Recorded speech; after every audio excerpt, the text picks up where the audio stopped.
Welcome back, friends. This is your host, Mel, and I'm back with another ad-free collection. This time, it's more than 8 hours of classic noir detective radio with engaging stories, a black screen for no distractions, and most importantly, no ads interrupting your sleep. And before we begin, I do want to gently clear up a misunderstanding about my ad-free sleep collections. On my end, I have turned off all ads and mid-roll ads.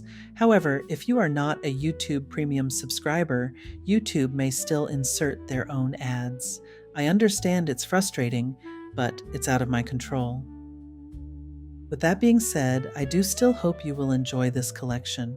I put a lot of time into choosing the best episodes for a great experience. So let's go over tonight's lineup. I have chosen episodes from the following shows: The Adventures of Philip Marlowe, Richard Diamond, Private Detective, Dragnet, Philo Vance, Candy Matson, featuring one of radio's great female private investigators, along with Calling All Cars, Bulldog Drummond, Boston Blackie, Box 13, and more. So turn down the lights, get comfortable, close your eyes, and let these old detectives, dames, crooks, clues, and late-night city streets carry you into sleep.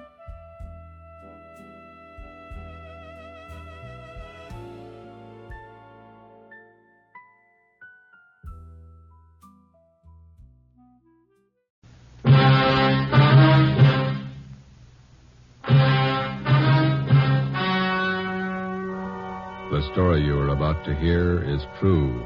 Only the names have been changed to protect the innocent. Fatima Cigarettes, best of all long cigarettes, brings you Dragnet.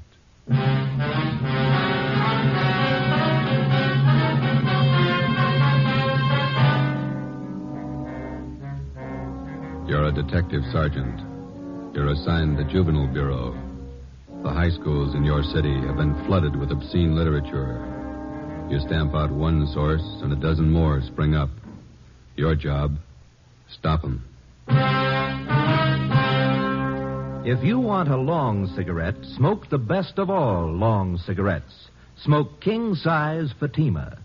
Fatima is the long cigarette which contains the finest Turkish and domestic tobaccos superbly blended to make Fatima extra mild. And that's why Fatima has a much different, much better flavor and aroma than any other long cigarette. That's why Fatima has more than doubled its smokers coast to coast. So enjoy Fatima, the best of all long cigarettes. It's wise to smoke extra mild. Fatima. It's wise to smoke extra mild Fatima.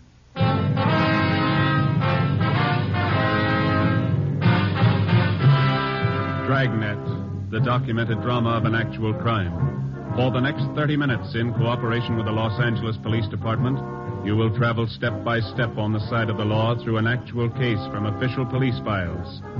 From beginning to end, from crime to punishment, Dragnet is the story of your police force in action.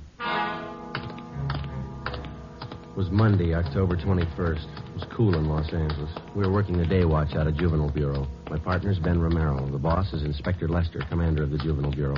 My name's Friday. It was 10 a.m. when we got to the auditorium of Canfield High School. Stage door. Guess we go right out onto the stage. Yeah, we better wait till we're called, though, huh? You're the men from the police department? Yes, sir. This is Sergeant Romero. My name's Friday. Howdy do. How you doing? I'm Paul Fisher, the principal here. Come right out onto the stage and we'll get the meeting started. Yeah, all right. That's it. Just have a chair there. Thank you. Is the microphone on? Ladies and gentlemen of the Coordinating Council, members of the Parent Teachers Association. As you know, this meeting has been called for the purpose of discussing ways and means to bring about an end to the distribution of the filthy and obscene books and pamphlets that have been littering every high school campus in the city of Los Angeles. We've tried every means at our disposal to clean this matter up, and they all seem to fail. On the advice of the Coordinating Council and Mrs. Randall to the PTA, we've called in the authorities. Here to discuss the matter with us this morning are two officers connected with the Juvenile Bureau of our police department. Sergeant Romero and Sergeant Friday. And now, may I turn the meeting over to Sergeant Trygg of the Los Angeles Police Department. Thank you. Ladies and gentlemen, the only way we're going to get to the bottom of this thing and put a stop to it is to get all the information we can on where this lascivious material is coming from. Now, you people, as parents and teachers of the children who are buying and reading this stuff, might be able to give us some help. So, if it's all right with you, Mr. Fisher, I'd like to hear from some of the people sitting out there, if I may. Certainly. Go right ahead. Thank you. Well, if any of you people have anything to say or any information, any questions, why, we'd be glad to listen to you and do our best to answer your questions. Yes, the lady out there, go right ahead. I'm Mrs. Stein. I know of a place in our neighborhood that has dirty books. I feel sure that that's one of the places where the children are getting this trash. Complaints have been made to the police department, but the man who runs the place has never been arrested. Can you tell me why? Well, ma'am, I think I'd better make it clear now that there's only one way a police officer can arrest anyone for possession of lewd literature. The officer has to prove that the party who possesses this literature does so for the purpose of selling it. Sometimes that's difficult to prove. Well, I told you I can prove it. You mean you can go to this place and buy a book from him? Well, maybe I couldn't. If I were known. Yes, ma'am, that's just the point. Now, I don't know offhand about the one in your neighborhood, but I can assure you that we've cracked down on hundreds of such peddlers in the past few months. You can see for yourselves that this doesn't put a stop to it. We've got to get to the source. I have a question for you. Yes, sir? My name's Fred Scott. I'm director of the Square Shooters Boys Club. Yes, sir. Point I'm trying to make is, I know the young boys pretty well. With the exception of my boys, 49 in number, I'll wager just about every boy in this high school has one of those books. Or at least he's seen one. Yes, sir, we're aware of that. Point I'm trying to make is, somewhere in the municipal code, there's got to be a law to forbid such things. Yes, sir, there is such a law. Then why isn't it enforced? It is. What does the law say? Well, how do you mean, sir?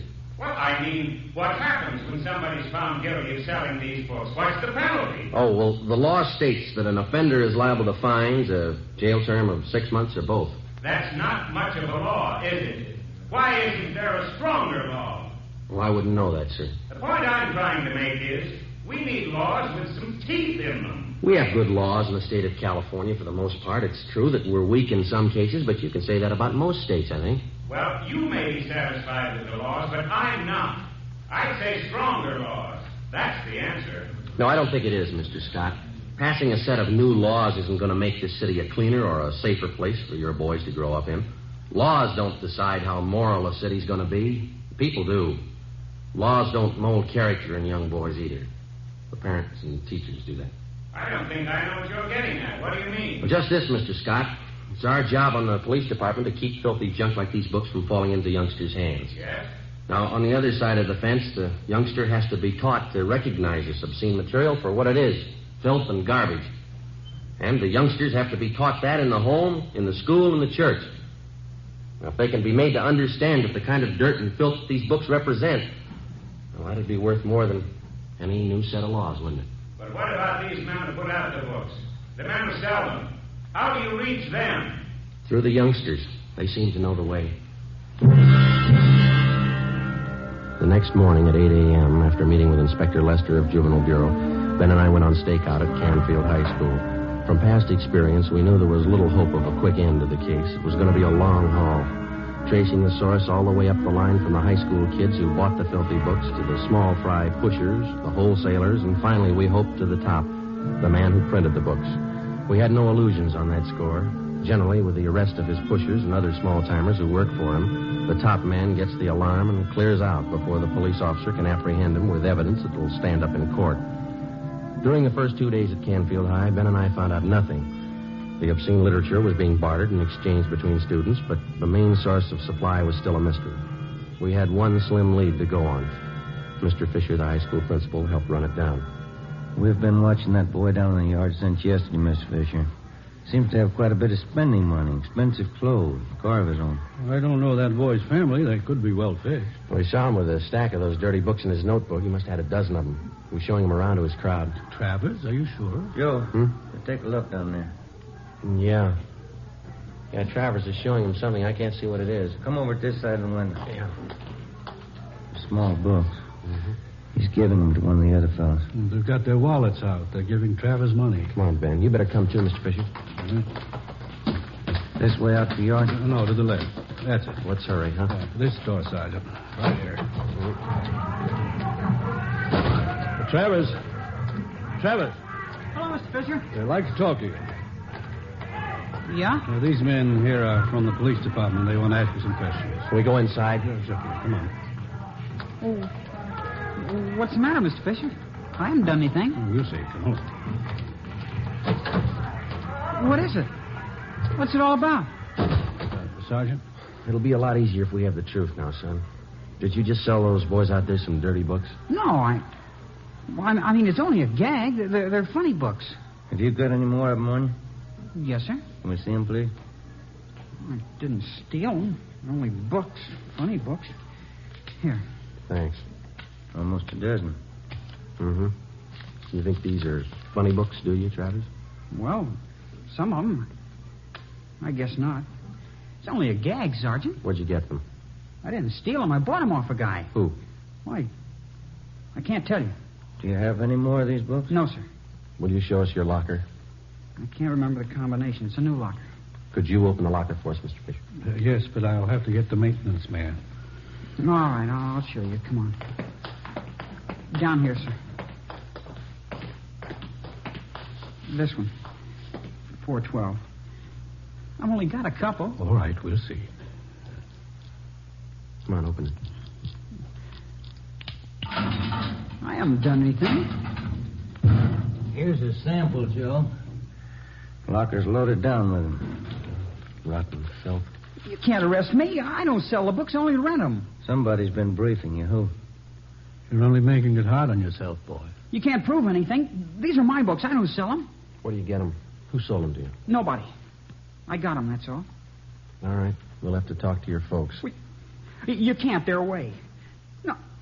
No, you can't. Don't. Afraid we'll have to, son. Oh, please don't tell them. Please don't let them know I'll do anything. All right, let's have the truth then. Who are you selling the books for? His name's Barney. That's all I know. I meet him at a cigar store downtown, 5th and Harrison. Does he sell you the books? He gives them to me. I sell them and then give him the money. I get 10 cents for every one I sell. How much do you sell them for? 25 cents. Some are $1. I get 30 cents for those. And the boys in this school have been paying that kind of money for this film? Yes, sir. This man who gives you these books, you know where he lives? No, sir. I haven't any idea. When are you going to see him? Well, this is Wednesday. I was going to meet him downtown this afternoon. At the cigar store? Yes, sir. But I don't want to get Barney in trouble. He's been okay to me. Sure. He's done a lot for you.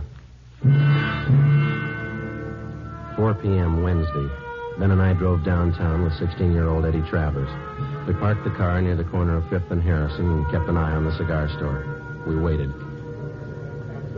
No sign yet, Travers? No, sir. Barney usually waits by the newsstand there. I haven't seen him yet. How long you been selling for this man, son? About 3 months, maybe 4. Any idea where he gets the books? Well, Oh, just a minute, Sergeant. Yeah? I think... Yeah, that's Barney, the one going up to the cigar counter. The man in the gray suit there? Yeah, that's him. He's going into Juanita's cafe. Is that where you usually go after you meet him? Yes, sir.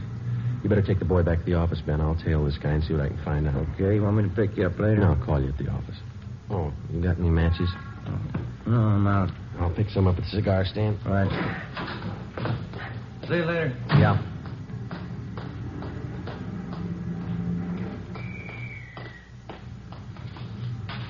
Box of matches. Oh, yeah? And a pack of spearmint, too. All right, sir.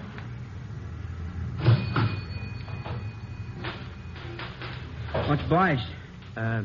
Got a special on Old Typical New Bourbon today. $2.69 a fifth. No, thanks.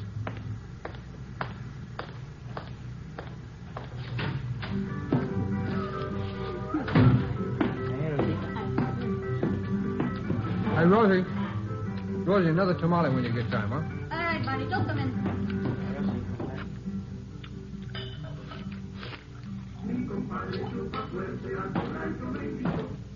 Yes, sir. Let me have chicken tacos, side order of fried beans, and a cup of coffee, huh? Chicken tacos, San Juan. side of beans. Another tamale. Anything else, Barney? Yeah, some more coffee, huh, Rosie? Tamale on one. Hey. Slide the ketchup down there, will you? Yeah, here you go. Thanks. They got good tacos in there. Lots of meat on them. It's fresh stuff. Yeah. There's the sugar. Oh, thank you. Hey, Rosie. Here. Here, Rosie. Yeah? I got some new ones in just today. Whole stack 'em. What are you talking about? You know, the picture books. Good ones.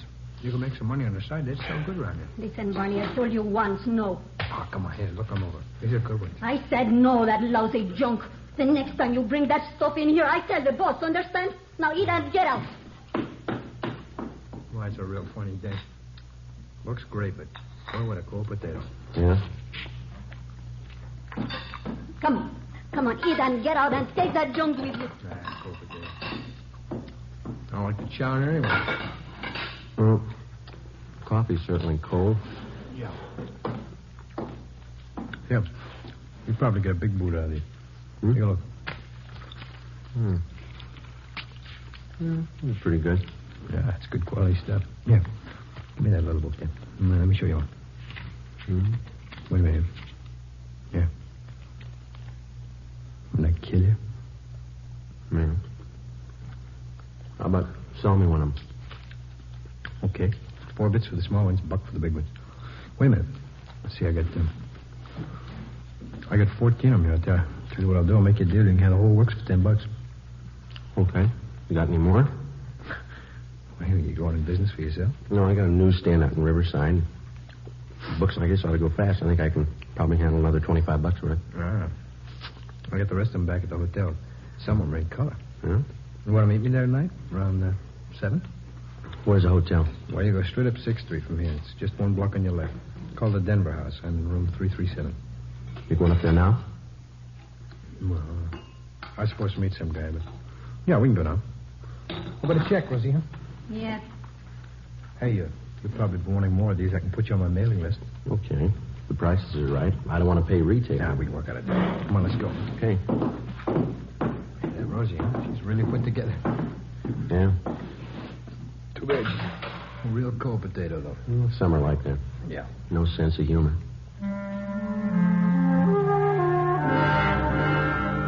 We left Juanita's Cafe and walked up Harrison Street to 6th. We turned left and went down 1 block. It was 5 minutes to 5 when we got to Barney's room in the Denver house, number 337.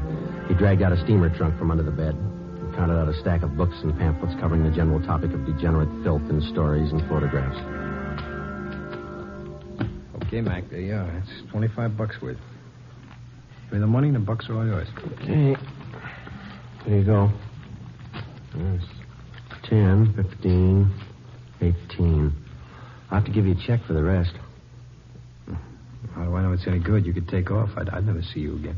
You'll see me. You're under arrest. Huh? Hey, you're kidding. Hey, let go. All right, let's hold it right here. Hey, wait a minute. Oh, now, look, Lieutenant, we can work this thing out. We'll work it out downtown. Oh, wait a minute. I can set this thing right for you. Where are you getting this junk? Who's supplying you? Oh, look, why not use your head? You never get the top, man. Not in 10 years you won't. We got lots of time. Come on.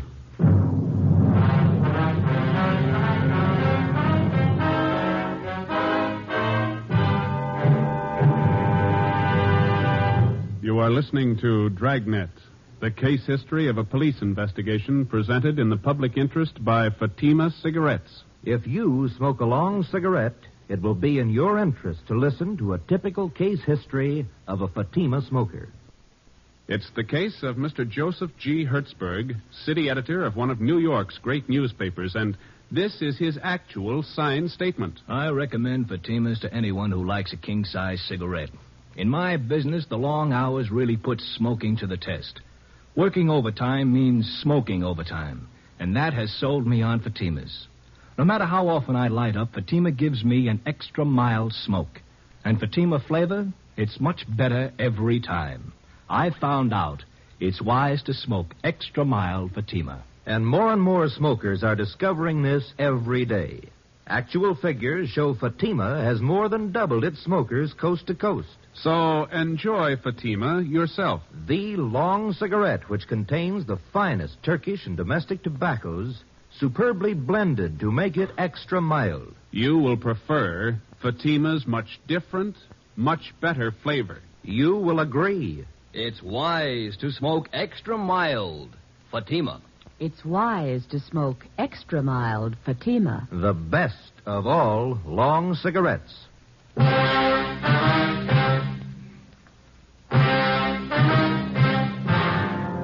filthy literature racket feeds on the curiosity of youngsters and the stupidity and ignorance of adults. It's an all-season business, and in its own quiet way, it has reached a market which the other heavy rackets never hoped to reach. Your home and your children. 6 p.m., Wednesday, October 23rd. We checked the records, and the make sheet showed true name to be Timpson, 38 years old. He had a past record of one previous conviction for peddling lewd literature in Dodge City, Iowa in March 1948. We had him brought to the interrogation room. Sit down, Timpson. Okay. Let's make it easy, Barney. Where are you getting the books? I told you, Sergeant, they deliver them to me. Who does?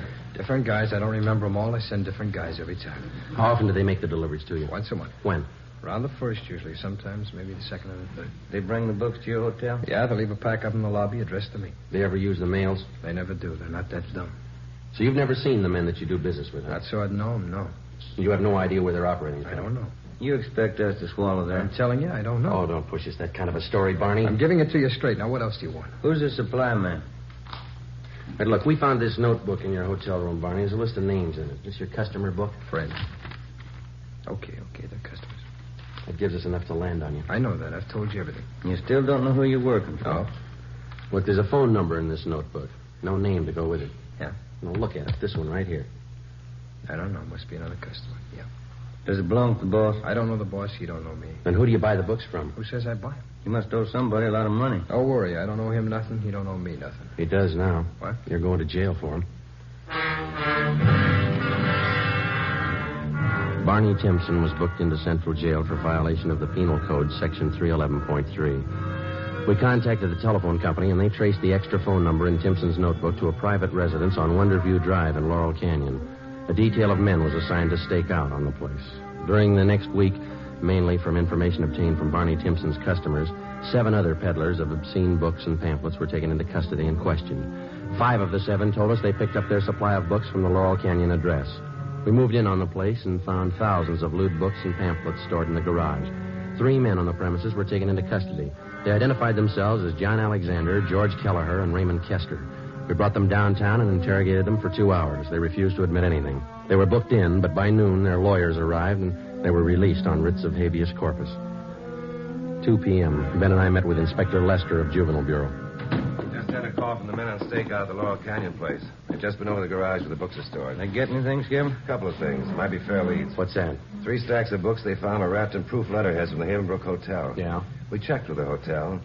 They get all their printing done at Rudolph Brothers, placed out in West L.A. That name's not familiar to me. It's a big layout. Their specialty is religious books, Bible, things like that. That doesn't add. Not so sure. How do you mean? Be a perfect cover for the racket. Printing the Bible one day and a flock of filthy books the next.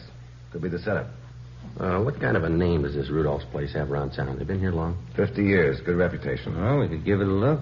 Where's the place? On West 3rd, just below Athens Street. All right. Check the place over, but don't make them suspicious. If there's anything wrong, no use tipping until we're ready to move. Right, Skipper. We got to reach the presses turning out this junk and choke off the supply where it starts.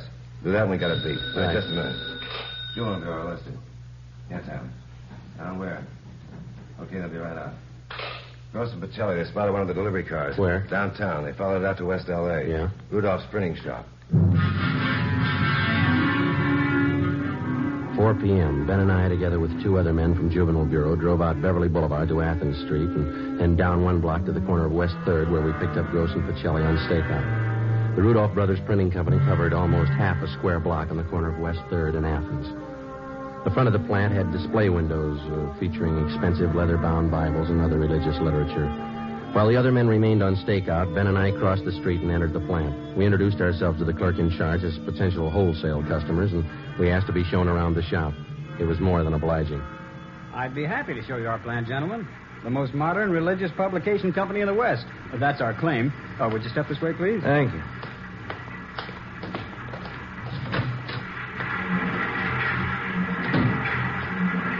on your left there, those are 3 of our new Ludlow machines. Excellent mechanisms, needless to say. Mm-hmm. You must employ quite a few men in here. 65 full-time. Enough to meet any emergency rush jobs you might want done. Now, over here are Bush Emerson hand presses. Oh. You handle only religious books then, huh? Nothing else? That's right, sir.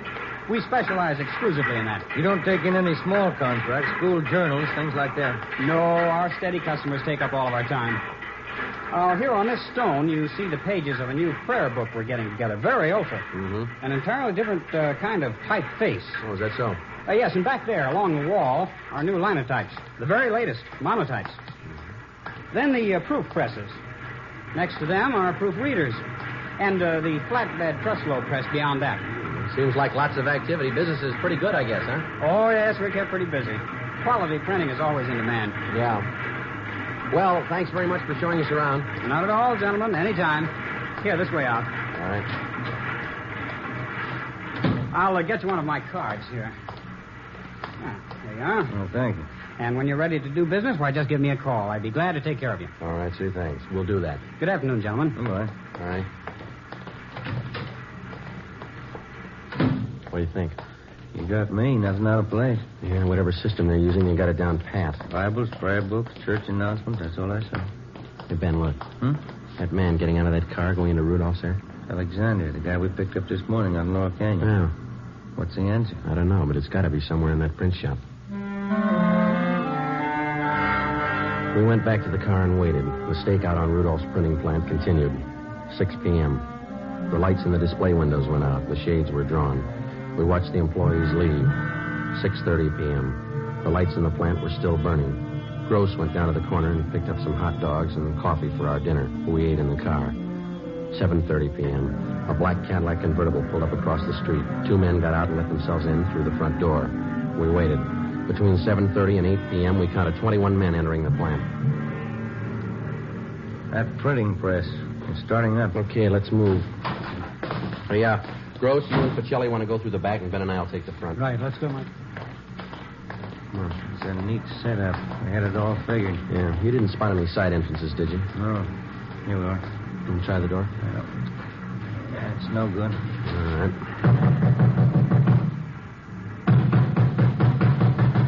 Who is it? Police officers, open up.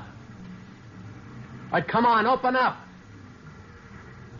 The press is stopped. All right, let's hit it quick. Come on, again. There we go. There they are, Joe. They're trying to smash the plates. Come on. Pacelli, save those plates. Watch it, Ben.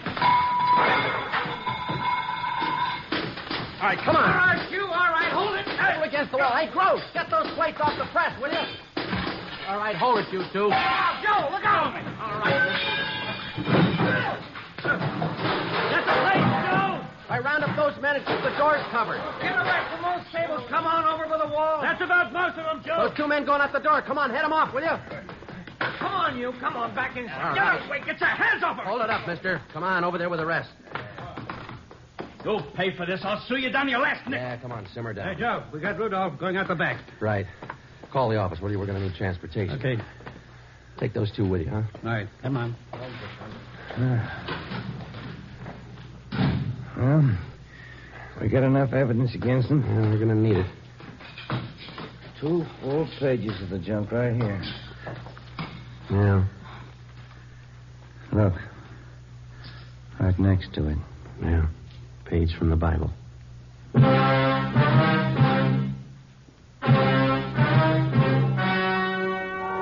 The story you have just heard was true.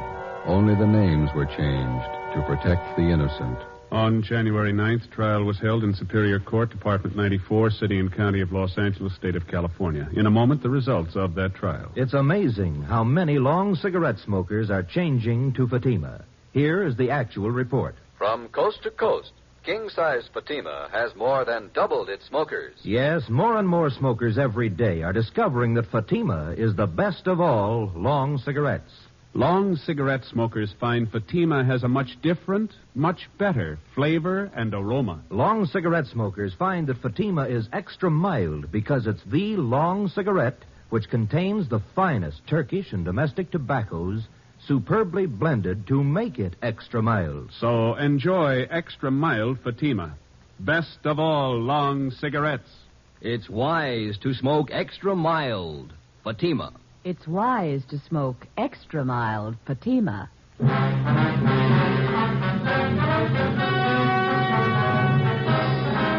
Frank Rudolph and 16 of his accomplices were tried and convicted of possessing lewd and lascivious literature for the purpose of sale. They received sentences as prescribed by law and are now serving their terms in the county jail. Remember this Saturday, because that means Dimension X on NBC.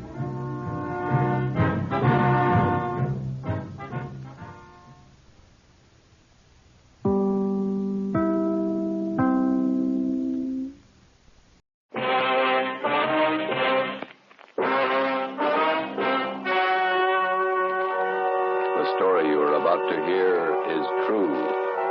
Only the names have been changed to protect the innocent.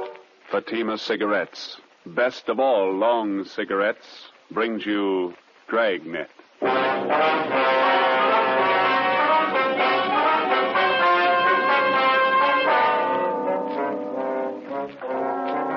a detective sergeant.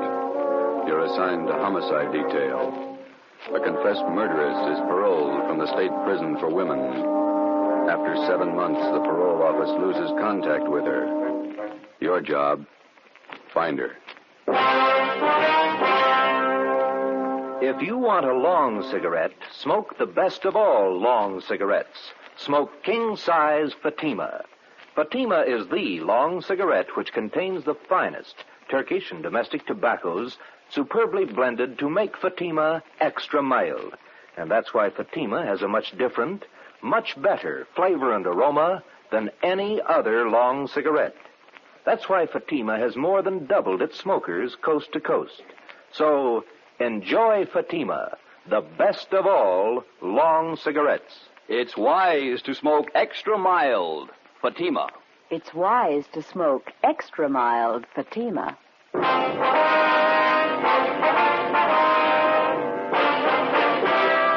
Dragnet, the documented drama of an actual crime. For the next 30 minutes, in cooperation with the Los Angeles Police Department, you will travel step by step on the side of the law through an actual case from official police files. From beginning to end, from crime to punishment, Dragnet is the story of your police force in action. It was Thursday, March 9th. It was foggy in Los Angeles. We were working a day watch out of homicide detail. My partner's Ben Romero. The boss is Thad Brown, chief of detectives. My name's Friday. We were on our way back from the state building, and it was 2:45 p.m. when we got to the city hall, room 29, handwriting analysis. Want to have a seat, Fred? Okay, thanks. I'll see if Don's around. Maybe in the back room. All right. Don Myers. Don, you here? Yeah, come in just a minute. Oh, hi, Ben. Got a quick job for you, Don. Can you spare a few minutes? Think so? Hi, Joe. Didn't see you. I'd like to have you meet Fred Galloway, state parole. Fred, this is Don Myers, our handwriting man. How are you? Got a couple of signatures here. I'd like to have you check them now if you can. No, I can try. Let's see what you got. You want to show them, Fred? Yeah. These 3 sheets here, Don, marked November, December, January. I'd like to know if the signatures on them compare with the signatures on these 2 here. They're marked February and March. Let me see. Thanks. Mm-hmm. Yeah, well, it shouldn't take long. Why don't you fellas have a seat? Yeah, okay. How's this thing shape up, Fred? You figure that the Johnson woman's jumped her parole? Got me. I don't know what to think. How long's it been since you got out of prison? Well, let me check you out on the details. I got the dope right here. All right, fine. Annie Marie Johnson. She sent up for a life term, 1933, murdered her husband, John, shot him to death. Started appealing for parole 1940, finally won it May 14th last year, paroled into the custody of Mrs. Laura Jean Muller. Mm-hmm. Where does this Mrs. Muller live? On Wilmington. Old friend of the Johnson woman. She fought for 10 years to get her released from Tehachapi. Have you been in touch with Mrs. Muller lately, Fred? Only by mail. We've been sending her monthly report forms all along. She's the person that Annie Johnson was paroled to, so the form has to be filled out, then signed by Mrs. Muller and mailed back to me. Yeah, I know. And that's where you figured that something was wrong. Well, we got the February and March reports back from her on time, all the usual questions answered properly, and it was the signature. Writing didn't look like Mrs. Muller's at all. You think the Johnson woman is faking the signature? Maybe. Tried to contact the Muller house half a dozen times the past couple of days. Nobody home. There you go, man. You got it? Yeah. Let me see. These three here, November, December, January, they were signed by the same person. Yeah. Signatures on the February and March reports. They're pretty bad imitations. One person signed these two. Another person signed these. No match at all. Well, then the signatures on the last two reports were forged. I'd say so. She went up for murder. That's your department. You want to run it down? Sure. What's it add up to? Could be a lot of things. Could be nothing. Annie Johnson ought to know. Ben and I checked out of the office and drove down to Wilmington. We located the home of Mr. and Mrs. Joseph Muller on Seaboard Drive, just off Anaheim Street. It was an old-fashioned two-story house set back on a big corner lot along with plenty of shrubbery. It was a faded gray with lots of Victorian gingerbread hung all over it. Fancy carved gables, carriage driveway with hitching posts, and pieces of thick colored glass set in some kind of a design in the window of the front door. Out in the harbor beyond Terminal Island, you could hear the foghorns.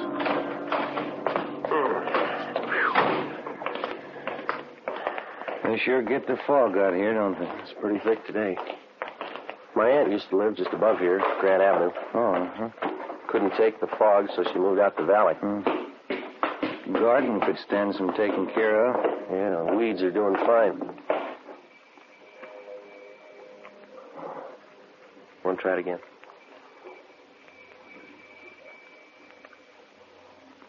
What do you think? Let's try the neighbors, huh? Yeah, all right. That house across the street must be somebody there. I saw a woman shaking a dust mop out the window when we drove up. All right. Kind of a bleak-looking spot up here on the hill, isn't it? Not many houses around. Yeah, and this fog's doing nothing for me. Chills you right down to the bone. What's the name on the mailbox there? Let's see. Miss Flora Carpenter. Well, maybe she can tell us something.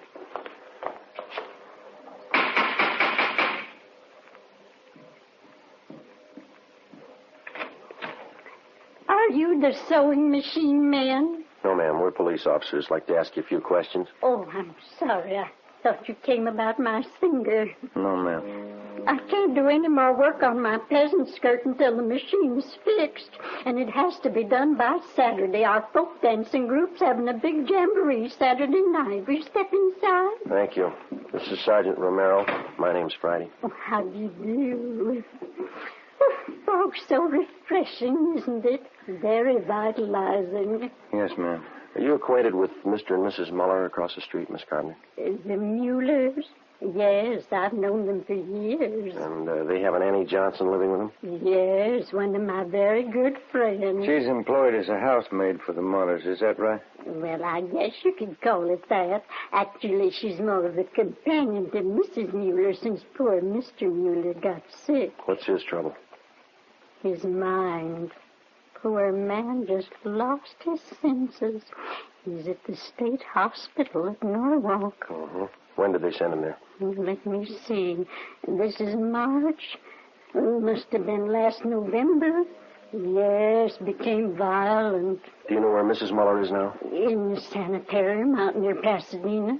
Not well at all. And Annie Johnson, is she still living at the Muller's house across the street? Oh, yes. She went downtown to do some shopping today. Did she say when she'd be back? No, she didn't, but we have a meeting of our book appreciation club at 8:30 tonight here at my house, and I certainly don't think she'd miss the meeting. I see. Miss Carpenter, do you happen to know the name of the sanitarium where Miss Muller's staying? Garraway's. That's what Annie told me. Garraway's Rest Home out by Pasadena. Mm-hmm. Have any of the neighbors been out to visit her? Well, no, we haven't. Annie said the doctors there thought it'd be better if Mrs. Mueller didn't have visitors. I see. I wonder if you'd tell us where we could find a public telephone in the neighborhood. Oh, you can use my phone, Sergeant. It's right back there in the hall. Fine, thank you. I'll call them, Joe. All right. I'll have the operator charge it to our office. You sure you can find your way back there, Sergeant? It's right under General Pershing's picture. Yes, ma'am. No trouble. I was just thinking, Sergeant Friday. Yes, ma'am. Would you know anything about repairing sewing machines? No, I'm afraid not. Oh. Well, Fluffy, there you are. This is Annie Johnson's cat, Sergeant. Isn't he simply gorgeous? Look at that fur. Yes, ma'am. It's nice. Genuine Persian. Annie brought him with her when she came to live with the Muellers. Did Mrs. Johnson and Mrs. Muller always seem to get along fairly well together to you? I mean, no arguments? Oh, my, no. Annie's the easiest person in the world to get along with. All us girls in the neighborhood just adore her. Joe. Did you talk to sanitarium? Yeah, I double-checked the name. Yeah? Mrs. Muller's not there. They never heard of her. Ben and I left and interviewed some of the other people in the neighborhood. They all had the same high opinion of Annie Johnson as Miss Carpenter did. They all had the impression that Mrs. Muller was under doctor's care at the Garraway Rest Home in Pasadena. Annie Johnson told them so.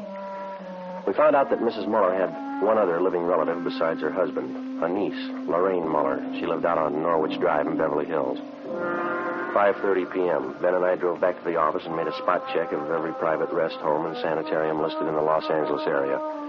Mrs. Muller wasn't at any of them. We called the state hospital at Norwalk, and they informed us that Joseph Muller was there, having been committed the 2nd of November the previous year. He was critically ill. We put in another call to the Muller home. Still no answer. 6:15 p.m. We drove out to Beverly Hills to the home of Mrs. Muller's niece, Lorraine. She was a tall, good-looking girl with blonde hair and a bad cough. I don't think I can help you, Sergeant. I moved out of my aunt's house 3 months ago. I haven't seen her since. Were you staying at the house when Annie Johnson came to live there? I was raised in that house. Mother and Dad died when I was a baby, and Uncle Joe and Aunt Laura took care of me. They're wonderful people. Would you mind telling us why you moved? I don't mind. Everything was fine until Annie Johnson came. I didn't get along with her. We fought all the time. Oh, is that so? I don't know why. I just didn't like her. When Annie moved in, she took over the whole house. What's the connection between your aunt and Mrs. Johnson? Any blood relationship there? No. Annie was a school chum of Aunt Laura's. When they sent her to prison for killing her husband, she wrote for help. And your aunt helped her? She worked for 11 years at it. I don't know how much money she spent. Lawyers, you know. Yeah. She finally got Annie parole. And then she took Mrs. Johnson on as a housekeeper, is that right? Yeah. She never did any work. She acted like she owned the house. Like my aunt and uncle owed her everything they'd done for her. When's the last time you heard from your aunt? It was a few months ago, around Christmas time. I called her up to wish her a Merry Christmas. You have no idea where Mrs. Muller might be now? Some friends that she could be staying with, maybe? No. Aunt Laura only has a few friends. They all live in the neighborhood. She's not in the habit of going off without telling anyone, is she? No, never anything like that. I don't understand it. Something must be wrong. Annie, do you think she's done something? Do you? No, she couldn't have. She owes everything to Aunt Laura. Her freedom, a good home, nice clothes, money. Everything my aunt could give her. Some people are like that. If it's free, they never get too much. Before we left Lorraine Muller's house, we got the name of her aunt's lawyer. We had dinner at a lunch counter on La Cienega, and then we drove back to Wilmington to the Muller house. Lights were burning in the front windows. The fog was thick now.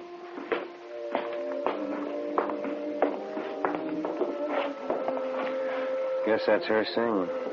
Yeah. Want to ring the bell? Mm-hmm. Can you see in through the curtains, Joe? Yeah, she didn't hear it. Let's ring it again.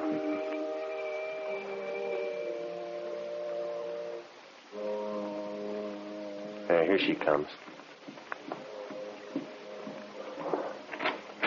Yes? Are you Mrs. Johnson? Yes, that's right. What is it? Police officers, our identification. Oh. Yes, won't you come in? Thank you, ma'am. Thank you. We'll go in the parlor, shall we? All right. No. Did your state parole? For February and March? Yes? We think the signatures on those 2 reports are forged. Oh, those. Mm-hmm. Oh, yes. I don't know what to say. I really didn't think it was that serious. I knew the reports had to be sent in. Did you sign Mrs. Muller's name on them? Well, yes, I did. You see, Laura Muller's at a sanitarium now, resting up. Mm-hmm. I didn't want to bother her with all this business, so I signed them and put them in the mail. But forgery, I didn't think it was that serious. Mm-hmm. Which sanitarium is Mrs. Muller staying at? Garraway's. A very nice place. It's near Pasadena.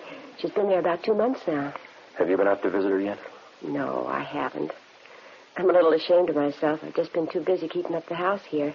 It's lots of work. Yes, I understand. I suppose you drove Mrs. Muller to the sanitarium. As a matter of fact, I didn't. You see, we don't have a car, so she took a taxi cab. Have you telephoned Mrs. Muller at the sanitarium? Yes, just once, the day she went in. She's there for a good rest. I don't feel that anyone should bother her. Not even myself. Does she have any other relatives?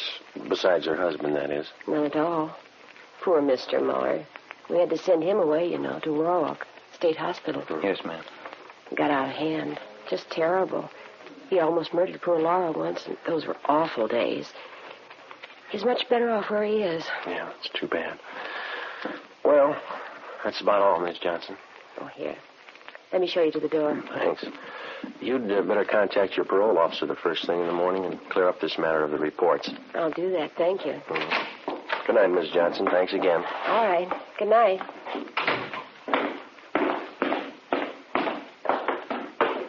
What time you got? 20 minutes after 8.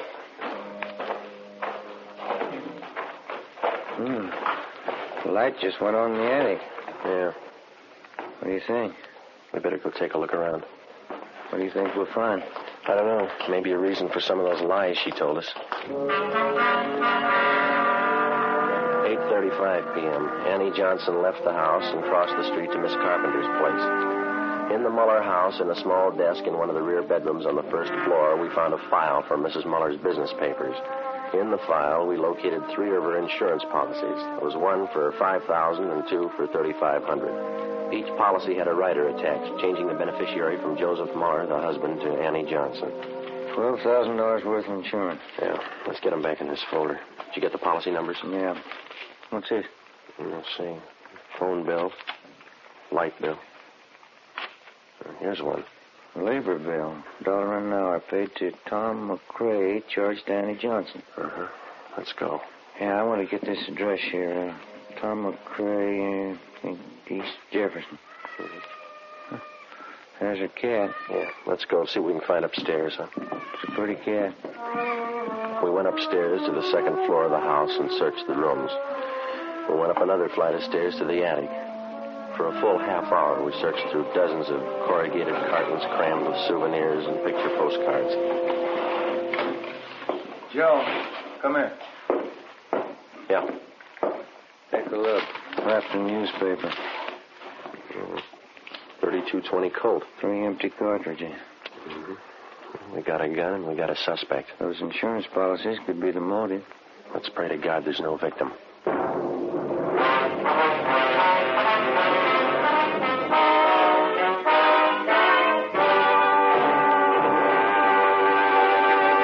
You are listening to Dragnet for the step-by-step solution to an actual police case. Here, step-by-step, are the reasons why Fatima has more than doubled its smokers from coast to coast. Step 1. The name Fatima has always stood for the best in cigarette quality. Step 2. Long cigarette smokers discover Fatima has a much different, much better flavor and aroma. Step 3. Long cigarette smokers find Fatima extra mild.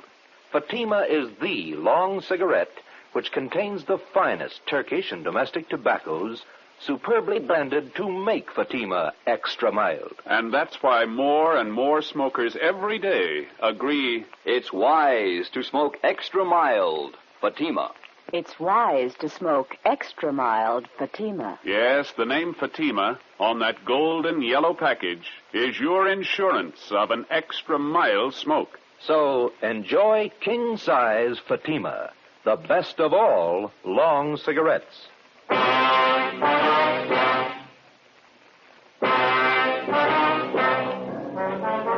p.m. An immediate stakeout was placed on the Muller residence in case Annie Johnson made an attempt to leave during the night. Ben and I took the gun that we'd found to the crime lab for analysis. The next morning, we checked with the Muller's family attorney. He had no idea as to the whereabouts of Mrs. Muller, But he told us that about 3 months ago, she'd ordered him to draw up a new will for her.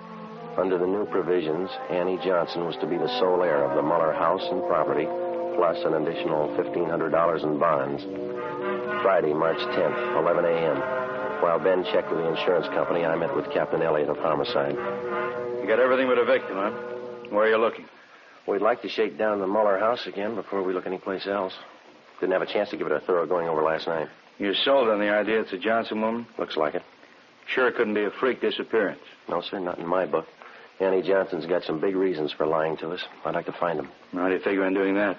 Well, if we could pull her in and question her, just to get her away from the Muller place, I'd like to take a detail of men out there and shake the house from top to bottom. Just checked with the insurance companies that issued Miss Muller's policy. Yeah. And we got it right. Annie Johnson gets the dough if Mrs. Muller dies. Oh. Something else. The changes in the policies were made during the last 2 months at her home. It doesn't jive. Why not? Well, Annie Johnson told us that Mrs. Muller's been in the sanitarium for more than 2 months. Here's a gapper, Joe. What's that? Gil and Cenas went out to State Hospital at Norwalk to talk to Mr. Muller. Yeah? Joseph Muller died at 8 o'clock last night.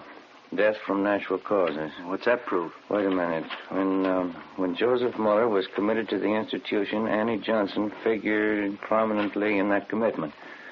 She had a lot to do with sending him away. Didn't take any chances, did she? Annie Johnson is left with the house, the bonds, and the insurance money. She had all the answers. Yeah, all but the right one.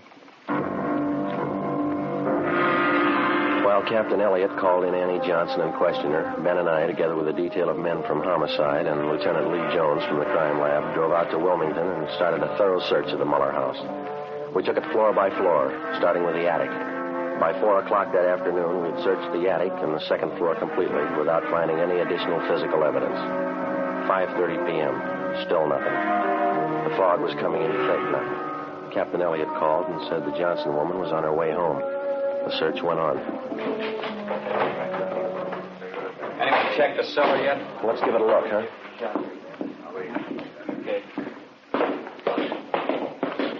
Joe, come on down. Lee's with me. We're checking some stains. What do you got, Lee? Picked up this line of stains here, Joe. They run down from the top of the stairs. Pretty faint. Let me see. Mm-hmm. Try a few drops of benzodine, see what happens. Okay. Let's have a look around, Gil, see what we can find. There's no lights down here. You'll have to use your flash. I got one. Well, not much of anything, is it? I guess they use the attic for their storage place. Yeah. Wait a minute. Put the light over this way, will you, Gil? No, in the corner. That's it. See something? I don't know. Yeah, have a look here. New patch of cement.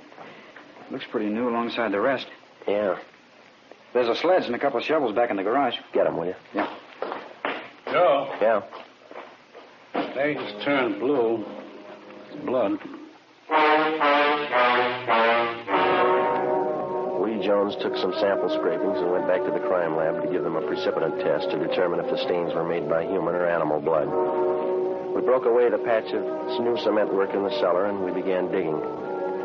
6:30 p.m. Annie Johnson came home. We met her in the living room. Sergeant, I wonder if you'd mind explaining this intrusion. No, not at all. Will you sit down? I believe I'm the one to offer hospitality here. It's my house. Is it, Miss Johnson? Well, it's in my charge. It's my responsibility. Yes, ma'am, it is. We'd just like to clear up a few things, that's all. I think the police department's taken up enough of my time.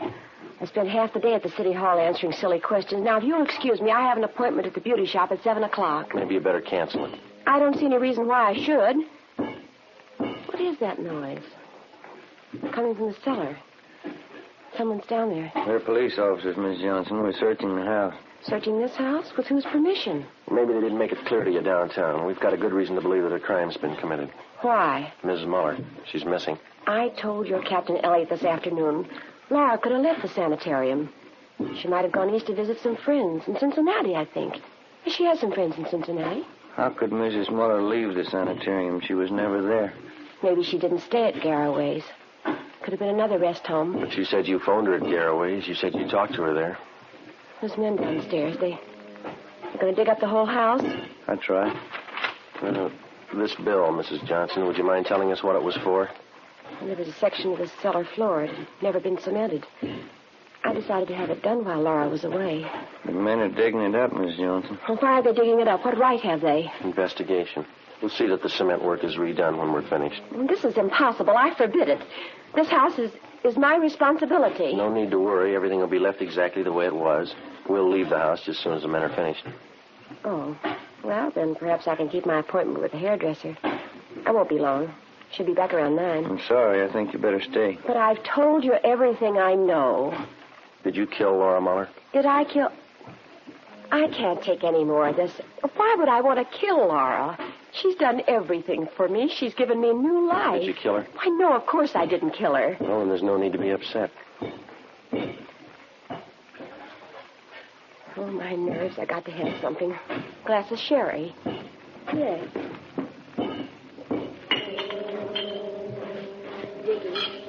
How long is it going to take them? That all depends, ma'am. There's no reason for this. You don't know that anything's happened to Laura. That's right. Laura's the best friend I have in the world. 11 years. That's how long she fought to make them let me out of prison. She's the only one who believed in me. Yes, ma'am. She is. She's given me everything. She wants me to have everything. Everything I want. I wouldn't have a reason for killing her. Why, my clothes, my home here, money.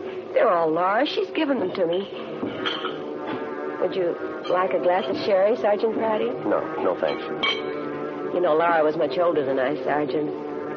She could have taken her own life. She didn't have much to live for.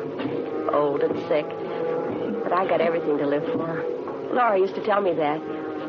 So she gave me everything. Laura was much older than I. Would you care for a glass of sherry, Sergeant Romero? No, thank you. This whole thing's so silly. Laura's away on a trip.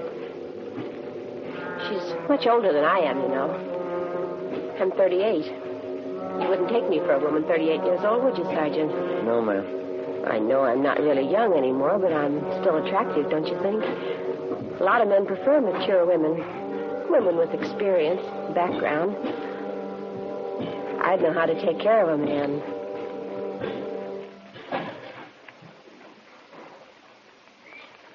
Joe. Yeah.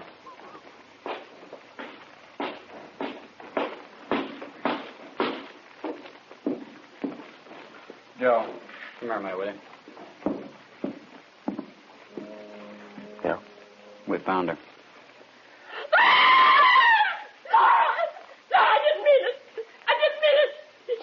To live for. She wanted to die. Call the coroner, Gil. Yep. Let's go, Miss Johnson. Laura wouldn't want this. She knows I didn't mean it. She's the only one who knows what I went through. Years in prison. Laura understood me. She gave me everything. Yeah, she did. Ask anybody. They all know how Laura felt about me. Ask anybody.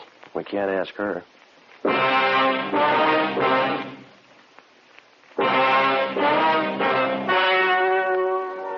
The story you have just heard was true.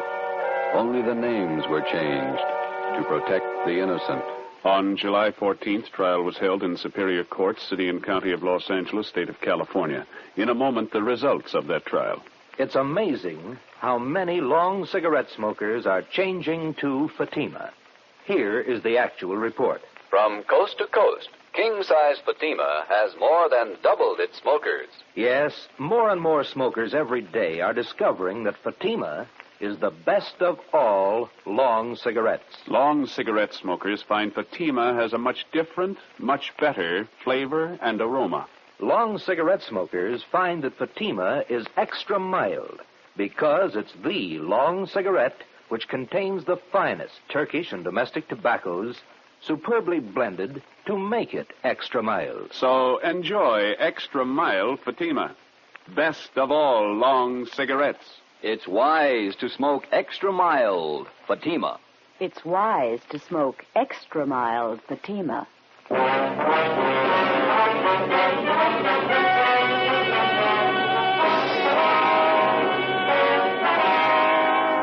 Annie Marie Johnson was tried and convicted of murder in the first degree. She was executed in the lethal gas chamber at the state penitentiary, San Quentin, California.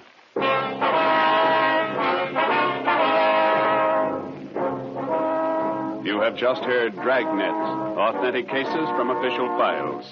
Technical advice for Dragnet comes from the Office of Chief of Police W.A. Wharton, Los Angeles Police Department. Dragnet wishes to thank the editors of Radio Television Life magazine. They have judged Dragnet the outstanding new program of the past radio season. Fatima Cigarettes, the best of all long cigarettes, has brought you Dragnet from Los Angeles. Tomorrow, hear the Ronald Colman's charming series, The Halls of Ivy, on NBC.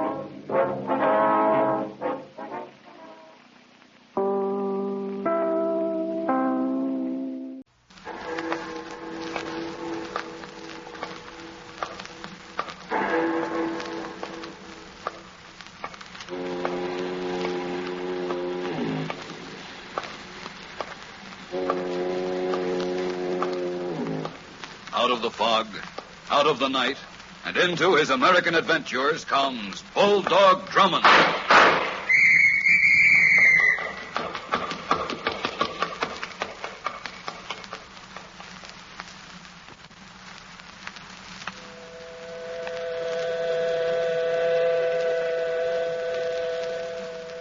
Here in my mind, I'm trying to remember, trying to fit the pieces together. But nothing makes sense yet. This room I find myself in, this room where I see everything through a dancing yellow haze, and the voices, the faraway voices that come down to me through a dark, echoing alley. I try to raise myself, but I can't. But I've got to keep trying because there isn't much time left. Time. Through the yellow haze, I can just make out the face of the clock. The hands creep toward midnight. In an hour, it'll be done. I've got to stop it somehow, some way. In an hour, a man will die. That much I can remember now. But there are the other pieces in the crazy jigsaw puzzle.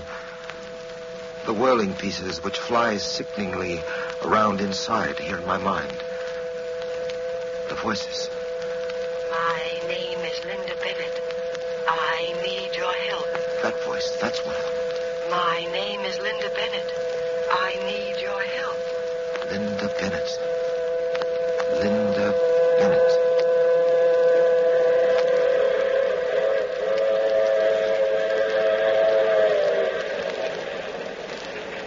Linda Bennett. Yes, and the train. The shiny metal serpent racing across the flatlands of the Southwest. Denny and I were aboard the Blue Comet headed home from California. After a pleasant chat in the lounge car, we went back to our compartment to turn in. Why, Captain Drummond, the door is locked. Oh, ridiculous, Denny. These compartment doors lock only from the inside. Here, let me try. Well, you're right, it is locked. Well, then someone must be in there, in our compartment. Denny and I stood there for a moment, puzzled. I was just about to knock when suddenly the door opened. Yes? What is it? Well, sir, what do you make of that? Denny, I'm speechless. Well, what do you two want? What do we want? You were trying to enter my compartment. Young lady, there appears to be a regrettable error on your part. What? Regrettable, Denny? Sometimes your choice of words fits the occasion badly. An error, yes. Regrettable, I don't think so. I'm sure this very attractive young lady... Look, will you tell me what you're driving at? I admit your presence enhances the drab decor of a train compartment, but I don't recall having you included when I booked this space. You mean this is your compartment? In a word, yes. That's our luggage on the seat there. That luggage? Oh. I didn't notice. Really? I say, she's up to something, Now, sir. see here, anybody can make a mistake. The door, Denny. Very well, Captain Drummond. Captain... Oh, are you Captain Drummond? I thought you knew. No, why should I? You picked out my compartment in which to hide. How do you know I was hiding? A doctor recognizes a malady by its symptoms. My business has its symptomatic arrows, too. Although I admit I can't quite yet put the finger on your particular malady. I'll need some background data first. My name is Linda Bennett. I need your help. I'll call you Linda. Dr. Drummond's bedside manner. Go ahead, Linda. I'm on my way to Mexico City to find my brother. You're off to a bad start. This train is headed due east. Yes, I know. I'm getting off at Tucson. I'm flying from Tucson to Mexico. I was going to take a plane from Los Angeles, but he followed me to the ticket office, so I had to change my plans. And who is he? Well, I don't know who he is or what his name is, but I think he's the same one who spoke to me on the phone. I'm frightened, Captain Drummond. Awfully frightened. Sit down, Linda. Sit right here. No, I've got to find Robert. I've got to find out what's happened to my brother. All right, I'll help you. I'll do whatever I can. Thank you, Captain Drummond. Thank you. But, you could do something for me right now. What? Well, here. Take this envelope. It's addressed to a general delivery number in Mexico City. Yes. What's in the envelope, Miss Bennett? A note to my brother telling him I'm coming there and where he can meet me. You see, he warned me not to come. In his last letter, he told me to send all my mail to that post office box number. He said he wouldn't be able to answer me, but that he'd get all my messages. Captain Drummond, I want you to mail that letter for me at the next stop. If I get off the train before Tucson, I may never get to Mexico City alive. The man who followed you about in Los Angeles? Yes. He's on this train. I saw him. Where? When? Well, I was returning to my compartment from the ladies' lounge. When I opened the door, he was sitting there. I turned and ran through the cars. Then I tried this door. It was open. I locked myself in, and then you came. What's your compartment number? 21, Car C. 21, Car C. Denny, you stay here with her. Oh, Captain Drummond, wait. Yes? Please, you'd better not go there. Why not? I'm anxious to have a chat with your pursuit. No, you better not go. He was sitting there with a gun in his hand. He'll think it's me, and when you open that door, he'll kill you.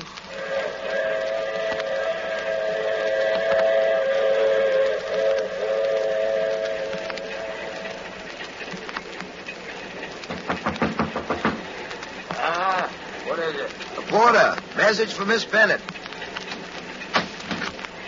I walked in quickly, my gun pointed.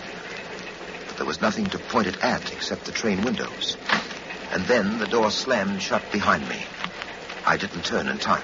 You don't move another inch. You do, and I make a hole in your back. That was rather a clumsy entrance I made, wasn't it? Yeah, sort of. You'll oblige me by dropping your gun in the seat there. Yes, when you put it so nicely, how can I refuse? Now turn around so I can see what you look like. How's this? You don't look stupid. My actions are deceiving. Sit down. Go ahead, sit down on that seat opposite. Thank you. We'll have a talk. That gun you're holding is going to make conversation difficult. I get lonely just sitting around waiting to do what I'm paid for. I'm glad you came in. I got somebody to talk to while I wait. Maybe you're waiting in vain. She'll come back. Well, I'm sure she won't. Then I'll find her someplace else. I always find them. That's my job. That's all? No. I kill them. Killing is my business. Nice work you're in. It's just like any other business, only harder. Rather risky, too, I imagine. Yeah, it's risky. Hey, where do you tie in with that Bennett girl? I just want to make sure that she remains alive. She's a nice-looking girl. Love, huh? No. Me, I don't trust them when they're as nice-looking as her. They most times got something tricky going on in back of their pretty faces. Who's paying you to kill Miss Bennett, and why? You're a good guy to talk to. You seem to understand.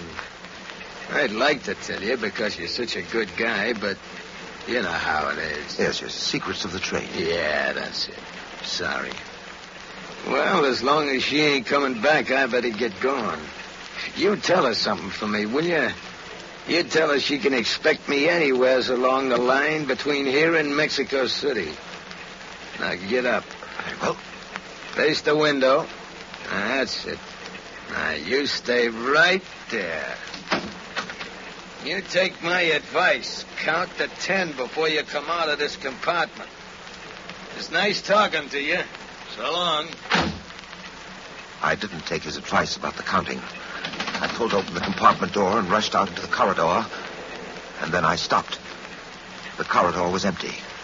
The man whose business was killing had disappeared.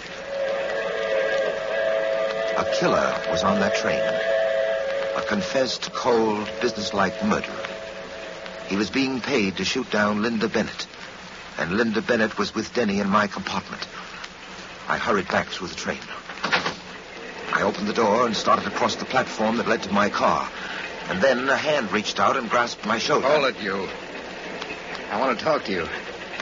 Well, I've seemed to become a popular conversationalist. Hey, what do you got your hands up like that for? I find it excellent insurance against being shot in the back. I promise you no untoward moves on my part. Don't be a sap, Drummond. What? Drop your hands and turn around. The only thing I'm going to point at you is this. I don't understand. Well, a badge like this should be familiar to a guy like you.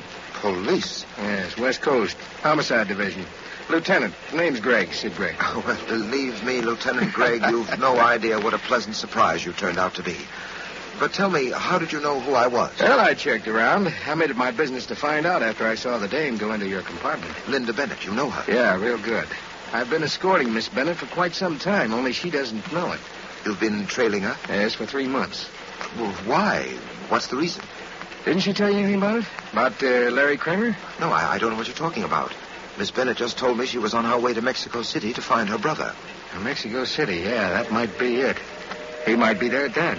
Greg, would you mind letting me in on what's really going on? Oh, sure. I'll get around to explanations a little later, when there's time. Right now, I'll give you a brief version. You can help me save a guy's life, Drummond. Whose life? Larry Kramer's. He's got to be saved before it's too late. Greg, I don't know anything about your Larry Kramer, but talking about saving lives, I have a special interest in the same field. Linda Bennett being that special interest. Now, what are you giving me? There's a killer aboard this train. That's why Linda Bennett came to my compartment. That's what she told you. It's something I found out for myself, too. What do you mean? I talked to the killer in her compartment. He didn't leave any doubt as to what he's up to. If and when he finds Linda Bennett, he'll kill her. Is this on the level? On the level, Greg. And I want to make sure that he doesn't find Linda. Well, I don't know what your angle is in this, Drummond, but I'm just as anxious as you are to see that the Bennett dame doesn't get knocked off. Very well, then, come on. She's still in my compartment. My man Denny is looking after her. She's not in your compartment, Drummond. What? I just came from there. But that guy you call Denny is still there with a lump on his head the size of an egg. Well, what happened? Is Denny all right? Well, he was out cold when I left, but the doc said he'll come around okay. We better find that Bennett dame before that gunsel catches up with her. I'll take the cars ahead. Drummond, look out!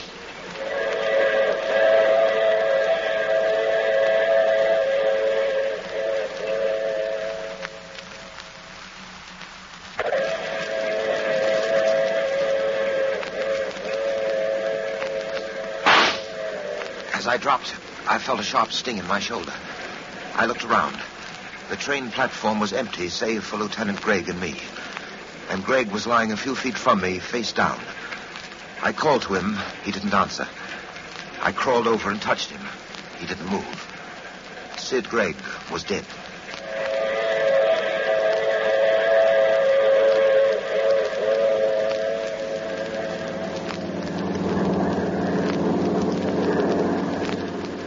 Feeling better, Denny? Frankly, sir, I feel downright rotten. My head. I was just about to ask you how that happened. Well, I don't quite know, sir. A few minutes after you left, there was a knock on the compartment door. I opened it. No one was there. Then I stepped out into the corridor. And something hard and heavy fell on your head. Yes, sir. Very hard and extremely heavy. Captain Drummond. Yes, Denny? Miss Bennett, she's all right? I imagine so. Where is she? I don't know.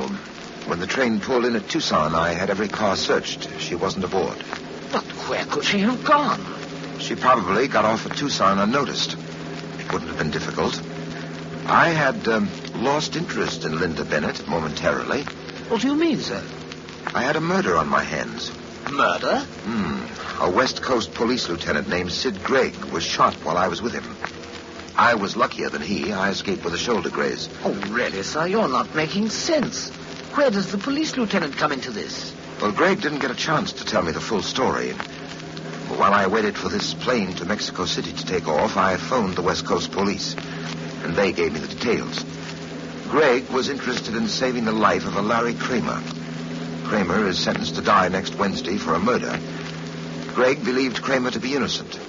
He received special permission to work full-time on the case. Well, it still doesn't make sense to me, sir. What has all this to do with Linda Bennett? If it has anything to do with her. It certainly has, Denny. Linda Bennett was the state's material witness in the Kramer case. She was with Kramer. He was drunk when the shooting took place. Miss Bennett's testimony secured the conviction against Kramer. But what about that story she told us of her brother in Mexico City? Miss Bennett has no brother in Mexico City. She has no brother anywhere. But that envelope she gave you to mail. I mailed it. Oh, really, sir? That wasn't very clever of you, if I may say so. You may say so, Denny. But perhaps you'll be happy to hear I took the liberty of opening it first, before I placed a stamp on it, of course. Oh, what did the letter say, sir? Nothing. What? Nothing? It was a blank. That is, it was this, a blank check. Here, look at it. The Triangle National Bank, Los Angeles. A blank check. What do you suppose that means? I don't know yet, but I'm holding on to it. I have an idea this blank draft is going to pay us dividends when we get to Mexico City. Mexico City? That's where this plane is taking us. Oh, yes. To Mexico City and to Linda Bennett. You seem to be fairly sure that Miss Bennett will turn up there. Fairly. But how do you know that the killer won't find her before we do? Because, Denny, right now, he's relying on us to pick up Miss Bennett's trail for him. He booked reservations on this plane. What? On this plane? Don't turn around. Believe me, he's here, sitting just a few seats behind us.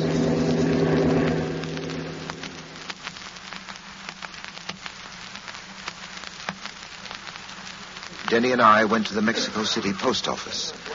As usual, the killer came along. Denny had his instructions. I watched him walk across the concourse and take his station near the general delivery boxes. I stopped at one of the writing tables and waited. I could see my friend the killer leaning against a pillar near the main entrance to the post office. He looked properly confused. We all waited, Denny, he and I. Less than an hour passed when it happened. Box 41 was opened. The blonde young lady drew out an envelope, closed the box, and walked away. The young lady was Linda Bennett. She looked even more attractive with her hair dyed blonde. Denny followed after her, and after Denny, the ever-present pursuer. I took my place at the end of the line. I beg your pardon. Okay, it is my fault, senor. Senor, you are leaving. Sorry, I'm in a bit of a hurry. You do not give me an opportunity to apologize, senor. It's quite all right. My name, senor, is Dolores. A very pretty name. You do not go that way, senor. What? You turn. We go through the side door, this way. The car is waiting. The car? What are you talking about? You come the way I say. I have in my pocket a gun. You come with me, senor, or I will kill you right here. Senor, you will get into the car. As I stepped into the car, I saw a shiny object flash past my eyes. And then all the world fell in on me. Oh! Here in my mind, I'm trying to remember, trying to fit the pieces together. And now, they're together. On my face, I can smell the sharp odor of chloroform. Now I see the clock clearly, 20 after 11. At 12, Kramer will die. 40 minutes to save a man's life. I've got to get out of here. Senor, you are awake. As she bent down to place the chloroform cloth to my face, I reached out and grasped her arm. Oh, my arm! Let go my arm! And then, with all the might left in me, I clenched my fist and I set it on its mission. I rushed across the room to the door, opened it, and walked out into the night. I never knew fresh air could smell so good. A few yards from the house, I saw the black sedan. I got into the car, switched on the ignition, slammed the car into gear, and cut into the darkness ahead.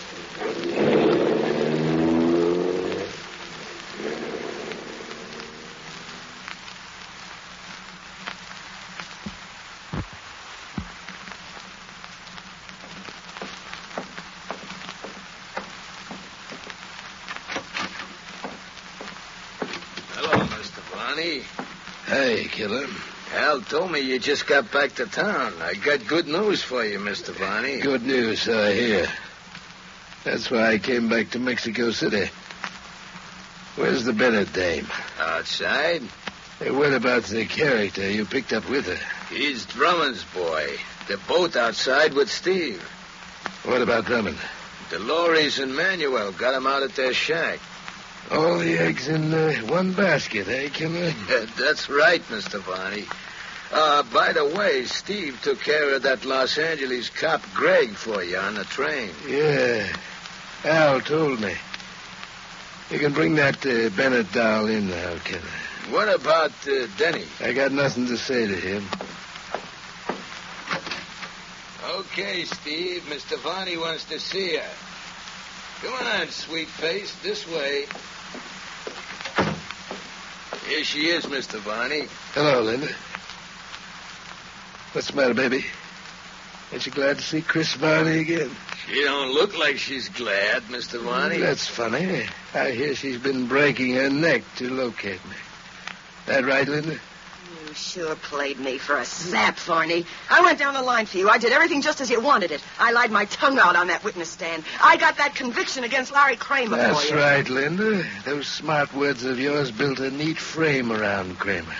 The neatest frame I ever saw. I showed you my appreciation, didn't I?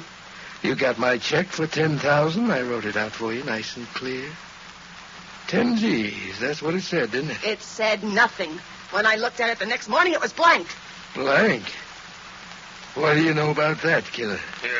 That's tough. You wrote that check with disappearing ink, Chris. That was a dirty, rotten trick to pull. You should have complained to the cops, Linda. All right. Go ahead. Have your fun. Have a good laugh. Here's something else to laugh about, but maybe it won't be so funny. 5 minutes to 12, killer. 5 minutes and Kramer You listen goes. to me, Chris, because I'm not finished. You're making that $10,000 good. Because if you don't, the police back on the coast are going to hear the real story. Mexico City is a long way from the coast. A long way. Yeah, I thought of that, too, Chris. I gave an envelope to my roommate, Dolly Wilson. Nice kid, Dolly. And that envelope's got the whole story in it. If anything happens to me, Dolly turns that envelope over to the district attorney. A real nice kid, Dolly. It's too bad. Too bad Steve had to smash in that pretty face of hers. What? She tried to hold off from him. But how much plastering can a dame take in the face? This the envelope you're talking about, Linda? You've got it. Huh? Yeah, I got it, baby. I got everything I want. Killer. Yeah, Mr. Varney? You can take care of Drummond's boy now. What about her? She's next. Then you go out to the shack to take care of Drummond. Go ahead, killer. Get started. Okay, Mr. Varney. Sit down, Linda. You got a little time until killer gets to you. Sit down and enjoy the sound of this. Cigarette, Linda? 2 shots. Killer must be losing his touch. Sure you don't want to smoke, Linda? Okay, killer, you can take her now. She's getting to be rotten company. Mr. Varney, maybe I can stir your interest. Oh, Captain Drummond. Your trigger man is a bit indisposed, Varney. Yes, those shots you heard were directed at him. Captain Drummond, as you see, won the argument. Captain Drummond, I was next. He was going to kill me next. Well, if for only one reason, I'm glad he didn't get around to you. The state of California is eagerly awaiting your arrival, Miss Bennett, as a material witness in a new murder trial and the exoneration of Larry Kramer. Oh, sir. What is it, Denny? Look, sir, that clock is past midnight. Kramer, it's too late. No, Denny, it's not too late. Before I arrived here at Varney's place, I got a call through to the warden at the state prison. You got a stay of execution? Yes. I promised new and revealing evidence in the case against Larry Kramer. Well, sir, shall we wrap up the evidence and take it along? By all means. Oh, Captain Drummond, just one more thing. Yes? I know mine is not the reason why, but how did you ever get here, sir? How did you know where to come? That blank check of Miss Bennett's. What about it? It wasn't really blank at all. I dipped it in a solution of lemon juice this morning. Lemon juice? Yes. The acids in the juice have the happy faculty of causing disappearing ink to make a reappearance. The check was for $10,000 made out to Linda Bennett and signed by Chris Varney. It wasn't difficult to find Varney's residence here in Mexico City. By the way, Varney, this should be of small comfort to you and your friends. The ink the law uses has absolutely no disappearing properties whatsoever. Once it's down on indictment papers, it sticks.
Out of the fog, out of the night, and into his American adventures comes Bulldog Drummond.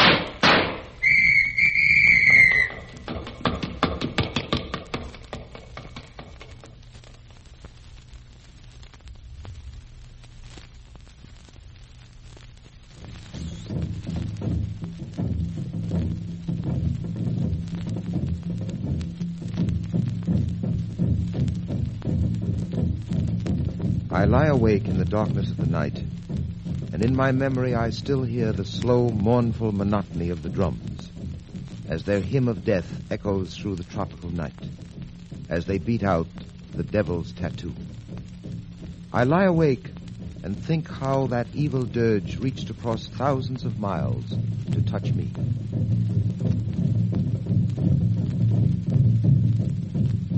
The man from the consulate sat opposite my desk. The grimness of his swarthy face was relieved only by bright, active eyes that shifted nervously, grasping rapier-like views of every corner of the room. You are sure we will not be overheard, Captain Drummond? We're quite alone, Colonel Mendez. As I say, this is a matter of great secrecy. To settle the trouble in my country, we need outside help. Someone who is unknown on the island. My government has decided that you are the man to stop Diablo. Diablo. That's all you know about his identity? Just the name, Diablo? That is all. Diablo. And well named. He is the very devil himself. His followers have killed scores of our people. They come out of the jungle and down from the hills to plunder our towns, to murder our men, our women, even our children. And what's behind all of it? What's the reason? Devil worship. Devil worship? See, I know it is hard to believe. But on the islands in the Caribbean, there are still those who are outside the fringe of civilization. Those who live the way of the untamed jungle and the law of the savage. Captain Drummond, I am leaving for the islands on the White Castle. It sails tomorrow evening. You will help us?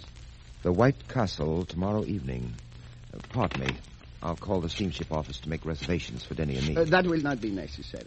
Oh, but you said... Captain Drummond, your reputation precedes you. I knew you would accept. I have already made the necessary arrangements.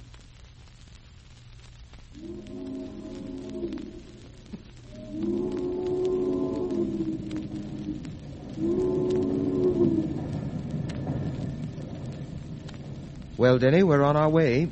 Take your last look at the New York skyline over there. Frankly, sir, I wish we were headed for it instead of away from it. Devil worship and all that. Why, Denny, I thought you'd look forward to a little excitement under Caribbean skies. Or do I sound too much like a traveler? Sir, that imp is jumping up and down inside of me. What imp? The little chap who tells me we're in for something much more than just excitement. He's my trouble barometer. Possibly you should see a doctor about it. Oh, really, Captain Drummond? This is no joking matter. Wait and see. And another thing, sir. Yes, dear. This horrible vessel, why, it's nothing more than a floating tin can. It's called a tramp steamer. Well, that's a good name for it. A very good name indeed. Come along, Denny. Come along. It's time for dinner. We'll join Colonel Mendes in the dining salon. Dining salon. And remind me to have an extra place set for that impish chap inside you. Please, you must help me. What? I don't know what I am doing here. My hair, it was not this color. I don't know how I got here. Where are we going? What is this? Yes, now, just a minute, young lady. Oh, please, you've got to tell me. You've got to tell me where I am. I say she's ill, sir. My hair, it was not like this. Perhaps we'd better take her to the captain. I'll handle it, Denny. Please, you must help me. Now, young lady, listen to me. That man in the room, who is he? What is he doing there? Oh, please. Will you listen to me? Please, I'm trying to help you. If you'll only... You will help me? Yes. But you must quiet down. You must pay attention. Oh, I will pay attention. Now, what is your name? I don't know. I don't remember. My hair was not this color. It was dark. And now it is like this. I remember that. I remember my hair was dark. May I see that key? What key? The one you have in your hand. Oh, the... Thank you. Number 7. Huh? Denny, we're taking this young lady to stateroom number 7. No, please. That man is there. What man? He says he is my husband, but I never saw him before in my life.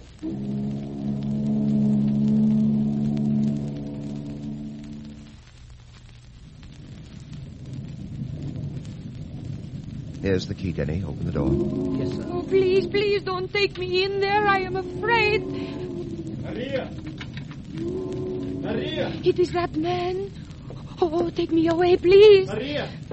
Please, don't let him. I'm so glad you found her. I was arranging for her dinner. When I returned, she was gone. I have been looking everywhere. I will take her inside. No, don't let him, please. She must rest. Thank you. Now, just a minute. Oh, yes. Who are you, and who is this young lady? I am Carlos de Soto. She is my wife, Maria. No, I don't know this man. Perhaps we'd better all see the captain. She is not well. The doctors in New York could not help her. They say maybe with rest she will get better. I am taking her home. Perhaps there on the island with the warm air and the quiet... You say this woman is your wife? No. She wears the wedding ring. It is the same as mine. See? Here are our passports. Look at them. Well, they seem to be in order. What's this? Well, that is our wedding picture. We were very happy then, before Maria was sick like this. Mrs. De Soto, you'd better go inside with your husband. Thank you. Oh, please, he is not my husband. Oh, Maria, dear, you must rest. Oh, you mustn't let him. You must help me. And, Mr. De Soto, I suggest that you be careful about where you leave your stateroom keys. The next time, your wife might run into serious trouble. Thank you. I will remember.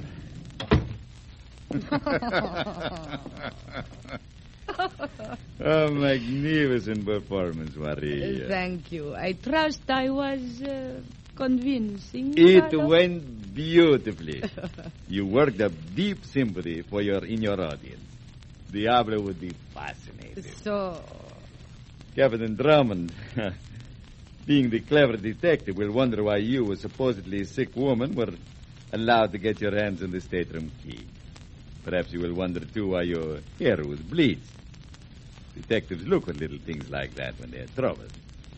And I'm sure Drummond is puzzled by your case.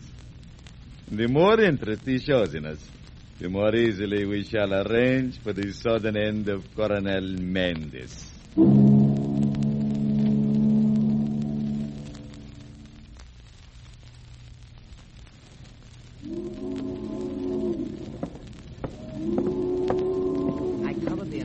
Top deck, sir. Not a sign of Colonel Mendes. What could have happened to him? I don't know, Denny. I don't know. He must be on the ship somewhere. And we're going to keep looking until we find him. Here's his stateroom. But, sir, we tried this stateroom before. And we're going to try again. Maybe we overlooked... Wait. What is it, sir? The door's locked. Oh, but it wasn't locked before. Perhaps he's inside. Perhaps he... Colonel Mendes! Colonel Mendes! Colonel Mendes! All right, come on, Denny. We're breaking in. Ready? Ready, sir. Let's go. Again, it's giving. Now, once again. Why, it's empty. There's no one here. But how... Denny, look here. It was on the bed. Why, it's a drum, sir. A miniature drum. And look at this emblem on it. A devil. Diablo's drum. But, sir, why is this drum in his room? Mumbo jumbo. Eh? This drum, Denny, is a symbol in primitive worship, the symbol of death. Colonel Mendes is gone. Yes, but where? How? A man just doesn't disappear like that, just vanish into thin air. No, Denny, not into thin air.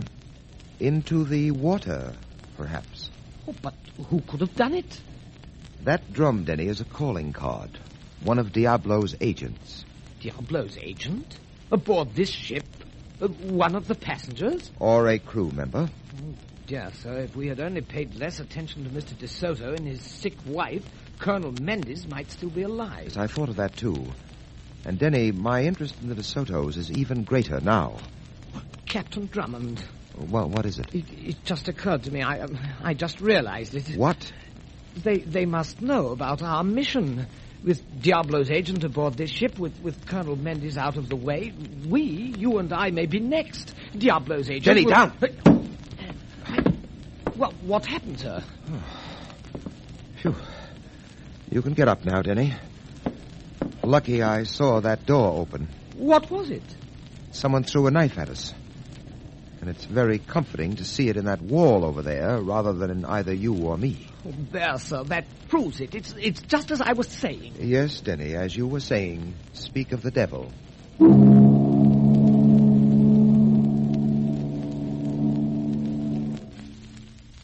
I'll return in a moment to continue our story.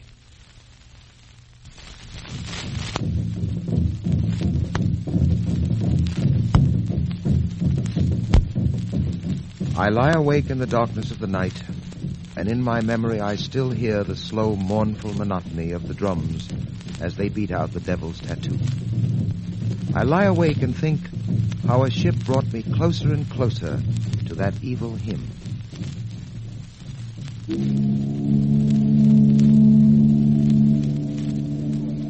Here are your passports, senores. Everything is satisfactory. Thank you. You gentlemen will please go to the baggage clearance office 5. He's over there. Very well. Come along, Denny. Yes, sir. Well, Denny, so far so good. Here we are on land, safe and sound. On land, but it's fairly questionable how safe or sound. And what a wretched place. Smelly and beastly hot. Why, Denny, that's the glamour of the tropics. Then, if you don't mind, as soon as we get our baggage, I'd like to find a hotel and bath. I want to wash some of this tropical glamour off me. That will have to wait until after we do some checking up on Mr. and Mrs. Carlos DeSoto. Here's office 5. Why, sir, this office is empty. There's no baggage in... Must be some mistake.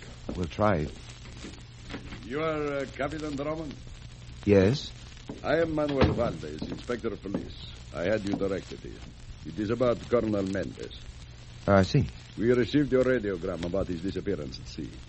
Well, there are some details, Inspector, I didn't put in the message for fear... There has been a mistake, Captain Drummond. Colonel Mendes was not aboard the White Castle. What are you talking about? On the 22nd, that was the day after the White Castle sailed, we received a message from our consulate. In the room in the New York hotel, they found Colonel Mendes murdered. The colonel did not accomplish his mission. Now, if you will come with me to my office, I will show you the report. As this confidential report shows, Mendes was sent on a secret mission to seek your aid. But he was murdered before he reached you, Captain Drummond. Well, then, sir, who was the person posing as Colonel Mendes? Couldn't it have been one of Diablo's men? In all probability. But in that case, why was the bogus Colonel Mendes erased? Inspector Valdez, I still have an idea that the De Sotos might supply some answers to our questions. But I tell you, Captain Drummond, Carlos De Soto is one of the outstanding citizens. His family for generations have been the chief benefactors on this island. Pardon. Hello? See?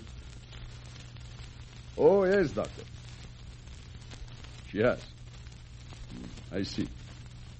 That was on your advice. Thank you. Goodbye, Doctor. Well, Captain Drummond, there you are. That was the De Soto's doctor. He says that he has been treating Maria De Soto for the past 6 months for a nervous disorder. On his recommendation, Carlos had taken Maria to see doctors in your country. Yes. Well, I still should like to visit the De Sotos. Very well. Their plantation is on the other side of the island. That shouldn't take long to get to. I'm quite anxious to talk to them. Diablo's people are in the jungles and the hills. We would never get across the island alive. We must go around the island. There are only wagon roads most of the way. It will take us at least a day. Then we'll get started immediately. As you say, but I tell you there could be no connection between Diablo and the De Sotos. Why, only last year Carlos offered a reward for the capture of Diablo. In that case, I shall be quite happy to receive the reward directly from Carlos De Soto himself.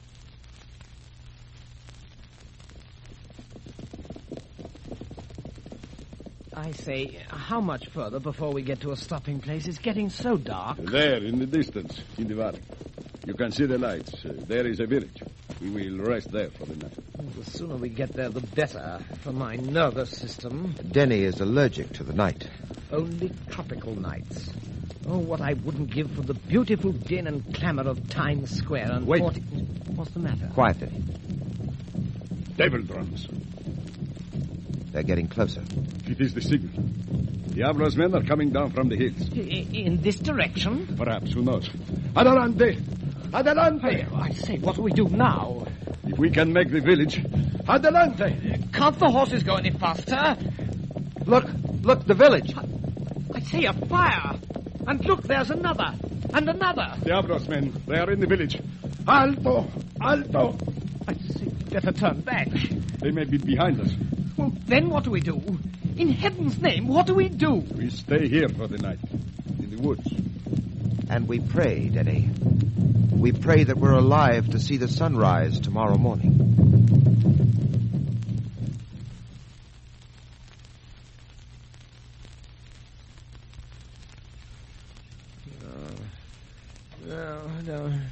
No, please, no, don't kill me. Please, knife, Denny. please, Denny. Please, no, not Denny, that. wake up. No. Wake up, Denny. What? Oh, Captain Drummond, it's you, sir. It's morning, Denny. Oh, and we're still alive. Quite alive. And as for me, I'm very hungry. Where's Inspector Valdez? He went for the horses. He'll be right back. Oh, sir, I had the most horrible nightmare. Yes, so I heard. A huge devil was chasing me through a jungle. Then he caught me and was about to plunge a knife into me. What's wrong? We will have to go on foot to the village. Well, what's happened, Valdez? The horses are gone. Well, perhaps they wandered off. Perhaps we can find No. I tied them both to a tree last night. The ropes were cut. And beside the tree I found the devil drum.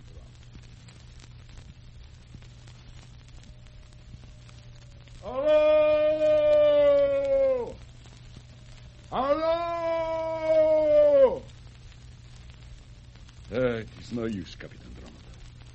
Not a living thing is left in this village. Say, just look at it, sir. Ashes, debris, and death. Yes, Diablo is thorough in his desolation. Well, Valdez, we'd better get along. How far to the De Soto's plantation on foot? We could not reach it before nightfall. There is no food. Perhaps we had better turn back. No, we're going on. But, sir, I'm famished. What are we going to do? We'll look through these ruins. We'll find something to eat. Valdez, you try over there. Denny and I will search this place here. Very well, Captain Drummond. Come along, Denny. Well, Denny, coming? Please, sir, I want to talk to you about something very important. I thought you were so hungry. I am, but I'm much more concerned with Inspector Valdez's conduct. Do you realize, sir, that all along he has tried to dissuade us from visiting the DeSotos? His actions have seemed most peculiar for a police officer. I've been quite aware of Valdez's actions from the start. And the most peculiar thing, Denny, is what happened last night. Or rather, what didn't happen last night. What do you mean, sir? If Diablo's men did steal our horses, mark you, I say, if they did, why were we permitted to live? They surely must have known that we were in the woods nearby. Then Valdez, he might be one of Diablo's? Possibly, Denny. Possibly. I say, Captain Drummond. Come on, hurry, Denny, hurry. It must have been Valdez. What could have happened? When we get into that house, be on your guard. It might be a trap. All right, be careful now. There he is, over there. Valdez. He's dead, Denny. We were wrong about Valdez. But this village is deserted. How did it happen? Who could have done it? Sir. There's your answer, Denny. The devil drums are beating out your answer.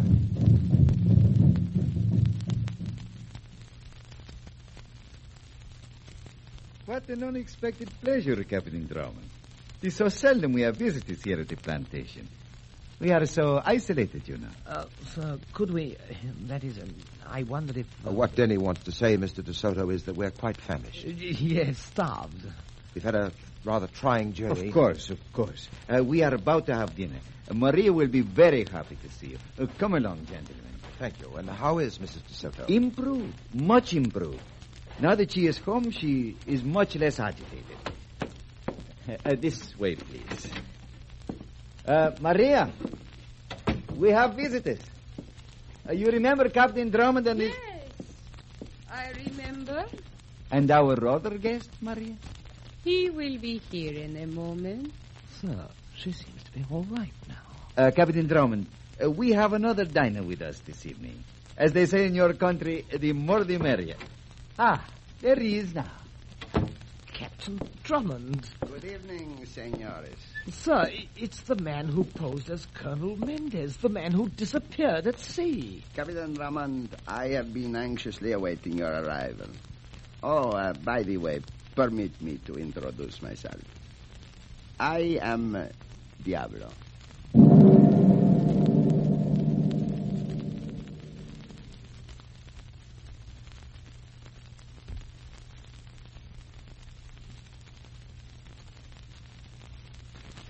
I am sorry about this revolver, senores. I realize it makes friendly conversation difficult, but I am afraid it is necessary in this case. I understand perfectly. As I was saying, Capitan, your evaluation of Carlo De Soto is correct. He has been my most trusted supporter. And wealthiest. In a cause like mine, money is a necessary evil. But I still don't understand. He wasn't aboard the ship, and he couldn't have... Denny is still perturbed by your disappearance at sea. And you? Stop me if I'm wrong. You jumped overboard at a designated spot where you were picked up by a boat. Correct again. And then I arrived here by plane 2 days ahead of you. A clever plan, no? As melodramatic as a 10-cent novel. And as cheap. Why, Captain Drummond. And I was so sure you would appreciate it. It was one of the reasons I permitted you to come this far. And the other reasons? Mainly because I admired the challenge you presented. It was most entertaining. And, too, I wanted you here at the finish when my plan is crowned with success. Tomorrow, I shall lead my men into the capital. Carlos has gone ahead to wait my triumphant entry. There is the signal for tomorrow's attack. The devil drums. Yes, Denny, devil drums. But not in the way we thought of them. They're beating out the same note of doom that sounded throughout the world when the power-mad conquerors were desolating civilization a few years ago. And here, on this island now, is a little carbon copy of the 20th century Caesars. Like the others, he's played upon superstition and prejudice to build his power, to promote his greed. He calls it devil worship, but it's the same as the others. Hate, labeled with a different brand. But Denny, he'll fail. He'll fail like the rest. Bravo, bravo. A very moving speech, Captain Drummond. Now I am all the more anxious to have you witness my success. So, gentlemen, if you will... Out of the way, Denny.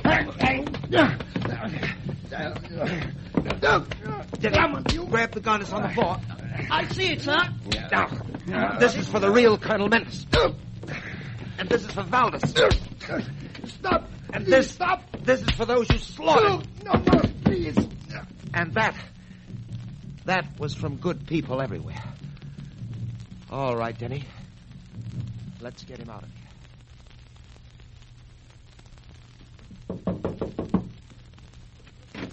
here. Yes?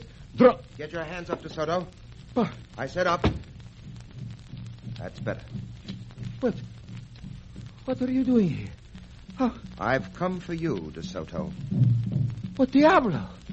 Denny and I escorted him into the city here in a most untriumphant entry. He's waiting for you at headquarters. The drums. The drums. They've stopped. Yes. Diablo's men have marched into an ambush. The drums. The drums have stopped. You'll hear drums again, DeSoto. You and Diablo.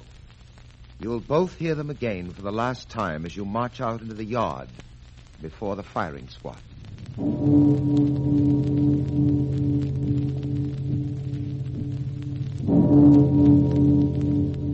I'll be back in a moment to tell you about next week's story.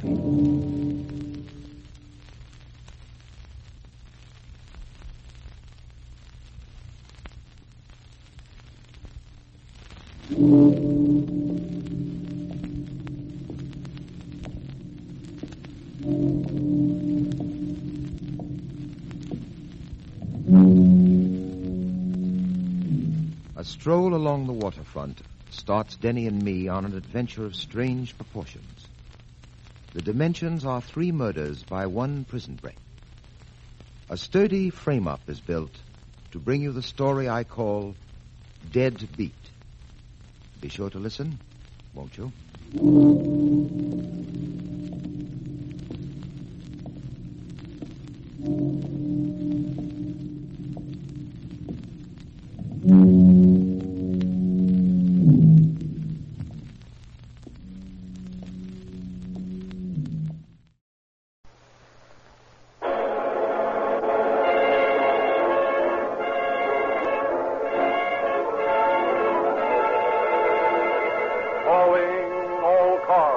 Copyrighted program created by Rio Grande.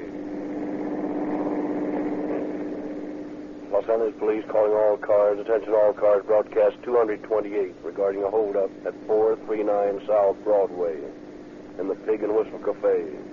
The bandits are there now. That's all. Rosenquist.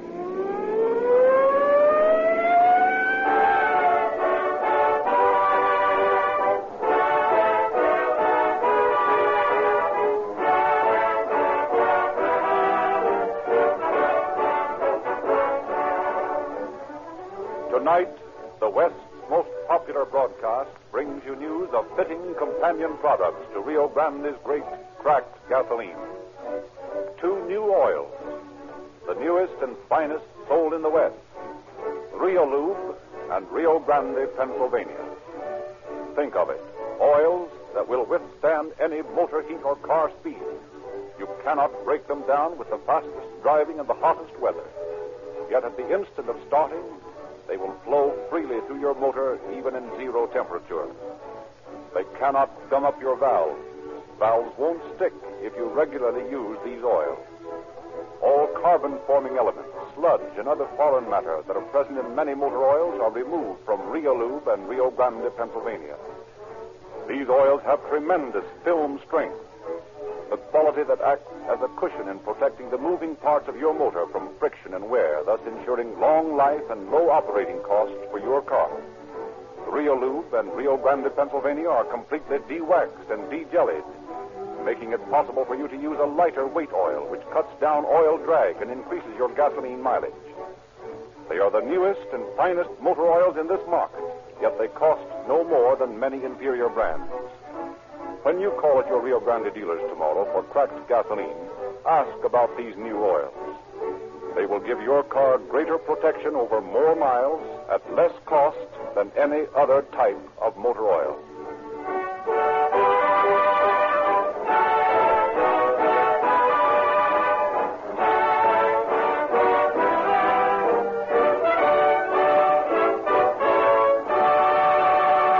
Tonight's story is taken from the files of the police department of the city of Los Angeles, and we have therefore asked Chief James E. Davis to open our program. Chief Davis. Good evening, ladies and gentlemen. The habitual criminal has no right to freedom. That is a strong statement, but from events that took place in the case we are to hear tonight, you will see why I can make that statement. It is my belief that parole laws should be tightened to make it impossible for old offenders to walk out of prison after serving a small part of their sentence. If such laws had been universally enforced in this country, at least one of the criminals involved would not have perpetrated the crimes we are to hear tonight.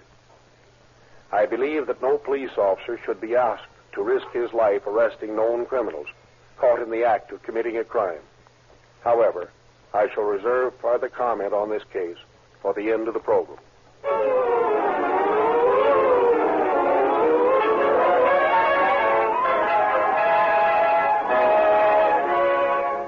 The 400 block of South Broadway was packed with after-holiday bargain seekers. Above a doorway, a little pink pig danced to the tune of his own tiny flute, and the January sun streamed down on the teeming throngs. Beneath the pink-nosed pig, men and women passed into the mirrored cafe beyond. Into the cafe strode a man, obviously a stranger. He found a vacant place at the counter and gave an order to the attendant. Good morning, sir. Yes, it is, isn't it? Yes. What do you have this morning? Well, I'll have orange juice and a couple eggs over easy, some white toast with coffee. Want some bacon with that? Listen, did I ask you for it? Oh, no, sir. Excuse me. Want the toast buttered? Yes, please. And throw some potatoes on with the eggs, will you? Yes, sir. Don't look now, pal, but you're being held up. What? Hit your trap button, and you won't get hurt. Give me the ice. Listen, I don't Pipe know. down. Here, give me that wallet. That's it. Now just take that little black bag you got between your feet, and I'd be on my way. Thanks, pal. So long. Taking the briefcase which the man had carried, the stranger walked rapidly to the door. His companion, standing beside the cashier's counter, joined him. 2 seats away from the robbed man sat Special Deputy A.J. Brown. His keen eyes had caught the swift drama in the mirror behind the counter. Now, as the bandits reached the door, Brown drew his gun and fired. Stop, Danny, I'm shot. That's the you. Get him, the bandit. Stop that man. I'll forget that man. Hold up there. Drop the bag. There's on the sidewalk. Hey, what's going on here? That man running down the street just helped a man arrested here. Well, get him. Ever catch him in this crowd? Yeah, if he stays out in the open, we'll have a chance. Duck it into Broadway. Let's go. There's a sail on down there. Too many people ever get hold of that guy. Yeah, might as well take it easy and check up on the bird I shot. Yeah, it's a cinch we'll never get through that crowd of women in the Broadway. And you never get to Hill Street in time to head him off either. That's right. Let's go back to the cafe. Don't know what's happening to me. Didn't shoot as well as they used to. Excited, probably. Yeah, one of the smoothest jobs I ever saw pulled. How so? Those monkeys walked in and took that fellow's briefcase as calmly as if they'd been pals of his. Yeah. Well, I see Risden's here. Looks like he's got things under control. Yeah, he got here about the same time you did. How's the fellow who was shot, Risden? Looks like he's paralyzed, hit in the back of the neck. Can he talk? Don't think so. Where's the fellow who was held up? Yeah, right here, officer. I was just telling this other officer here. Mr. Lippett's. Yeah? I sent for an ambulance, Dries. You get Mr. Lippett's statement. I'll take care of things around here. Okay. Now, Mr. Lippett, what happened? Bill, I come in and I sat down over there and I gave the girl my order. She just started to bring my orange juice. Tomato juice. It doesn't matter. Right in here, boys. Come on, make way, you people. Move on. Give 'em rum. Well, anyway, she just left. The girl, I mean. When this fellow who robbed me come up and sort of leaned up against me. Say anything? Yeah, he said, don't look now, but you're being held up. You have a gun? Yeah, sort of a short snub-nosed gun. How big? Well, I don't know exactly, but it looked like a cannon to me. What did he do next? Well, he reached in my pocket, this one right here, and he took my wallet, and then he reached down and got my briefcase, and he just started walking out. Did you try to stop him? Oh, no. Well, they just loaded the one I shot into the wagon and started him to the hospital. Is he still alive? Yeah, he didn't hurt much. He'll be able to talk. Fine. Here's a pair of dark glasses I found on the sidewalk outside. Kid picked up this gun in the gutter. We got the briefcase and the wallet just outside, too. Other bird dropped them when he started to run. Say, what's in that wallet and that briefcase? That bird seemed to want it awful bad. Bill, that was diamonds. Diamonds? How many? Bill, about $90,000 worth. What? $90,000. No wonder the bandits were in a hurry, huh? Say, wait a minute. These aren't just tin horn hold-up boys. They've been casing this job for a long time, if I'm any judge. This is a job for the robbery squad to get on right away.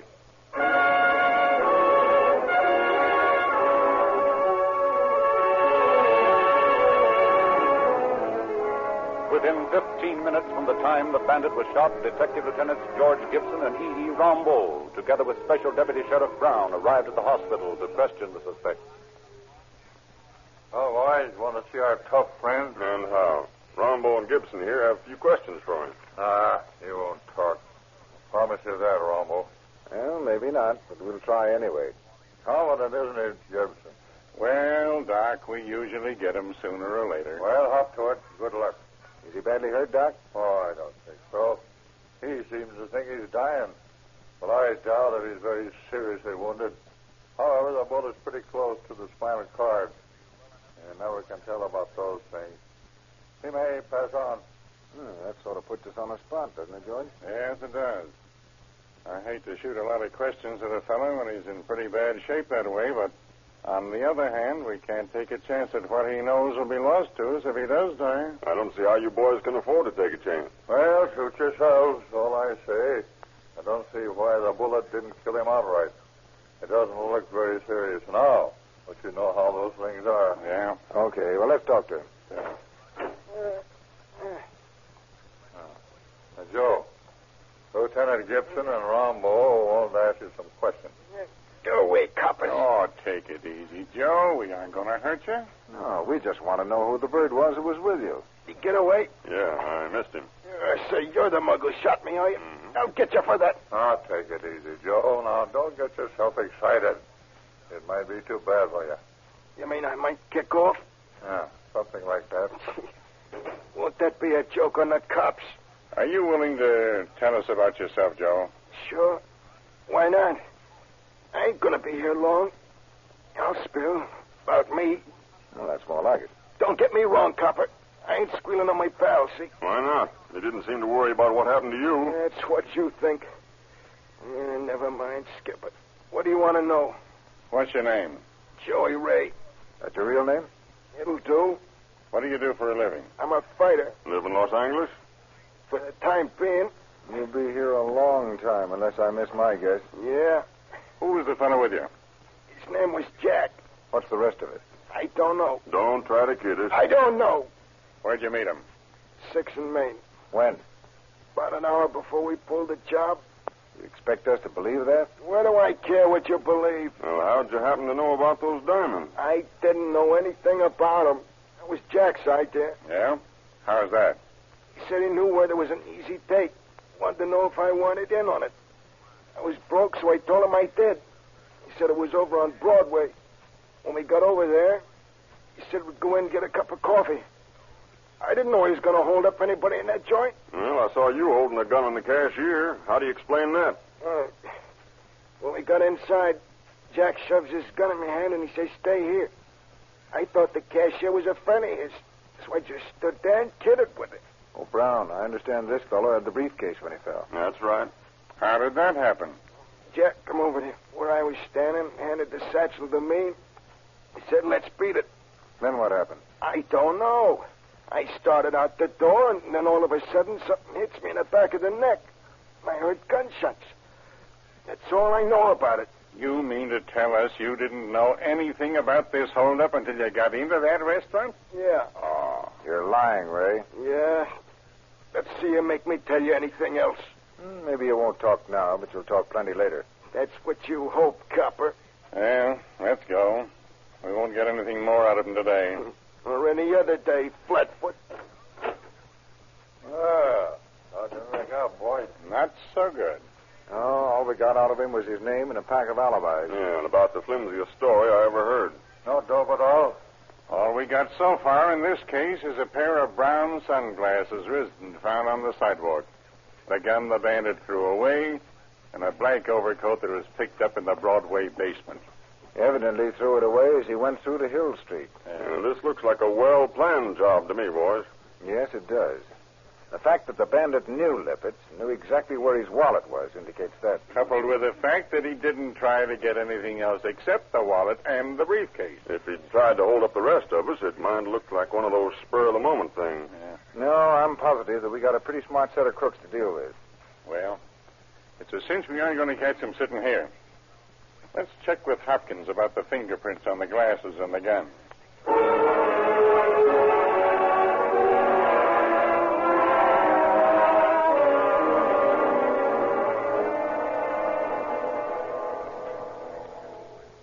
Find any prints on that gun, Hopkins? No. Well, how about the sunglasses? Well, I got one swell thumbprint off them. Just one print? Well, that means we'd have to look at 300,000 prints to find whom that belonged to. That's right. And even if we make a search of the single print file, we've still got 12,000 prints to look at. Well, that's impossible on the face of it. You're right. No, boys, I am afraid you're going to have to get something more than this for me to work from. Hey, is this the overcoat they found in the basement of the Broadway? The one on the table here? Yeah, that's the one. Looks like Brown was doing some fine shooting at this baby. Yeah, here's a nice bullet cut across the shoulder. What's that? Oh, it looks like a spool of adhesive tape. Yeah, that's what it is. Can you get any prints off this, Hop? I doubt it.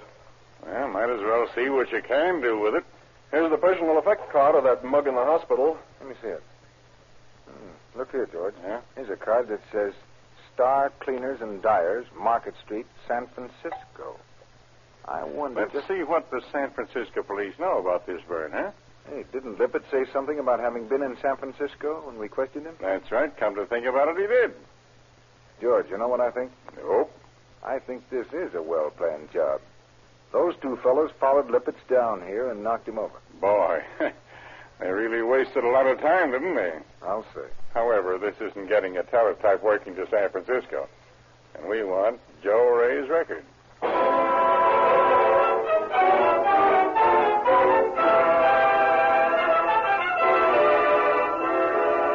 San Francisco's reply to the teletype message was speedy and enlightening.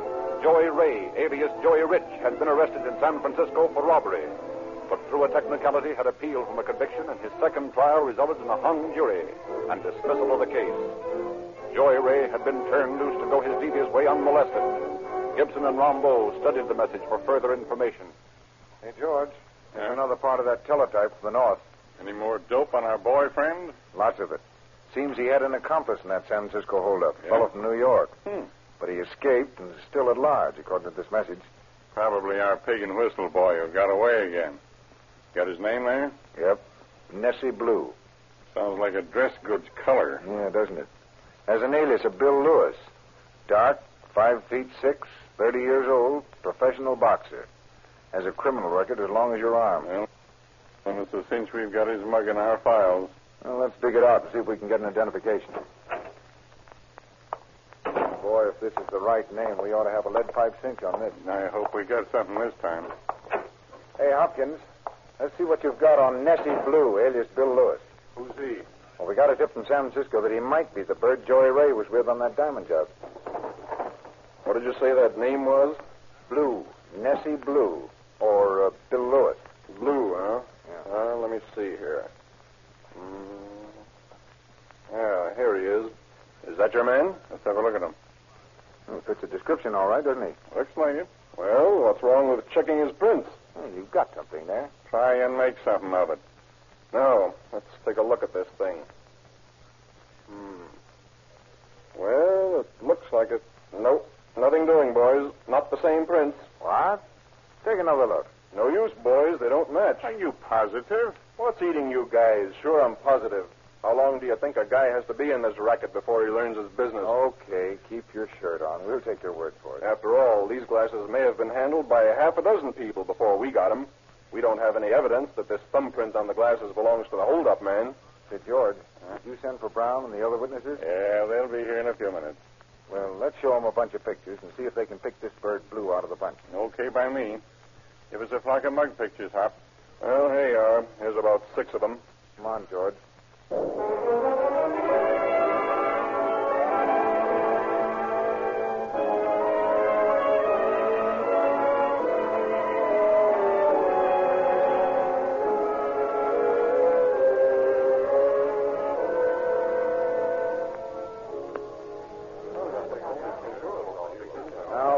We've got a lead on the boys who held you up, Mr. Lippitz.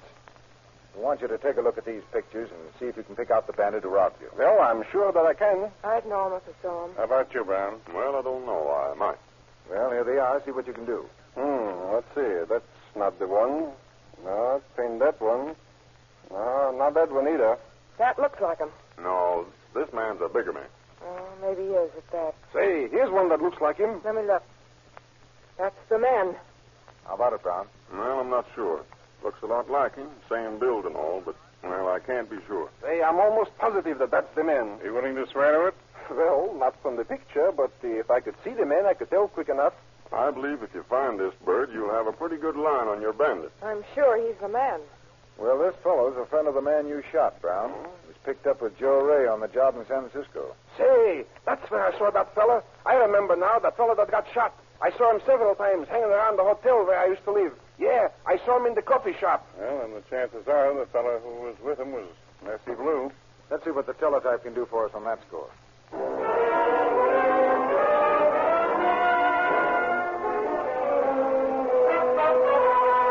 In view of the fact that Blue was also wanted for murder by the Chicago police, the chances of his being apprehended were good.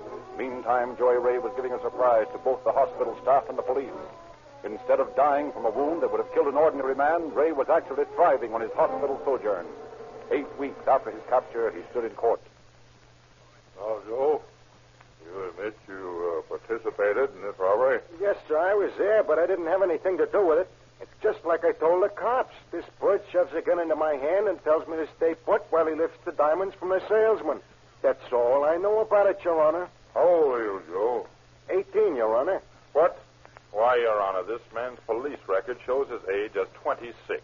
What about that, Joe? I don't know how that got there, Your Honor, because I ain't but 18. Huh? Has the district attorney any proof that this man is older than he claims? No, Your Honor, we haven't. However, when he was admitted to the hospital, he gave his age as 20. Is that true, Joe?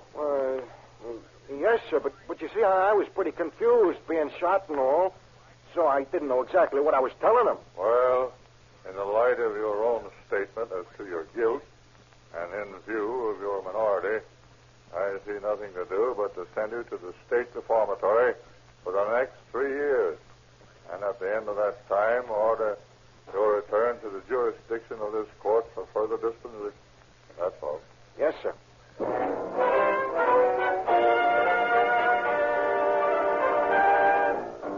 While the search was going on for Nessie Blue, Joey Ray became a model prisoner at the state reformatory for exactly 6 weeks. One moonless night, Joey Ray walked off the reformatory reservation and sallied forth for parts unknown. Early in April, interesting news came from Minneapolis. Nessie Blue had been shot and captured while staging a holdup in that city. Thorough investigation of his activities during the preceding 4 months established definitely that he was not in Los Angeles in January. Gibson and Rombo thus found themselves in a blind alley. Determined to run their party to earth, the two officers began anew their investigations. Then came a sudden break of luck. George, I got a tip on that diamond case. It's about time we got something on that deal. You remember that girl we picked up on suspicion? The one who lives out on 6th Street, close to Westlake? The blonde dame? Yeah. Well, she's due here in a couple of minutes, and she told me over the phone that she had some information for us. What kind of information? Oh, that's probably our girlfriend now. Come in, Ann. Sit down. You know George Gibson, don't you? Ah, sure, I remember him. How are you? Fine. Rambo tells me that you have some dope on the diamond robbery. Well, I don't know whether it's worth much, but it's something I overheard in the lobby of the hotel where I live. And what was it? Well, I was sitting close to two men who were reading the paper one afternoon, and one of them said something about the diamond robbery, and the other one said, them dumb cops won't ever find that bird. They're looking for the wrong man. Dumb cops, eh? That's what he said. Then this other fella, he spoke up and said if they'd look around Frisco for Danny Williams, they might get somewhere. Danny Williams? That's the name he used. Wait a minute. I'm going to call Hopkins. Give me Hopkins' fingerprints. They say where this monkey might be in San Francisco, Ann? No, that was all they said about him. Just Danny Williams in San Francisco. Hello, Hop. Look. See what you can find in the file on a bird named Williams. Danny Williams. I'll wait.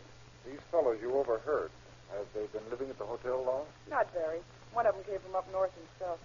I probably know something about this case, all right. Did they say anything else about this fellow? Only something about him running around with Joey Ray, that fellow who was shot. I'd like to be able to ask that bird a few questions.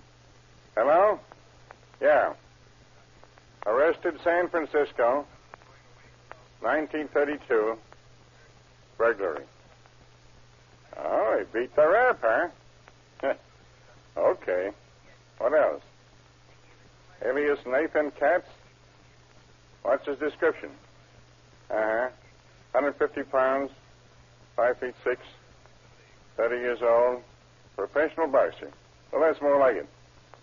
Oh, fight manager, eh? Immaculate dresser. Wears tailored clothes. You got his prints? Okay, check that print we got off that diamond robbery job against Mr. Williams, will you? Thanks, Hop. Well, looks like that was a hot tip, Ann. I hope so. I've been wanting to do something to repay you boys for getting me out of that jam I was in. Well, that wasn't anything. We're just as anxious to help people as we are to send them to jail. Maybe so, but just the same, I'm grateful to you fellas. Robbery Gibson speaking. They are? He is? Okay, thanks, Hop. Nathan Katz or Danny Williams, as you please, is the bird whose thumbprint was on those sunglasses.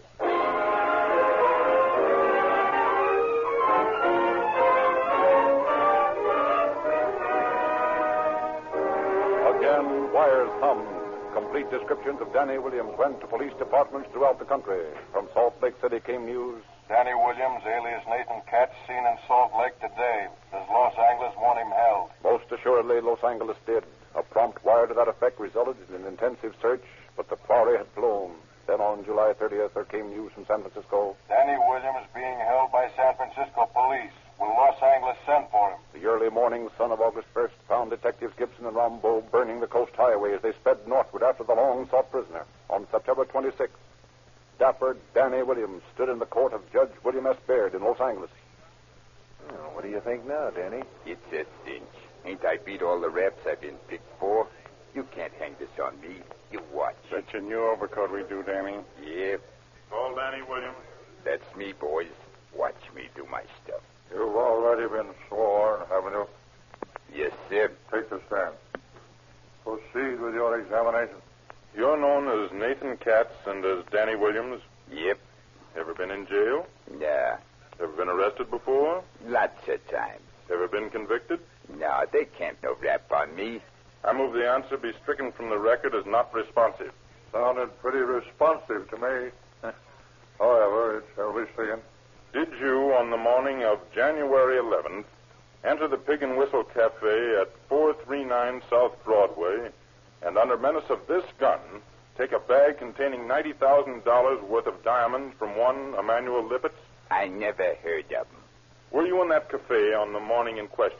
No, I was not. Were you ever in that cafe? Not as far as I know. Do you know a man named Ray, Joey Ray? Never heard of him. Did you ever see these sunglasses before? Nah. Ever see this gun before? No, I don't carry guns. Did you ever see this overcoat before? Nah. Do you know that the tailor's label in this overcoat is the same as the label in the suit you had on when you were arrested in San Francisco? Oh, no, you don't. I tore that one. You did what? Nothing. I never saw it before. I request the court's permission to have the defendant put this coat on and show the jury whether or not it fits him. Permission granted. Would you mind just showing us that this coat isn't yours, that it won't fit you? Sure, I'll put it on. It ain't my coat. All right. Right down here, if you please. There you are. I'll hold it for you. Thanks. There. You see, it don't fit me. Well, let's see if we pull it down on you like this. That's better. Just let your shoulders down, Mr. Williams. I think you'll find it quite comfortable. That's all, Mr. Williams. Thank you. Next to you. That is our case, Your Honor. The jury may retire.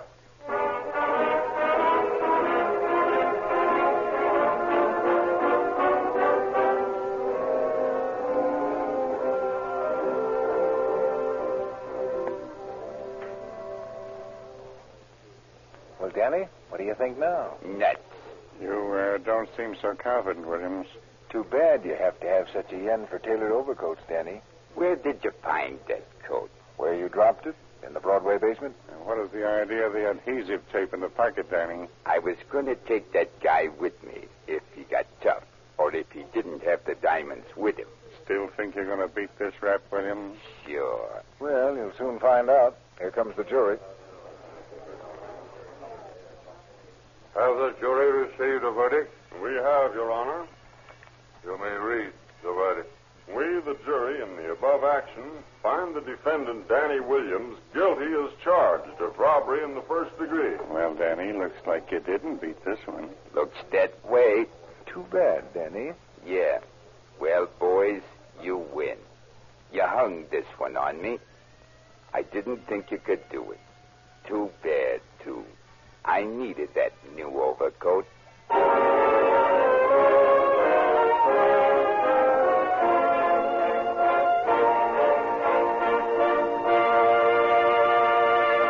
In just a moment, we will hear again from Chief Davis. Friends, when I say that Rio Lube in Rio Grande, Pennsylvania are the newest and finest motor oil sold in the West, I mean exactly that. They are backed by the largest research and development laboratory in the United States. The same type of oil is used by 8 major airlines, 150 railroads, fleets of ships, and motorists in 45 nations of the world. Rio Lube is a de-waxed, de-jellied, super-refined, 100% paraffin base oil sealed in tamper-proof cans and delivered to you through all the red and white Rio Grande stations at only 25 cents a quart. Accept no substitute for Rio Lube. It will give you greater protection over more miles at less cost than any other type of motor oil.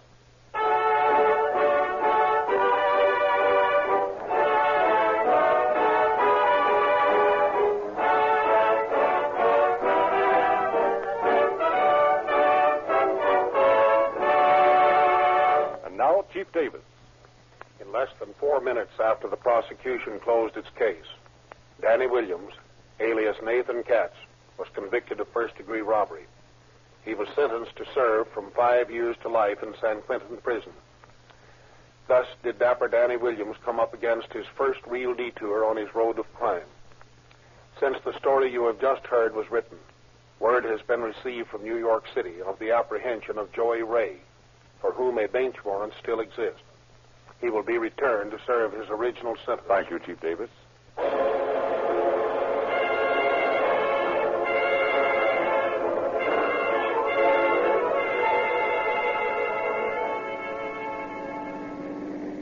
Los Angeles Police calling all cars, attention all cars, cancellation of broadcast 228 regarding a hold-up. Suspects in this case are now in custody. That's all. Rolls and quits.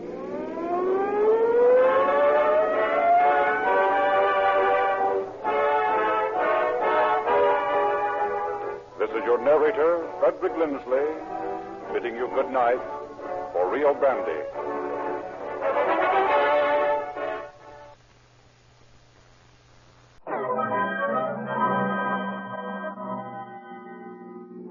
Police calling all cars. Police calling all cars, attention all cars, broadcast 3. Be on the lookout for LaSalle Coupe. 8 X-ray 3072.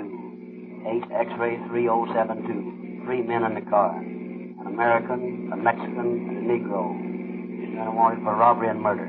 That's all. Rolls and closes.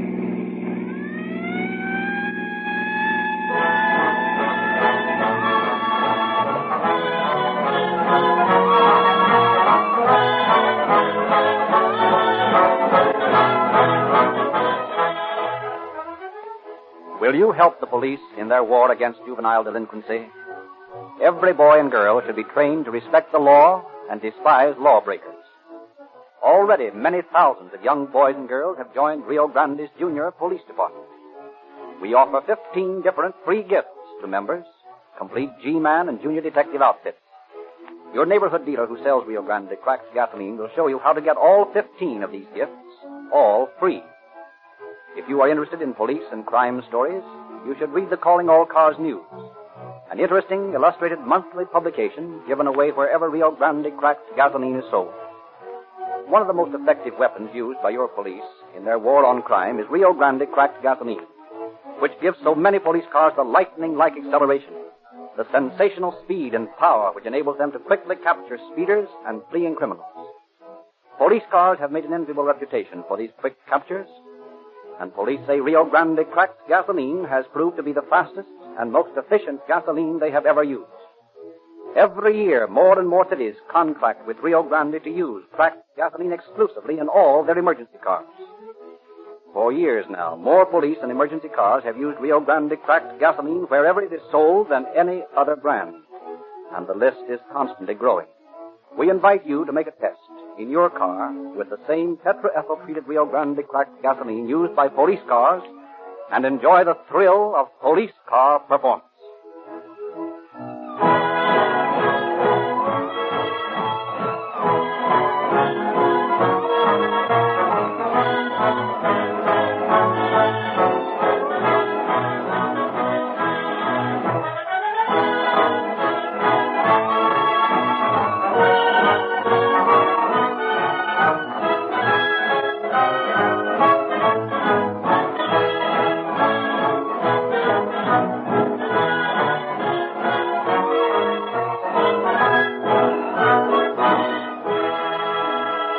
Now we are pleased to present Captain Bert Wallace, head of the homicide squad of the Los Angeles Police Department. Captain Wallace. Good evening, friends. We hear much about the reformation of the hardened criminal. It rarely happens that way. Once a criminal has stepped across the borderline into dishonesty, it seems that he can't resist the temptation to turn another trick. It is very discouraging to police officers to spend so much time and so much of the taxpayers' money to capture a bandit and then have him turned loose by the parole system after a short jail sentence. Police know only too well that they will soon pick up evidence that the so-called reformed criminal has returned to his erring ways. Police records are full of cases of men and women arrested again and again and again. Police know that most major crimes are committed by experienced criminals who have police records. Tonight's broadcast tells the story of a gang of hold-up men composed, with one exception, of ex-convicts. It gives a typical example of how these men, whose minds have already been poisoned against law and order, delight in pitting their strength against the law enforcement agencies. Their punishment by the courts does not teach them a lesson. As you will see, it is necessary for your police department to keep a watch on all known criminals and paroled convicts. And it is from their ranks that the police make most of their arrests. I hope that the moral taught by tonight's program will be instrumental in keeping many potential law violators from making that dangerous first step. I very much fear that, once having tasted the forbidden fruits of crime, it is almost impossible to return to a respectable life, and that the police must arrest the criminally inclined again and again, if necessary, until they have been put behind the bars for good.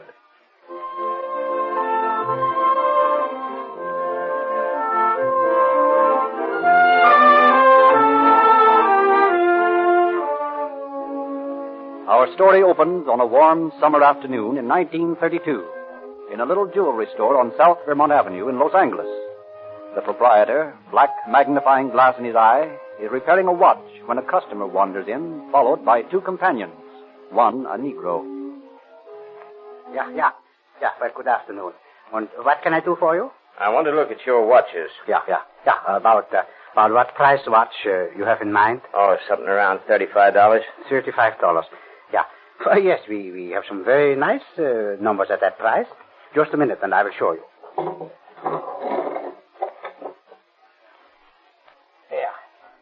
Here. Now, here's a very smart watch. Swiss movement. Guaranteed. Here?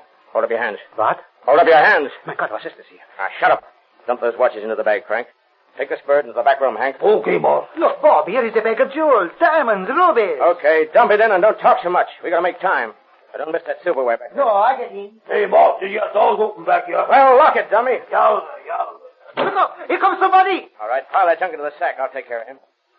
What do you want? I'm looking for the manager. You the manager? No, I'm not. Oh, I see. Well, I'd like to get my wife's watch fixed. It seems the mainspring is... Get in the back room. Yes, fall will be here soon. I said get in the back room. What's that in your hand? Well, I declare, a gun. I'll give you 3 to get in the back room. Well, the police will hear of this. 1. And it'll go hard with you. 2. I never was one to stand by and see the law broken. What's going on in here, boss? Never mind now, Hank. You got the junk, Frank? See, the sack is full. How about you, Hank? I ain't had time yet, boss. All right, forget it. Get going. This will be a tough beef. We'd better scram quick. Oh, my God! They've killed him! Help! Police! Police! Police!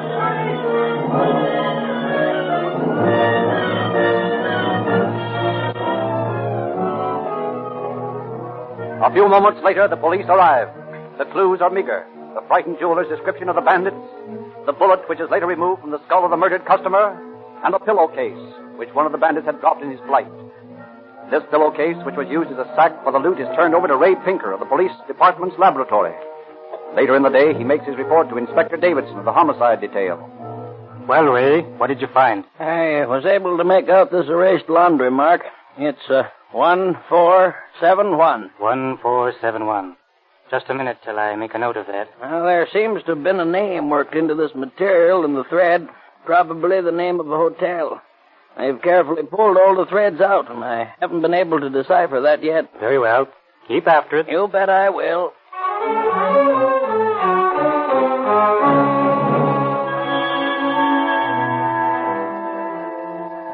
But the clue of the pillowcase leads nowhere. For the search of the hotel whose property it is results in no suspects fitting the description of the bandits. It looked like a clean getaway. That night, York returns to the gang's hideout from the fence. Who is that? I guess that's the boss. And maybe the bulls. You answer him, Hank. And then get all shut up? No, sir, not me. No, sir. Ah, it's Bob. 3 rings. I will get it. Well, boss, how you make out? Not bad, not good. How much is that? Well, he gave me $500 for the stuff. Only 5 C's? You should have let me take it to this fence, I know, Bob. I could get lots more. That's the best I could do. How much you holding out for yourself? Cut that talk, Mug. I don't do business that way. Okay. Drop the gat. All right, boys, this will not get us no place. Let us have the dough. Okay, here you are. I figure the cut this way. 150 for Frank and me, and 100 apiece for Hank and Tiny. Hey, what is No, this? just a minute there, boss. Now, listen. Frank and I really pulled the job. Hank mussed around in the back room all the time. I don't know what he was doing, playing kiss the pillow with a Dutch jeweler or something. Now, listen here, boss. I can explain all that, I'll tell And you. Tiny only drove the car. Frank and I did the real work. Yeah, and you pulled a beef bumping off that old man. Yeah, you didn't have to do that, boss. How'd I know the guy was deaf? I can't stop to ask questions during a job. Listen here, York. You pulled the beef, but if the bulls get us, we'll all take the rap for it. Oh, maybe only life for us while you swing. We're all in it. We're cutting even, see? Yes, Bob. Me, I do not want more than the rest. And if you don't cut even, York, I just soon turn the heat on you as look at you. Well, I don't want no trouble. Yeah, I bet you don't. You don't want me to press the button on this toy I got here, do you, York? Now, how do we cut? Okay. It's an even split. That's more like it. Here you are. 125 apiece. In marked money, York? Oh, shut up. Where's Rosita, Frank? Oh, my little niece. I do not know. Back in the kitchen, maybe. Well, I'm going out and talk to her.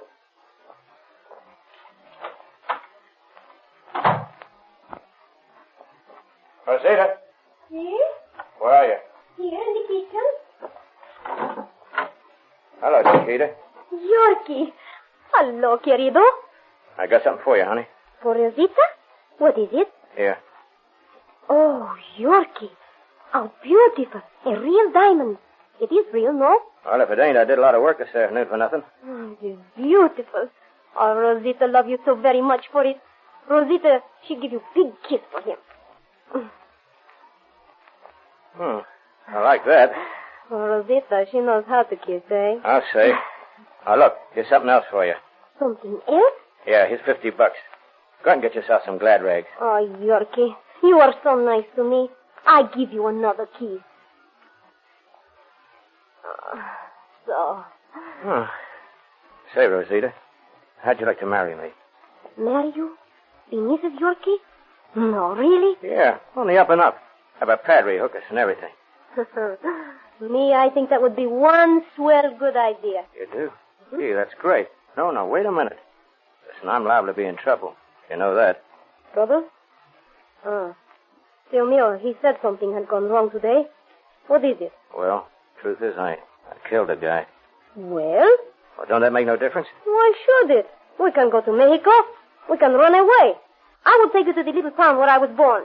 They will never find you there. Yeah, but we ain't got no dough. Get some. Go get some like you got these. Only get a lot. Rob a bank. Rob a bank? That's an idea. A good idea. I'll talk to the boys about it right now.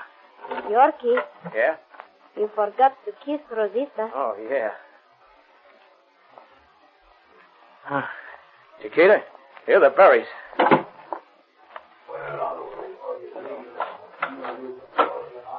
Hey, boys. I got a great idea. Like bumping off an old man? Oh, shut up. Now, listen, Rogers. I'm sick of the sight of you. Now, get out. What do you mean, get out? You pulled your last job with me, and I'm through with you. Now, look here. What You heard me. You got your cut. More than you deserve. Your paid off's a scram. Well, if that's the way you feel about Well, it is the way I feel about it. You're nothing but a small change, Rogers. Why, I've been strung out of more big houses than you ever heard of. Yeah, well, listen. I done my time, too. You'd never know it. You talk like a kid sticking up gas stations. Now, beat it. I got no time for you. Okay. But maybe I'm making a mistake. Yeah, and maybe I'm just wising up. And don't slam the door when you go out. That guy gets on my nerves. Doggone, he's a good man, boss. Well, I don't want him around me, you get it? Yes, I sure does, yeah. Okay. Now, here's the idea. We're going to stick up a bank. A bank? That's a big job, boss. You're telling me? Well, we're doing only big jobs from now on. Now, look here. We're in up to our necks now. If they ever get us, we're on our way to the big house. But if we pull a couple of nice jobs, we can all get out of the country with enough to live on for the rest of our lives. You're figuring on getting some real important money, is that it, boss? Right. Now, we'll need another guy, a good hard guy to pull a bank job. Now, can you think of anybody? Say, I've got it. Turcotte. You know him? Don't seem as if I does, no. See, I know him. He is all right. He is very good with the gun. All right. We'll start on one of these little branch banks out this way. And then, just to be sure we get enough for the rest of our lives, we'll knock over one of the big downtown banks. Listen, we got everything to gain. And if we stick around here too long, the bulls are bound to pick us up. It's in the cards. The homicide squad down at the city hall is a tough bunch of monkeys. And don't ever forget it.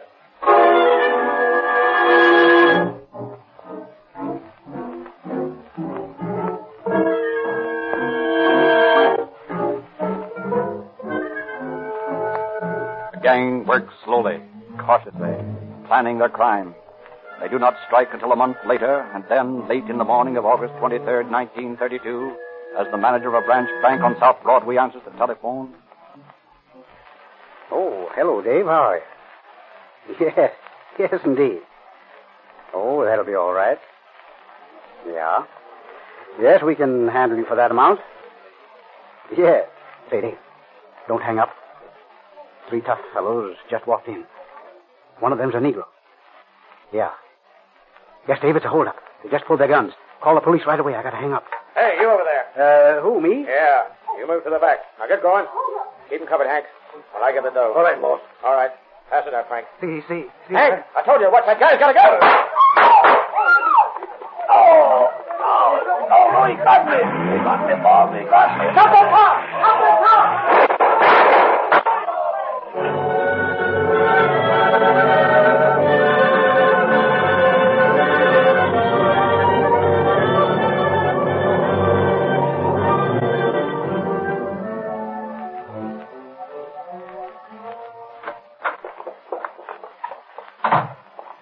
Yorkie, Corazon, have you brought me the money? I don't have it, Rosita.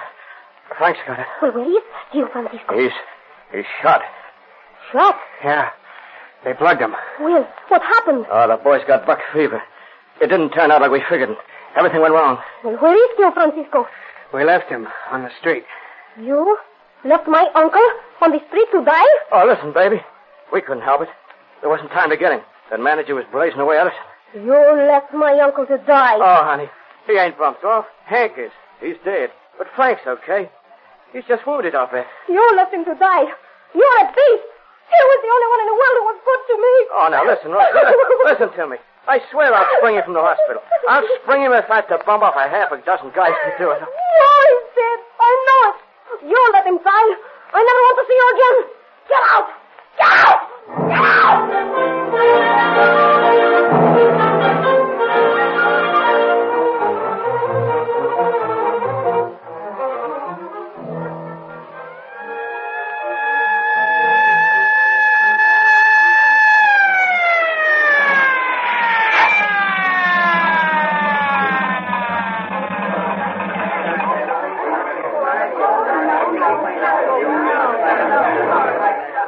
Hello, Lieutenant.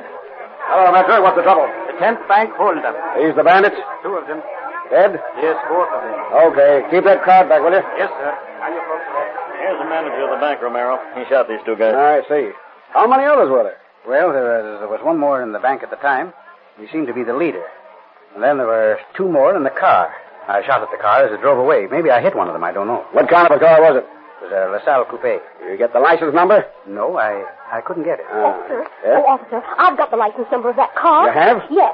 I was just coming into the bank when I heard the shooting. I hid in the doorway and watched them drive away. I wrote down the license. Here it is.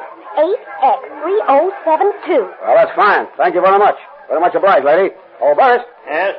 Call headquarters and get this on the broadcast on teletype. Bandits escaped in a LaSalle coupe. License number 𝒆𝒆𝒔3072. Right. And say, here's some addresses and telephone numbers from the Mexican's body. Good. These ought to lead us someplace. Say, Romero, I just found this in the teller's cage. A pillowcase, huh? Yep, and the same kind as we found in that jewelry store murder on Vermont last month. Say, it is at that. Now we're getting someplace.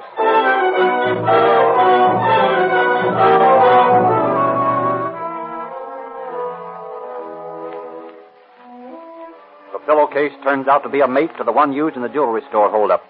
And the addresses found in Alvarado's pocket lead the officers to the gang's hideout on Mercury Street.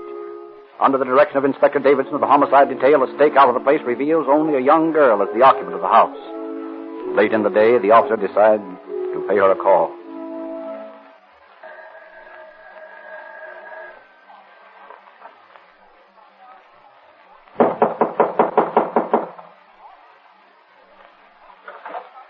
Yes? We're police officers, ma'am. My Tio Francisco. How is he? Who? Uncle Frank. He is all right? You must mean Frank Alvarado. Frank? What's his last name? Alvarado. Frank Alvarado, huh? See, is he all right? He's dead, ma'am. Dead. Yeah. Oh, pobre Tio Francisco. Pobre Tio Francisco. That pig. Leaving him on the street to die. What's that? That Yorkie. He let my uncle die. Yorkie? Who's he? You want to know, eh? Yeah. You want to know everything so you can catch him, eh? Well, I will tell you everything.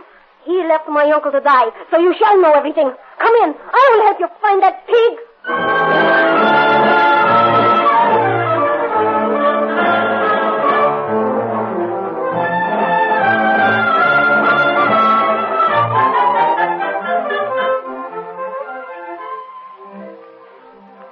Rosita's information leads the officers to a rooming house on Maple Street operated by an Oriental, where York and Alvarado stayed on August 15th. Oh, hello. How do you do? What can I do for very nice American gentleman? Let's see your register. Oh, what for I show register? Don't ask so many questions. We're from police headquarters. Oh, yes, very fine policeman. I show. Here, you please look. Yeah. Let's see now. 19th, 18th, 16th. Here we are. Just 2 names. Thomas Kern and William Cummings. Probably phonies. Yeah.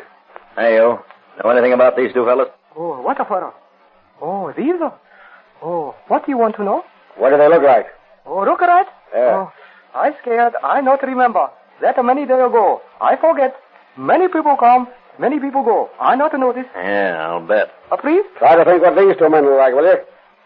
It wasn't so long ago. Only a week. Oh, no. I'm sure I cannot think. I no remember. Well, then, that's that. Well, maybe he doesn't remember. Yeah, maybe.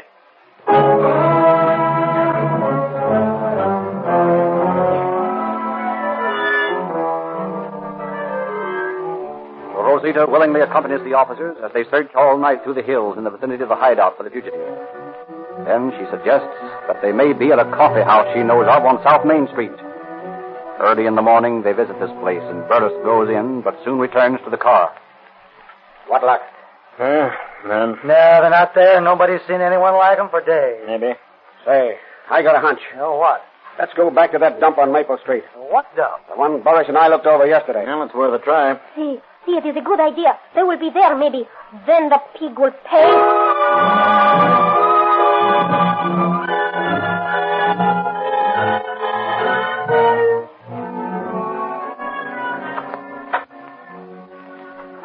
Oh, what the for? You wake me up. up before honorable sun in sky? I want to look at that register again. Oh, very good. I show. Anybody else come in since we were here before? Oh, people come, they go. Yes, I think very fine people he come. You please to look? Now look, Romero. Huh? Here's the same birds registered yesterday as registered on the 16th. Yeah, let me see. Yep, you're right. Yeah, let me see that handwriting. Well, say, that checks with this, you see? Now, what's that? York's writing from the police records. Well, then I think we've got the boys. Hey, you. What room are they in? Oh, what a room? Oh, I think number 16, I think. Are they there now? I know nothing. Did you tell them we'd been here before? Oh, I run extra special fine rooming house. I know nothing else. Okay, you got a key to 16? I think maybe I find him here on the desk. All right, find it and let us into that room. Oh, I wonder if this is good thing for a customer. Don't forget, we're police officers. Oh, yes, sir. I remember now. I open now. You come around this way, please. Heavy guns ready, boys. These are tough monkeys. All right. Well, here we are. All set? You bet. Okay. Open her up. All right, I do. Oh, I know can do. Bolt on other side. He's a lock. They got it bolted from the inside, eh?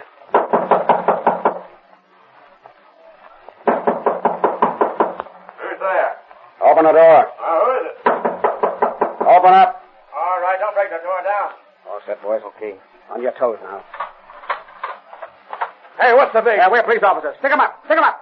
You two over there. Okay. Watch that guy on the bed. He's got a gun. Drop it. Look out, Andy. He's going to shoot. Let him have it. Now, drop it. Okay. You hit the bed? Pretty bad. Where? Down here. Sorry, but you shouldn't have whipped that rod out from under the covers. I know. I asked for it. Snap the braces on them, boys. Hey, Buddish, you call the ambulance and take Turcotte to Georgia Street Receiving Hospital, will you? Okay. Andy and I'll take Mr. York here to Central. It's okay with me, boys. I can take it. It ought to be okay. Okay. All right. Come on, let's go. Listen, keep a stiff upper lip, Turk. And don't say nothing. Right. So long, pal.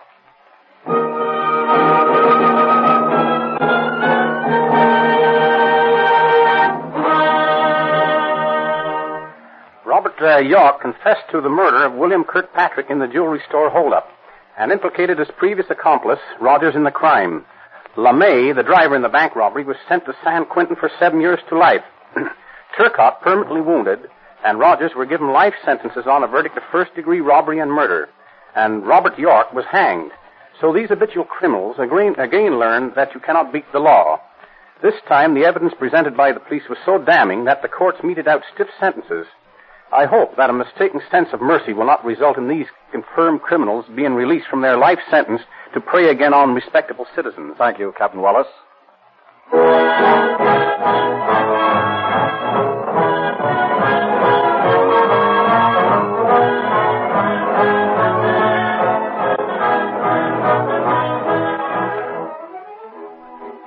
Warning. When you change your motor oil, you should use a different grade entirely. You have been using winter oil. It's time to change to summer oil now. And if you want to know exactly what grade of oil your car should have, ask the independent dealer in your neighborhood who sells Rio Grande cracked gasoline. He has been trained to apply the Sinclair law of lubrication, and he has the latest factory information on every car. He can tell you exactly what grade of motor oil is best for your engine. And he can tell you exactly what kind of lubricant should be applied to every moving part. Sinclair is the recognized leader in the manufacture of scientific lubricants, and the Sinclair Lubrication Manual is the recognized authority on the correct application of oils and greases. Sinclair has become America's largest manufacturer of lubricants, and Sinclair experts work with every automobile maker to determine the correct lubricant for every part of your automobile. This information, revised from week to week, is placed in the hands of the Rio Grande cracked gasoline dealer in your neighborhood, so he can lubricate your car scientifically and accurately. It costs you no more to get Sinclair scientific lubrication or Sinclair motor oils, and you get a lot more for your money.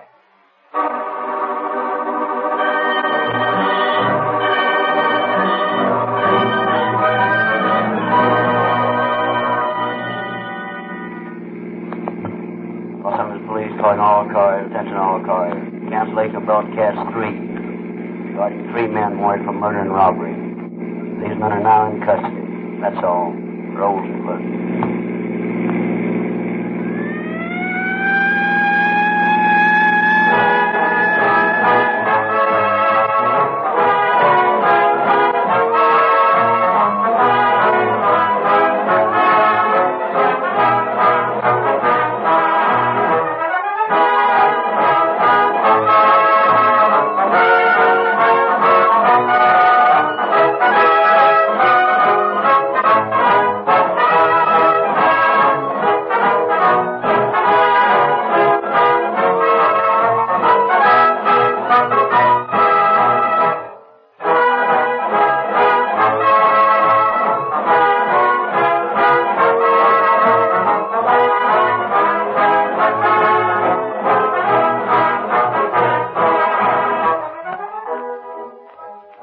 Frederick Lindsley, your narrator, bidding you good night for the Rio Grande Oil Company. The Rio. Broadway's my beat. From Times Square to Columbus Circle, the gaudiest, the most violent, the lonesomest mile in the world.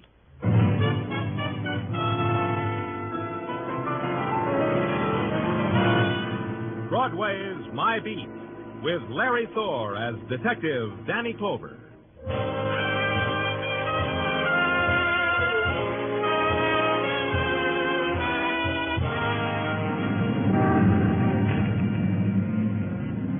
Broadway.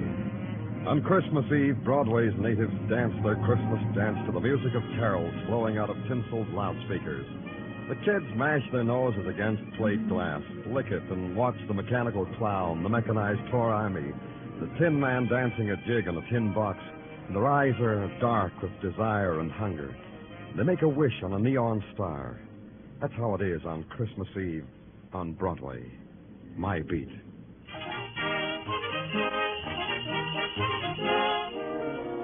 On the morning of the day before Christmas, creatures are stirring at police headquarters. There's the patter of tired feet and the sound of manly giggles as little gifts are hidden in desk drawers or poured into Dixie cups or slipped under the police blotter. And in my office, there's a kid I knew, name of Marty Wednick. Danny, I don't like to disturb you at this unmentionable hour. 10 o'clock in the morning, unmentionable? You kidding? Sleep has not yet fled from my starry eyes. What makes me bounce my pillow at an hour which is for the squares is a problem. What's your problem, Marty? Am I or am I not the child president of your branch of the Police Athletic League? You are? So I promised my constituency of fellow former delinquents a Santa Claus for Christmas. That's the problem. When are you going to give with a Santa Claus? Don't laugh, Danny. A former delinquent shouldn't be disillusioned. Could make him a neurotic. So I repeat, on behalf of my constituents, where is Santa Claus? He'll be here in a minute, Marty. Sergeant Tartaglia... Oh, here he is. Come on in, Sergeant. Jingle bells, jingle all the way. Oh, what This fun. guy's a sergeant?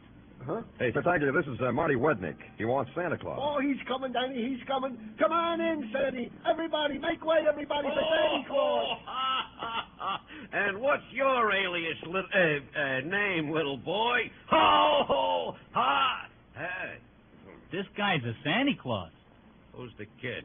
The punk, Danny. Who is he? Marty Wednick, that's who I am. So you're Santa Claus, huh?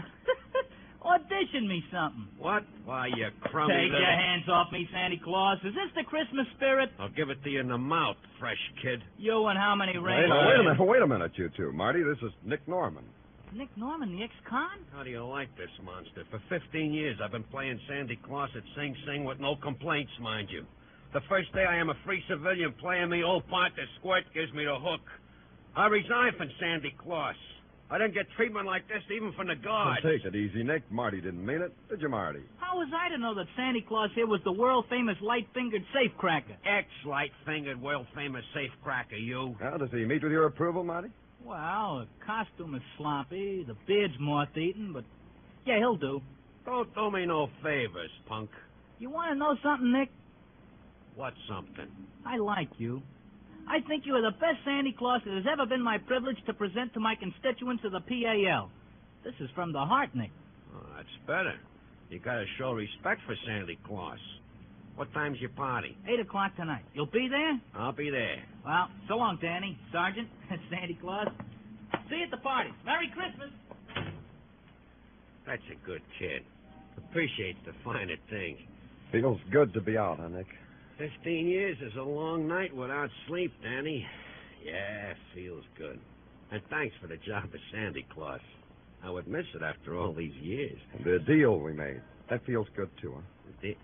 Oh, yeah, the deal, sure, Danny. I'll keep my promise to you. That's good. You won't forget what happened 15 years ago on Christmas Eve. How can I forget it was like today? I was all dressed up like Santa Claus. I had a few idle hours, and right in front of me there just happened to be an idle safe. So I cracked it. So I got caught. Uh-huh. Now, what are you going to do now, between now and 8 o'clock, the time the party starts? Walk the thoroughfares and wish everybody joyous tidings and pat kids on the head. And leave their mothers' purses alone. Oh, Danny, how can you talk to Santa Claus that way? I promised you that... Sure you did. Hey, Tartaglia. Yeah, Danny. Tag along with Santa Claus. Fresh air will do you both good. Oh, gee, thanks, Danny, thanks. You know, the fresh air will do us both good. Yeah, but hold his hand, Tartaglia, so he won't get lost. We don't want him to get lost, do we? Oh, no, Danny. No, because what's Christmas without Santa Claus? Have fun, boys.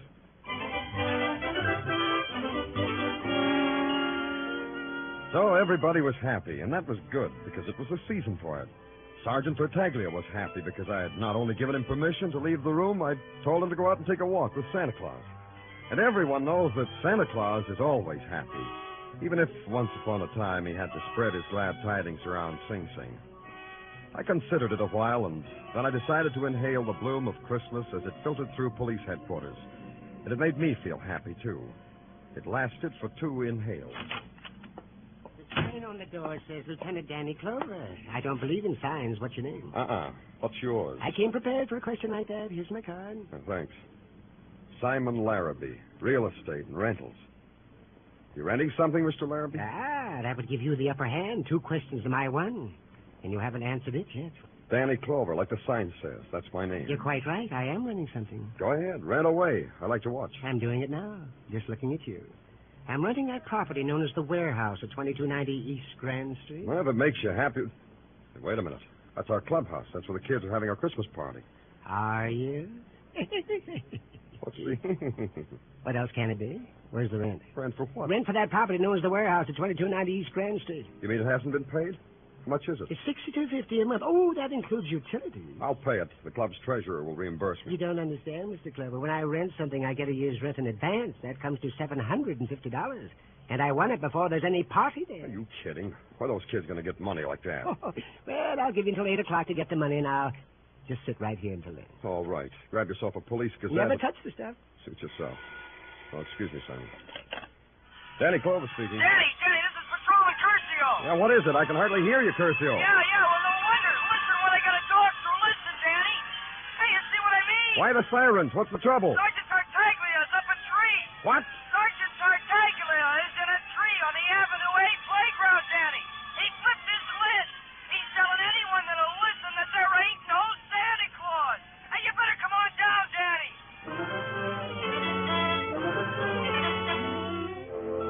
When I got down to the Avenue A playground, it was having the Christmas party of its life. A 30-foot tree, complete with tinsel, candy canes, colored popcorn balls, firemen, and a scared sergeant policeman, forlorn and lost, pinned to its top branch. The fire department finally convinced Tartaglia that a ladder was a safe invention for getting down on a tall tree. At the bottom rung, he almost believed it. When his feet touched the ground, they gave him a blanket because he was suffering from shock. He was about to tell the newsreel boys his ordeal when I faced him. Oh, Danny, I was about to tell the newsreel boys my ordeal. Oh, just tell me first, Tartaglia, because I hardly ever get to the movies. I'll be with you in just a minute, sir. Oh, Danny, it was awful. It was something awful. I only ask this because there's so much about you I don't know, Tartaglia. Why do you climb trees? Oh, I don't, Danny. The height scares me. When I was a child, a tree threw me on the ground. Still, you climbed this tree. Why? Oh, because I'm a policeman. That makes sense. But how? Well, sure it does, Danny. The kids see me. I am a policeman. They need to put a star on top of their Christmas tree. They ask me because I am a policeman and can do such things. I couldn't let the department down, Danny. So you leave Nick Norman alone, all by himself, because you don't want to let the department down. Oh, I knew you would say that.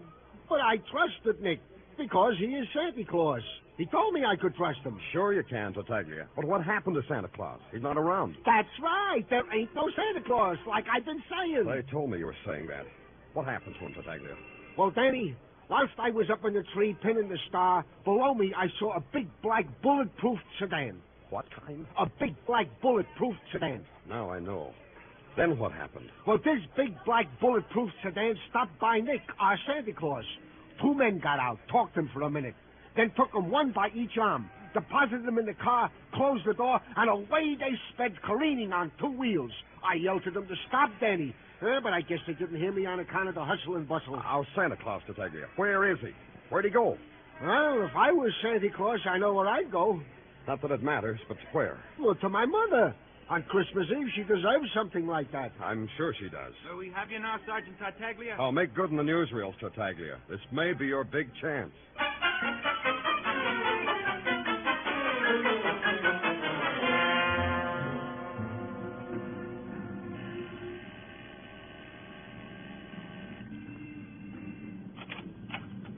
Yeah? Are you Mrs. Norman? Why? I'm Danny Clover. Yeah? May I come in, Mrs. Norman? Why? I want to talk to you. About what? About Nick, about your son. Come in. Thanks. In here, in the parlor. Sit down. Thank you. No, not on that seat. That one. What do you want to talk about Nick? Do you know where he is? Oh, don't tell me no more. One day when he was 9 years old, Nick said to me, he said, Ma, don't ask me where I've been no more, 'cause I'll lie to you. That's what he said. Then you don't know where he is. Don't make me go through that again, Sonny. Say, who are you to ask me questions? I told you I was... Yeah, you did. You said you're Danny Clover. That don't mean nothing to me. Oh, you must be the guy come about, I am. That's why I came. Well, you tell me what you come here for. For, you know, just as you said. Oh, this I like. This lets me play cagey like in the old days. What are you talking about? You know your son, Nick. You gotta squirm more than that, kiddo. What about Nick? We want him to be our Santa Claus. Bingo. That's good. Oh, it must be a good feeling, a young man like you. Big, strong, looking for Santa Claus. Me? I just sat here in my rocking chair. Mrs. Norman. Thinking about the times we had, me and Big Ed, my husband. The time... I have to go now, Mrs. Norman. Where's your son? Oh, you made me go through it again. One day, when he was 9 years old, Nick said to me... Yeah, oh, thanks, Ma, Mrs. Norman. don't ask me where I've been.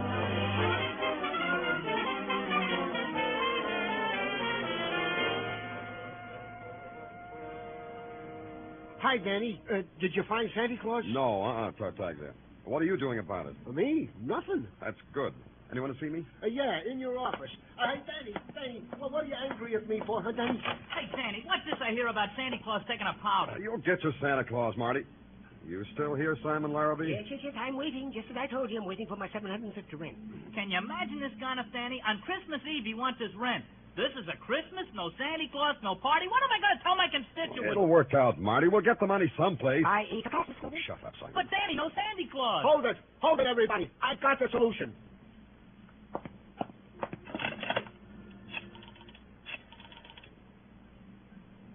Communications, this is Sergeant Tartaglia in Danny Clover's office. An all-points bulletin. Pickup man. Description as follows. Height, 5'11". Weight, 235. When last seen, was wearing a red suit, a red hat with bells, and black boots. Identifying marks. Has a long, snow-white beard. What's his name? Santa Claus!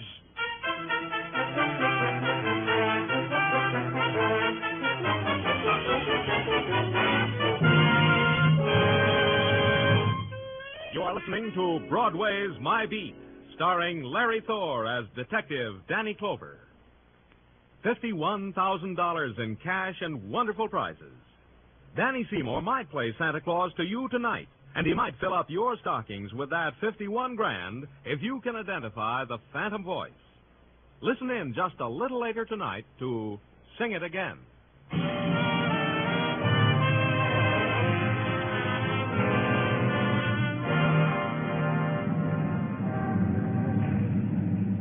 Broadway brings you Christmas in a lot of ways. You get dribbled around by the opposing teams of last-minute shoppers. You ride backwards on up escalators so you can be in a good position for the down escalators. You get mauled and shoved and picked over, and finally you get gift-wrapped and sent on your way. My way was out to lunch and back to police headquarters, holding my Christmas stocking in my hand. I had two things, no rent and no Santa Claus. Two nothings which made for an empty holiday. Sergeant 𝒆𝒔 wasn't enjoying himself either, and he expressed himself with sentiment. Ah, humbug. What did you say, 𝒆𝒔? Bah, humbug, Danny. That's a Christmas expression I picked up to be used when you wished it was the 4th of July instead. Yeah, me too. Yeah, you seen the afternoon papers, Danny? Yeah, take a look at it. You look at it for me. What does it say? Well, first it has got a picture on the front page of a tree. In the tree is me. Mm-hmm. Then it says under it, Officer Gino 𝒆𝒔. Yeah, hey, Danny, they spelled it right. Well, Officer 𝒆𝒔 spent the afternoon cavorting in a tree to the delight and applause of all the little... Well, it runs on like that. Oh, forget it. It wasn't your fault. Then that's what I tried to tell Mrs. 𝒆𝒔. Doesn't she believe you? Danny, she called me on the phone. I said, hello? She said, Signor Tarzan. Then she started laughing, hysterical. I can't get her to talk. Every time I pick up my phone, all I hear is Mrs. 𝒆𝒔 laughing. I got my problems, too. Yeah, this is probably the first time in the history of Santa Claus that he's ever heisted from his appointed rounds. Maybe. Hey, did you get in touch with Nick's mother again, like I told you? Oh, Danny, she ain't nowhere to be found. The old day must have skipped. And the 200 Santa Clauses that the boys investigated, not one of these is Nick Norman under the beard. Oh, I'll get it, Danny. Thanks. Sergeant 𝒆𝒔. Huh? Yeah, he's here. It's for you, Danny. Thank you. Danny Culver speaking. Danny, this is Maxie. You know, Maxine Riddell. Yeah, how are you, Maxie? I'm in lingerie, Danny. Come on down. What? In the lingerie department at Fletcher's department store. Working. I got news for you. News about Nick Norman. You interested, Danny? Yeah, I am. Hold on to everything, Maxie. I'll be right down.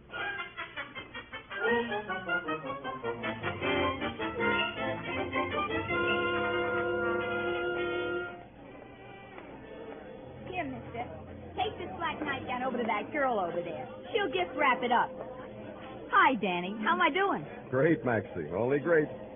How long you been working here? Only for the Christmas season, Danny. But the way I've been operating, I think maybe they'll keep me on. No questions about your background? You mean about me being a shoplifter? Uh-huh. That's the reason I got the job. The way I was lifting things, I told them it'd be cheaper for them if they put me on the sales force. So they did. So for $22 a week, I'm an honest mouse. Anyway, it's steady. Keep it that way, huh, Maxie? Anything you say, Danny. Well, now that we've had our tea, I guess you want to know about Nick. Yeah. Breaks my heart to be a stoolie. You know how it is, Danny. Me with my former alliances. But it's different now. Yeah, different. I want it to be different for Tussie, too. You remember how it was between me and Tussie. How was it? It was gorgeous. That's why I'm being a pigeon, Danny. If Nick made up his mind to be a kosher citizen, he should stick to it. Not fall back into the arms of a mob like a doll who says mama. Which mob, Maxie? Tussie Khan. Such a name for a gorilla. Tussie. How do you figure a name like that? I don't know him. Where do I find him? Tussie just got back from Chicago. He bought the Domino Club. I happened to be passing there on my lunch hour, and I saw Nick in a Santa Claus suit drinking grape juice with Tussie. Oh, excuse me, Danny, a customer. Yes, madam. Something for yourself. Thanks, Maxie. For what? We have some gorgeous outside girdles, madam, for everyday wear. They're right over here.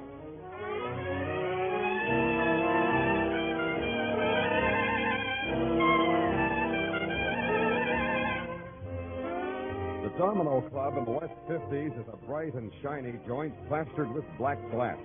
It stands close to the ground between two peeling brownstones. When you walk into it, you have the feeling you're walking into the mouth of a beetle. Its walls are lined with black mirrors, and its ceiling is draped with folds of scarlet silk. And at 6 o'clock of a Christmas Eve, the boys, complete with Christmas-wrapped girls, are beginning to gather. You ask a busboy in white tie and tails, where's Tussie Carnes? And he lifts an eyebrow to a guy standing near the bandstand. A guy grinning like an alley cat while a girl pins a sprig of mistletoe to his lapel. You wait till she kisses Tussie. Then Tussie kisses her. But his eyes are open and flicking around the joint, so he sees you and pushes the girl away. Beat it, Blitzen. I got company. Merry Christmas, stranger. You want something from Tussie, boy? Same to you. And I want Nick Norman. Oh, that's a big desire on a holiday. What you want, Nick? Tell Tussie, boy. Maybe I gotta explain. I'm Danny Clover, a cop. I want him. Don't everybody? Come with me, Sonny. Santa's right down at the end of this hall.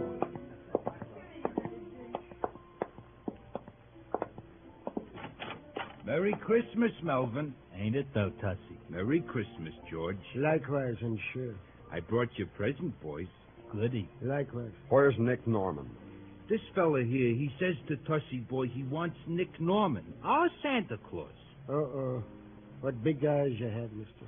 And you know something else that's plain precious, boys? No. Do tell us, Tussie. The fella says he is a cop. Isn't that cute, huh? I could die. Yeah.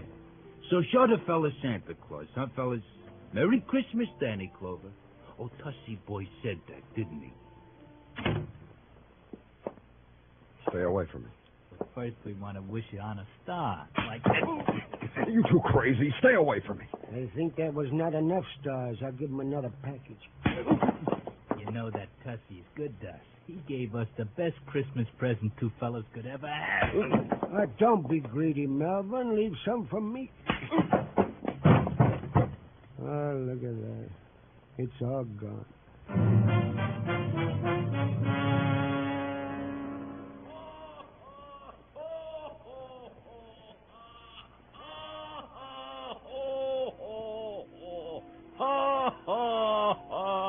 Come on, Danny, open your eyes. What? Yeah, open your eyes, Danny. It's getting late. Ain't you heard? Christmas is coming. Hey, it's you, Nick Norman. Oh, Danny, call me Sandy Claus. That's the nicest alias I got. Now, look, Nick, I'm going to... Oh, here, I'll help you up, Danny. Sit on the edge of the sofa there. Yeah. Sandy Claus, Danny. Santa Claus, huh? Sure. So help me, Nick, where I'm going to put you, you'll spend the next 94 Christmases in solitary. Take it easy, Danny. Come on, let's get out of here. I'll be late for that kid's party. Come on. You mean let's get out of here just like that? I don't have to beat my way out of here? What for? What's all this about, Nick, Santa Claus? You're dull today, Danny. What's the matter with you? But you were kidnapped. Kidnapped? Me? Who would want to do a thing like that to jolly old me? A man in a tree said two guys pushed you into a car. He only had a bird's eye view, but he said kidnapped. Oh, you mean Melvin and George? I mean Melvin and George. Two pals from Chicago, Daddy. They heard I was out and wanted I should be Santa Claus to a private party they was giving. That's all. Harmless guys, pals, buddies. We enjoy each other. Yeah, they enjoyed me, too. Before they left town for this party, they said to tell you... Oh, wait a minute. I wrote it down. It says, Dear Danny Clover, sorry we made a mistake and beat up your head. May the bells ring a joyous Noel for you. Signed, XX.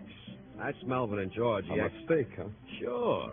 They knew some mob or other might try to get me as Santa Claus. They figured you was a mob, so they protected me from you, like you was fibbing about being a cop.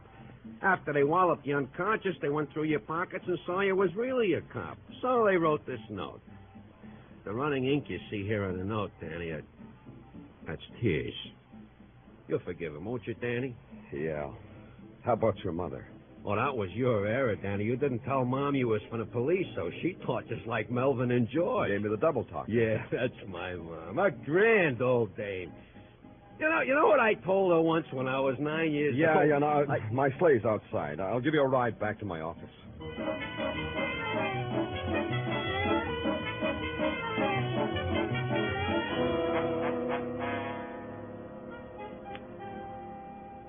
Well, that means the whole thing was an error in identification and motive, as they say, huh, Danny? That's right. Isn't that right, Santa? Sure. I'll tell it to you again if you want. No, never mind. What happened to Simon Larrabee? Oh, he went out for a feast of spud nuts and coffee. Hey, you don't look very happy, 𝒆𝒔. No, Danny. I ain't happy. Unhappy. Very. What's the matter?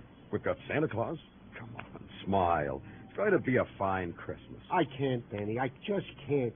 It's Mrs. 𝒆𝒔. Yeah, now she ain't laughing anymore. The neighbors are laughing and Mrs. Tartaglia is crying. Why? Well, the later editions of the paper said that Santa Claus was heisted. It was because I was in a tree.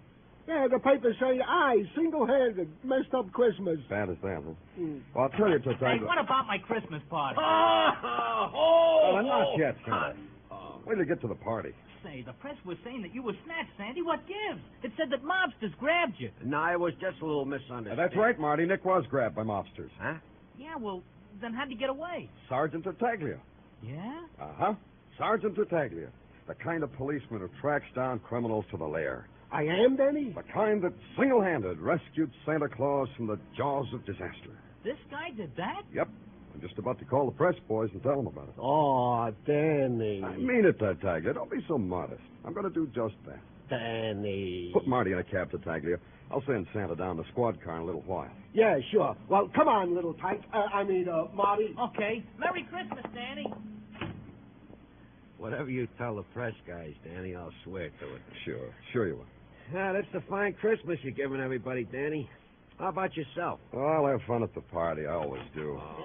Where is it? Where's my money? Oh, look, Mr. Larrabee, it's Christmas. Of course it's Christmas. That's why I want my rent, so I can have a Merry Christmas. Hey, Danny, who is this guy that needs rent to have a Merry Christmas? This is Simon Larrabee. He wants a year's rent in advance for that warehouse where the kids are having a party. Or else, no party. Yes, that's who I am. Oh, like that, huh? So that's how you are, huh, Simon? Stop breathing in my face, Santa Claus. All them kids wanting to have a party, and a Simon like you wants to louse it up. I'll put him down, Nick. Yes, I ain't doing nothing, Danny. Just holding Simon up so I can breathe in his face. Please. I want you to think about something, Simon. Think about all those kids that are looking forward to that Christmas party, which ain't going to happen on account of you.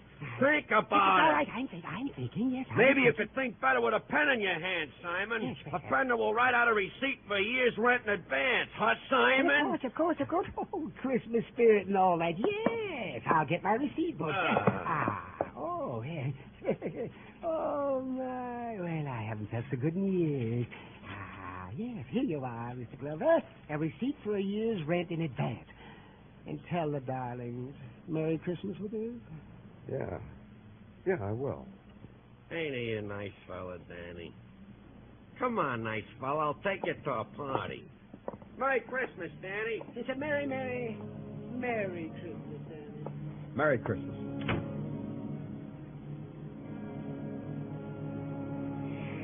Yep. Merry Christmas.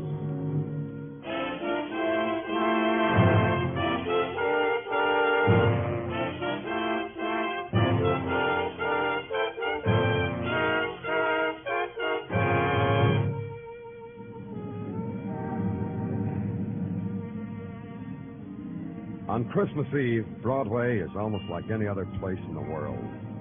The bells ring out, the horns blow, there's laughter. The Mazdas on the Translux spell out slowly, word by word, peace on earth, goodwill to men. And you read it, you believe it. Because on Christmas Eve, you believe a miracle. Then a whirl of confetti is in your eyes, and you're pushed along with the crowd, and you never see the next news bulletin. You don't try to look back. It's Broadway, the merriest, the shiniest, the lonesomest mile in the world. Broadway, my beach.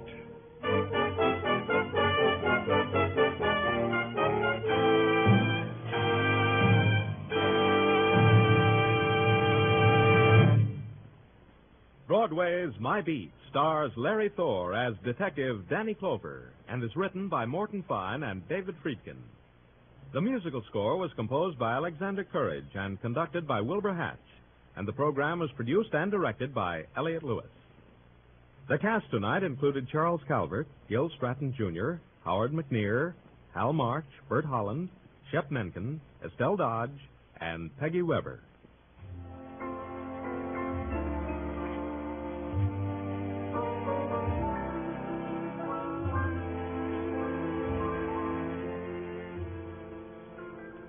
On Christmas afternoon, Jack Benny will be heard as guest star in a full one-hour version of the comedy The Man Who Came to Dinner. Charles Boyer, Gregory Peck, Rosalind Russell, Dorothy McGuire, Henry Fonda, John Garfield, and Gene Kelly will be starring alongside Jack in this special holiday hour. Then an hour later, Jack will be back with his own Sunday night gang for 30 more minutes of holiday hilarity. In fact, the best idea really is stay tuned to CBS all day Christmas Day. Now stay tuned for Sing It Again, which follows immediately on most of these same CBS stations. Joe Walters speaking. This is CBS, where you find Broadway is My Beat every Saturday night, the Columbia Broadcasting System.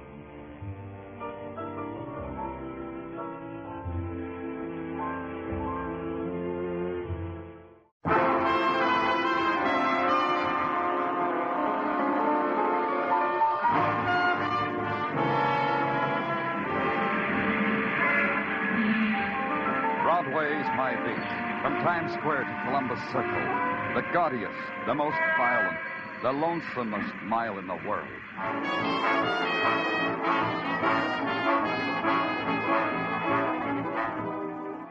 Broadway's My Beat, with Larry Thor as Detective Danny Clover.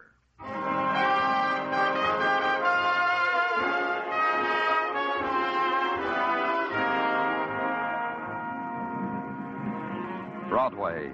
It's a neon-lighted revival meeting that screams for the joy and the salvation. And it's a lonely path that sighs down into darkness. It's a fury of voices and stamping feet, or a cry that wanders and waits to be heard. It's Happy Alley with happy talk, where a hot trumpet plays background music for a panhandler. However you want it, that's how it is. It's Broadway, My Beat.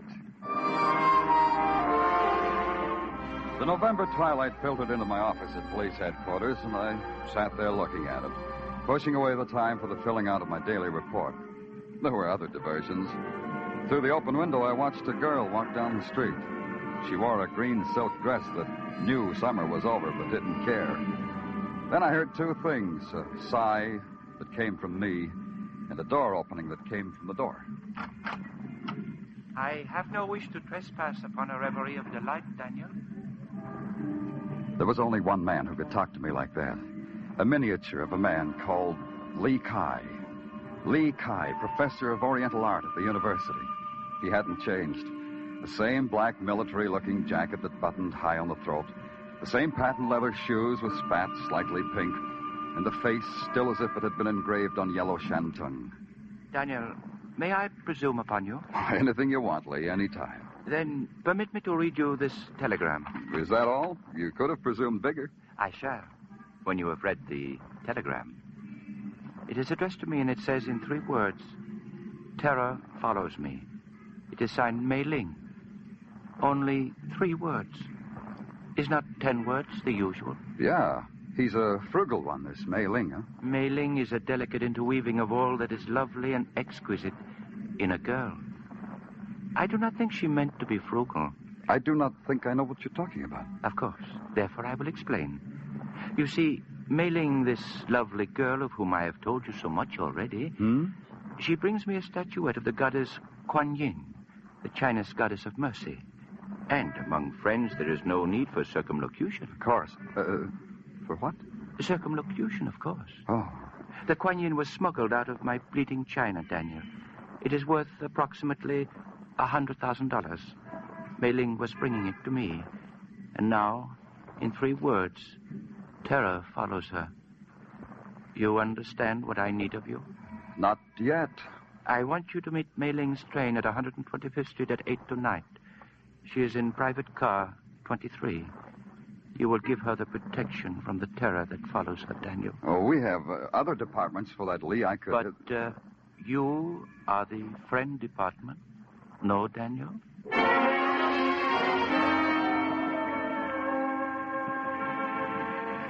In the nighttime, the 125th Street station hangs over the edge of a glittering world. Arrival and departure have a special meaning in the dark. There are shadows between everything, and the talk is always whispers. I walked out on the concrete platform toward the light on the bulk of the train, and I saw him, the man in a conductor's cap, holding a lantern and looking down at his watch. I asked him a question. 23, next one down through this empty coat. Oh, thanks. Hey, wait a minute. Can't get in 23, private coat. Oh, it's all right. I just wanted... Nope, can't let you on. Nope. Sorry, but no orders. Want to see something? Huh? Look at this for a second. Go on, hold it up to the light. Yeah. Police badge, eh?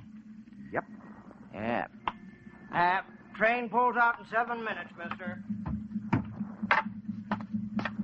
Oh, bury me not on a lone prairie. Oh, excuse me, mister. I didn't know where...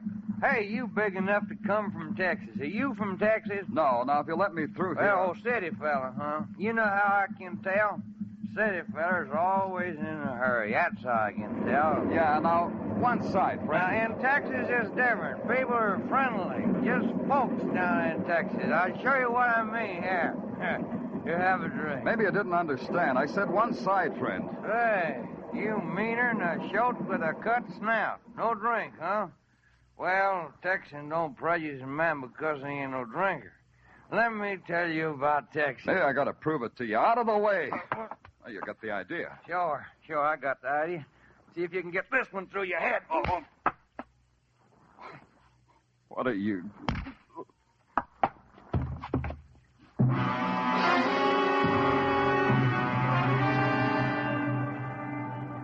of the line, all out. New York, Grand Central Station. Hey, you, wake up. Now, don't ask me where you are. I've been shouting out my lungs where you are. Oh. Come on, get up. There you are. Hey, you're the policeman. Yeah, the finest of the finest. Stumbled, huh? Later. First I was slugged. Feature that. You feature it. I haven't made car 23 yet. Hey, come back here. I've got to write a report. But I finally did. I finally made it. Car 23. Inside the place was a shambles. Upholstery ripped, baggage opened and tossed across the seats, as if someone had been in a desperate hurry to find something. I noticed her then. She was sitting there, very lovely, very delicate, the frown pressed at the corners of her lips. I guessed her name was Ling, but I knew she was dead. The bullet hole between the almond eyes made this common knowledge to anyone who took the time to look. To a policeman, a death scene is a place of business. There was nothing there that looked like a priceless statuary called Kuan Yin. I made some notes, called the station master, then found a phone booth to make the violent death of Ling by person or persons unknown a matter of routine. Sergeant Tartaglia speaking. Danny Clover. Ling's dead. Send the boys down to Grand Central. Photographers, fingerprints, technical, the whole crew. The coroner, too. I'll wait for them. Okay. Hey, say, Danny, a guy called. Said he wanted to talk to you. Said it was urgent. Who said all that? John Smith. Well, that's what he said his name was, John Smith. I wrote it down so I wouldn't forget. He said something about wait a minute, here, I'll spell it to you. Kuanyi. Kuan Yin? Yeah, Danny, that's it. What's John Smith's address? 1212 Mott Street. Got it? Yeah. Goodbye, Tartaglia. Anyone who wanted to see me about a Kuan Yin was a man I wanted to see. I waited around Grand Central until the crew from headquarters arrived. Then I took off my squad car and hit Mott Street in 10 minutes. The red brick pagoda that bore the address of one John Smith held all the charm and grace of a 20th century housing project. The only thing oriental about it was a cast-iron dragon that snarled at me from the door knocker. I picked up its head and banged it against the door. You would be Danny Clover, and I would be John Smith. The ecstasy is mutual. Please enter.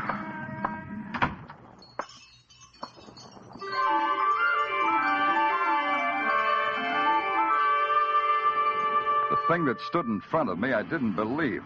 It was a mound of flesh wrapped in a scented mandarin's robe. Perched on its shoulder was a small white monkey with enormous eyes that loathed me with an enormous loathe. John Smith looked like a fat crock of Ming pottery, but he talked as if he'd spent a lot of time tilling the good earth around Harvard. You admire my monkey, Danny Clover. Rest assured, he admires you. I hate him. Get him out of here. You are frank, Danny Clover. We shall get along splendidly. Now, run along to bed, Max. It's way beyond, you know. I'll tuck you in later, Max. Now go. Revolting beast, isn't he? I say that deliberately. It depends on your point of view. Me, I find all the answers to all the mysteries of eternity in Max's eyes. You gaze at my house. You like it? Yeah, looks like you've collected all the loot in China. Cozy, though. Spurious loot, Danny Clover. It's all fake. These statuettes, for instance, tourist stuff. And all this rubbish, nothing so delicate or so desirable as the Kuan Yin image, an evanescent image, a will-o'-the-wisp image. You don't say. Tell me more. I shall. A most intimate source in Hong Kong has revealed to me that the fabulous, the priceless Kuan Yin has vanished. Do you have a theory as to where she might be? Should I have a theory? I thought perhaps the eminent Oriental art expert known to both of us as Li Kai may have helped you formulate one. Your most intimate source operates in New York, too. I have other intimates. Besides Max? Try one from Texas. Texas? What is that, a person, place, or object? You know, I wouldn't know. Exactly. And now, Danny Clover, a word of caution. The Kuan Yin is a legend among my people, a fairy tale. Fairy tales are sometimes bloody. A most discerning observation. On a sensitive and intelligent mind, they can leave a most fatal scar. Sometimes not only on the mind. It's sweet the way you try to scare me. The Kuan Yin is a goddess of mercy and compassion. If you know where she is, may she watch over you. If you don't, we have nothing further to discuss. And now I must tuck Max in. Au revoir, Danny Clover. I shook his hand, watched him wince, then bowed out of his fat presence. John Smith was a man who would keep. Now there was one place I just had to go, to the university, to break the news to Li Kai. It was at this time in my life that I exploded the myth that the thirst for knowledge never ceases. The door to the Arts and Science building was locked. It took me a half hour to find the night watchman, go through the policeman's badge routine, and get ushered to the self-service elevator. Wait a minute. Hey, wait a minute. Thank you. Thank you very much. I feel silly saying this, but... Floor, please? The third. Oh, good, me too. I've never seen you about the building. What are you in, arts or sciences? I never knew which. I'm Danny Clover, policeman. Oh? Mm-hmm. And you're in... Seismology. I'm Professor Higgins. Professor? Oh, here we are. Third floor. Oh, yeah. You, were saying? I was saying Professor of Seismology with a question mark after it. What is seismology exactly? Exactly. It's that branch of geophysics which has to do with earthquakes and their attendant phenomena. Mm-hmm. Here's my lad. Good night. Oh, before you go, and in non-scientific terms, could you tell me where Professor Li Kai's office is? Li Kai? Yeah. How nice. In the Argo, any friend of his is a friend of mine. Now we'll shake hands. I'm glad to know you. I'll show you his office. You've known Li Kai for a long time. Why, he slapped my... He was in attendance when I was born. There were no doctors nearby then. In China, Mr. Clover. In the interior. Oh, and from that moment on, you became interested in earthquakes and their attendant phenomena. Pretty nearly. Understand, Mr. Clover, I enjoy seismology. A girl can always make her way in the world with a good, sound knowledge of seismology, I always say. I'll say the same thing. It does make for dull conversation, doesn't it? Well, Here's Li Kai's office. Professor Kai. Professor Kai. Professor Kai!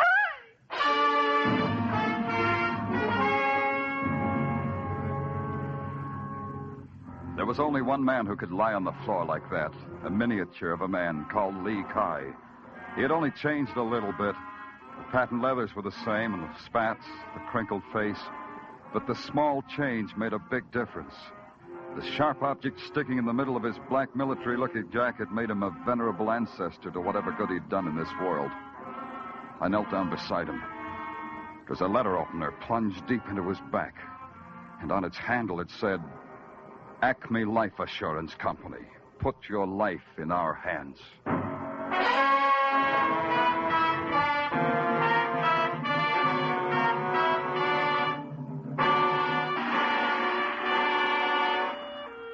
You are listening to Broadway's My Beat, starring Larry Thor as Detective Danny Clover.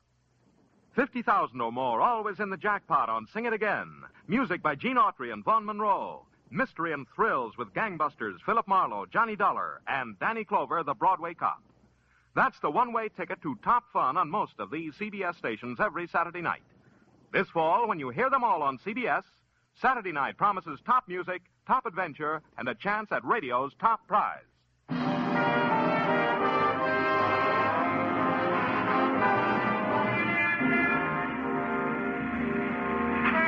There's this about Broadway.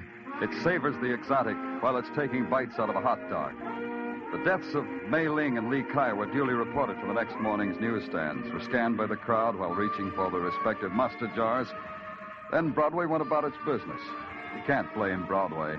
It's got too many other things to consider, like T formations and mass substitutions, the weather, and making a buck. But a policeman with a murder in his hands has to make a world outside all that. Mine revolved about a specific Chinese statuette called Kuan Yin, and incidentally worth $100,000. It also included paying final respects. I took a ride down to a twisted alley off of Mott Street. The festivities for Lee Kai's funeral had already begun. Venerable Chinese ladies and gentlemen stood on the curb and with great ceremony lighted firecrackers and tossed them serenely into the air. As the body of Lee Kai approached, others tossed money into his open coffin to ensure his price of admission into heaven. Walking directly behind was a lady by the name of Higgins, Professor Kate Higgins. She was dressed in a mandarin robe, and her tears were the tears some enchanted princess might weep. There were only two, one under each eye, and each one a jewel. And then across the street through the procession, a face that I had seen once before in a train station brought me back. Pardon me. I'm sorry. Pardon. Tell me what Texas, kid. I got more time now. Who are you? Why leave a great place like Texas just to strong-arm a city fella? Take off, friend. They warned me about talking to strangers. In here, friend, in this alleyway where we can be far from the city's rattle. In here where we can be pards. In here. Take your hands off of me. Talk to me, pard. Who told you to slug me on that train? I can do it now without nobody whispering in my ear. Do it. Yeah.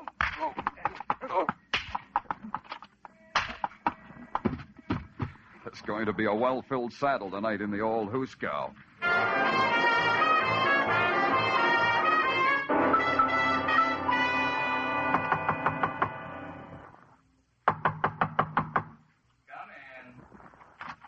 I was looking for Professor Higgins. This is her laboratory, isn't it?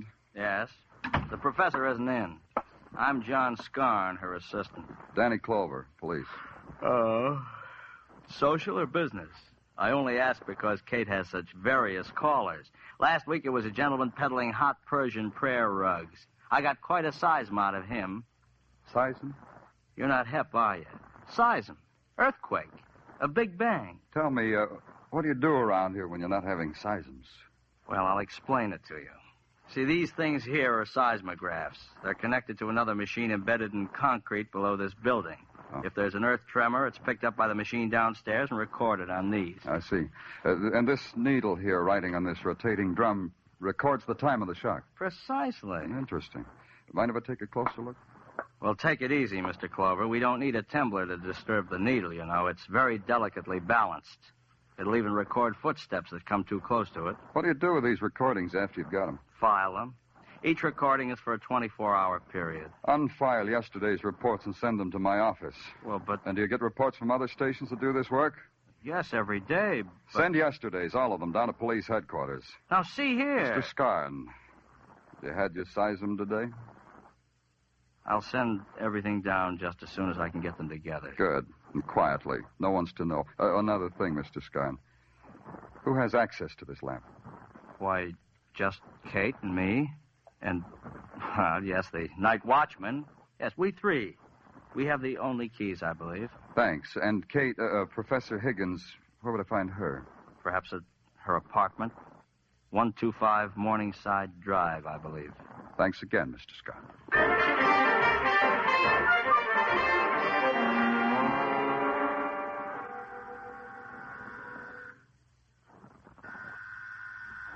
Just a moment. I have to put something on. I'll wait.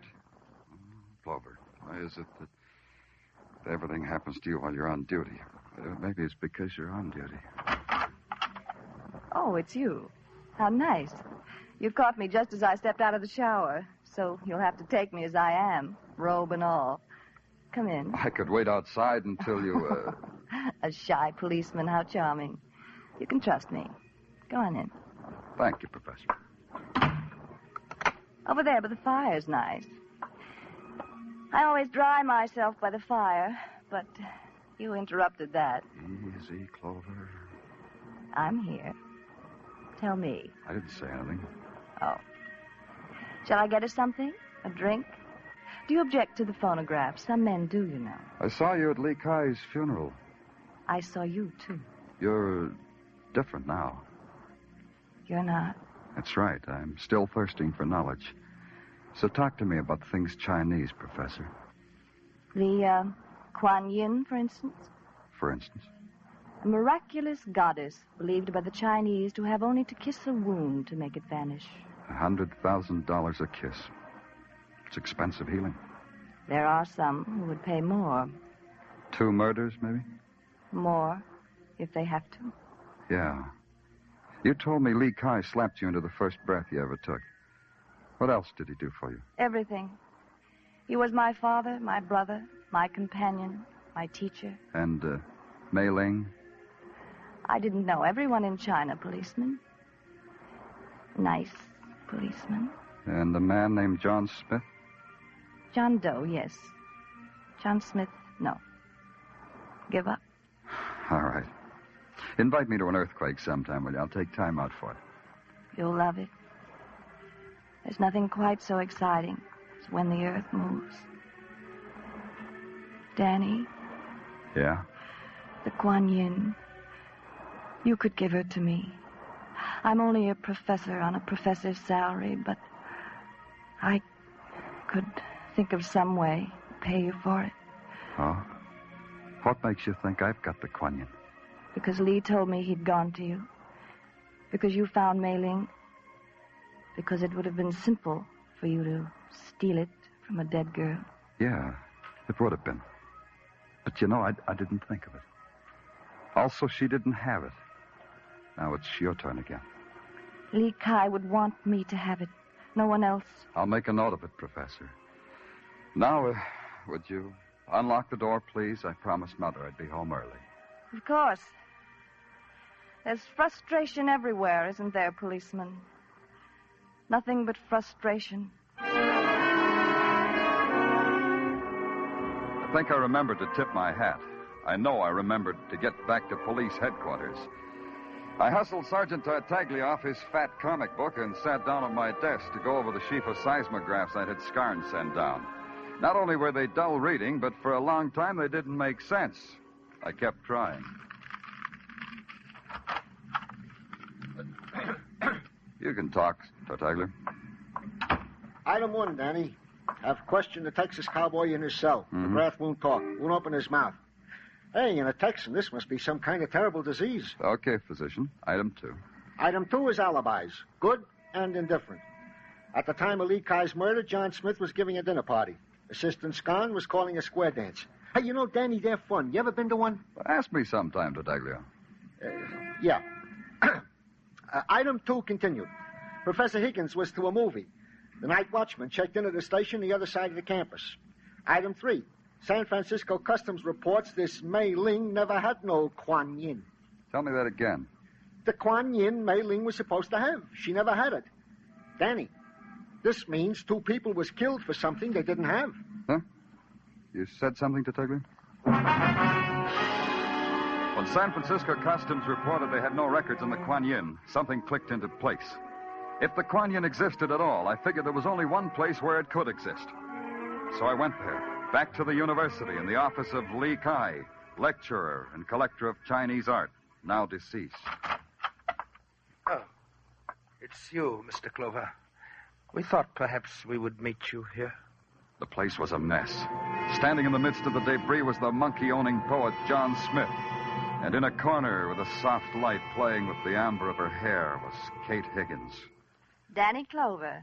It's always a delight to be where you are. The policeman is a meddling, stupid fool, Kate. Yeah, you warned me, didn't you? First to the hired thug, then during a lecture on spurious loot. Mr. Clover, I'm afraid I must dispense with you. Let him talk.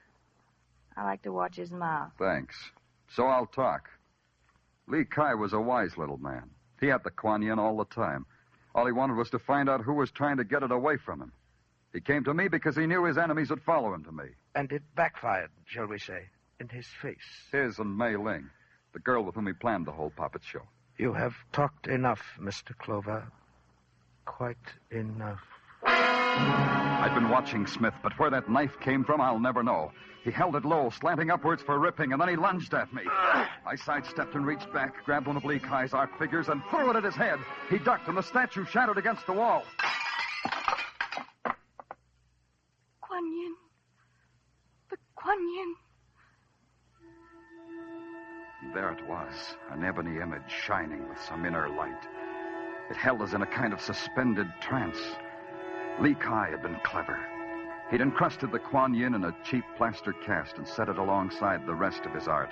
One of the oldest tricks in the world. I came out of the trance faster than John Smith did.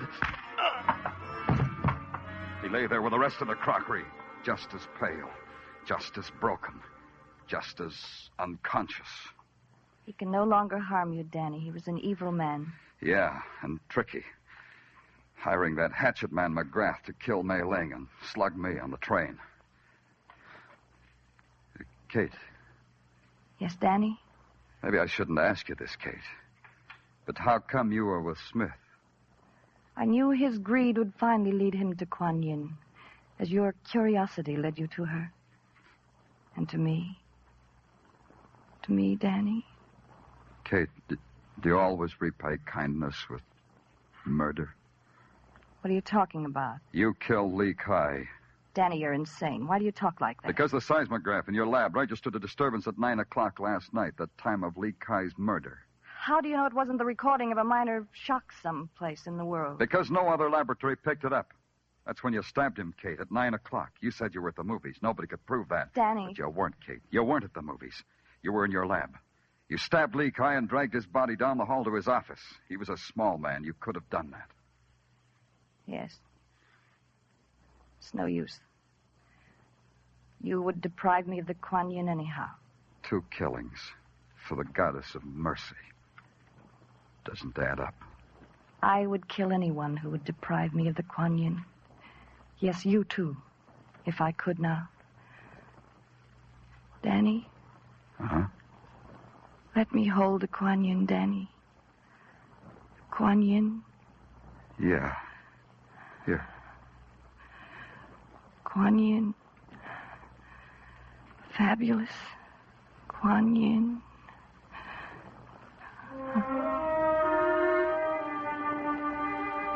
I watched her hand slide down the side of her cheek and her body go taut. Her eyes fixed and the Kuan Yin narrowed. I caught her before she fell to the floor. When the boys from headquarters came, it took 4 of them to heave John Smith onto a stretcher. They started for Kate Higgins. I told them to mark her fragile. Even a professor of earthquakes can break.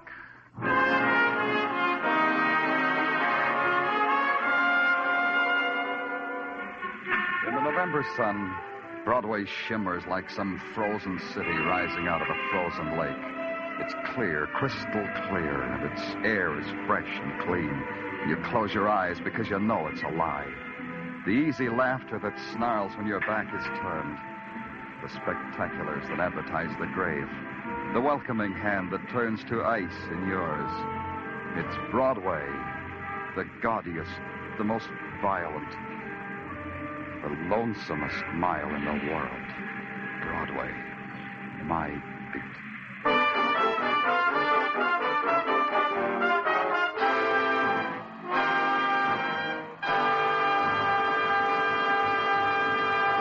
Broadway is My Beat stars Larry Thor as Detective Danny Clover and is written by Morton Fine and David Friedkin.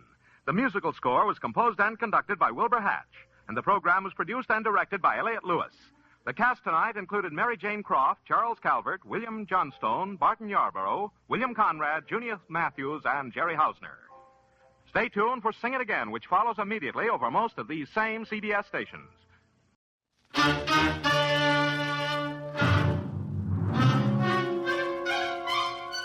Box 13, with the star of Paramount Pictures, Alan Ladd, as Dan Holliday.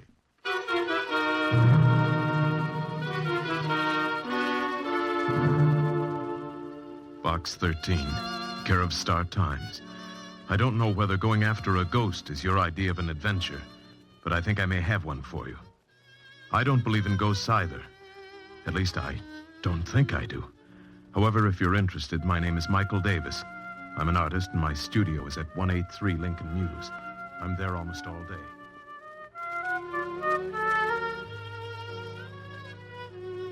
Is at 183 Lincoln Mews. I'm there almost all day and any day. So if you'll drop around, this may be interesting. Michael Davis. So Mr. Michael Davis didn't believe in ghosts. Well, neither did I, until I met Mr. Davis. And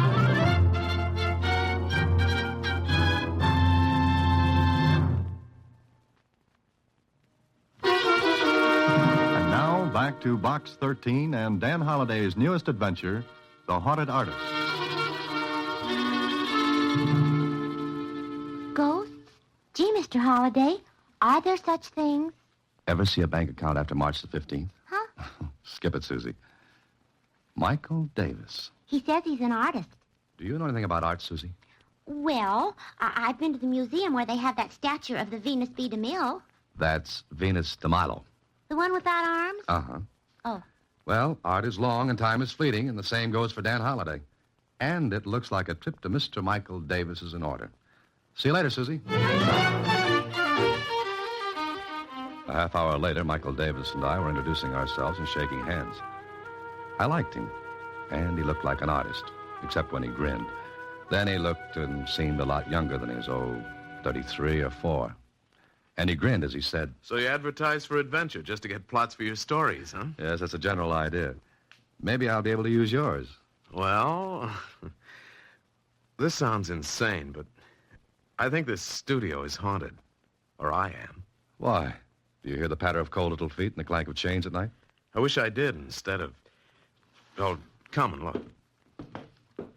You see that easel in the corner? Mm-hmm. There's a painting on it. I've got it covered now, but... But what? Well, look. Take a good, long look. I did. What I saw was one of those surrealist things. It was a desert with queer figures raising their arms to a brassy sky and a vicious-looking sun. Well, somehow it gave me the shivers. I was staring at it when... Well, Holliday, what do you think of it? What am I supposed to think of it? Meaning you don't like it? Well, I don't know. I hadn't intended you to criticize it. Just look at it and see if you notice anything wrong. Go ahead, I'll keep quiet. I looked again, and something did strike me as being a little odd. I moved in for a closer look, stood there for a moment. Uh-huh. You've got it, Holliday. That stone quarry painted in the right-hand portion of the canvas. Yes, it doesn't belong. I mean, it's out of place. I didn't paint it. Maybe we'd better go over the signals again, Davis. I lost the ball on that play. I don't blame you. But it's the truth. I did not paint that quarry in there. Look at it. The technique is different. Yes, the brushwork's not like the rest. Exactly. And that painting has to be done in 3 days. I've been working on it for 7 months, and it has to be finished. Why? What's the rush? Well, I've been invited to hang a canvas in the Bernier galleries. Oh, which means you've arrived. Berner's being to art what the big leagues is to baseball. Exactly. You see, Holliday, I started the painting 7 months ago. Everything was fine for a time. Then this started.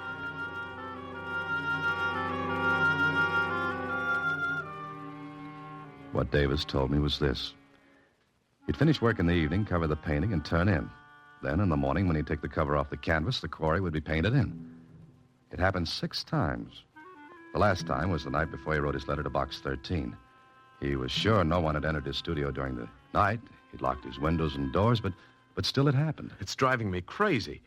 I've lain awake at night trying to catch the person responsible, but nothing doing.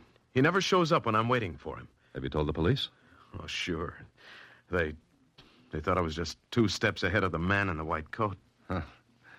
You're sure you've locked up every night? Look at the door. New locks, 2 of them. Even the window fasteners are brand new. Those are the only entrances? And exits. No holiday. No one comes in through the doors or windows. I'll swear to it. But someone has to, Davis. Unless I am leaving the rails. No, I don't think so. Thanks.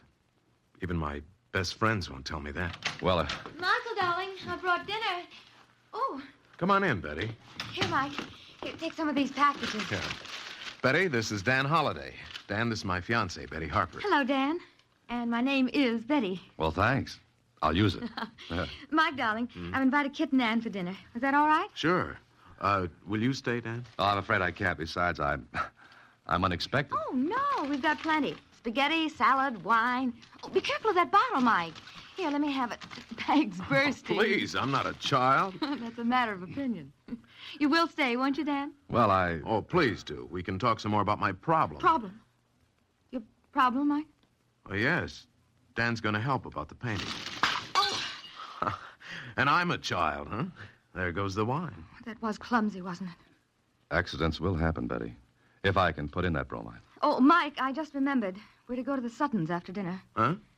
Oh, that wasn't a promise. We can't refuse them again. But Dan's going to... As a matter of fact, I can't stay anyway. I have an engagement, too. Well, all right, but you will return tomorrow, won't you? Sure, I'll be glad to. Good night.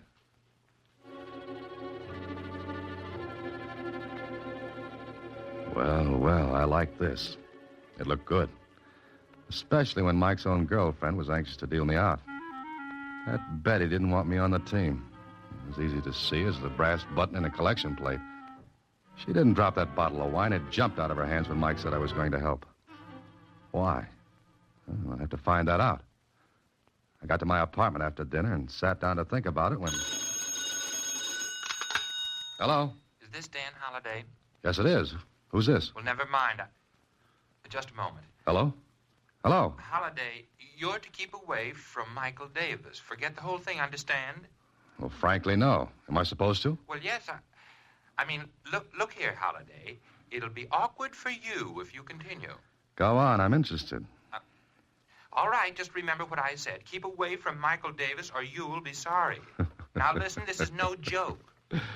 But I'm laughing. I warn you. Good night. Brother, whoever you were, that was the worst imitation of a squeeze play I ever heard.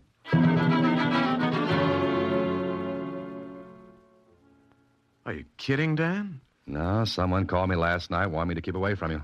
Why, it must have been a joke.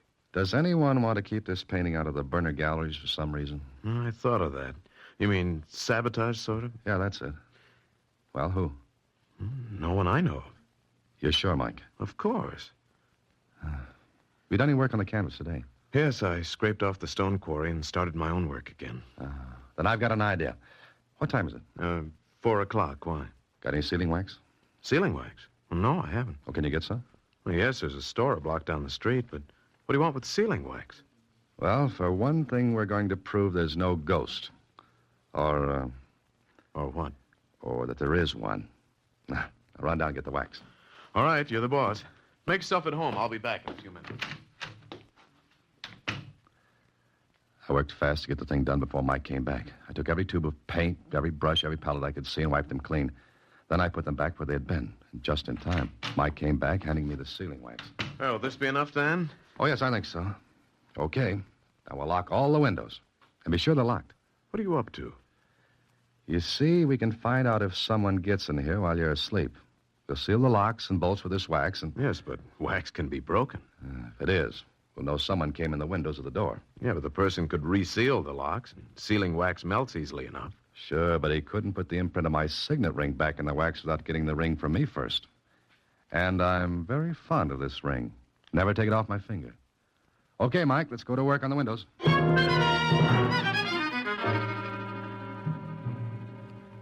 All right, that does it.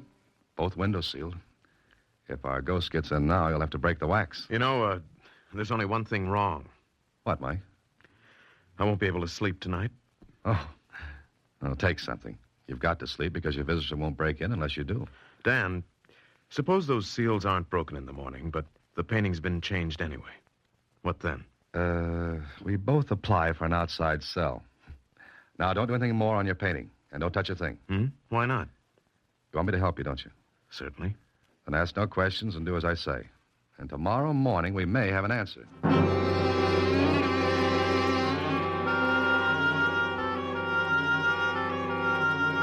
It was 11 o'clock that night before I left Mike's studio.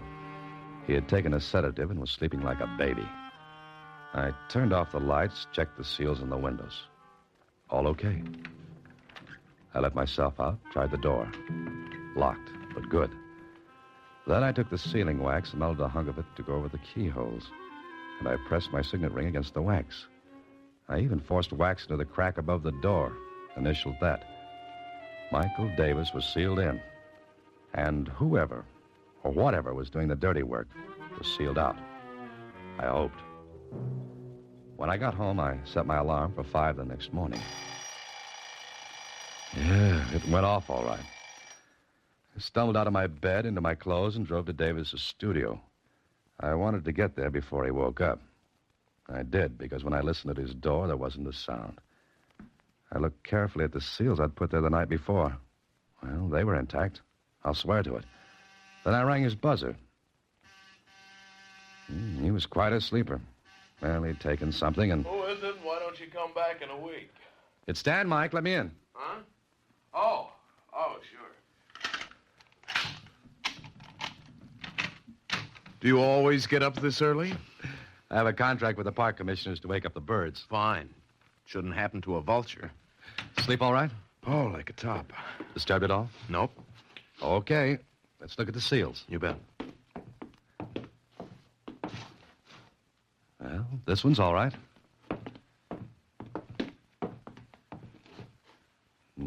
So's this one. And the seals on your door were intact, too. Now, take the cover off the painting, Mike.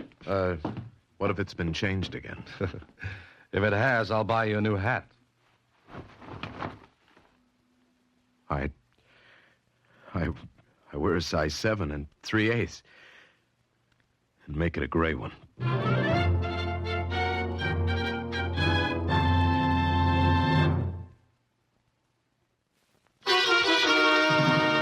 Back to The Haunted Artist, another Box 13 adventure with Alan Ladd as Dan Holliday. Well, the painting was changed. Davis swore he hadn't done it, and I believed him. But if he hadn't... Okay, there had to be an answer. I took all the tubes of paint, brushes, and palettes with me when I left Davis. Also the painting itself. I wouldn't tell him why. Lieutenant Ling at police headquarters was more curious. What are you doing, taking a home course in detective work? Yes, I'm on my 4th lesson. It's entitled How to Be a Nosy Cop. What's the gag, Holliday? Look, there's no gag. I just left a guy who's biting his nails so badly he was working on his elbow a few minutes ago. Ling, run fingerprint tests on those tubes and brushes and palettes. Then compare them with the prints on this glass, will you? Whose glass is it? Belongs to an artist friend of mine. I swiped it when he wasn't looking. What have you got in that big package? A body. Whose? All right, it's a painting. And you don't know anything about art. I knew an artist model once. She wasn't as bad as she was painted.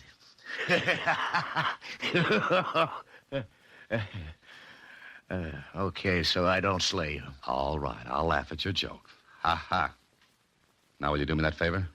Okay. Fingerprint test in the tubes, brushes, and palette. Compare with prints on the glass, right? How soon can I have them? For anybody else, in a half an hour. For you, 3 hours, okay? Great. Be back in 3 hours.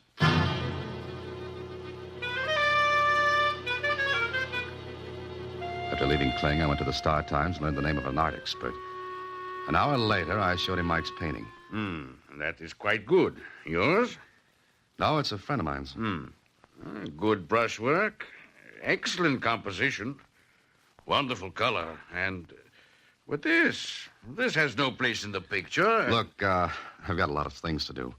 What I want you to do is look at the painting and tell me whatever you can about it. I'll pay you, of course. Oh, very well. But it will take maybe 2 hours to do a good job. You understand? Oh, yeah, sure. I'll be back in 2 hours. Well, it was a merry-go-round. From Kling to the art expert, from him back to Kling. A little less than 3 hours, Dan. Haven't you finished? Sure. There's your stuff, and here's the report. What's the matter with you? Kling, there's no mistake about this report, is there? Mistake? Look, Dan, our boy knows his business. Bet on it. Anything you like. Weren't there any other prints at all? None. The prints on the paint tubes and the rest of that stuff were the same as on the glass. All from the same person. But it can't be. I've got news for you. It is. Well, the only person who could have touched those tubes and brushes was Davis himself. Yet why should he sabotage his own painting? One that meant so much to him. And yet, he was asleep when it happened. Or was he? I stopped thinking about it then. I had to get back to the art expert and find out something. Well, it was a day of surprises because when I saw him... Yeah, fine thing. They pushed me and they took your painting. Ah, who? I'm standing here looking when they come in. I have no time to see who they are. They pushed me. They grabbed the canvas and they're gone. Did you call the police? Yeah, the police come, but I can tell them nothing. Never mind. Were they men, the ones who took the painting? One man, one woman. You're sure there was a woman? Young man, I'm an art expert, but I also know other things. I know a woman when I see one, even for a second. All right. Never mind them now. What did you find out about the painting? Well, not much. I had not much time, but I can tell you this. I think that the right side of the picture was painted by somebody other than the one who painted the rest. You mean that stone quarry wasn't painted by the same artist who did the rest of the picture? No, I do not think so. There's a different technique, one that is familiar, and I think I recognize it. You do? Well, what's his name? The one who painted the quarry. Well, it's a peculiar technique. Some years ago, I handled some paintings by this man. And... All right. Who is he? Luigi Antonetti. Oh. Where can I get in touch with him? Well, what? I want to see him. Where can I reach him? Oh, you're crazy, young man. Luigi Antonetti is dead. Oh, that was great. One more twist like that, and I need a corkscrew to take off my hat. And there was one person who could answer a few questions for me. Betty Harper. I got her address from Davis and told him to hold base until he heard from me. I guess Betty didn't expect me. Mr. Holliday, I was just getting ready to go out. Correction, you just came in. Where's that painting? Painting? What are you talking about? Betty, Oh, hello. Hello. Kit, this is Dan Holliday. Kit says, Mr. Holliday. How are you, Holliday? Oh, that voice. The voice of doom over the phone. Well, really, Kit, that was a bad job. Well, Be quiet, Kit. Where's that painting? Now, Mr. Holliday. You know you've let yourself in for a vacation on the taxpayers' money with that trick? Now, really, it was a joke, wasn't it, Betty? Mr. Holliday, Kit really thought he was helping out in a practical joke. Well, wasn't I? Look, will you go? Now, Holliday... Oh. All right. But I must say, it all turned out very stupidly. Okay, Betty. So you've got the painting. Yes. Now, will you please let me alone? Will you let Mike alone? Not before I find out what's going on. What if I told you his career would be ruined? His life ruined, too? Would you still go on? Maybe I don't believe that. But you've got to. I love Mike, and I'm trying to help him. Help him? Look, if Mike doesn't finish that painting, it won't hang in the Burners' galleries. What becomes of his career then? You're robbing him of his chance, not helping him. Then I'll rob him of it. I'd rather do that than... Then what? I've said enough. Oh, please, you've got to believe me, Dan. All I want is for Mike to be happy. And all I want to know is what's going on. And what does Luigi Antonetti have to do with all this? How did you find that out? It doesn't matter. Is Luigi Antonetti still alive? He's dead. And how can he paint that quarry on Mike's canvas? Get out of here. You get out. All right. All right, but I'll find out. If you do and any harm comes to Mike, I swear I'll kill you. Now get out.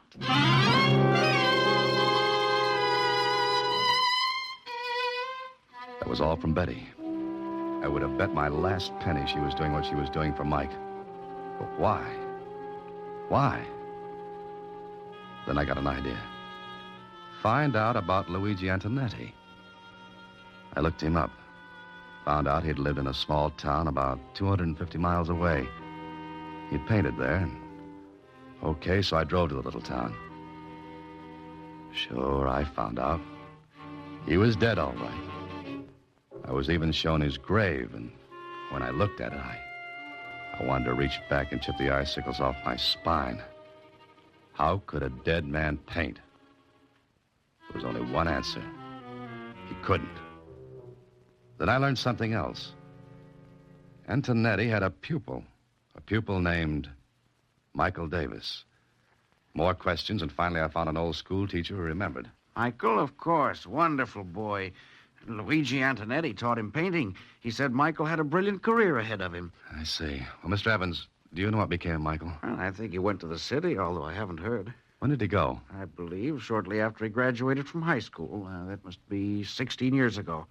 Yes, it was right after his best friend was killed. His what? Yes, poor boy. He fell into the old quarry. Quarry?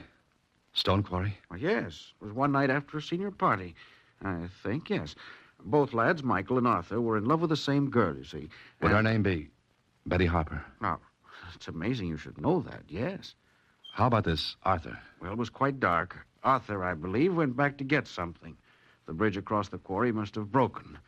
Michael was upset for days, even though Arthur was his rival for Betty. Thank you. Thank you very much, Mr. Evans. You'll excuse me, but I've got to hurry.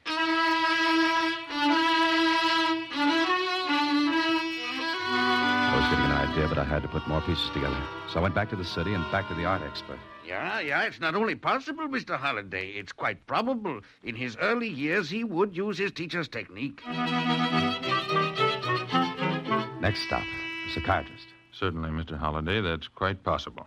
There are numerous case histories similar to it in general form. Now things began to fit together. The different technique, that of a dead man, yet only Davis's fingerprints on the tubes and brushes. Betty's concern and her willingness to see his career stopped rather than have me find out the reasons for everything that happened. But I had to bring the whole thing out in the open. So later in Mike's studio... Let me get this straight, Dan. You say I'm doing that myself, ruining my own painting? Yes, you are, Mike. Don't listen to him, Mike. Now, please don't. What's the matter with all of you? Mike, you've got to listen to me. And he's got to listen to me and Dr. Rawlings. Why did you bring a doctor? I'm not only a doctor, Mr. Davis. I'm a psychiatrist. Are you trying to tell me I'm crazy? No, of course you're not. But you will be if you don't let us help. Now, listen, you want your career, don't you? Certainly. All right, you won't have it if you don't let us help. It won't be helping. Oh, Mike, send them away, please. Mike, do you remember a person named Arthur Denning? Denning? No, I don't. Now, will you let him alone? Betty, believe me, this is better for him. Ask Dr. Rawlings. Tell him, Doctor. I'm sure Mr. Davis has a guilt complex. Oh, yes. Unless we find out why, he'll never finish this painting. Perhaps never finish any other. Why not? What would stop me? Your own mind, Mr. Davis. Mike, you know as well as I that no one came into your studio the night we sealed it up. No one. You were the only person in here. Now do you see? Not quite. What do you want me to do? Well, Dr. Rawlings told Mike what had to be done. Davis agreed. I think that... It took only a few seconds for Rawlings to inject a drug into Davis's arm. Then we waited until... All right. He's under. You asked the question, Mr. Holliday. Mike, can you hear me? Yes. Now listen, Mike. It's 16 years ago. You're in high school. A senior. There's a senior party. It's night. Remember? Yes. It's dark. Who's with you, Mike? Betty and Arthur. What happened that night, Mike? I killed Arthur. Mike, no. Be quiet. How did you kill him, Mike? He had to go back for something. I told him to take the shortcut over the quarry. Then what happened? I forgot. You forgot what? The bridge. The bridge was broken. It was dangerous. But I forgot. I wouldn't have sent him. Yes, I know. He was killed, wasn't he? Yes. I loved Betty. So did he. Everyone would have said I killed him. But I didn't. I just forgot about the bridge. I didn't mean... All right. That's all. I thought he did it deliberately. You see, Miss Harper, his conscious mind refused to admit his guilt, so he forgot completely. His conscious mind forgot to protect him from the terrible feeling of guilt. But ultimately it came out. He learned painting from Luigi Antonetti 16 years ago. So it was natural at first that he used Antonetti's style, technique.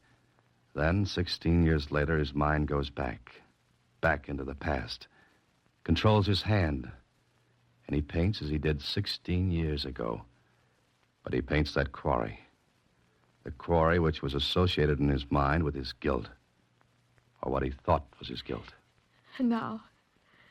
What about now? Now, when he wakes up, we'll tell him and he'll be all right. For good.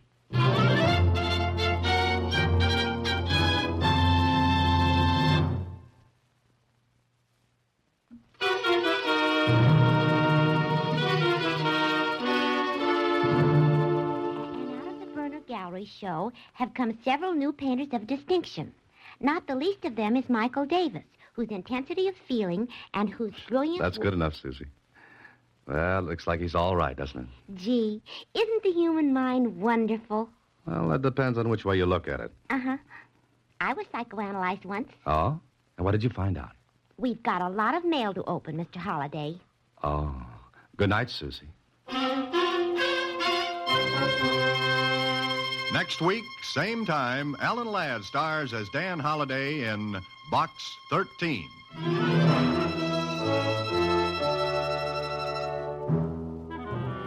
Alan Ladd appears through the courtesy of Paramount Pictures. Watch for him in his latest picture, Saigon. Box 13 is directed by Richard Sanville with an original story by Russell Hughes and original music composed and conducted by Rudy Schrager. The part of Susie is played by Sylvia Picker. That of Lieutenant Kling by Edmund MacDonald. Production is supervised by Vern Karstensen. This is a Mayfair production from Hollywood.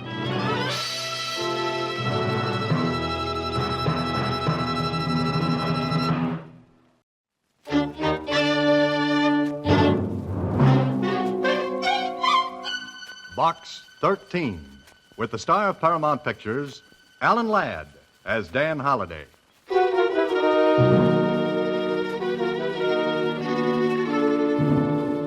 Hey, look, boss. Look at this. An ad in the Star Times out-of-town newspaper. Yeah. Box 13, adventure wanted. We'll go any place, do anything. Well, this looks like the right answer, Tony. Yeah. I think I'll write a letter to Box 13. The letter was postmarked from a city in Nevada. It came airmail, special delivery to Box 13 and me. It sounded like a great chance to grab a change of scenery and maybe a little fun. Fun? Brother, how wrong could I be?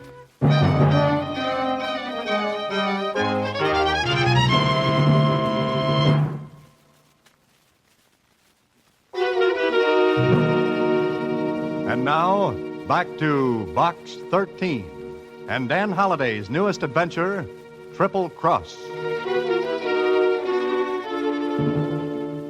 Just run an advertisement in the Star Times, one that reads, Adventure wanted, will go any place, do anything, and see what you get. A lot of them can be interesting, like the one I listened to Susie read. The one that came airmail, special delivery from Nevada. Enclosed is enough money to buy you a plane ticket to Los Meros.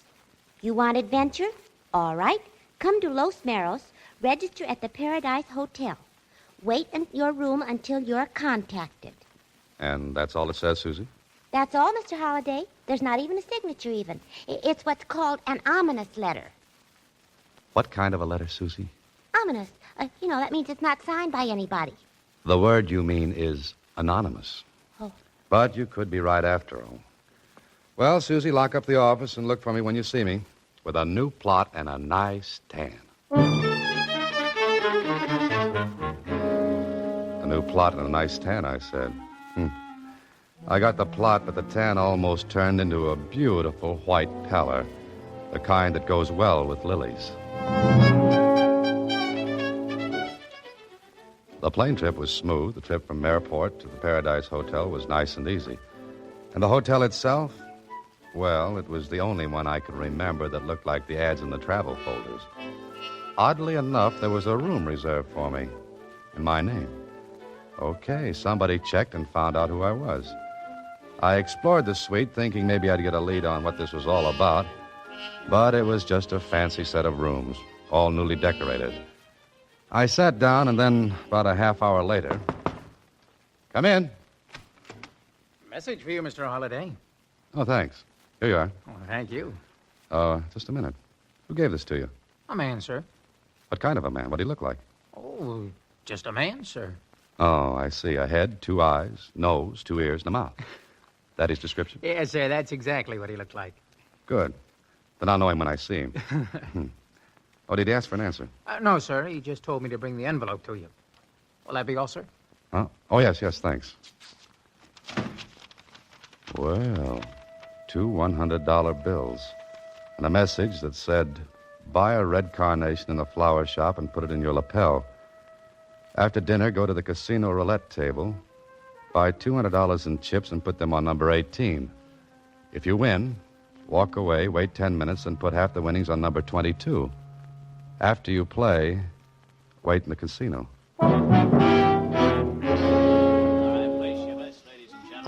So, with the carnation in my lapel, I bought $200 in chips and walked to the roulette table. There weren't many players. It was a little too early for the big crowd. So I waited a minute and watched the play. Took a look at the croupier, but I might as well have been in Timbuktu. He didn't give me a tumble. Okay, the best way to see what was going to happen was to see. I shoved the whole 200 on number 18. 1 or 2 of the other players placed bets, and then... No more bets, please. No more bets. Number 18, red and even. Your chips, sir. The croupier shoved the winnings across to me. I watched his face. If he had any expression, it was on the soles of his shoes. Well, maybe $7,000 win was common around here. I left the table, sat down, and did a little problem in arithmetic, which figured out to be $126,000. That's what I'd have if number 22 came up. And brother, it looked from where I sat as though it would. The 10 minutes went by, and I walked back to the table. Waited until the wheel stopped. Number 16, red and even. Place your bets, please, ladies and gentlemen. Slowly, I shoved 3,500 in chips to number 22. This time, the others around the wheel did look. 3,500 at 35 to 1. Then the wheel began to slow up. No more bets, ladies and gentlemen. No more bets, please. That croupier was as cold as the floor of a mausoleum. Somebody dropped a pin, and I heard it hit the floor. The white ball clicked, clicked its way until... Number 22, black and even. Your chips, sir.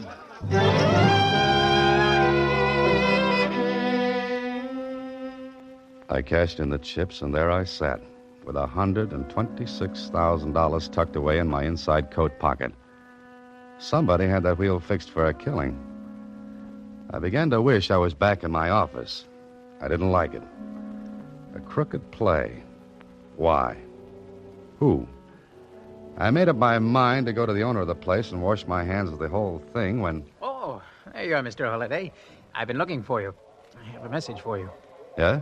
Well, it's verbal this time, Mr. Holliday. Oh, what is it? You're to go into the bar and wait. Is that all? Yes, sir. The same man gave you this message? Yes, sir. Did he still have a head, 2 eyes, a nose, and 2 ears? Yes, sir. All right, here you are, kid. Oh, thank you. You know, if this keeps up much longer, you'll be able to retire on my tips alone. Thank you, Mr. Holliday. Will that be all?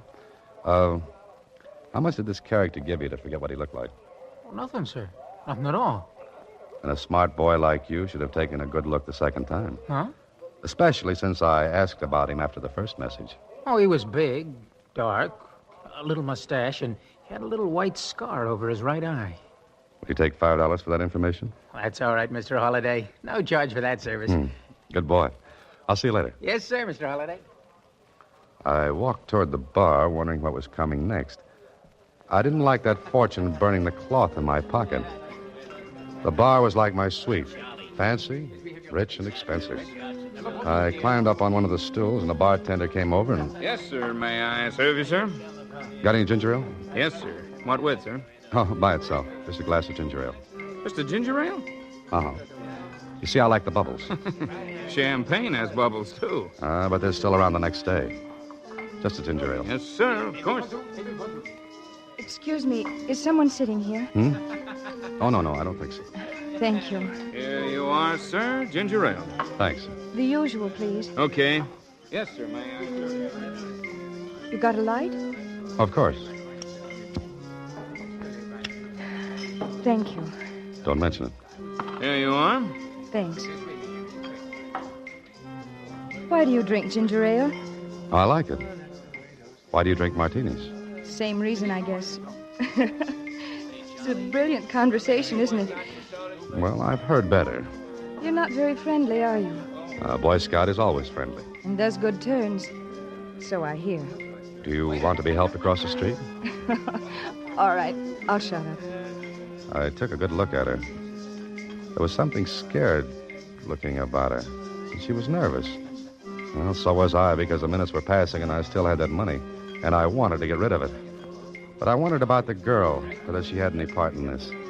I watched out of the corner of my eye. She picked up her bag, reached for a lipstick, and then... Oh, clumsy. So it's true what they say about women's handbags. You get the stuff on the bar, I'll pick up the kitchen sink off the floor. I'm so sorry. Did the powder spill on you? No, it's all right. Yeah. Here you are. The mirror didn't break, did it? Nope, you're still good for 7 years more. Thanks. Thanks ever so much. I told you I was a good Boy Scout. You have a nice smile. Want a toothpaste commercial to go with it? Now, don't be nasty. I'm sorry. I guess I'm just as nervous as you are. Let's talk about something else. She chattered away, and It really is I a listened lovely with half place, an ear. isn't it? Once in a while, threw in a yes or a no. And the clouds began to gather. The mirror at the back of the bar went back and forth. The people got bigger, then shrank to midgets. Somebody drove a plane through my head. It buzzed around and made a bad landing on my brain, then...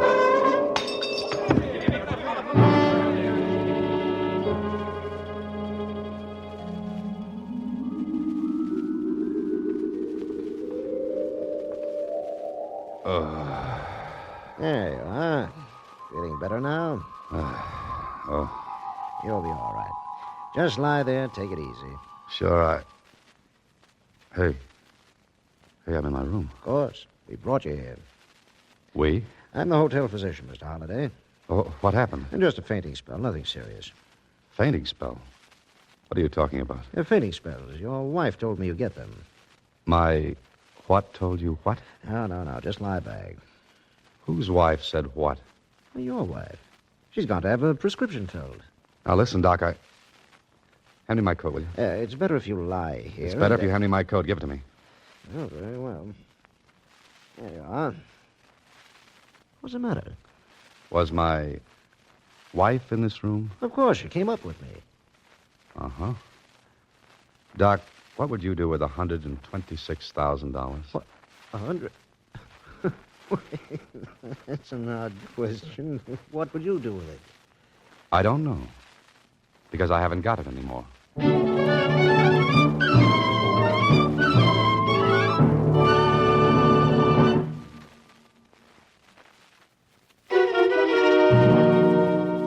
Now, back to Triple Cross, another Box 13 adventure with Alan Ladd as Dan Holliday. So there I was, $126,000 in the red. If it was meant to be taken from me, then somebody was working it the hard way. Sure, the girl slipped something in my ginger ale when I picked up the stuff that fell out of her handbag. She took the money. All right, I wanted no more of it. I was going to head for the nearest exit, running, not walking, when... Come in. You Holiday? Yeah. Do I know you? Call me Tony. I'm the guy who wrote the Box 13. Oh. All right, goodbye, Tony. Sit down. What's the idea? Funny, I was going to ask you that. If we're playing 20 questions, let's skip the other 18, Tony. I got a big one left. Where's the dough? You tell me. Give it to me. Well, I didn't like him. I didn't like the gun he was playing with either. And I didn't like the little white scar over his right eye or the little black mustache. I was willing right then and there to cross him off my friendship list. But I told him what happened. It's a great story. Ain't heard one like it since I read fairy tales. Well, I don't care if you believe it or not. You got no regard for your health, Holiday. Look, Tony, I'm leaving this place You'll now. be too heavy to carry out if you take one more step. That's better. Now, what kind of a frame is this? Once more, you tell me. I played a crooked wheel downstairs. I don't like that. You got adventure, didn't you? I don't want anything that's crooked. Look who's talking. Who was the girl? Believe it or not, I never saw her before. What did she look like? I don't know. Yeah. Ever try to take a good look at anyone in that bar downstairs? It's too dark to even see a lighted match. You're smart, Holiday. The game with the girl is neat. Awful neat. You get the dough, play doggo. Act like the girl slipped you Mickey. Later she turns up with the dough and you two split. Now talk sense, Tony. I didn't know why I came to Los Morris in the first place. I didn't know how I was going to get that money. How would I have time to dream up that frame with the girl? Yeah. Yeah, I never thought of that. Okay, Holiday, maybe you're telling it straight. Okay. Now can I go? No. You get that money back first, then you can go. I don't think I'll stay for the ninth inning, Tony. The game has not started yet, bud. You get that dough. How? That's your problem, but get it. Look, Tony, I'm backing out of this. You know I can go to the sheriff. No, you won't. Because there'll be a tail on you from now on out. One move like you're going to the law. Understand? Okay. Okay, I get it. And there'll be somebody in this room to see that you don't use the phone. You'll be covered like a pool table, Holiday. What if I can't find the girl? What if I can't get the money back? The boss will be awful mad. And? There are worse places than Los Morros to spend a lifetime. If you live. Ever have one of those dreams in which you try to run away from something and can't? Well, this one, with my eyes wide open, was really something. Tony and I went downstairs. Two other characters detached themselves from chairs when Tony nodded at them. Brother, I was covered. It looked hopeless. With Tony not far behind, I asked the doctor if he'd ever seen the girl who said she was my wife. Well, there was no dice there. Then I remembered something. I told Tony I was going back into the bar. Bar? What for? Now, look, Tony. Let me do it my way. I'm the one that's on the spot, so let me play it the way I want. Okay. I'll watch. And don't try for a quick steal, because the boys outside know who to look for. Go ahead. Thanks. What would I do without you, Tony? I don't know. Because you're not going to be without me. Remember, I'll be watching.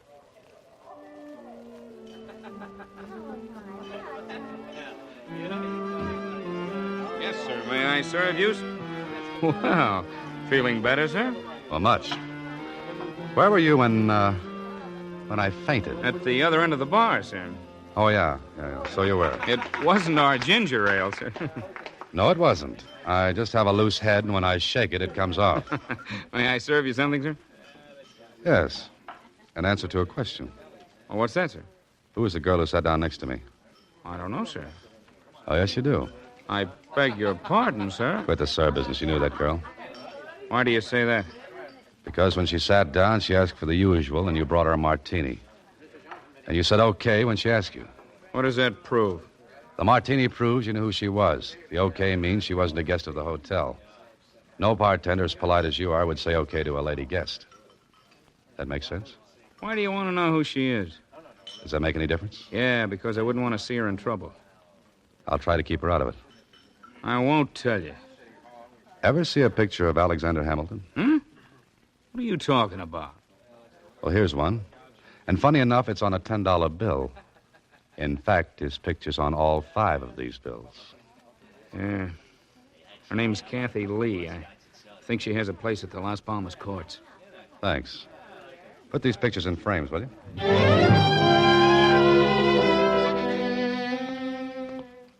I found the Las Palmas courts.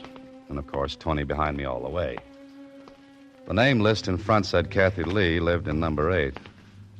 I looked around before I turned in the walk. Yeah, Tony was closer to me than varnish on a tabletop. I found number 8 and stopped for a second. Looked for a phone line, but there wasn't any. I knocked at the door. No answer. I tried it again. Then I heard Tony whisper from the shadows. Try the door, Holiday. I did. It was unlocked. Tony coached from the sidelines. Go on in. I went in and closed the door behind me. It was dark. I decided to risk a call. Kathy? Kathy? Kathy Lee? She wasn't there. I fumbled my way to what felt like a dresser and a lamp. Turned it on, and what I saw made me turn that light off fast. What's the matter? She's dead. What are you talking about? You heard me. She's dead. You sure? Well, go in and look. You go back in and look for that dope. Go on. Now, look, Tony, I don't know any more of this. That poor kid's dead. Murdered. I want you to call the sheriff. No, you don't. I said you go back in there and look for that dough. You look for it. Leave my fingerprints all over the place. Now, you go back in there and hunt. Don't be a sap. Whoever killed her took the money. Don't you see that? Maybe.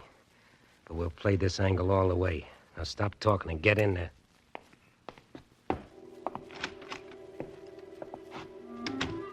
I hated to turn on that light, but I had to. I didn't look at her. I looked through the room. Then I found something. A plane ticket to San Francisco, leaving that night. And a boat ticket for South America. They were in an envelope, but the information on the envelope said there would be 2 reservations. I put it back where I found it because I didn't want Tony to find it on me. And there was something else. A locket with a man's picture in it. I took it off his chain and shoved it in my pocket, then I left. Well, Holiday? It's not there. I told you it wouldn't be. Stand still. Back toward me. A frisk, Tony? You don't trust me, do you? Shut up. No, I told you. Who killed her? Find that out and you'll know where the money went. Come on. What's so funny? Holiday, right now I wouldn't want to be in your shoes. Tony was right. People at the casino saw me win that money, and somebody must have seen the girl with me. Then I got the Mickey. The money was taken, the girl killed. Who did it? Me, Dan Holliday. Because the girl clipped me for the money. Well, this was a beautiful frame. Any art gallery in the country would be proud to hang it. But I knew something Tony didn't. The plane and boat tickets. 2 seats. One for Kathy and her murderer. Somebody who left her tickets in her bungalow to make it look as though she was in on the $100,000 job by herself. Sure. Now her killer was taking a plane. In 1 hour. Then a boat to South America. I could have told Tony, but I wanted to wrap it up myself. Besides, I wanted to get the whole thing to the law. On the way back to the hotel, I figured something out for myself. But I'd have to see the boss of the casino, and I thought I knew how to do that without Tony tagging along. The casino was full. I stopped. Tony stopped. What's the idea? What now? I've got to think. Up to your room. No. You want to get hurt? Sure, go ahead. Shoot me. Now. In front of all these people. You know, Tony, you wouldn't get 10 feet. Smart, ain't you? Okay, what's now? I'm going to play blackjack. What? Want to watch? I sat at the blackjack table. I had as much interest in the game as Aunt Mamie back in Iowa, who never saw a deck of cards in her life. But I had an idea, and I played it for all it was worth. Look, dealer. Yes? I didn't like that last deal. I beg your pardon, sir. I said I didn't like that last deal. Well, we'll return your money, sir. Never mind the money. Who runs this place? Hey, what is that guy trying to put on over there? What's it? It worked. In 3 seconds, I was surrounded by muscle boys, and Tony was hotter than a New York sidewalk in August. But he couldn't touch me. A minute later, I sat across the table from the owner of the casino. I told him what happened, and when I finished, he stared at me and said... You're trying to tell me somebody let you win that money on my wheel? I am? You're crazy. The wheel's straight. But you know I won that money. Sure I do. Any time $100,000 slides across, I know it. But this time it was fixed. The croupier was tipped I was to win. Wait a minute. Marty, send Frankie up here right away. Huh? Oh. Okay, forget it. What's the matter? Frankie, the croupier. Went off duty just after you won. He's not back yet. And he won't come back. Now, somebody planned to take the house this evening for that money. Somebody who couldn't risk getting it himself. So I'm the logical one. No one knows me here. I'd look like just another player. Later, Mr. Fix-It plans to pick up the money and beat it. Who? Someone besides yourself who could get to the croupier and bribe him to fix the wheel. Got any ideas? Yeah. One. My partner. Well, that's it, then. It's got to be. But the girl, she doped you. That was a hard way to get the money from you. Listen, I've got an idea, but I'm a little cramped for room. Some of your partner's boys, particularly a guy named Tony, are glued to me. Get some of your boys to shake them off, and I'll bring that money back to you. How do you know where it is? I know. Okay, Holiday. But remember, fast play, and I'll find you if it takes the rest of my life. It's a deal. Now, how about the boys? They won't follow you. Marty, that guy will leave my office. Some mugs are tailing him. Stop him. Got it? Good. All right, Holiday. You're on first base. Go ahead.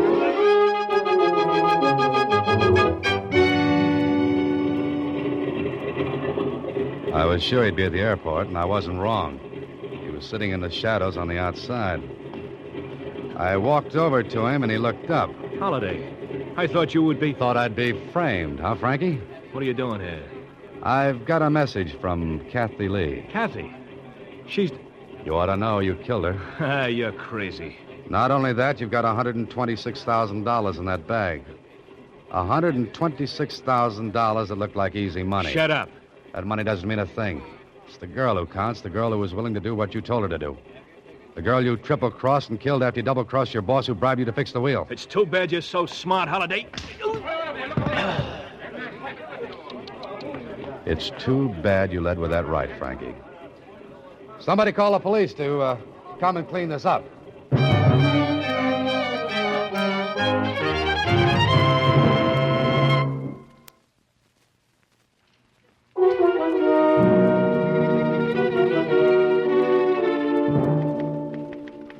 The croupier was... Oh, please hurry, Mr. Holliday. I want to hear the ending. All right, Susie, all right. What do you want to know? Well, how did you guess that Kathy Lee was the croupier's girl? Well, her locket had his picture in it. Oh, they should have given you the money as a reward. No, thanks, Susie. They can have it. But there's one thing I don't understand, Mr. Holliday. And that's? You didn't get a tan at all. You're just as pale as when you left. Oh, $126,000. A murder and a tan, too, she wants. Good night, Susie. Next week, same time, Alan Ladd stars as Dan Holliday in Box 13.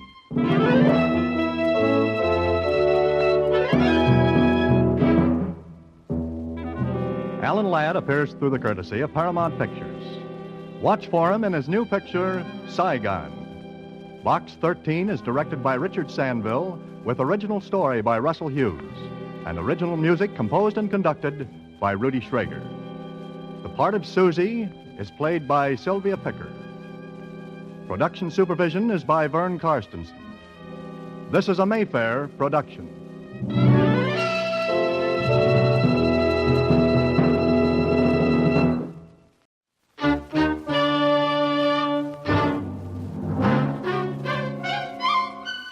Box 13, with the star of Paramount Pictures, Alan Ladd, as Dan Holliday.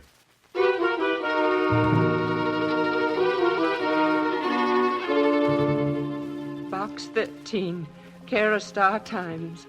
They said my son was killed in a drunken brawl. I know he wasn't. He was a good boy. He was murdered. Why, I don't know. If you come to 733 Winship Avenue... If you'll come to 733 Winship Avenue anytime and listen to my story, I'll be grateful to you forever. Mrs. Catherine Daly. And that was the letter to Box 13. Just a few lines. But, brother, what those few lines led to.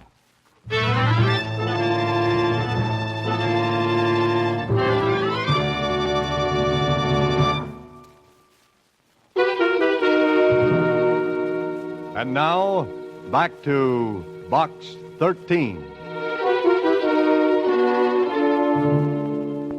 get some funny letters through Box 13. Some don't mean a thing. Others are from people who answer all the ads. But this one from Mrs. Catherine Daly, it had a real ring to it. I get so I can spot the letters from cranks and curiosity hunters. They're full of big phrases. It's the simple ones that count, like Susie said. Well, it's short, Mr. Holliday. Uh-huh. What are you going to do about it? Well, what would you do, Susie? Well... You know, Susie, I don't know how you manage to get right to the point of things so quickly. Oh, it's easy. Okay, you talked me into it. I don't know what I'd do without you. I try to make myself indisposable. The word, Susie, is indispensable. What's the difference? None, I guess.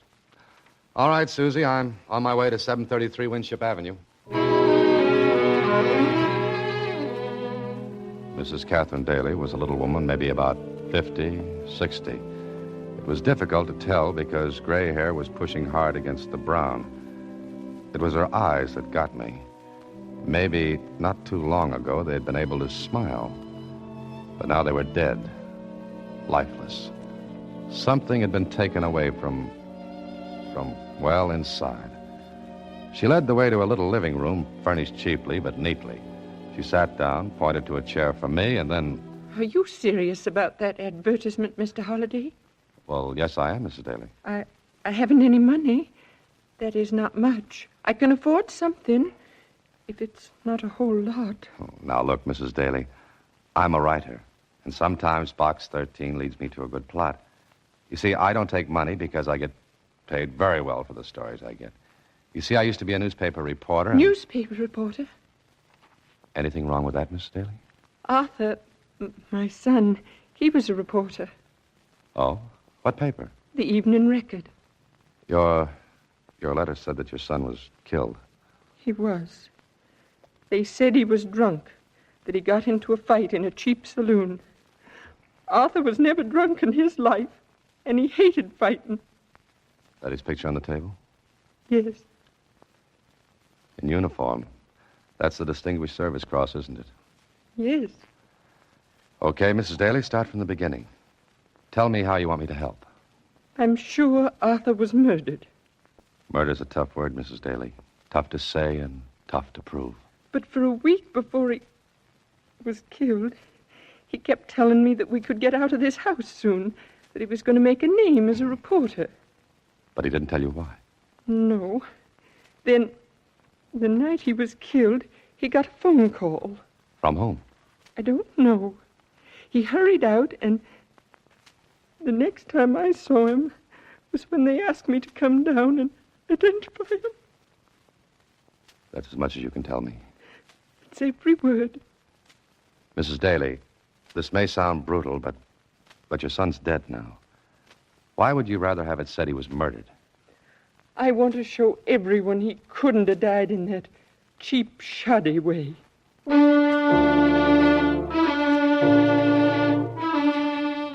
Well, that was that. I believed her. Maybe it was the way she talked. Maybe it was her eyes. I don't know. Anyway, I left her house with nothing to go on but what she had told me, and that was little enough. Just that he was on to something would make a name for him as a reporter. Anyway, I went to see what Lieutenant Ling knew about it. About what, Holliday? About the kid that got killed in the saloon brawl. Well, that's what the records show. They show anything else? No, they don't. You know, I like you. Thanks. You can have the next dance. I'm serious. Okay, so you're serious. What about? You're not satisfied with the Daly case either. What makes you think I'm not? Just the way you talk. You don't believe it's right. I believe what the witnesses in that dive said. The Daly kid got drunk. Somebody said something to the girl he was with. Nothing bad, but Daly got mad and started swinging. And? And he ended up in the red. You didn't arrest anybody? Look, we get a dozen calls a night from down at the hill places like that. Somebody's always getting pushed around, roughed up, killed. Some of the things don't even hit the newspapers. Run-of-the-mill stuff. Sure. But look, Ling, what kind of guys get killed in places like that? Bums, winos, characters who hang out in those joints. But not a kid like Daly. And you're an honest cop. What was that crack for? For a compliment. The Daly thing bothers you because you know as well as I do that something's wrong about it. Then you tell me. I'll try. Later. Now, look, Holliday, I'm not on the case anymore. Homicide's got enough to do without running down a fight in a saloon. But, But what? I don't like it. You're right. I knew I liked you. Okay, I'll marry you in the morning. The place you want is 183 River Street. Oh, nice neighborhood. Right. The cops go in quartets down there. Thanks. See you later. And for the love of Mike, don't end up in the meat wagon like Daly did. Ling was right. It wasn't a neighborhood to raise kids or anything else. And the place I wanted was called the Riverview. Fancy name. Oh, a great place. I stepped over a couple of boarders spending the night on the doorstep and walked inside. There was a tinny piano played by a guy mechanically banging out a tune that its own composer wouldn't have recognized. The bar was set at the back facing the door. I went over to it. The bartender took a long, good look at me. I must have looked strange. I was wearing a necktie and a shirt. He walked over. Yeah? What's with, bud? How are you? Awful. You? Practically dead. Okay. Now that we know each other, what's on your mind? What do you got to drink? Arsenic? Want some? Straight. Water on the side. Funny man, ain't you?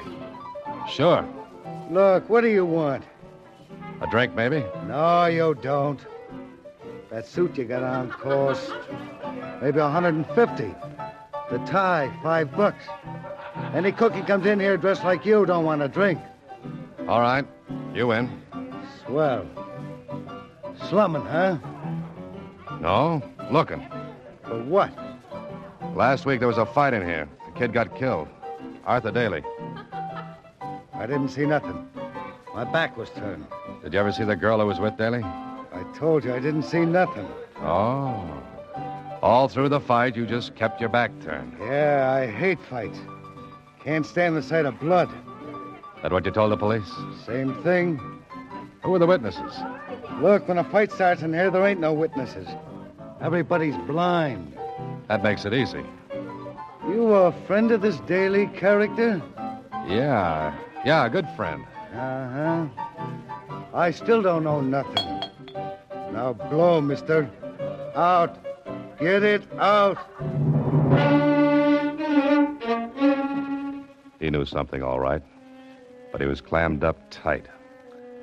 I left and walked up the street. I was close to the spot where I'd parked my car when I heard something. I stopped. Somebody was tailing me, following me from the saloon. Okay, somebody didn't like me nosing around. I walked past my car. Just ahead of me was an alley, and pulling out of the alley was a truck. I walked a little faster. I got to the alley, skirted around back of the truck so that my trailer would lose me for a couple of seconds. Then I stepped inside a doorway. It was dark. The truck pulled away. I waited. Then I heard the steps. He didn't know where I'd gone. But if he was going to pick me up again, he'd have to pass the doorway where I waited for him. Come here. Oh, let go. You hurt me. Shut up. Oh, please, mister, I ain't no crook. I wasn't going to put this thing on you. What's the idea of tailing me? I heard you talking to barkeep back there. I wanted to talk to you, honest, that's all. You could have caught up with me before this. Gee, mister, I didn't want anybody to see me, honest. All right, talk. Oh. You want to know something, huh? Come on. What do you want to say? Well, honest, I might get in trouble. Look, I got to know I'll get something out of this, eh? Still what you've got, and we'll see how much it's worth. Maybe a $5? Maybe. Go on, talk. Look, I could get in bad trouble. You are right now. Oh, all right. All right, make it a $5. What do you know about Arthur Daly? I saw the fight. I saw the whole thing. Did you tell the police? Me? I don't get nothing to do with the cops. All right, tell me. This guy that was bumped, he didn't start the fight. Who did? A pug. Ex-pug named Billy Connor. The Daly guy didn't have nothing to do with starting it. It was a frame. Was Daly drunk? No, he had one drink. The girl slipped something in it. I saw her. She was a good looker, so I was watching her. Do you know her? Me? Me know a dame like that? Nah. All right, well, here's your 5. Now, keep your mouth shut, understand? Oh, sure. Maybe you'd like to know something else, huh? What? Oh, mister, ought to be worth something. All right, here. Oh, thanks. You ain't been out of the joint down the street more than a couple of seconds when the barkeep goes to the phone. So? I heard him tell somebody that you was nosing around. Mister, something tells me that you're in bad trouble right now.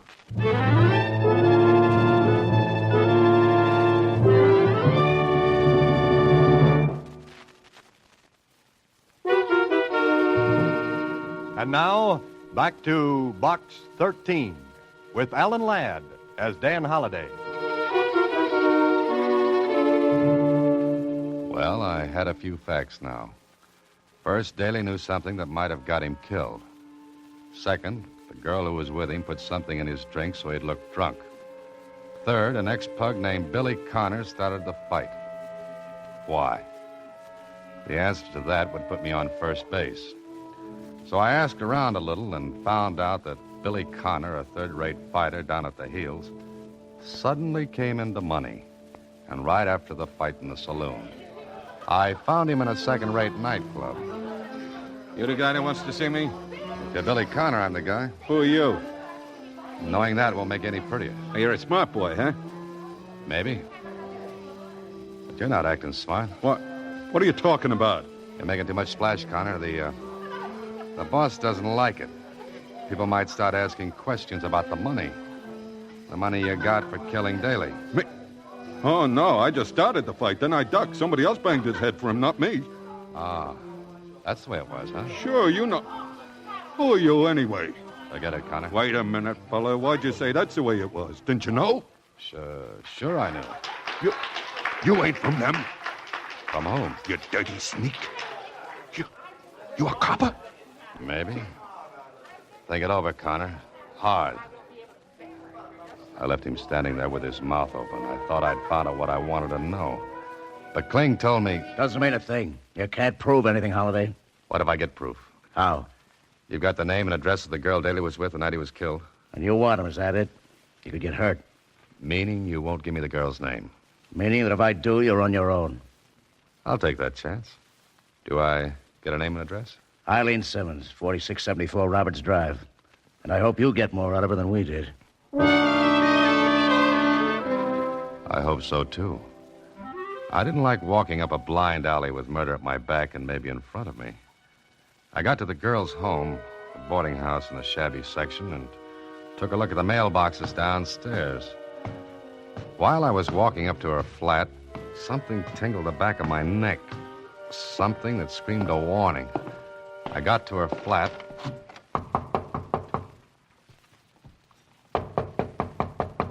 She didn't answer. Then I smelled it. Gas. I stooped down, and one look at the crack between the door and the sill was enough. It was stuffed with newspapers. There was only one thing to do.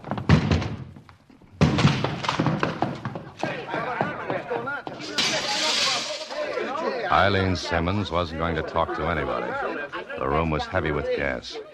The window I broke let in some air. Scared faces stared into the door. I smashed open, then I yelled at them. You call the police. Ask for Lieutenant Ling. Go on, hurry. I took a quick look around before I left. In one closet was a fur coat.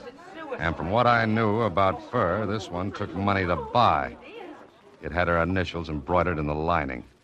But it didn't fit with the cheap flat. Well, I thought it was about time to make a trip to the Evening Record, where Daly worked as a reporter. Some of the boys knew me, so it was easy to get to talk to Daly's editor. I don't know, Holliday. All I know is that Daly promised me a big story. Something he was working on. Now, look, Charlie. Any idea what it was? None. The kid was close-mouthed. Oh, but you must have some idea. Didn't he give you any hint? Just that it was big and would blow off the top of the building when we printed it. How long did he work for you? Oh, about 6 months, no more. What big assignments did you give him? None. Routine stuff. He didn't have enough experience. Just out of journalism college when the war broke. Went through it. Then served at the war trials in Germany. And in the 6 months with you, there wasn't anything important enough to get him killed, huh? No, there wasn't. Oh, let's see. We sent him on a routine assignment to San Carlito and... San Carlito? What's that? Just one of those little islands in the West Indies. The paper's doing a series on Latin American neighbors, and we... Anything there that might have been the big story? You mean what he was talking about? Yeah, that's it. How long after he got back did he begin to talk about the something big? Hey, just about the same day he walked in here. Where's his desk? Just outside this office. Oh. All his stuff in there? Most of it. We were going to send it to his mother, but, well, you know how things are. It was too soon. We figured we'd wait. Come on, let's take a look.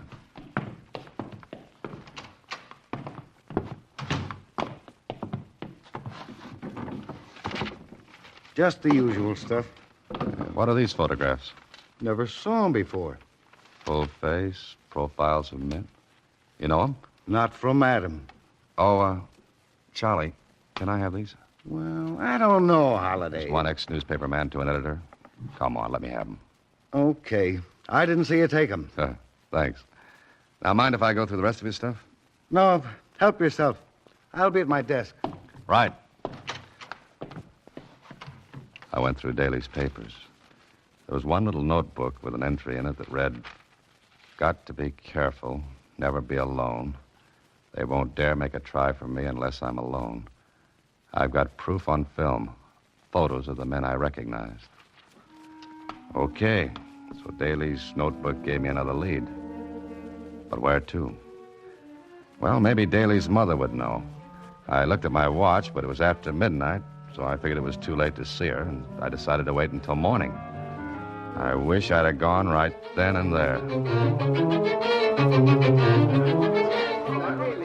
The next morning, I went to see Daly's mother, and I found her in the middle of an excited bunch of neighbors. When I got her alone, she told me what was up. There were burglars. They ransacked Arthur's room. Well, let's take a look. But there's nothing missing. Well, let's look anyway. They went through all the drawers. You didn't hear them? No, I slept right through it. Uh-huh. Mrs. Daly, what could they have wanted? I don't know. There's nothing of value here. Look, when Arthur came back from San Carlito, did he bring anything with him? Why, I don't think so. A camera, maybe? His own, but he took that with him when he went. Now think hard, Mrs. Daly. Did he take any film out of that camera when he got back? I think he did. Yes, I remember. He hurried out with some film to have it developed. Where is it? I don't know. Did he get it back from the shop where he took it? Don't think so. I think he'd have shown them to me if he had. And the roll of film he took out of his camera is still in the shop. It must be. Mrs. Daly, we've got to find a check for that film. The kind you get when you leave film to be developed. Come on, let's look. We looked and looked and looked. No check. Began to seem as though whoever ransacked the room found the check, and if he had, well, the thing was over. After half an hour, we gave up. But there was still one more thing to find out. Mrs. Daly, would you mind taking a look at these photographs? Do you know any of these men? Why, I'm not sure. They look familiar, but... His scrapbook, the one he brought back from the war. There are pictures like those in the scrapbook. Well, show it to me, will you? It's in my room, right next door. Here it is. Here they are, the pictures. But I don't see... I think I do. But I'm afraid to believe it. Look, Mrs. Daly, whatever you do, stay with your neighbors. Don't be alone for a minute. I left the house, and the idea I had was buzzing around inside my head. If I was right, then the whole thing was fantastic. But the pieces began to fit together. Maybe I was thinking too hard. I didn't see the big black car that turned down the corner. I didn't see it until I was almost staring between its headlights. Look out! I jumped back and up, and the fenders of the car took the skin off my legs, and the car roared away. That big black buggy had my name for a license plate. It would have looked just like an accident. But it told me something. That whoever was doing the dirty work didn't have the check for the film. Because the proof of what Daly knew was on that film. And if Mr. Accident Maker had it, He wouldn't have risked another accident. I called Kling, got him on the phone. What do you want me to do? Check every photo shop in the city for a roll of film mailed just before Daly was killed. How do you know he mailed it? Because he wouldn't have been fool enough to take it to a photo shop. He knew they were tailing him, waiting to grab that film. So he mailed it, with a note that he'd called for it. Okay, I'll pick up the film, if I can find it. Oh, no, Kling, don't pick it up, please. But you just said you Kling, want... tell me where it is, call my office, and I'll pick it up. Look, you're asking for a crepe wreath in your door. If those babies are what you say, they'll cut you in little pieces. You want them, don't you? Sure, but I don't... The only way to get them is to make them come after that film. And they won't call it headquarters for it, Kling. But they will try to get it from me. I waited. Finally, Kling gave me the word. I picked up the film and printed the little finishing shop. Kling had given orders that I was to have it. I got in my car, looked in the rear vision mirror, and saw a big black sedan pull in behind me. This was it. I couldn't spot Kling, and the squad car he said would be handy. Maybe something held it up. I didn't know. I got to my apartment. The sedan pulled up behind me and parked. I walked up to my apartment, went over to the window, and saw a man get out of the sedan. He walked slowly and disappeared into my apartment building. I sat down with the film and prints burning a hole in my pocket. Then... Who is it? Mr. Holliday, I'd like to talk to you. I took one more look out of the window. The street was empty except for the sedan. No squad car, no Kling. Brother, if ever I wanted to see that big guy, it was now. I walked to the door. Mr. Holliday? Uh-huh. Who are you? My name is, we'll say Stephen. Okay, you're Mr. Stephen. So what? I shall be brief. You have a roll of film and some prints. I am a camera enthusiast. I shall pay you a good price for the film. How much? You're going to be reasonable. That's fine. Shall we say 10,000? That's big money for a strip of celluloid. I am very enthusiastic about photography. You know, I like pictures myself. Especially pictures of some nice little Nazis who got out of Germany with a lot of money. Oh? You guessed, huh? Yeah, but Daly wasn't guessing when he recognized them in San Carlito. He wasn't guessing that San Carlito's a little island with lots of deserted coastline. Easy to land on. Yes, very handy. And they paid well to escape the trials in Nuremberg. You just talked yourself out of $10,000. Oh, now that's very funny. You would have killed me anyway, as you killed Daly to keep him from spreading the story. You're so right. Now, Mr. Holliday. Oh, that gun didn't look nice. He had it right at my head. I sat still. Stephen came slowly toward me. The black hole in the barrel of his gun looked like the business end of a cannon. Then... Get the floor, Holliday, down! Kling, at this particular minute, you're the most beautiful thing in the world.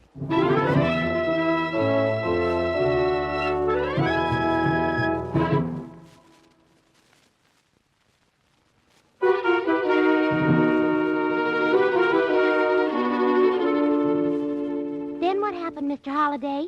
Well, at that moment, Susie, Lieutenant Kling landed and took over. Sorry I drew it so close, Holliday, but I had to let Stephen talk a while. Yeah. But by the way, where was that squad car? There wasn't any. The squad car would have scared Stephen away. I had to make it look safe. The boys and I were right next door. Had been for an hour. Now, he tells me. It's up to the Federals now. We're clean on this end. Gee, I sure... Oh, Mr. Holliday, you might have been killed. Oh, it's okay now, Susie. It's all over. But you might have been killed. And I like this job so much. What'd I say? Very funny, Kling. Nothing, Susie, nothing. Good night. Next week, same time, Alan Ladd stars as Dan Holliday in Box 13.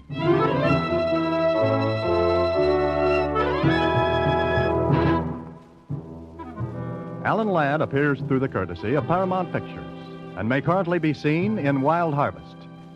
Box 13 is directed by Richard Sandville with original story by Russell Hughes and original music composed and conducted by Rudy Schrager. The part of Susie is played by Sylvia Picker and Lieutenant Kling by Edmund MacDonald. This is a Mayfair production.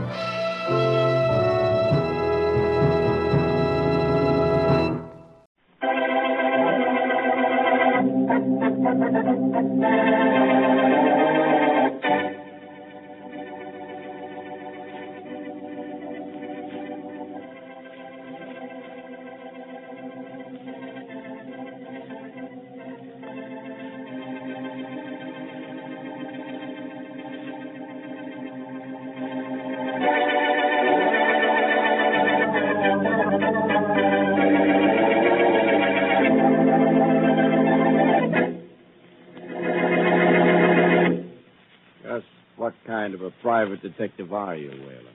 Good, Brewster. The best, so you wouldn't have hired me. I wonder about that. Watch the tone of voice, Brewster. I don't like it. All right. I'm sorry, Whalen. But I want action. You're getting it. But it's too slow. I hired you 2 months ago to get something on Lester Allen, and what have you done? Nothing. Yet. Nothing. How am I going to win the nomination against a man with a record like Allen? He's pure, Mr. Brewster, sure, but he's not hermetically sealed. I know that. He was involved in something illegal once, but he's covered it up. I hired you to uncover it. Now, why haven't you? Look, Brewster, when you hired me, you hired a detective, not a P-38. I worked slowly, but I get there just the same. You made any progress at all? You'd be surprised. Surprise me, then. Boston Blackie knows what Allen did wrong a few years back. I told you Boston Blackie knew about Allen's illegal jaunt.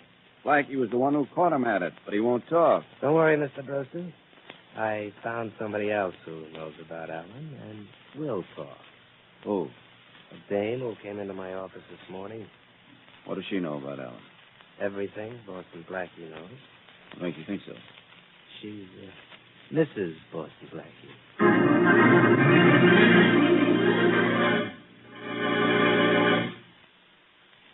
And now meet Richard Calmer as Boston Blackie. Enemy to those who make him an enemy, friend to those who have no friend.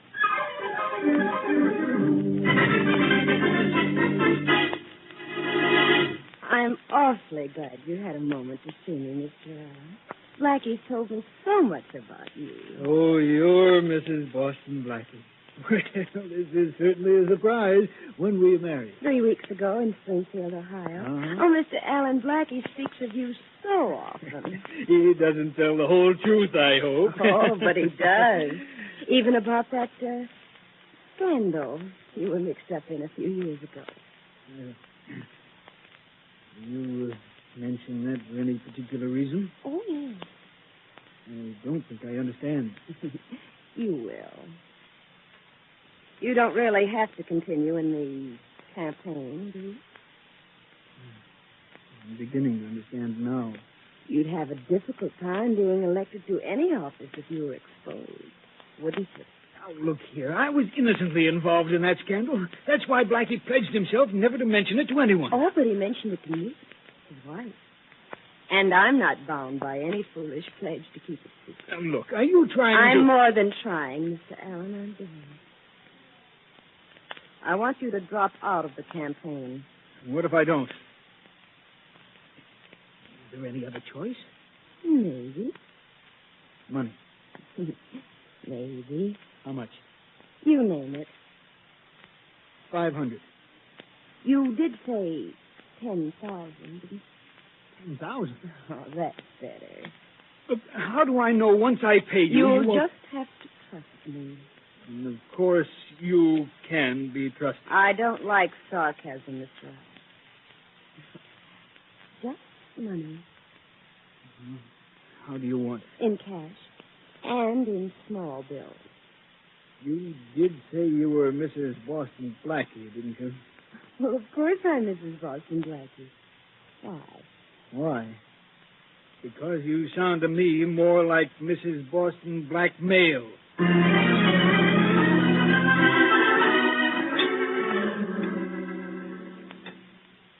What's the matter with you, Mary? You aren't eating.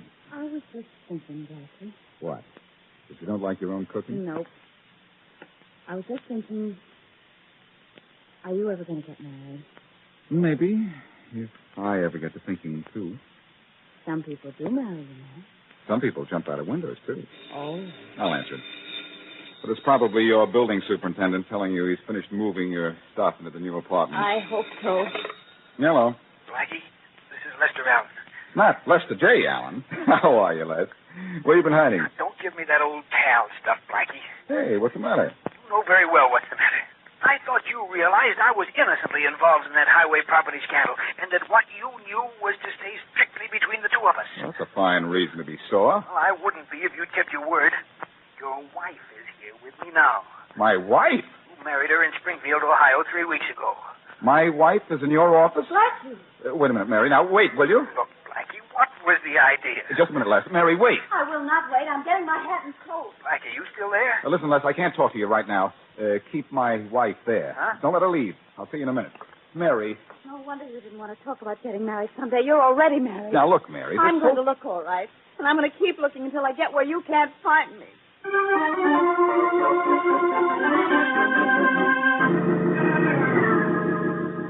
She's still here, Les? In my den, Blackie. And you have a lot of explaining to do. She knows about that construction scam. Oh, does she? She implied as much. You have a guilty conscience, that's all. I put in a call to Springfield. It'll come here, if you don't mind. Where is your den? This way. I didn't tell her you were coming. Managed to slip away while she was waiting for the money and phone. Good. Come on in.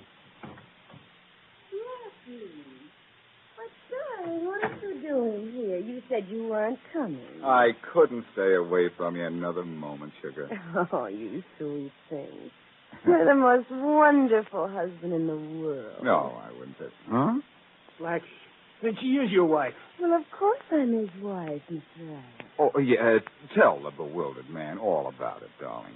You mean how we met at the Mountain Inn in New Hampshire last August? Mm-hmm, if you wish. Blackie, you did spend last August at the Mountain Inn. Of course I did. Darling, why aren't you wearing your lovely brown suit? The one with the thin white stripe. You look so nice in that. Oh, you don't love me just for my clothes, do you, darling? Well, Blackie, this convinces me. I was with you when you bought that suit. I knew I Must should never... we stay here any longer, darling? Let's go to Martin's for dinner. That's your favorite place. No, dear, let's go I've over heard to... enough from both of you. This girl is your wife, Blackie, or she wouldn't know so much about you. Let's go, darling. You go ahead. I'll meet you later. All right. I have an appointment at the hairdresser's anyway. I'll meet you afterwards. Bye, darling. I think you'd better leave, too, Blackie. I've had enough of you Les, and your... I've never seen that girl before in my life. Huh? Then how did she know enough about me and that construction scandal to blackmail me? That girl blackmailed you? $10,000. Well, look, Les. As soon as this call from Springfield comes through and straightens you out about the girl, I'll straighten out this blackmail business myself. It'll take a lot to convince me that girl's not your wife. She knows too much about you. She's probably been studying for this act for months. Oh, that's my call. Hello? Hello, this is the marriage bureau in Springfield, Ohio. Oh, yes, I called you. I'd like to know if you have any record of a Boston Blackie being married in your town 3 weeks ago. Just a moment. Look, lad, this will straighten you out about the girl. Now, don't worry. And then what about my $10,000? You shouldn't have paid it until you got in touch with me. That girl was so convincing. Yeah, I can believe Hello? that. Yes? You want to know if a man by the name of Boston Blackie got married here? You have no record of any such marriage? Who wants to know? I do. I'm Boston Blackie. What's the matter with you, young man? What have you got besides a wife? A case of amnesia? Boston Blackie was married in your town? Sure he was. To Joan Blake just 3 weeks ago. Well, look, there must be... Look. If this is your idea of a joke, I don't like it. I don't have time to waste. Goodbye. Hello? Hello? Hello? Well? A man by the name of Boston Blackie was married to Joan Blake in Springfield, all right. Blackie, why are you doing this to me? I trusted you. Don't you understand, Les? This whole thing is faked. Nobody knows anything about you except me. And I haven't talked, and I'm not married to that girl. I'd like to think you wouldn't like me, but who would and why? I don't know, but I'll find out. I can find out where my wife is living. She told me when she first came in that she was living at the Walton House until you could find a larger apartment. The Walton House, huh? I'll go down there and see her. Yeah, and oh, by the way, a young lady seemed interested in going to see Mrs. Boston Blackie, too. Phoned here just after I spoke to you on the phone. Her name is Mary Wesley. Mary called here? Yeah. I gave her the Waltham House address. Did I do anything wrong? You're batting 100% today, Les. So far, you haven't done anything right.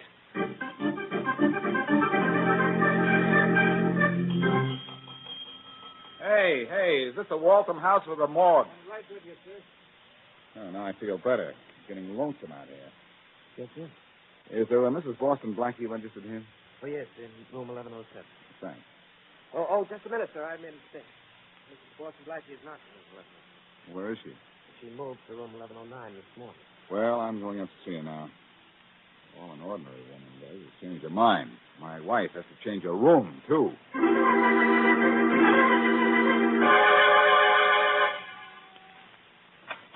I'd like to speak to...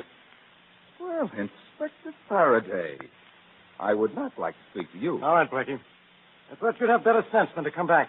Get in here. Sure. And stop waving that gun in my face. Look, Faraday, be as stupid as you want to on your own time, but not on mine. I came here to talk... Wow. I don't act surprised, Blackie. She's not sleeping. She's been shot. She's dead. And you killed her. I killed her. I only saw her once in my life. So, it was love at first sight. You married her. I have this certificate to prove it. Listen. Bride, Joan Blake. Groom, Boston Blackie. Married, Springfield, Ohio. Now, try to talk your way out of that. Faraday, don't be a dope, will you? Why would I kill this girl, this Joan Blake? First of all, for money. She had $10,000. Here's a note she was writing, sending it to somebody. Who? It doesn't say who. There isn't even car fare in this room. And look at this, a handkerchief. I don't use ladies' handkerchiefs. No, but Mary Wesley does. Look, her name's on this one. Uh-oh. Maybe you didn't kill her, Blackie. Maybe Mary Wesley did. The handkerchief was in the corner of that sofa by the window. Come on, Blackie. All right, Inspector. Don't mind if I smoke on the way? Smoke. Who cares? Done me? No, thanks. Hurry up, let's go. Oh, wait till I get a light, wouldn't you? Blackie, if this is one of your smart tricks, I'll... Since when is lighting a cigarette a smart trick, Inspector? Even you can do it. Good night. Say, I wonder what's in this cigarette. Tobacco, wise guy. Something's been added that should have been subtracted. Will I have a look? Blackie, so help me, you can waste more time. Well, I put it out. Yeah. Tastes as if it was soaked in pickle juice. Let's see what's in it. There's nothing in it but tobacco. Come on. Look, I have the cigarette split open now. I told you there was something in it besides tobacco. I don't see it. We'll take a closer look. See those white specks? What white specks? Where? There. Oh, Blackie, my eyes. My eyes. Let go of my arm, Blackie. Drop that gun, Faraday. Drop it. Blackie, so help me out. Thanks. Thanks very much, Faraday. And leave your gun on the floor. Mine's in my hand. Blackie, someday you'll be sorry for this. Maybe, but right now I'm awful glad. So long, Inspector.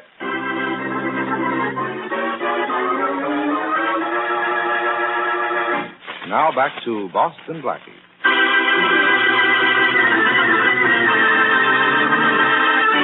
Lester Allen is running for political office against a rival with a doubtful record. Allen at one time was innocently involved in a property scandal, which is something only Blackie knows. But when a woman who called herself Mrs. Boston Blackie came to Allen and threatened to expose him, Allen paid her $10,000 to keep her quiet. When Blackie went to see the girl posing as his wife, she was dead. Inspector Faraday found not only evidence proving the dead girl was Blackie's wife, but discovered Mary Wesley's handkerchief near the body. As usual, Blackie escaped from Faraday, and as we return to our story, is paying a midnight call to Mary Wesley's apartment. Hey, Mary, open up. Who is this? Blackie. Blackie, I told you I never wanted to see you again. Now go away. Mary, open the door, please. I said I wanted no part of it. There won't be much of me left if you don't open the door. All right. Now, what do you want? In. Oh, no. The chain stays on the door. Look, Faraday's scouring the town for me. Let me in, will you? No. Mr. Boston Blackie. Why the mister? Because there was a Mrs. You mean there was? Oh, I suppose you got a divorce.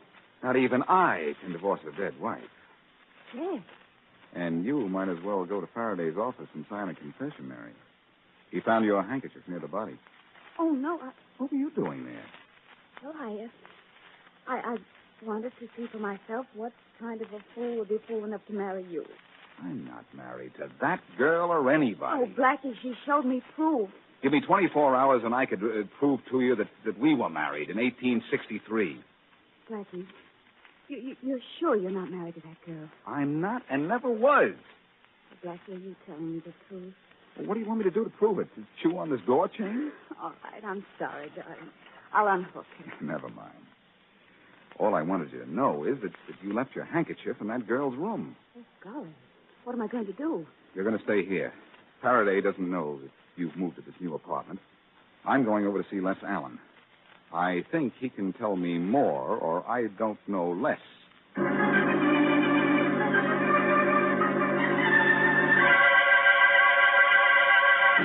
Well, you must want something important, Blackie, to barge in on me in the middle of the night.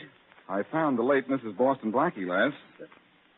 Late Mrs. Boston Blackie? Someone got to her before I did and killed her.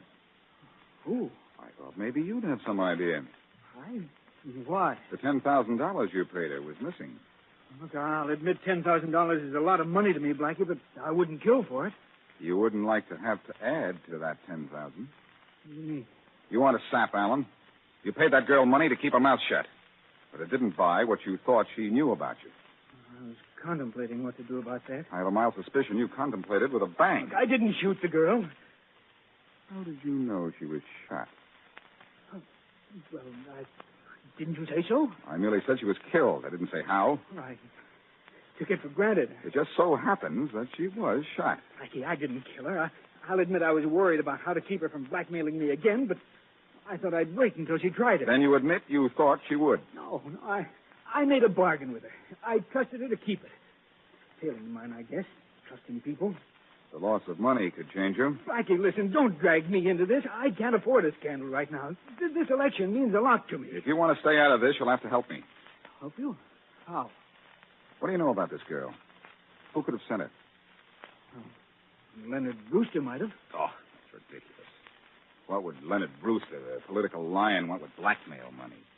He could buy and sell you 50 times. Brewster is a political lion, all right, but he could have sent that girl to me trying to force me out of the race. Well, I'd better go see Brewster at his house. And if anybody calls while I'm there, they'll find the lion is busy.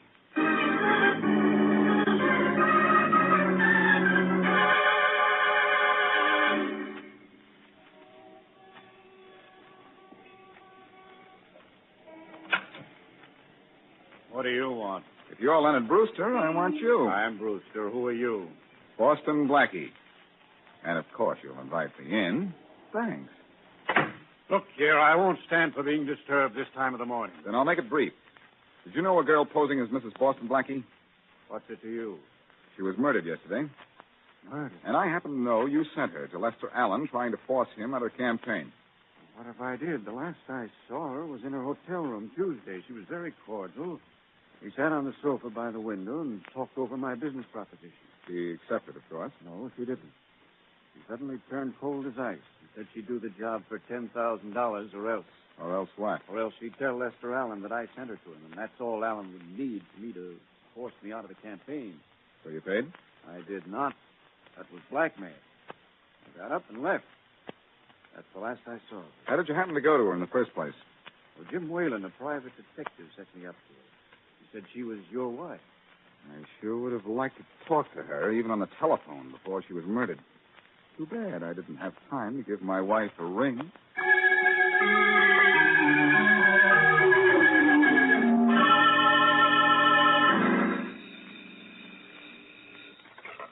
Waltham House, good morning. What's good about it, chum? It's 4 a.m.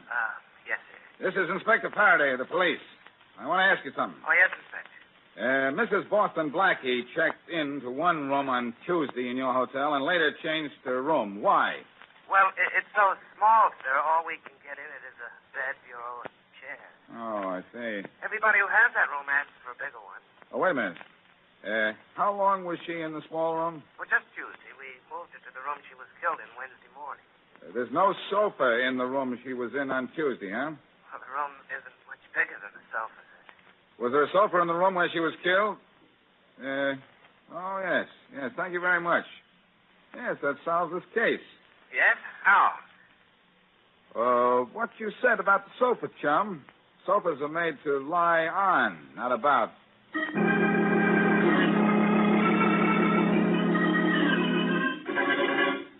Okay, Blackie, wake up. Get out of that bed of yours. It's the middle of the afternoon. Come on, snap out of it. This is your old pal, Faraday. Well, Inspector Faraday. Have you run my bath water yet? I'll run you ragged first. Now, is that a nice way to talk on such a beautiful afternoon? Am I ashamed of you? Yes, I know. My sleep is showing. I know who murdered your wife, Blackie. If you didn't kill her, Mary Wesley did. You said that yesterday. Mary is in her apartment. Get her if you like. I've been to her apartment. Mary doesn't live there anymore. All right, Faraday. I've let you make a dope out of yourself long enough. Wait till I get dressed, and I'll take you to your killer. I've got my killer. You or Mary. The dead girl was your wife. She was probably breaking up your romance with Mary. That's reason enough for either of you to kill her. It's a good reason, all right, Faraday, only it's a wrong one. I suppose Mary Wesley didn't even go to see her. That handkerchief of hers just flew into the murder room. No. Mary went to see her. Is this the beginning of a confession? Somebody else went to her hotel room, too. Yeah, you. Yes, but she, shall I say, checked out before I got there. Who else came up to see her? Her killer. Look, quit stalling. Get dressed. Give me 30 minutes, Faraday. To get dressed? To get dressed, pay a call, and hand you your killer.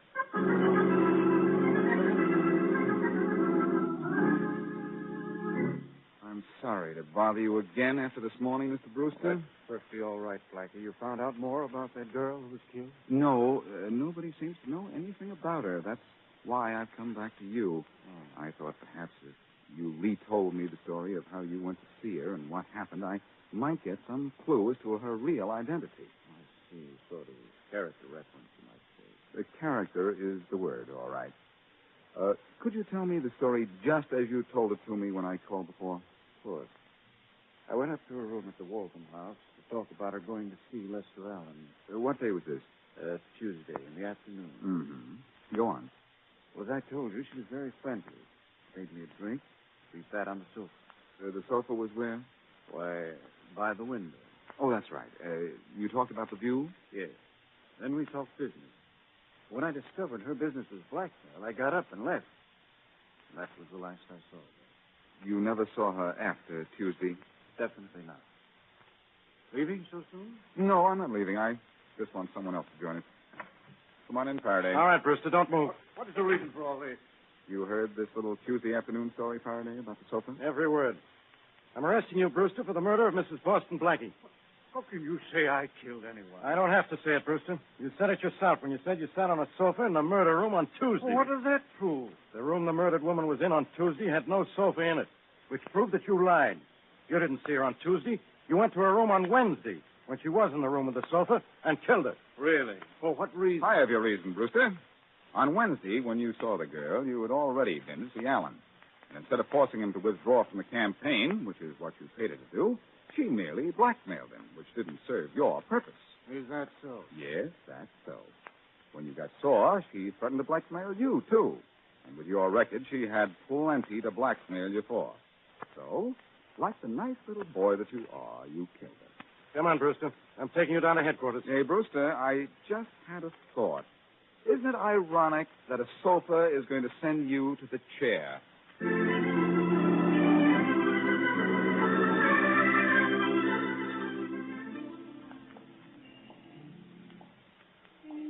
Where are we walking, Blackie?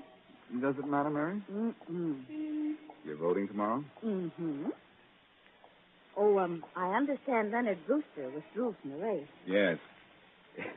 He withdrew to the seclusion of one of Faraday's special cells with Jim Whalen, that detective of his. Well put. Faraday found Whalen in St. Louis with Allen's $10,000. Oh. Mrs. Boston Blackie wasn't married at all, was she? Mrs. Boston Blackie was married to Jim Whalen. Faraday figured that out, and Whalen admitted he was married under the name of Boston Blackie. Well, why did he run away with the money the girl got from Mr. Allen? She double-crossed him when she blackmailed Allen. So he double-crossed her by taking the money and scrambling. And then the girl had to turn around and try to blackmail Brewster to make up for the money her lovely husband had taken from her. Lovely people. Lovely night. And look at that lovely sign over there. It says, get married in 5 minutes, $5. I think we'd better keep moving. What's the matter? Haven't you got $5? No, the smallest I have is 50. Oh, but I'm sure the minister would be willing to make the change. I don't doubt that the minister is willing to make the change, Mary, but I don't think I am.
The Adventures of Mr. and Mrs. Noir, starring Alice Frost and Joseph Curtin, and brought to you by Woodbury, Woodbury, Woodbury, for the skin you love to touch.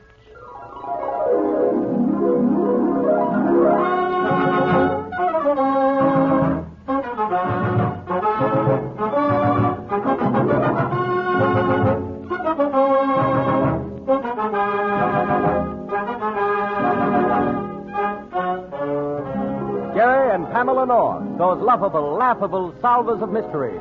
For years you've read about them in books and magazines. You've seen them on the stage and on the screen. Now here they are in person in The Adventures of Mr. and Mrs. North.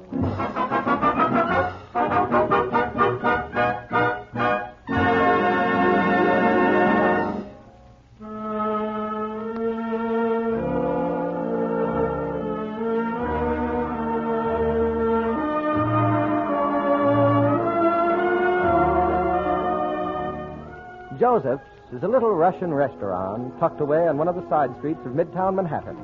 And here we find Jerry and Pamela North just finishing dinner. There's a popular belief among epicures that music has power to aid digestion, but Jerry has some doubt about this.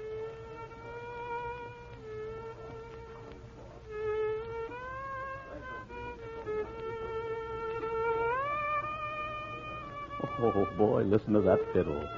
No wonder there's hardly anybody in the place. Jerry, I want to hear. What? Pam, please. It's dreadful. But, Jerry, that poor fellow's playing with his heart. Oh, that's it. I was blaming it all on the violin. I suppose if a swing band were going full blast, you'd think it was dandy. Well, at least I could keep time while I chewed. Oh. Come on. Are you finished? Let's get out of here. All right, dear. A waiter. A waiter. Here, let me help you with the coat, dear. Ah, gentlemen, lady. It was all to your satisfaction? Yes. Oh, yes, thank you. My wife even likes the music. Oh, thank you. Thank you. Dimitri, enough. Go back to the kitchen. Oh, does he cook, too? Dimitri? Oh, no. He washes the dishes. My wife, she cooks. Oh, are you the proprietor? No, lady. I own the restaurant. Oh. I am Joseph. Dimitri is my brother. Vasya is my wife. I see, a family affair. I suppose the girl in the check room is your sister. No, that is not possible. But the doorman, he is my uncle, Vasov. Oh, how nice. Isn't that nice, Jerry? Mm-hmm. Oh, dear, will you give me a coat check? My compact's in your overcoat pocket. Yeah? Well, let's see. Oh, here it is. I'll fix my face while you're paying the check. See you in the lobby, Jerry. Now, gentlemen, let me see. Have you the bill? Oh, yes. Even now, I subtracted. $20. So. $240. What? Let me see. Perhaps it is wrong. No, not very. It's $2.40. What? That's Pam. I'm coming, Pam. I'm coming. Oh, Jerry, it's terrible. In heaven's name, what happened? Look, there in the check room. Where? Over the table. What? Good Lord. Jerry, I think she's dead. She certainly is. That's a stiletto in her back.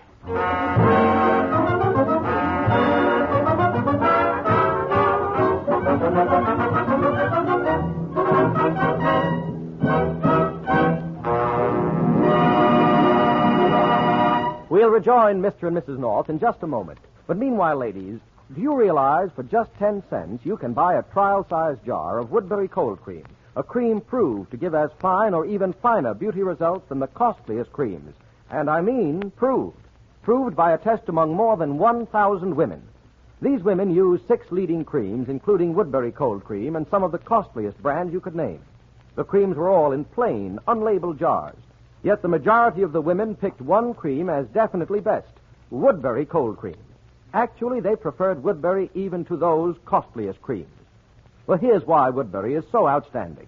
Its 4 special ingredients and its fine oils cleanse thoroughly, leave your skin feeling gloriously fresh and clean.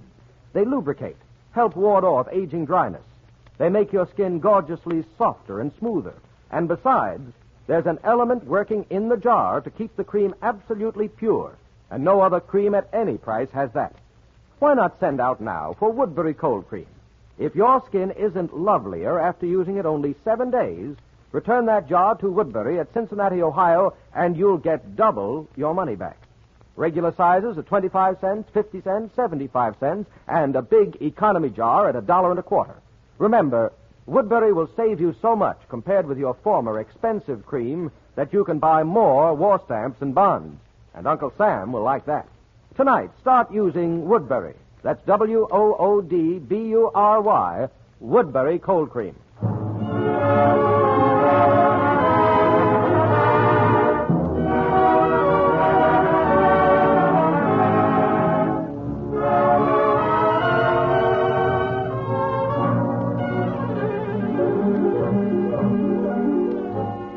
And now, back to the adventures of Mr. and Mrs. North. A few minutes have passed since Pam and Jerry discovered the body of the checkroom girl in the Russian restaurant. Oh, what is to become of us? Please, Mr. Joseph. What can I do? Stabbed here in my own restaurant. All right, Pam. Did you get Bill Wagon, Jerry? Yes, he'll be right over with the homicide squad. Oh, good. Joseph, who is this girl? This girl I do not know. Her name, it is Betty. Is that all you know about her? Oh. But you hired her to work for you, didn't you? No, I did not hire her. She was sent here by the man who has the concession for hats and coats. You mean someone actually paid for the checkroom concession in this place? Why, it can't possibly pay the girl's salary. He did not pay for the concession. He come one day, say I must let him run hats and coats. I say no. He say yes, or he will have my license taken away. Oh, a racket. Why, that's shameful. He's big man. Lots of politics. Who is he? Charles Moran. Chuck Moran, huh? Jerry, isn't he the man who runs the Club Rouet? Yes, and a lot of concessions and hotels and clubs around town. Now I see why he's got a monopoly. I wonder if... Jerry, look. There's a purse hanging on the hook. Couldn't we go through it? Why, yes, I guess we can. Wait a minute. Oh, Jerry, be careful. Don't touch her. Don't worry. Look how she fell forward across that little table. I'm afraid Wagon won't find many clues. Why not, Jerry? Whoever did it must have slipped in quickly, plunged that stiletto into her, and gone out just as fast. You don't leave any traces when you work like that. Jerry, I wish you wouldn't say you. Oh, let's see the bag. Here, we'll put everything on this other table. Wigan don't want to see all this stuff. Well, it's not much. Lipstick, compact. There's a key. Oh, wait. It's a piece of paper. Oh, milk bill. Made out to Mrs. Charles Moran, 596 East 54th Street. Apartment 9A. Mrs. Charles Moran? Do you suppose Chuck Moran's wife. His wife? Can it be possible? I'd better go over and find out. Jerry, you're staying right here. Now, Pam, we don't want to make any mistakes. If this is Chuck's wife, he should know about it. If she's not, well, it might be wise to find out what he does know. Well, why don't you phone? Phone? He has no phone. I can never get him. I guess he has a phone, all right. But only the people he wants have the number. Now, Pam, when Wigan gets here, give him all the details. But, Jerry, I don't... Remember, Pam, you're the one who found the body. The body? Here in my restaurant. It's not far from here. I'll be back in 10 minutes.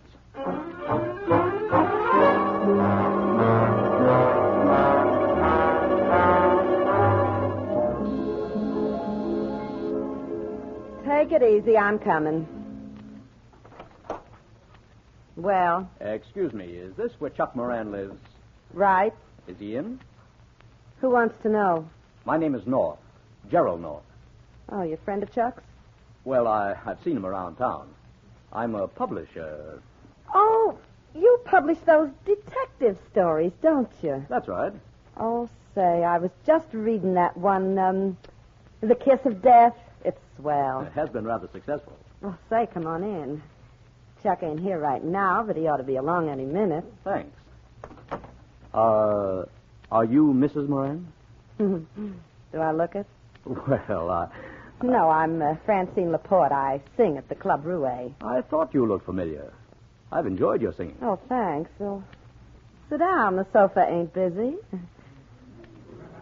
Have a drink? Not now, thank you. Well, you better. Chuck may not show for a while. Well, then, I really can't wait. Oh, come on. Sit down. Oh, scat, Pinky. That cat is all over everything. You know, Mr. North, another one of your books I liked was Murder in the Mint.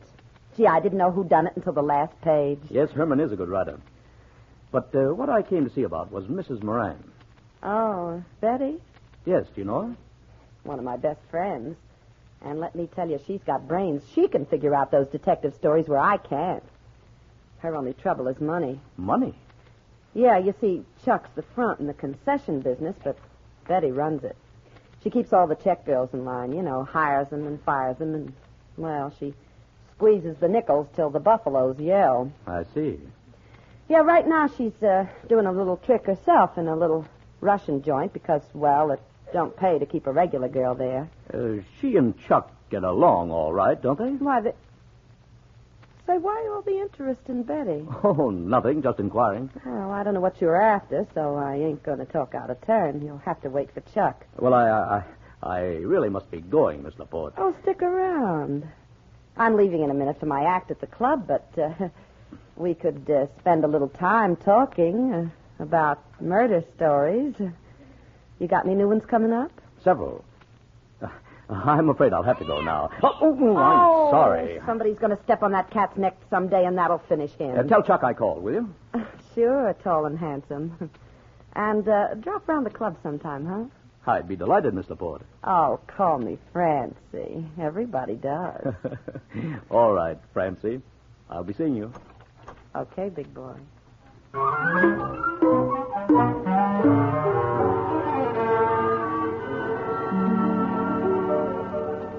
And that's all I can tell you, Bill. That's the way Jerry and I found her. All right, Pam. Thanks. The medical examiner's busy in the check room. Maybe he'll turn up something. Hey, Mullins. Here, Lute. Bring in that big Russian. You mean the doorman with the fur hat? That's right. Okay, Lute.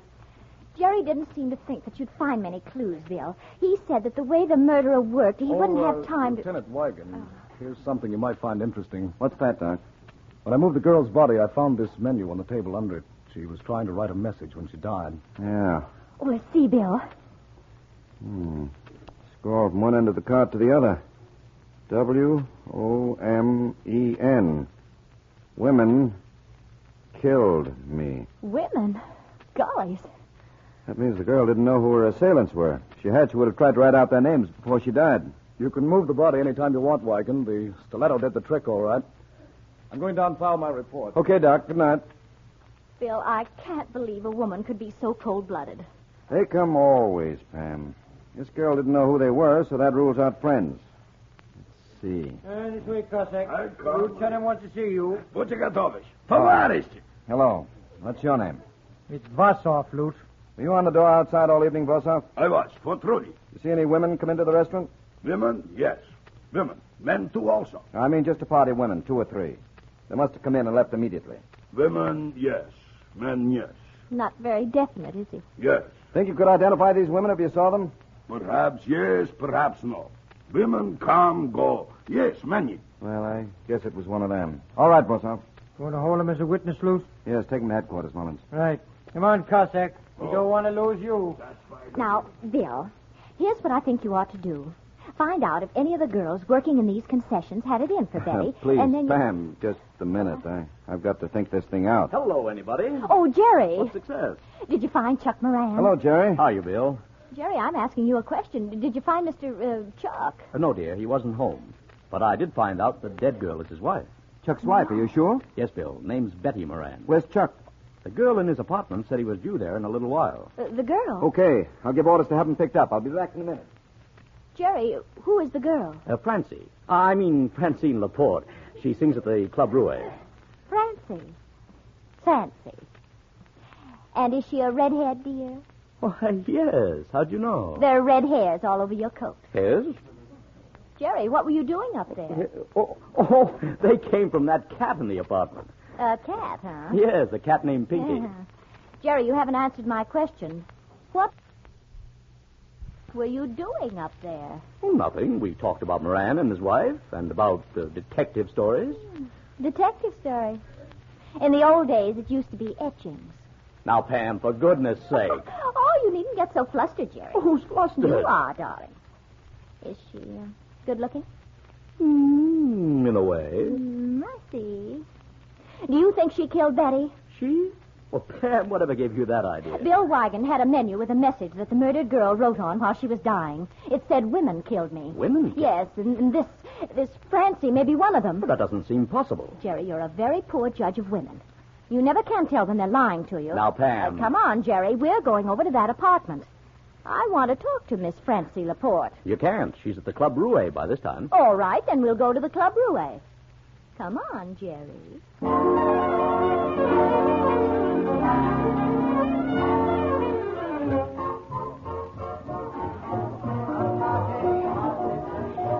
This is a good table, huh? Uh-huh.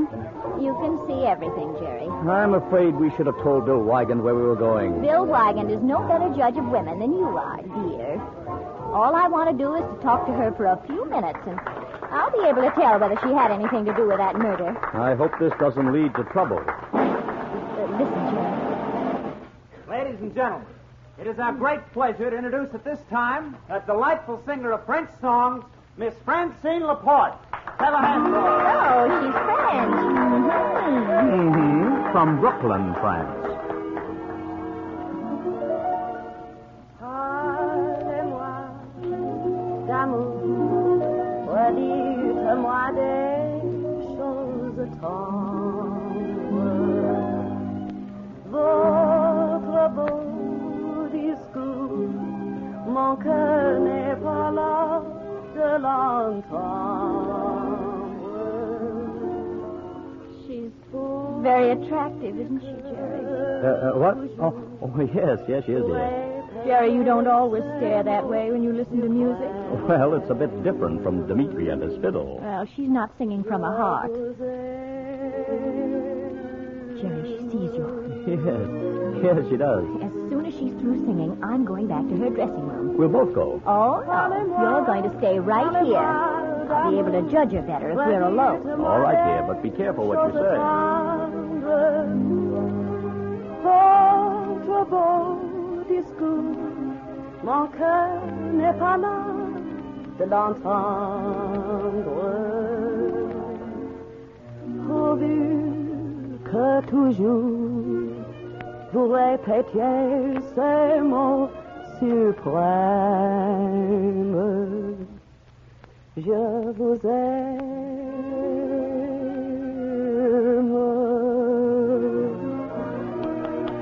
Beautiful, Francie, beautiful, beautiful.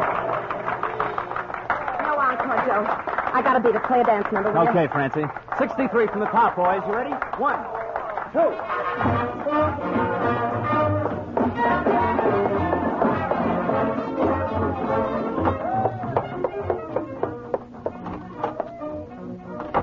Say, Chuck, What's the matter, Francie? You finished already? listen. That guy north that was up in the apartment, Yeah? he's out front with the dame. I wonder what that lug's up to. Well, he's poking around for something, Chuck. If he's just come to see me, he wouldn't have brought no dame. Yeah, I wonder what. Quiet. Here, get behind the screen quick. Whoever it is, get rid of him. Okay, keep your shirt on. Miss Laporte, may I see you for a minute? I got a change for my next Oh, number. it won't take a minute. Will you get out? I haven't got no time to... I'm Mrs. North. You met my husband, Mr. North, up in Chuck Moran's apartment. Yeah? Well, what do you want? I just want to ask you one question. What did you and my husband talk about tonight? Detective stories. Why? Oh, didn't you talk about who killed Betty Moran? Killed Betty? Oh, didn't you know she was dead? What are you talking about? Betty Moran was murdered tonight. Hey, what's this all about? Miss Dame says Betty was bumped off. I heard. Where'd you get this from, sister? The police found her. Are you Chuck Moran? Yeah. Who got Betty? The police are looking for you. Yeah, well, I'm going out looking for the police.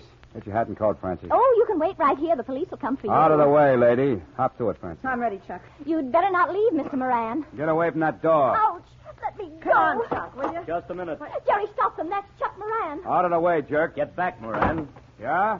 Sure. Finish him, Chuck. Jerry, Go on. hit him. Go ahead. Do what you do. Jerry. Here, you. Get away from that phone. Try and stop me. Why, you little... Ow! Oh! Ouch! Hello? Give me that phone, Oh. operator. Give me that Quick, phone. the police. Help! Murder! Police!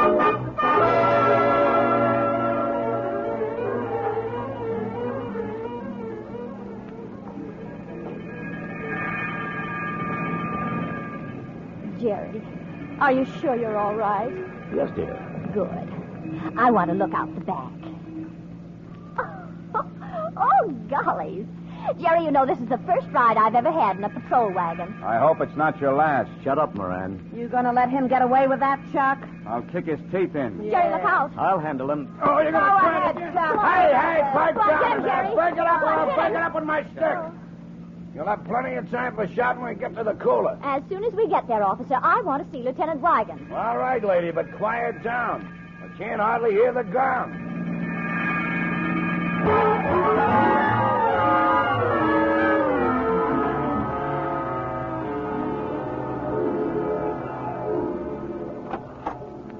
Hello, Doc. Oh, Lieutenant Wigan. Came down to the morgue here to take a look at them. Well, there they are, in the trunk. Some package. How were they killed, Doc? Bullets through the head. Close range. Crammed in the trunk after death? Right. If one corpse hadn't bled, they might be on the way to California by now.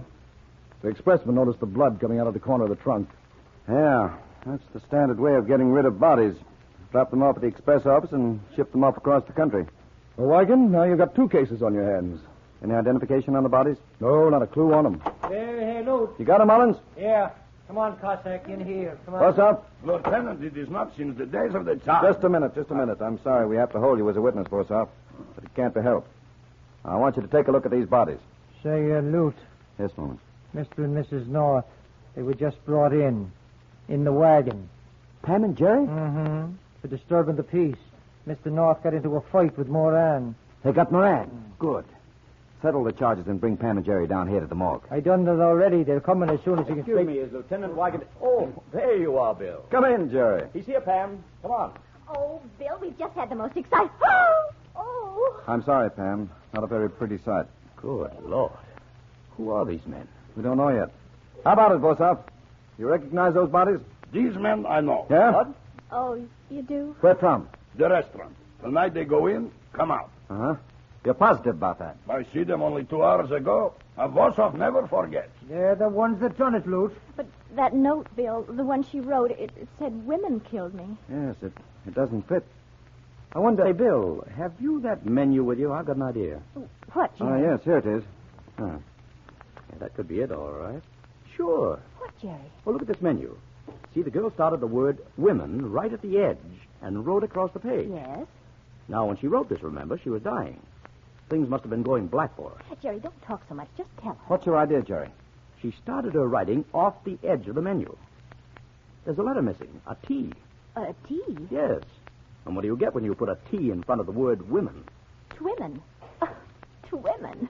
Oh, Jerry, that doesn't make sense. I see what you mean, Jerry. Sure. Spell it out, Pam. T-W-O-M-E-N. 2 men. Oh, I see. She tried to write 2 men killed me. Of course. Why, how clever of you, Jerry. Well, we've got the 2 murderers. Yeah, in a trunk. But who got them? Wait a minute. I think I have it. What, Pam? Yes, sir, those bodies. That's it. Why, Jerry, it's right in front of you and you can't see it. Pam, will you make sense? Bill, have Mr. Moran and that girl brought down here right away. Pam, you'd better tell us what you're going to do. No. This takes very delicate handling. I have to do it my way, Bill. But, Pam... I won't say another word until they're here. All right, Mullins. Bring them down. Come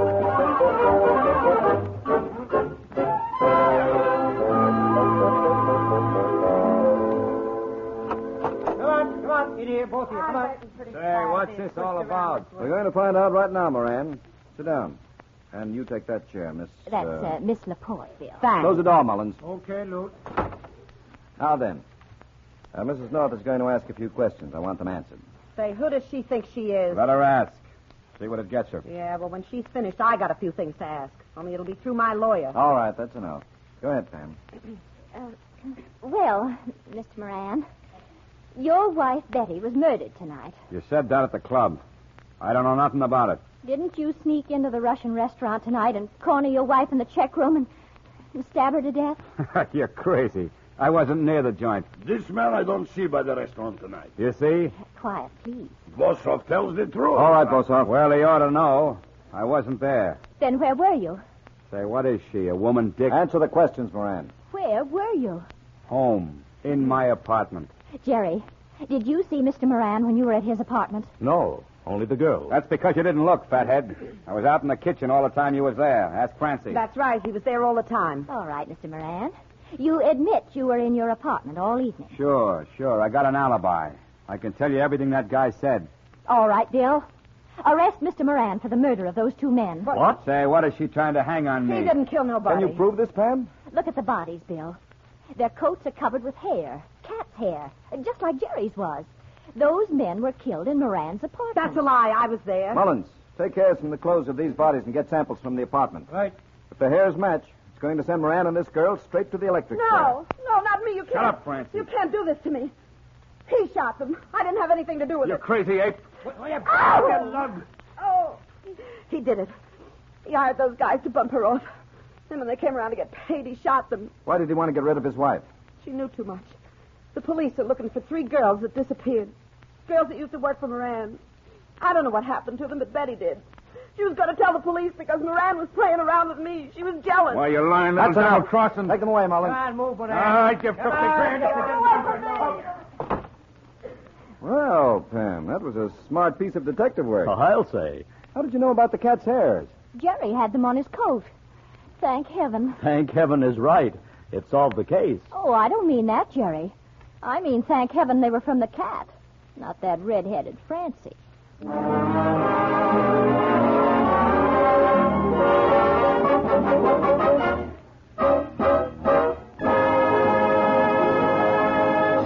Girls, here's what lovely Paulette Goddard said about you, your beauty, and that man of yours in the war.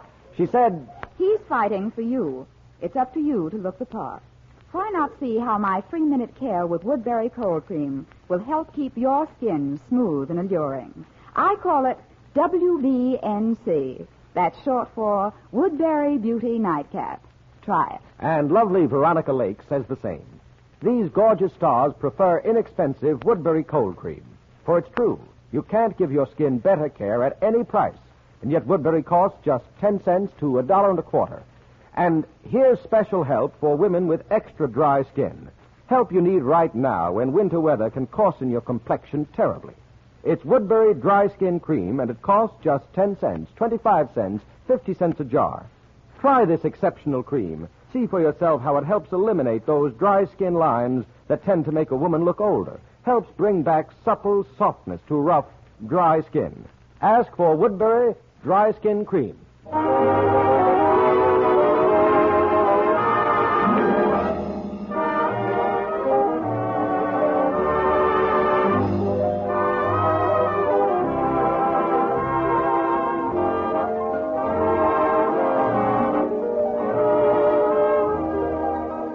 Tune in again next Wednesday evening at the same time for another adventure of Mr. and Mrs. North.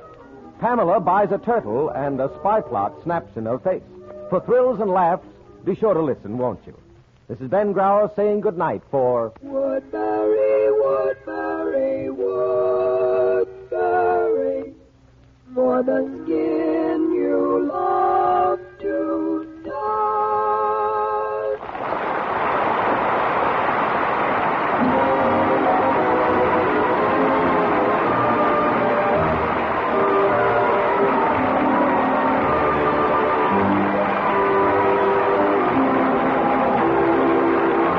This program came to you from New York. This is the National Broadcasting Company.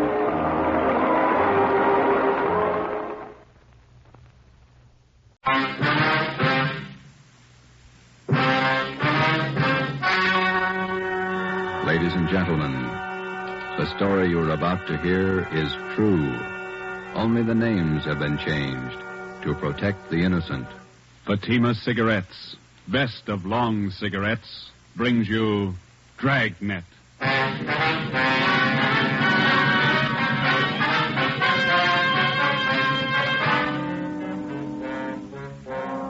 You're a detective sergeant. You're assigned to Juvenile Bureau. A rash of crimes has broken out in your city. Suspicion points to an organized gang of juveniles. Your job, stop them. If you want a long cigarette, smoke the best of long cigarettes. Smoke Fatima. It's the long cigarette that contains an essential ingredient of all the very popular cigarettes, Turkish tobacco. That's why you see the Turkish symbols on the attractive gold and yellow Fatima package. That's why Fatima has a much different, much better flavor and aroma than any other long cigarette. That's why Fatima doubles and redoubles its smokers. Yes, if you want a long cigarette, smoke the best of long cigarettes. Smoke Fatima. Dragnet, the documented drama of an actual crime. For the next 30 minutes, in cooperation with the Los Angeles Police Department, you will travel step by step on the side of the law through an actual case from official police files. From beginning to end, from crime to punishment, Dragnet is the story of your police force in action. It was Sunday, March 27th. It was windy in Los Angeles. We were working the night watch out of Georgia Street Juvenile Bureau. My partner's Ben Romero. The boss is Ed Backstrand, chief of detectives. My name's Friday. I was on the way up from the Juvenile Bureau, and it was 11:25 p.m. when I got to the receiving hospital, room 5, the treatment room. Everything happens on Sunday nights, huh, Joe? Yeah. How's the kid making out, Doc? The one arm is cut up badly. Nothing fatal, though. How'd it happen? That's what I'd like to find out. Can I talk to him? If you want. Don't press him, though. He's had a bad shot. All right.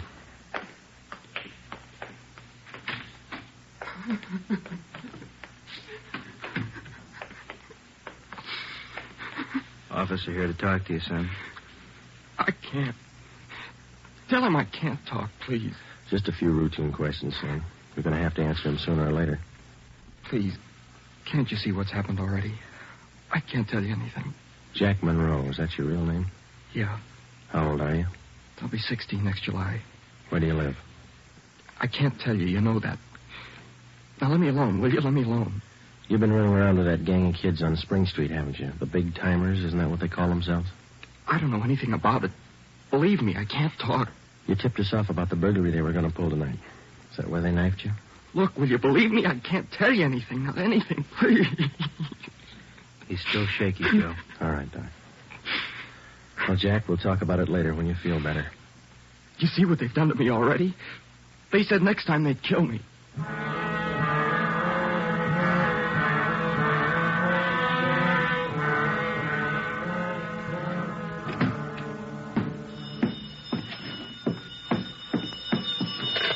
Juvenile Bureau, Friday.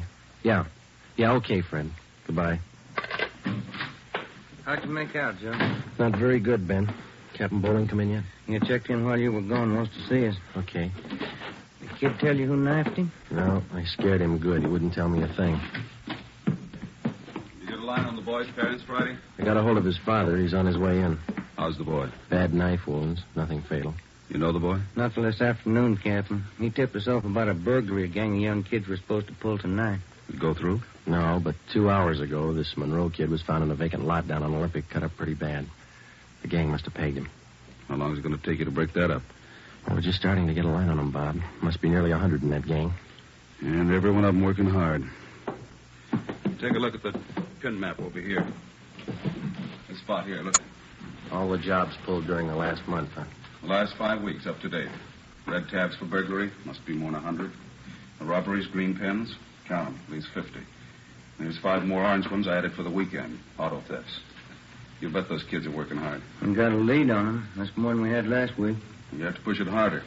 Here's the big reason. This line of pins, non and black. Purse snatchings. Purse snatching and rape, 26 of them in the past 5 weeks. They're pretty well concentrated in one area here. That's right. Now, what's the lead you're working on? Right there on the pin map, Captain. Huh? Well, these 2 blocks here, Bob, where Franco Alley intersects Spring Street. Well, what about it? Well, it's the only clear area for a dozen blocks around. There's not a colored pin on it, you see? Yeah. Now, all the rest of the pins, the robberies, burglaries, attacks, they all seem to branch out from this same spot right here in definite patterns. Franco Alley and Spring Street. You figure that's the focal point for the gang? Well, it's got all the marks. For instance? Well, we've been checking that neighborhood for a week. We got it narrowed down to one place. Right on the corner of Franco and Spring. What is it? It's a soda fountain. It's pretty typical. Only it stays open all night, and it gets a pretty good play from kids. Regular hangout, Captain. Pretty tough youngsters. None of them over 18. Who runs the place? Guy named Eddie Ramsey, small-time con man. Had a run-in with him when we worked bunco detail. I remember the name. Smart mouth. Tried to give us trouble when we talked to some kids in there last night. He's got a place set up for him in the back of the store, kind of a club room. It sounds like a good lead. What are you doing about it? Well, just a minute. Captain Bowling. Yeah? Who? Yeah, we'll be right down. The Monroe kid, his father's downstairs, cursing every one of us. What's his problem? Can't understand how his boy got in trouble. Come on, Ben, let's tell him.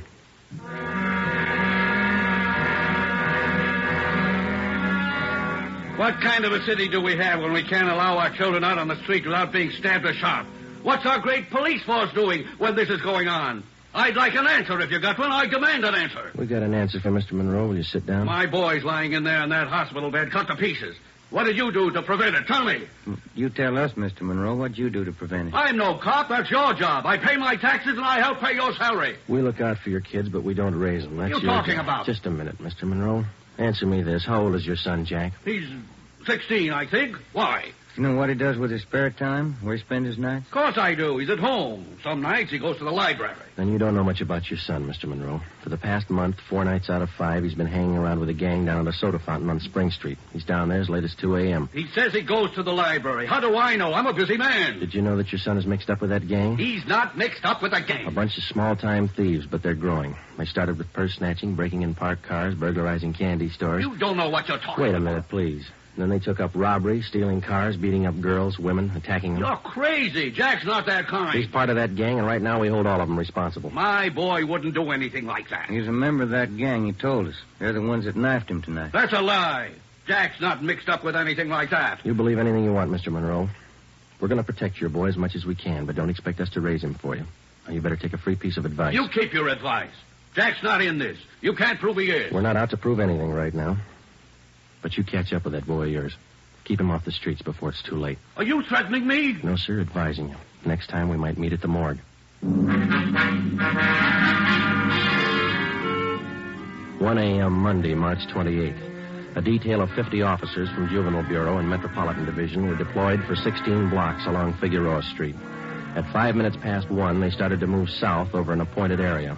In the space of half an hour, 18 young kids, None of them over 17 years old were picked up off the streets and brought to the second floor at 1335 Georgia Street, the Juvenile Bureau. 4 of the youngsters were girls. At 1:45 a.m., Ben and I checked the soda fountain on the corner of Franco Alley and Spring Street.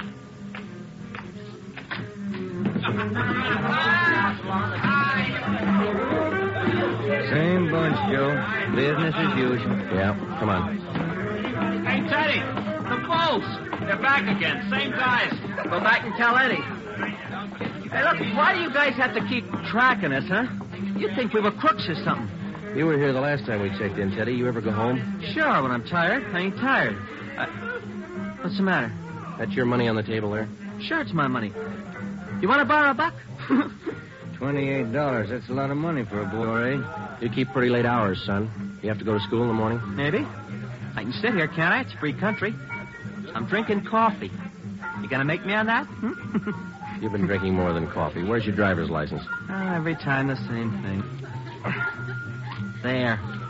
March 10th, 1933, 16 years old. Hey, giving you trouble, Ted? Eddie's on his way out. What's your name? Jones. Clyde Jones. Huh, Ted? Sure. He's got money, too. Rich family.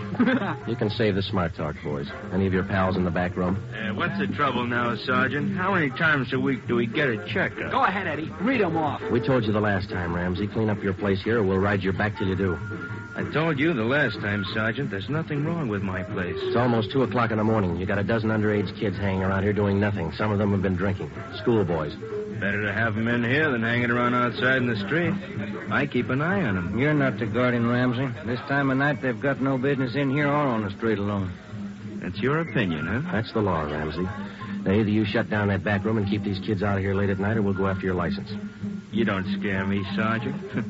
You can't prove a thing. A couple of these kids have juvenile records. They're on probation. We can tag you for contributing. You still don't scare me. Now, why don't you leave the kids alone? That's right, Eddie. Read them off. Ben, get Benson and Bell. Roger.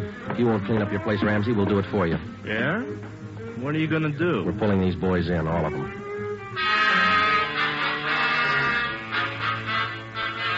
$2:25 a.m. Monday, March 28th.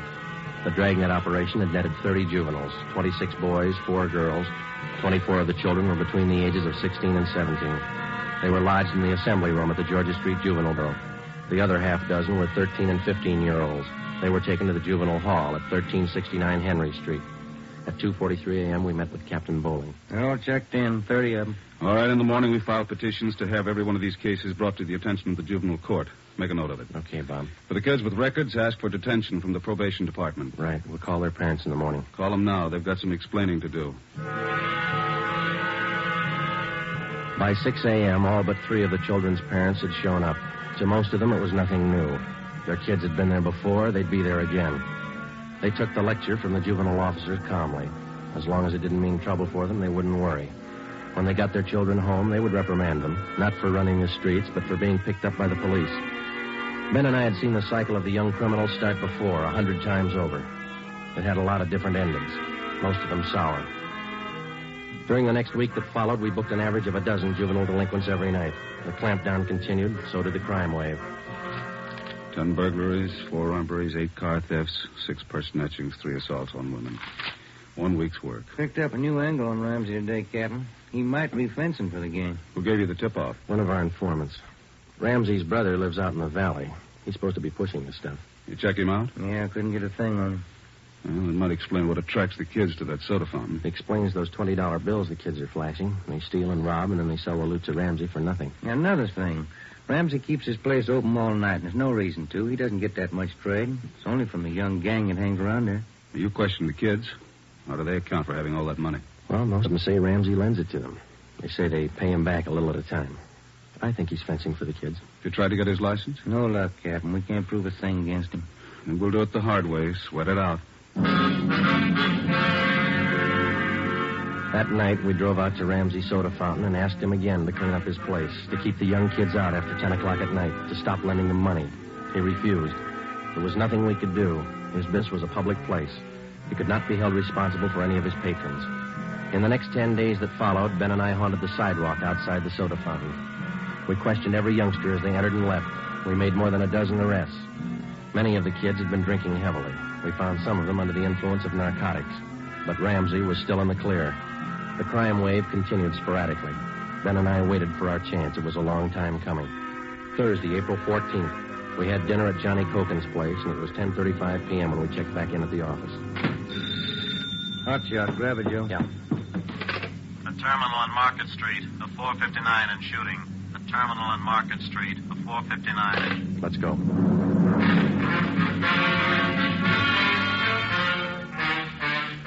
He was approximately 5 feet 4 inches tall, 125 pounds, brown hair, brown eyes, slight build, fair complexion. He was wearing blue jeans and a corduroy jacket. We found him between a row of packing cases at the rear of the warehouse at Terminal and Market Streets. There was a single bullet hole in his forehead just above the left eye. There was a .38 revolver near his right hand. The watchman told us how it happened. He broke in the back of the warehouse, Sergeant. He wanted to shoot it out with me. Here's his ID card. Fell out of his pocket. Teddy Cameron, age 15. Dear God. A kid. I didn't know, Sergeant. He didn't either. He thought he was grown up.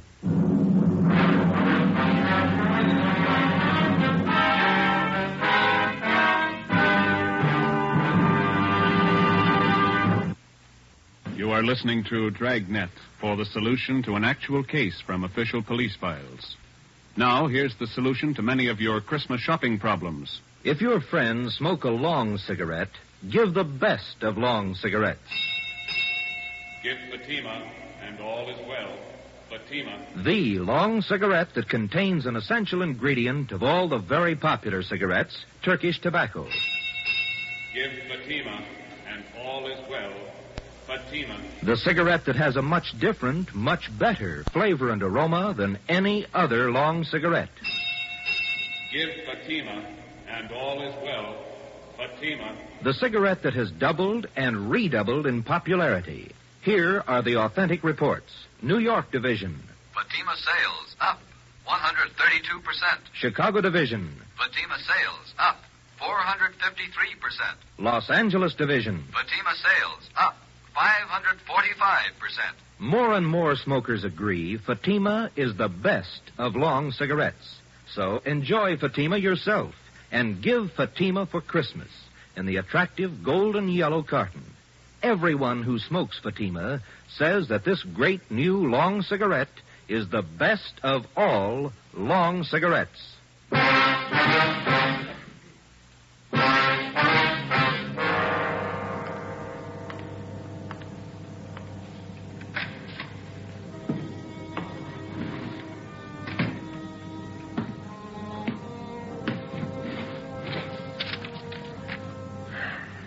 Los Angeles Police Department, Form 311, dead body report.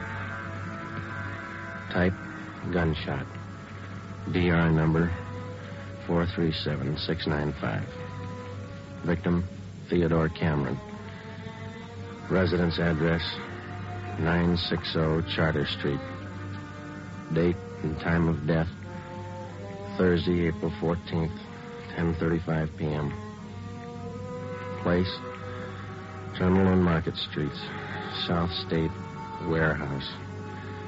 Cause of death, gunshot. Motive or reason, attempted burglary. Time discovered, 10:40 p.m. Removed to County Morgue.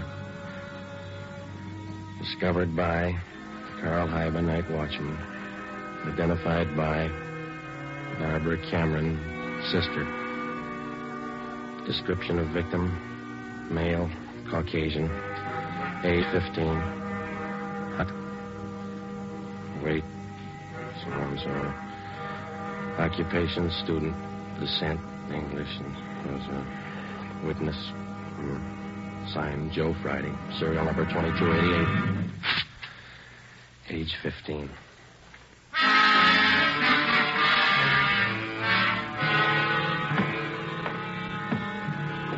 Ready, Joe?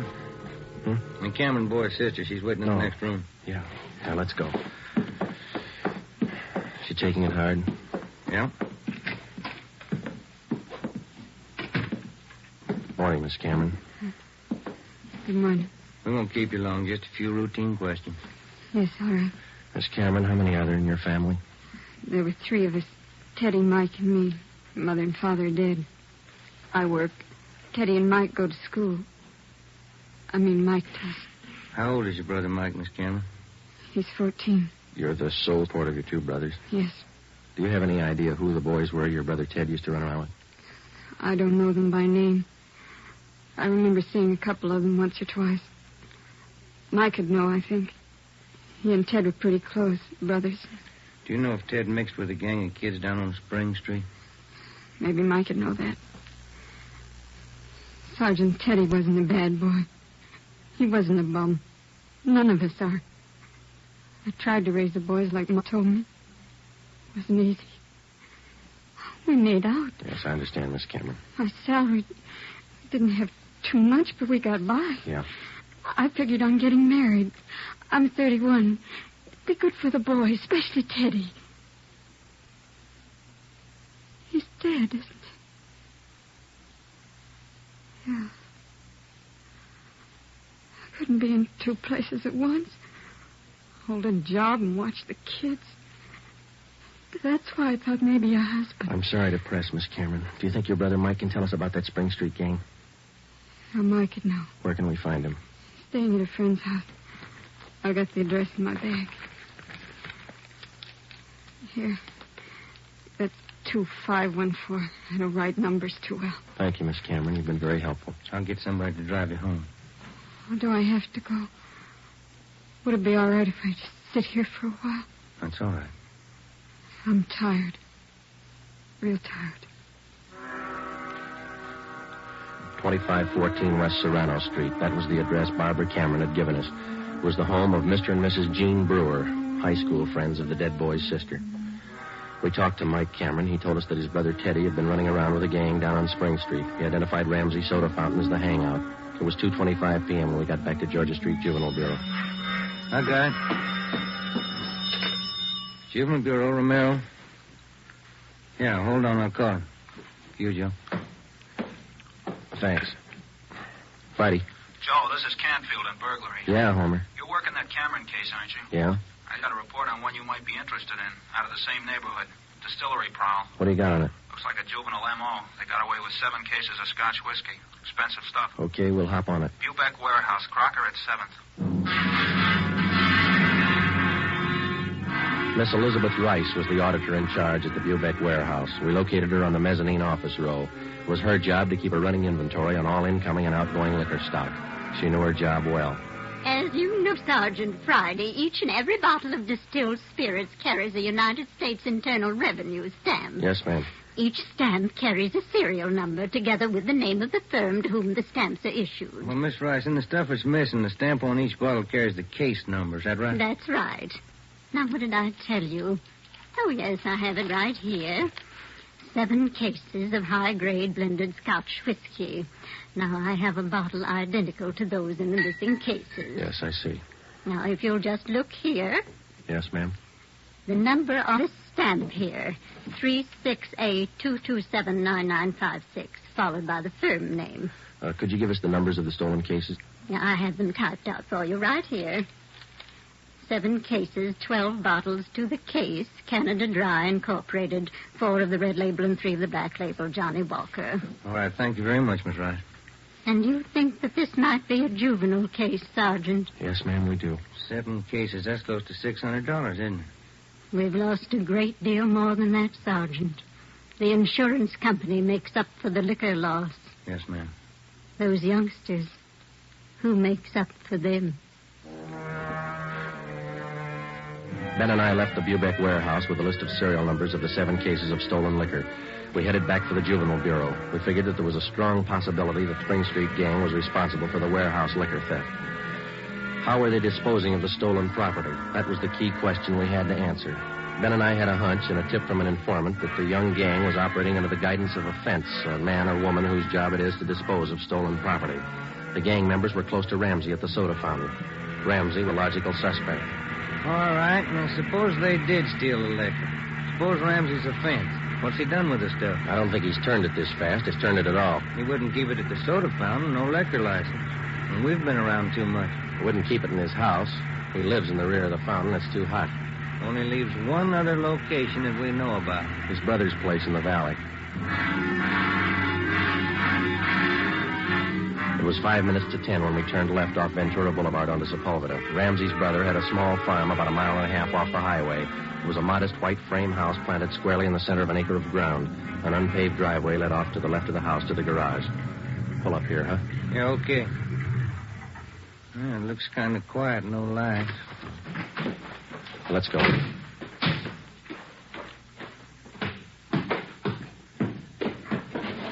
Mud sticks to everything. Now, where's the doorbell? Oh, here it is. You got your flashlight? Yeah, what? Here's a note somebody left. Oh, it's on the bum again. Here, I'll strike a match. Okay. Can you hold it a little closer? Can you read it? Yeah. Harry, wife and I have gone to the drive-in theater. Before you put the truck away, get 3... Can you hold that match closer? Oh, now, wait a minute. Yeah.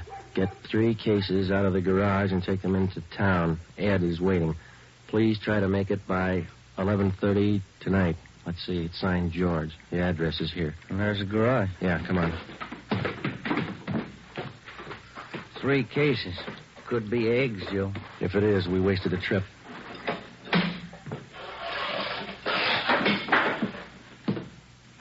Oh, I'm out of matches, Joe. All right, here, use mine.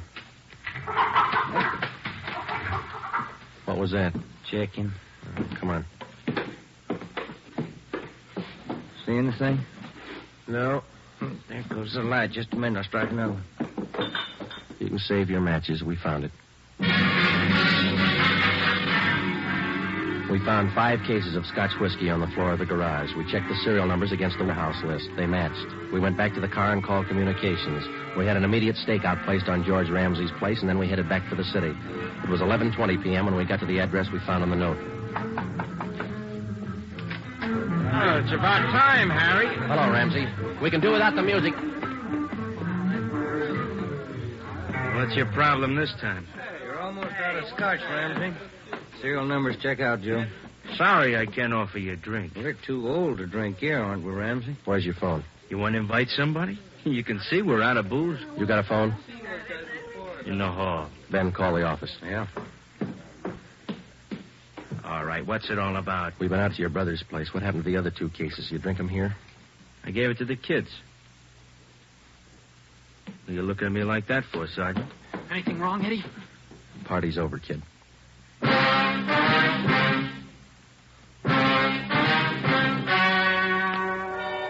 The story you have just heard was true. Only the names were changed to protect the innocent. On June 5th, 1949, trial was held in Superior Court, Department 74, City and County of Los Angeles, State of California. In a moment, the results of that trial. Earlier tonight, you heard the reports of amazing increases in Fatima smokers from New York to Los Angeles. Yes, all over the country, Fatima is doubling and redoubling its sales. And here's reason 1. Fatima is the long cigarette that contains an essential ingredient of all the very popular cigarettes, Turkish tobacco. Reason 2. Fatima has a much different, much better flavor and aroma than any other long cigarette. Reason 3. To millions of smokers, the name Fatima has always stood for the best in cigarette quality. Smoke Fatima, the best of all long cigarettes.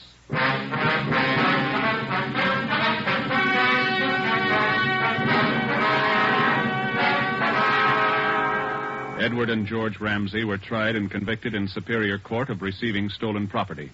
After serving their terms as prescribed by law in the state penitentiary, they will be returned to the county jail where they will serve a 1-year term for contributing to the delinquency of minors. You have just heard Dragnet, a new series of authentic cases from official files. Technical advice for Dragnet comes from the Office of Acting Chief of Police, W.A. Wharton, Los Angeles Police Department. Honoring the city of Greenwich, state of Connecticut, and the men who make up the Greenwich Police Department, another of America's great law enforcement agencies. One of these men, Chief John M. Gleason, FBI National Police Academy graduate, who dedicates his life to making yours more secure. Fatima Cigarettes, the best of long cigarettes, has brought you Dragnet from Los Angeles.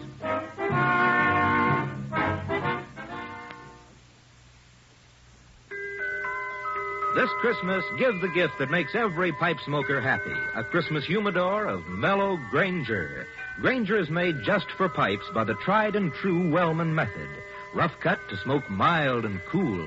And humidor packed to stay ever fresh. Yes, make this Christmas a Merry Christmas for all the pipe smokers on your list. Give them each a Christmas humidor of mellow Granger. Listen to Dragnet next week and be sure to hear Morton Downey tonight on NBC.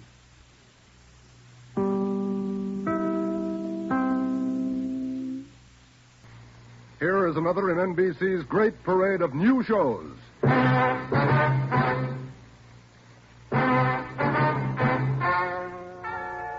Ladies and gentlemen, the story you are about to hear is true. Only the names have been changed to protect the innocent. NBC brings you Dragnet.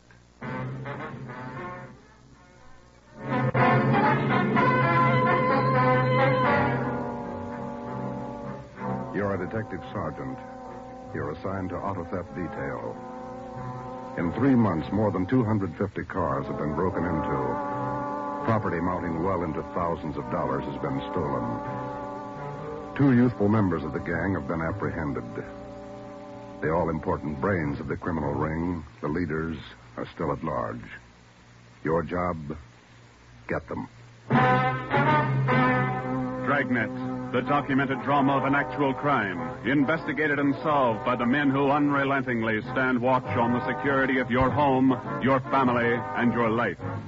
For the next 30 minutes, in cooperation with the Los Angeles Police Department, you will travel step by step on the side of the law through an actual case from official police files. From beginning to end, from crime to punishment, Dragnet is the story of your police force in action.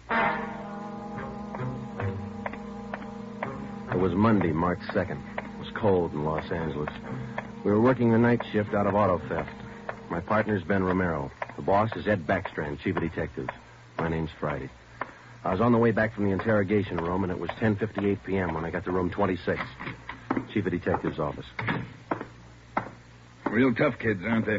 Yeah, they won't admit a thing. Now, sit down. Thanks. When'd you pick him up? About 8:30 tonight in the parking lot behind the Star Theater out on Sunset. He was lifting the radio out of a 48 convertible. He's had lots of experience. The report says you picked up a 19-year-old girl with him. She was waiting for the guy in a parked car across the street from the theater. Car was full of loot. The first real break we've had on those auto burglaries in 3 months, and it's no good to us. Neither one of them will talk. They won't even admit they know each other. You run makes on them? Just did. We've been questioning the boy for an hour, getting nowhere. What's his name again? Freeman, Stanley Freeman. Oh, yeah. Age 20. Address? Butte, Montana. Down here for a vacation. He doesn't lie very well, Ed. He's never been to Butte, Montana in his life. Knows less about the town than I do. Well, get to him. Right, Ed. Where'd you put the girl? We had a policewoman take her to our office. We can talk to her when we finish with the boy. Well, what's her story? Hasn't any. She won't even open her mouth. 19 years old, probably needs a good spanking. Now get him to talk. Right.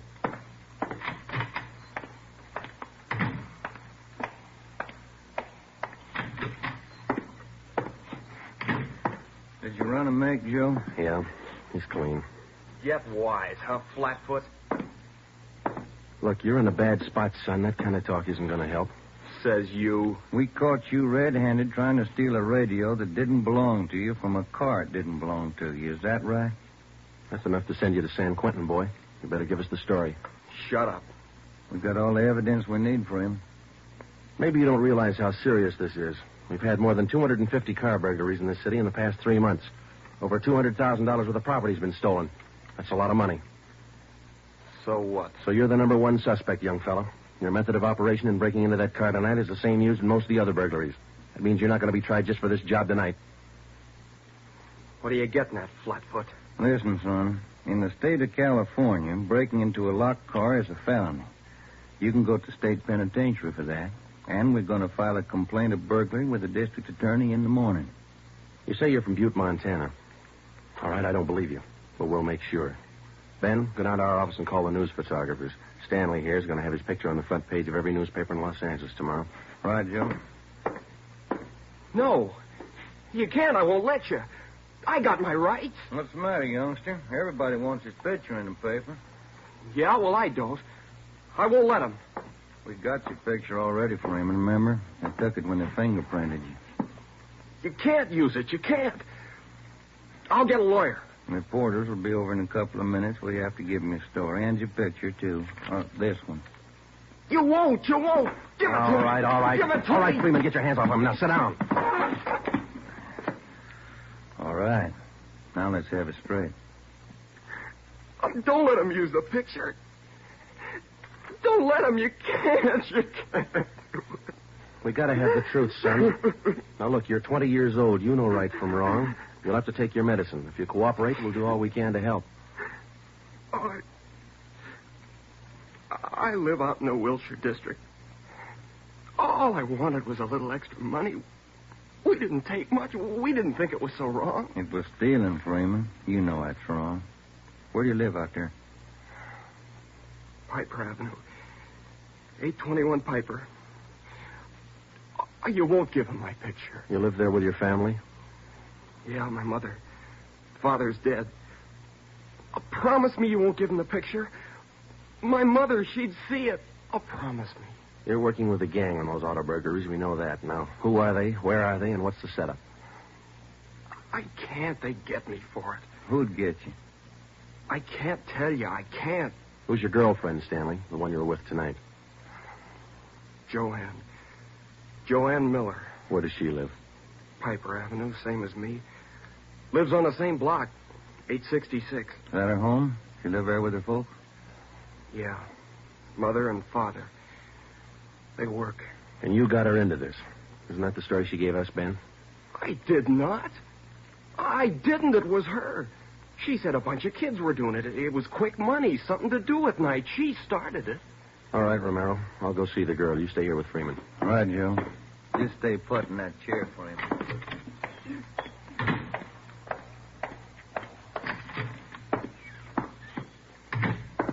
Hi, Marge. Hello, Joe. You and Romero handling this case? Yeah. I'd like to talk to the girl a few minutes, Marge. Will you stand by? Right, I'll sit over here. Thanks. All right, miss. What's your name, age, and address? I told this lady cop 15 minutes ago I'm not saying anything. All right, then we'll tell you. Your name's Joanne Miller. You live at 866 Piper Avenue. You live with your father and mother. Both of them work. You're a liar. That's not me. You're 19 years old. You live on the same block as your boyfriend, Stanley Freeman, and you're the one who got him mixed up in this gang. Isn't that right? No, it's not right. It's not. I didn't do anything. Well, that's only half the story. Freeman told us everything. You want to hear the rest? No. Stan wouldn't tell you. He wouldn't. He told us how you got him mixed up in it. Quick money. That's what you told him, didn't you? No, it was him. I can prove it. The rest of the kids will tell you. He got me in this. Ask them, they'll tell you. It was Stanley and Fred Milford and George Jansen. They started it, all three of them. All right. Will you tell the story to a police stenographer? I'll tell him everything. He's not blaming this on me. Marge, will you go get the stenographer? Right. Now, how many persons in this gang of yours? Oh, about 10 or 12. And it's not my gang either. He got me into this, and now he's trying to lie his way out, blaming me. How long you been doing this, burglarizing cars? Me? Only about 2 weeks.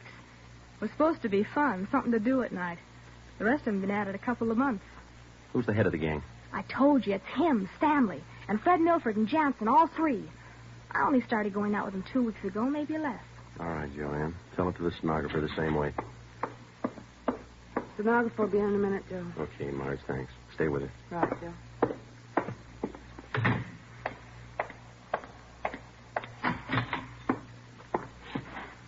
Just about a closed case, Ben. Girl gave us a full confession.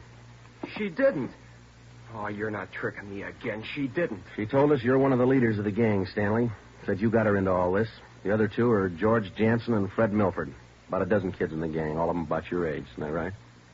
She's lying, can't you tell? She's lying. She got me into the gang. Well, she did. She's Milford's girlfriend. Ask her. Oh, she can't lie out of that one. She got me into it. I can prove it. Who's the real leader of the gang? Milford. He started it. He organized the whole thing. He collects the stuff we get, and he delivers it. Jansen helps him do it. What do you mean he delivers the stuff? Where does he deliver it? Well, somewhere in Dogtown, I think. Down around South Main, near the railroad yards. Who's it delivered to? Well, I don't know exactly. I heard Jansen mention the name once. Myra, he said. It's supposed to be a big secret. Myra, that's all I remember. Where does Jansen and Milford live? Well, Jansen rooms down on East Flower. 1042, I think. It's a rooming house. And Milford lives 2 blocks over from me on Quincy. 234 Quincy. He lives with his grandmother. Got that, Ben? Right. All right, let's pick up Milford and Jansen. It was 10 minutes past 1 when Ben and I returned to headquarters with George Jansen and Fred Milford in our custody. In Jansen's room at 1042 East Flower Street, we found 2 fur coats, a box full of new car accessories, an S&W 38 revolver, and a .45 automatic. When we picked up Fred Milford at his home, we discovered 5 deluxe car radios hidden in the garage, plus a valuable assortment of cameras, cigarette lighters, and clothing. Both Jansen and Milford refused to talk, but when we got them to headquarters and showed them the signed statements of Stanley Freeman and the girl, Joanne Miller, they broke. Milford, where else did you and your gang operate besides the Wilshire district? No place, only out there, that's all. Same type of car burglaries have been committed all over the city. You telling us your gang didn't have a hand in them? It's the truth. Our territory was Wilshire district. We didn't go outside. You mean some other gang's responsible? I don't know. All I know is we didn't have any part of them. Is there another gang, Milford? Maybe. I don't know. You find out. It's none of my business. It is your business, Milford. You admit you and your gang committed 55 jobs in the past 3.5 months. That leaves about 200 jobs to be accounted for. That's right. You figure it out. We have figured it out. I think you and your gang of young thieves pulled every one of those 250 jobs. There isn't any other gang. That's the story the district attorney's going to get. You're crazy. There is. I know there is. Then give us the information and save yourself a lot of trouble. Well, we're not the only ones. That's all I know. Milford, do you know how many years you get for auto burglary? I told you, we're not the only ones. There must be a couple of others besides us. Vince Mahoney, he's got a gang. Where does Mahoney operate? West Hollywood and Beverly. Where's he live? I don't know. Honest, I only met him a couple of times. Where'd you meet him? I don't remember. Where'd you meet him, Milford? Delivery. I met him down at the delivery place a couple of nights. When you delivered the property you stole from Cars, is that right? Yeah. Where was that? Down by the railroad yards. Where? Chavez Street. It's a little alley off East Main.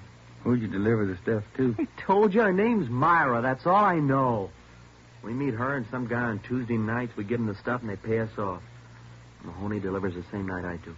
Do you meet her every Tuesday night? Yeah. You're going to meet her this Tuesday, tomorrow night? I don't know. I guess so. Same place? Yeah. Are you the only one she deals with? Sometimes Joanne, near Joanne. I know what you're thinking. You want to use me to trap Myra. Well, what's it worth? You know better than that. How about it, Milford? Oh, what else can I do? Give me another cigarette. By 3:30 that morning, the signed statements and confessions were piling up fast. Milford gave us a list of the names and addresses of each member in his gang, and within an hour, they were all under questioning at headquarters. Most of the suspects, about 1/3 of them girls, ranged in age from 18 to 21. As they told their individual stories, the scope of the case grew until it covered most of the city. By late afternoon of the next day, Tuesday, March 3rd, 3 more gangs operating in Venice, Bel Air, and North Hollywood had been apprehended. They confessed to more than 175 burglaries from locked cars during the past 3.5 months. At 5 o'clock that afternoon, Ben and I met with Chief Backstrand in his office. How many admissions you have now? Over 50, Ed. Here are the gang leader's statements. What's their story? Well, it's pretty much the same. They all say this woman Myra set up the operation. You mean she got the kids and put them to work burglarizing cars? Well, not exactly. She picked the leaders, contacted them in bars or on the street, asked them if they wanted to pick up some spare money getting auto parts for it. Then she didn't tell them to go out and burglarize cars? Well, not in so many words, Ed, no. After they brought in auto parts for a couple of weeks, she told them to bring her everything they could find, outside the car or inside. Those are the words she used. 5 of the kids dictated those words into their signed confession. Oh, that should hold in court. What else did you get on this woman? Oh, she taught them how to work, told them to wear gloves, all angles. Well, we got most of the small fry. Now, where do we find this Myra woman? Any description on her? Yeah. Kids say she's about 33, 34. Good-looking redhead. 5'5", about 120, well-dressed. No description on the guy she runs with. You run a make on her yet? Yeah, no previous record. We set up a stakeout for her tonight. 2 of the gang leaders have volunteered to go along. It's Milford and Vince Mahoney. Good. Down on Chavez, where she usually meets them? Yeah, that's right. When? 11:15. That's the regular time for the meet, according to the kid. All right, I'll be at home. Call me. I don't want to miss out on this one. When Ben and I left Ed Backstrand's office, we went home for dinner and a few hours' sleep. At 9:30 p.m., we were back at the office. We met the men in the special detail which Backstrand had assigned for the stakeout that night. We briefed them on their duties, and then we got Fred Milford and Vince Mahoney out of their cells.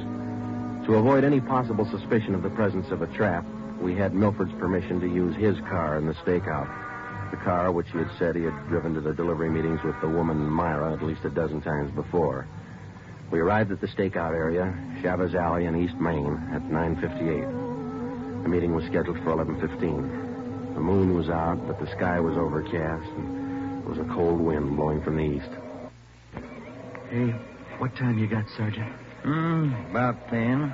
Why, Milford? Getting nervous? No, just wondering. How you cops going to rig this thing? In just a couple of minutes, we're going to plant you two in Milford's car parked up there in the alley. Now, you stay there until Myra shows up. We'll do the rest. Yeah, I know, but what'll we say? Suppose she asks for some stuff. We ain't got any. You won't need any. You won't have much time for talking. Suppose she wises up. Maybe she'll pull a gun. Maybe. Does she carry one? No, never saw her with one. Don't worry, Milford. We'll make sure you're not in danger. She's got an awful temper, that redhead. Got mad at me once when I squawked at the prices she was paying us for radios. What was she paying you, Mahoney? For an 8-tube radio, good shape, $7. She got all the gravy and you got all the grief. You're not kidding. Joe, are you? Yeah, Steve. What do you got? Well, the men are all staked out, Joe. Got the area covered from every angle. All right. You got an extra man to stay in Milford's car? I'll handle that myself. Fine, thanks. Okay. All set, Joe? Yeah. Now, Milford and Mahoney, we're going to put you two in your car now. There's going to be an officer with you, so there's no need to be nervous or afraid. You just sit in the car and act natural. When this Myra drives up, don't leave the car. Have her come to you. You got it? Sure. Okay. All right, Joe, let's go.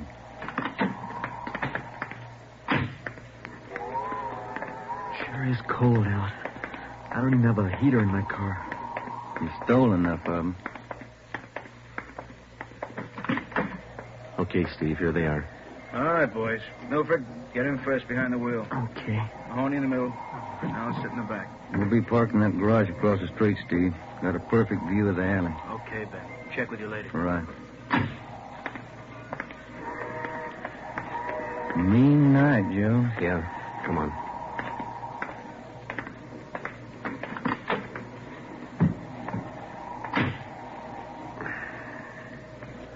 It's cold here in the garage, isn't it? Yeah. And it might be a long wait. What time you got? 6 minutes past 10. Thank you.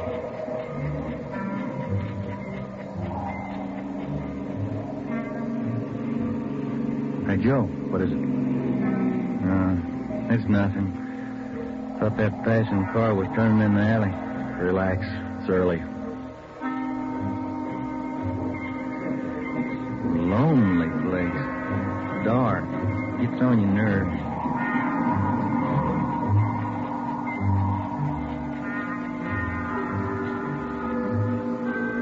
That's it, Ben. 11:30. Nothing yet. Somebody might have tipped her off. Yeah, that's what I was afraid of. Well, let's wait it out anyway. Joe, that blue coupe. Yeah, just turned in the alley. Let's go. Come on, run, Ben. Behind you.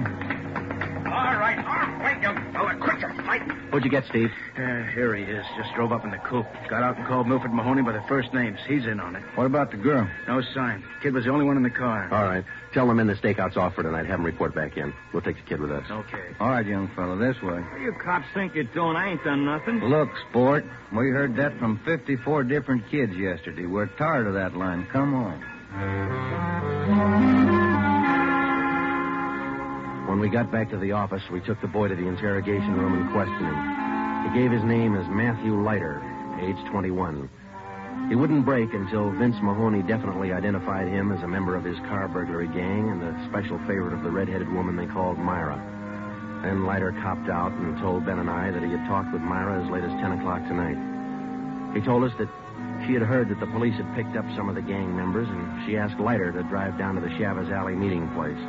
He was supposed to tell Milford and Mahoney that the weekly delivery date was off until further notice. We questioned Matthew Leiter for an hour and a half. You told us a little while ago that you talked with this woman, Myra, late tonight. Yeah. Where'd you talk to her? At her home? Her home? Don't be stupid. Nobody knows where she lives. I met her at a bar. Which bar? Julius, down in Santa Monica. How did she contact you? Called me at home. She's not such a bad dame. She treats you right. Sure, that's why you're in jail. Did you ever call her on the phone? I don't know her number. None of the kids do. She's smart. She taught me all I know about the racket. You'll have a rough time getting her. Maybe, but we'll get her. Ben and I left the office at 2 a.m. and went home to bed. We reported in at 8 that morning to head Backstrand. The three of us went down the street to Koken's restaurant for a cup of coffee. Nobody was in a good mood. We had most or all the small fry in the citywide burglary ring, but it seemed we were still a long way from cracking the inner circle. The latter kid said that none of them knows where she lives, what her phone number is, nothing. Pass the sugar, I think we still have a few angles to study on that score. Right now, I've got some more bad news for you. What's that? You been through your mail this morning? No, not yet. We haven't had a chance. I saw the overnight reports. There were 32 car burglaries last night. 32. All the way from Wilmington to North Hollywood.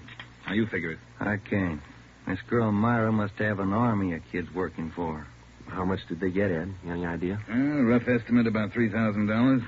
Usual stuff people are foolish enough to leave in their cars. Watches, cameras, furs, expensive clothes. M.O.'s the same? Like the others. If the car happens to have a rigid handle lock, they slip a piece of pipe over the handle for a lever and break it.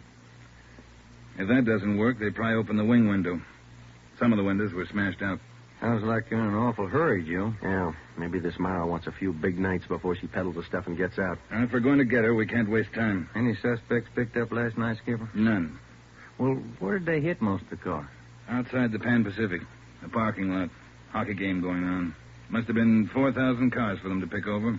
They picked the best. As usual. Well, you better get on it. There's one way to handle it. What's that? She works fast.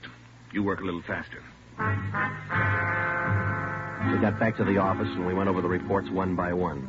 Then we called the young gang members to the interrogation room and questioned them separately and re-questioned them. We got nowhere.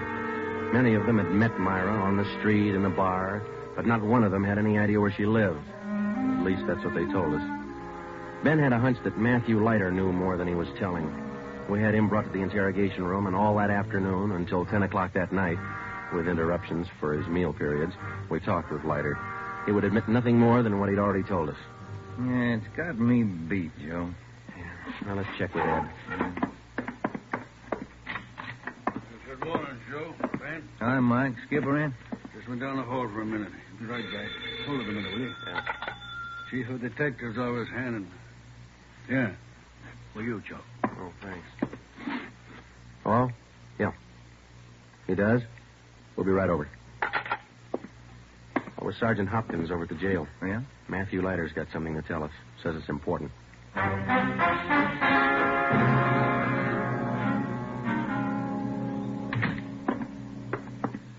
Have a chair here, Leiter. Yeah, thanks. All right. You wanted to see us. I'm getting even with that dame Myra. I'm squaring with you. Yeah? She told me if I was picked up, she'd have me out in a couple of hours. She promised me a lawyer if anything happened. Said she'd get me bail. All right. Where can we find her? I don't know if she's there now, but you can find out at Francisco Motors. Big used car lot. Garage, too. It's out on Melrose past La Cienega. What's the tie-up? That's where she fenced most of the stuff we stole. Some old guy she buddies with runs the place. Big shop in the back. Store a lot of hot stuff there. Barney. Yes, Sergeant? We're through with him. Take him back. We checked with Chief Backstrand, and then we drove out to the Francisco Motor Company. We located it on the corner of Melrose and Geneva Avenue. It was a big layout. It consisted of a large used car lot sign bannering the slogan, Deluxe Auto Accessories, lowest prices in town. Along the back end of the lot, there was a large L-shaped garage. We found the man in charge, and he gave his name as Paul Hackett, the owner of the car lot. In the garage, we found the entrance to a large back storeroom. It was loaded with thousands of dollars worth of auto radios, spotlights, cratefuls of assorted car accessories. Special closets built into the walls of the garage contain racks of fur coats, suits, dresses. Below that, smaller boxes containing watches and cameras, all wrapped in tissue paper. You can save all of us a lot of time and trouble by talking to us now, Mr. Hackett. Where is Myra? I don't know who you're talking about. I don't know what you're talking about. Can you explain what we just found in your garage? I didn't know it was there. I didn't know it was stolen. Well, which is it, Mr. Hackett? Make up your mind. I bought it, but I didn't know it was stolen. You can't prove I did know. I think we can prove it, Mr. Hackett. Some of those stolen car radios stored back there, the serial numbers are filed off, and this workbench here is full of filings. I didn't know. You'll have to do better than that. How does Myra figure in? I don't know. I don't know what you're talking about. It's all right with us, Hackett. We found the stuff and we got you. If we don't find Myra, you'll be doing time for 2 people. Stand still. You can't. You can't do this to me. I don't know anything about it. Come on, Hackett. We're taking you in.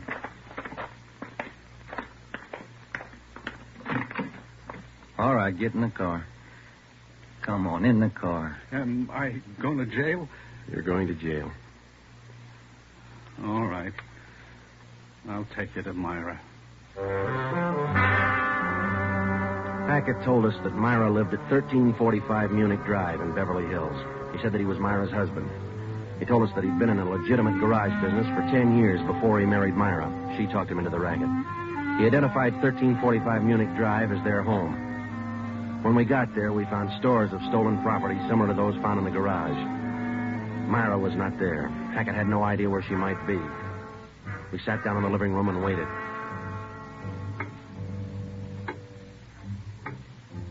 1 hour, 2 hours, 3 hours. After 5 hours of waiting, the monotony started to wear on everybody's nerves, especially Hackett's. And the whole thing, it was her idea. I should have known, all hers. She did this to me. I won't take it alone. Where is she? You tell us, Hackett. Told you, I don't know. She couldn't have gone. She didn't know. I'm not going to take this alone. Quiet down. That you, Paul? Thought I heard you talking to some. Who's he? The police, Myra. The police. Your smart kids told them the whole story. What are you talking about, my smart kids? What are these cops doing here in the living room? Enough. Oh, get your dirty hands off me. Get away. The kids are right, Joe. She got to tell you. Who do you think you're... There, that ought to hold you for a while. All right, come on, you two. Let's go. All right, copper. You win. Stupid husbands. How many times did I tell you? Don't trust those kids. Don't store their stuff in the garage. Don't open it for anybody. Get a lawyer. No, you knew better. Dumb jerk. The idea of having those cops camping in the living room waiting for me. Why didn't you warn me? I'm going to divorce you. That's what I'm going to do. I'll stick you for plenty. Jerk. All right, inside you two.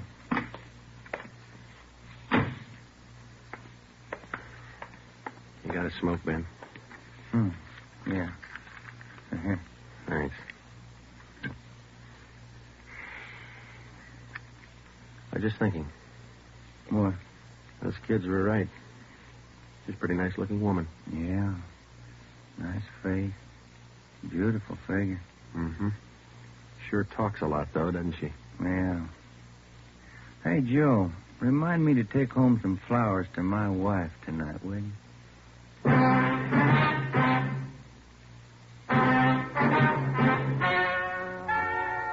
story you have just heard is true. Only the names were changed to protect the innocent. Paul and Myra Hackett were tried and convicted on 7 separate counts of receiving stolen property.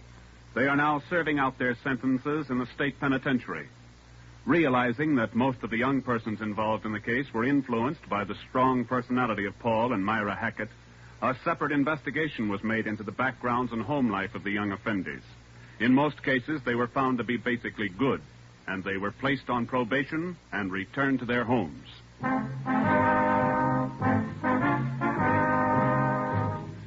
You have just heard the 13th in a new series of authentic cases from official files. Technical advice for Dragnet comes from the office of W.A. Wharton, Acting Chief of Police, Los Angeles Police Department. Tonight's program is dedicated to Detective Harry William Vosper of the Seattle, Washington Police Department, who on the night of July 21st, 1949, gave his life so that yours might be more secure. Dragnet came to you from Los Angeles. And now, an important announcement. Starting this Saturday, September 3rd, Dragnet will be heard at a new time over your NBC station. Consult your local newspaper for the new listening time. And now, speaking in behalf of the producers and the entire cast of Dragnet, we would like to take this opportunity to thank you for your many kind letters of encouragement and approval. Remember, next Saturday for Dragnet, this is NBC, the national broadcasting company.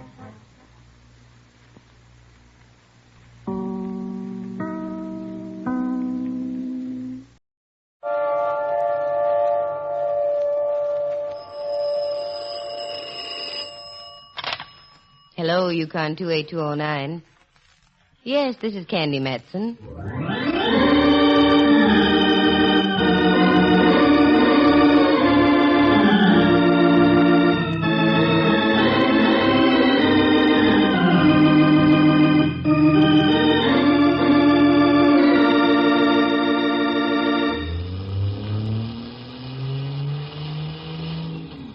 Come on, Mellard. Stop pouting. Enjoy yourself. It's earlier than you think. Monterey at Christmas time is delightful. Carmel is most enchanting. Salinas I enjoyed. But to haul us way over to some unexplored cannibal country is too much. Did you hear that, Rembrandt?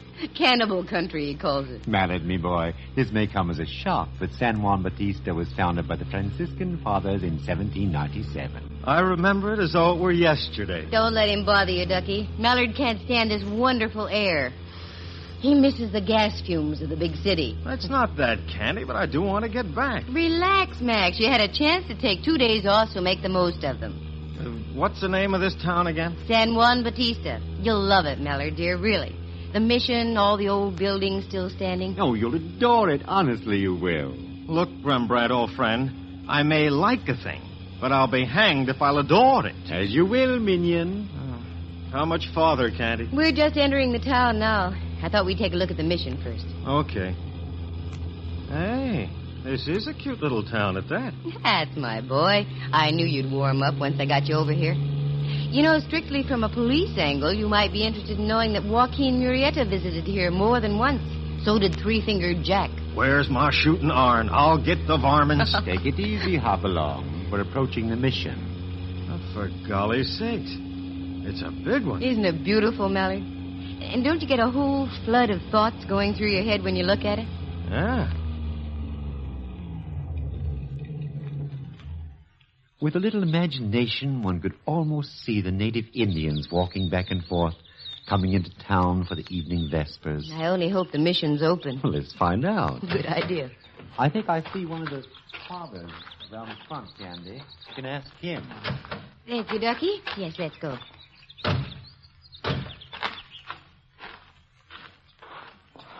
Good afternoon, Father. Mm-hmm. Oh, good afternoon, young lady. Can you tell me if the mission is open this afternoon? Oh, yes, most certainly. Do forgive me if I appear somewhat startled. I was picking these red berries, and I failed to hear you driver. I'm sorry, Father. Oh, that's quite all right. I fear my thoughts were wandering. Pardon me, may I introduce Mr. Watson? How do you do, Father? And this gentleman is Lieutenant Mellard. How are you, sir? Lieutenant? No, not military, Father. I'm with the San Francisco police. The police? No, Father, we're not here on business. I was wondering. I thought for a moment that Father Philip might have reported me. Reported you? For what, Father? At lunchtime, I made a frightful mistake. By error, I ate his apple. Right under his very nose, too. Oh, pardon me. I'm Father Paulino. I'm very happy to know you, Father. My name is Candy Matson. I have some free time. I would be pleased to show you about. May I? We'd be delighted, Father Paulino. I think we can start with the yard. It gets dark so early this time of year. Father Paulino. Father Paulino. Why, it's Miguel Torres. What could be wrong? Oh, Father Paulino, it is there. Miguel, my son, what is it? What has happened? Oh, the most awful thing you ever hear of. Vicente, he just shoot himself. Merciful heaven. Is he badly hurt, Miguel? Oh, I think he is dying, Father. No. The poor boy. Where is he? At his house.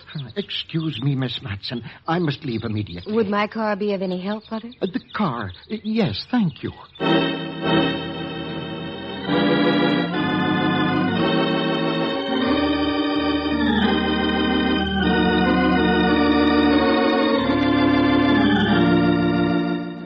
From Studio A in San Francisco's Radio City, the National Broadcasting Company presents Candy Matson, Yukon 28209. Tragedy in the sleepy little California mission town of San Juan Bautista.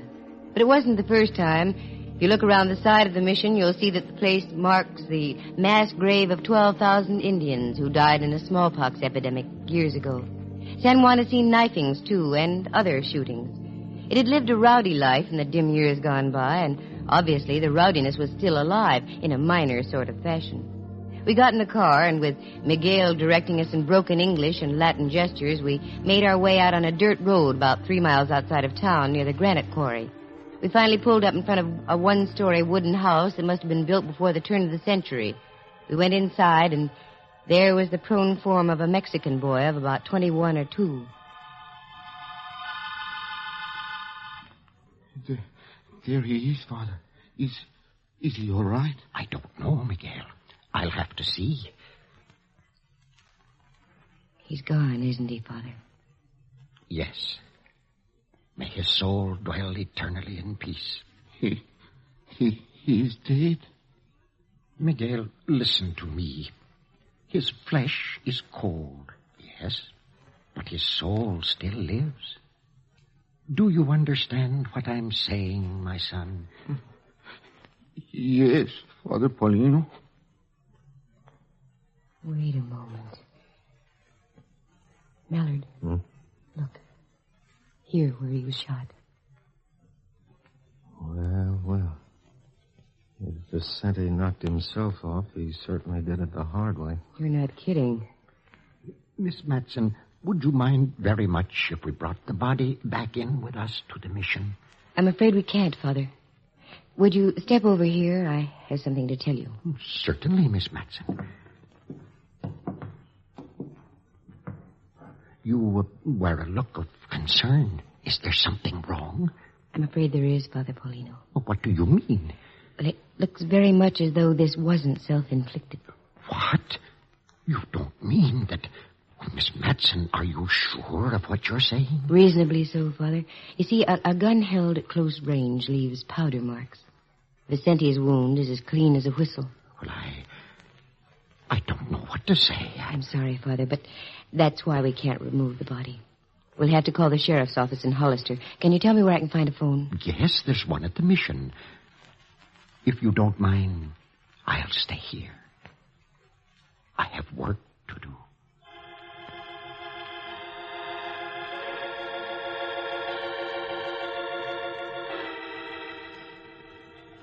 Father Paulino was right. He had work to do. The ecclesiastical kind. And he did it in a simple and impressive way. San Juan Bautista, with a population of a little over 600, and we run plop into a murder. Mallard said he'd go back to the mission and make the call, and left. 45 minutes later, the undersheriff of San Benito County drove up with Mallard. He asked the standard questions, but learned nothing. We went over the house with a fine-tooth comb, but we came up with a blank. There being nothing else to do at the moment, the men put the body in the sheriff's car, and he drove back to Hollister, and we returned to the mission. Would you care to take a stroll about the gardens, Miss Matson? It's most peaceful. Makes a wonderful place for clear thinking. Well, yes, Father, I'd love to. Mallard? You go ahead, Candy. I promised the sheriff I'd take a look around town for him. Oh, sure. Want to come along with me, Rembrandt? Yes, I believe I will, if you don't mind, Candy. No, not at all. One thing before you go. You will be my guests for dinner, won't you? That's most gracious of you, Father. What do you think, Candy? I think it would be charming. Okay. We'll see you back in a little while then. This is a tragic thing, Miss Matson. Vicente was a splendid lad and a good Christian. I know how you must feel, Father. I never could understand why there must be things of this sort in the world. Not only between individuals, but countries and nations as well. It is hard to comprehend. The more I try to reason, the more confused I become. About Vicente, Father, who do you suppose could have done it? I don't know. I really don't. How about Miguel? What? Oh, no, Miss Matson. Why, he and Vicente were like brothers. Brothers sometimes quarrel, you know. Not in this case. Miguel is a good boy. Why, he works here at the mission. You'll pardon me, Father, but in my business I find I have to be doubtful at times. What is your business, Miss Matson? I'm a private investigator, Father. How very curious. Yes, I suppose it is, but in a sense, you're a policeman too, Father. I? Yes. You police the soul, don't you? Ride herd on the thoughts and actions of men? Why, yes. I'd never thought of it that way before. Yes, in a sense, I suppose I do wear a badge. I wear the badge of righteousness. The star of God.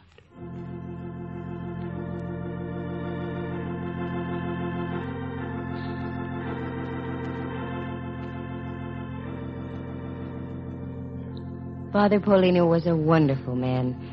As we walked about the mission gardens, he spoke of many things, but in parallels, all connected in some way with the killing of poor Vicente. The time passed swiftly. I was so engrossed in listening to the kindly voice of the man, and before I knew it, Mallard and Rembrandt had returned, and it was time for dinner. Miguel did the cooking and waited on the table. Dinner was a masterpiece of simplicity, and if it hadn't been for the tragedy of the afternoon, I would have been enjoying a serenity I'd never known before. Did Vicente live out there all by himself, Father? Yes, the house belonged to him. He's a descendant of one of the original families of San Juan. His great-great-great-grandfather owned one of the largest ranchos in California. It stretched from here to the Pacific Ocean. That's a lot of property. Indeed. You see, it was given to him by the King of Spain under one of the original Spanish land grants. I understand there still are some in existence. Yes, I believe there are. But they've all been chopped up and sold in much smaller parcels. Did Vicente work, Father? Oh, yes, he was a good worker. Seasonally, in the artichoke fields and the lettuce fields. In the off-seasons, he did odd jobs about the town. Speaking of town, Father, do you know a woman named Rose Taylor? Why do you ask that? Do you? Yes. Why do you mention the name? There's a little bar down the street. Yes, I know. The frailties of mankind. The fellow who runs the place says there's been talk about Vicente being kind of loco over the Taylor girl. I'd heard something of the sort, too. I was going to speak to him about it on Sunday. How long has she been here, Father? She arrived about 2 months ago. I'm afraid she's been a disturbing influence on our little village ever since. Did you talk to her, Mallard? No. Where does she live, Father? In a small cottage over on 2nd and Polk Street. I think we ought to take a little walk over there, don't you, Mallard? Right as rain, Cupcake. I dropped by her place before dinner, but she wasn't in. Oh, you know where it is, then? Mm-hmm. Good. Please don't think it's rude, Father, but it's something we have to follow through on. I understand, Miss Matson.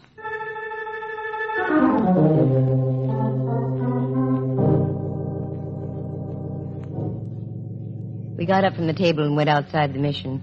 We pulled our coats closely about us, and little jets of steam came from our mouths as we breathed the crisp evening air. We'd only gone about a dozen steps or so, and we were stopped by a voice from behind. Please, Senorita Matson, senor. Huh? Why, it's Miguel. What is it, Miguel? Something wrong? I hear you talking inside. You are going over to see Senorita Taylor? That's right. Oh, please, no. The Senorita Taylor, she is a good girl. She would not to hurt anyone.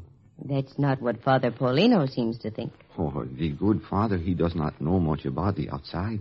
All his life he live in the mission.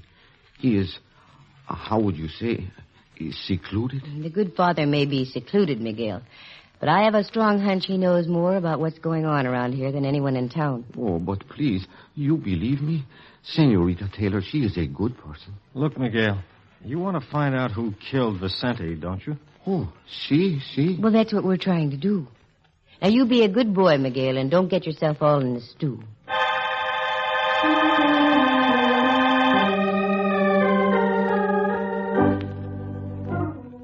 We left Miguel and walked over a couple of blocks to 2nd and Polk Street.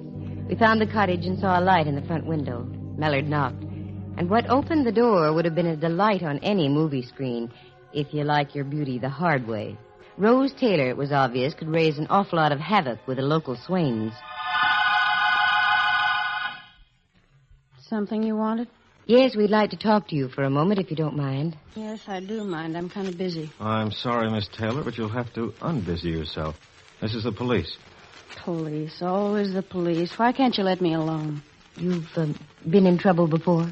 Nothing serious. Might be this time. You know a kid named Vicente?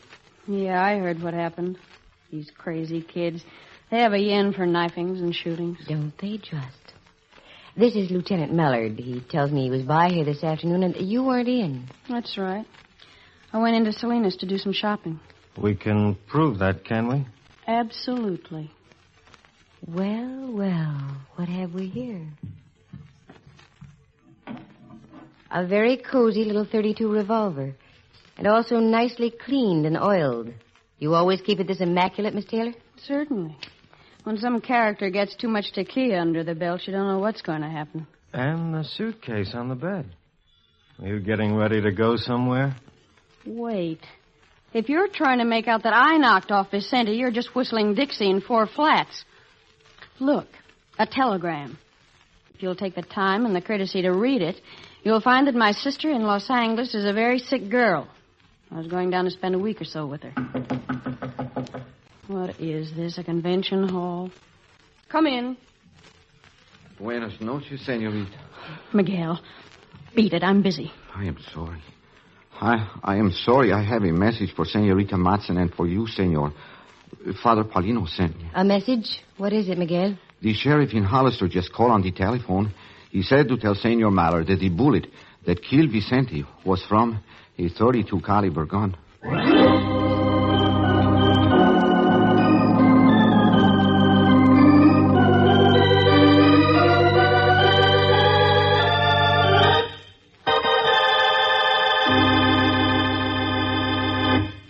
From San Francisco, the National Broadcasting Company is presenting Candy Matson, Yukon 28209.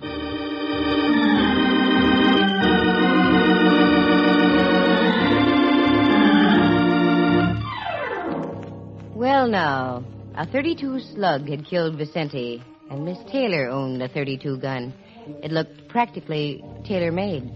However, I've seen coincidences like this before that have gone up in thin smoke. Mallard plucked the rose and asked her to return to the mission. And right there, I got me a king-sized idea. I excused myself, went to the little bar, and from the owner, I found out where the local banker lived. 5 minutes later, I was in his living room talking to him, a gentleman named Banta. Yes, it's terrible. I only heard about it a half hour ago. Vicente was a splendid lad. That's what I've heard. Well, the reason I'm here, Mr. Banta, is to inquire about his financial status. Did he do any banking at all? Oh, yes. Up to about 5 or 6 weeks ago. Uh-oh. Can you tell me more? Well, he had a savings account of approximately $2,800. Suddenly, he began making withdrawals. 200, 300 at a time. Yesterday, he made another withdrawal. He'd left a total of $400 in his account. Well, what do you know about that? Well, he said he was having trouble with his crops this year. The rain and all that. Mm-hmm. What about Miguel Torres? Now, that's a very strange thing. He had an account of $900. That's practically gone, too. I assumed he was helping his friend Vicente. I smell a very well-shaped rodent. Name of Taylor. Thanks, Mr. Banta. You've been a great help.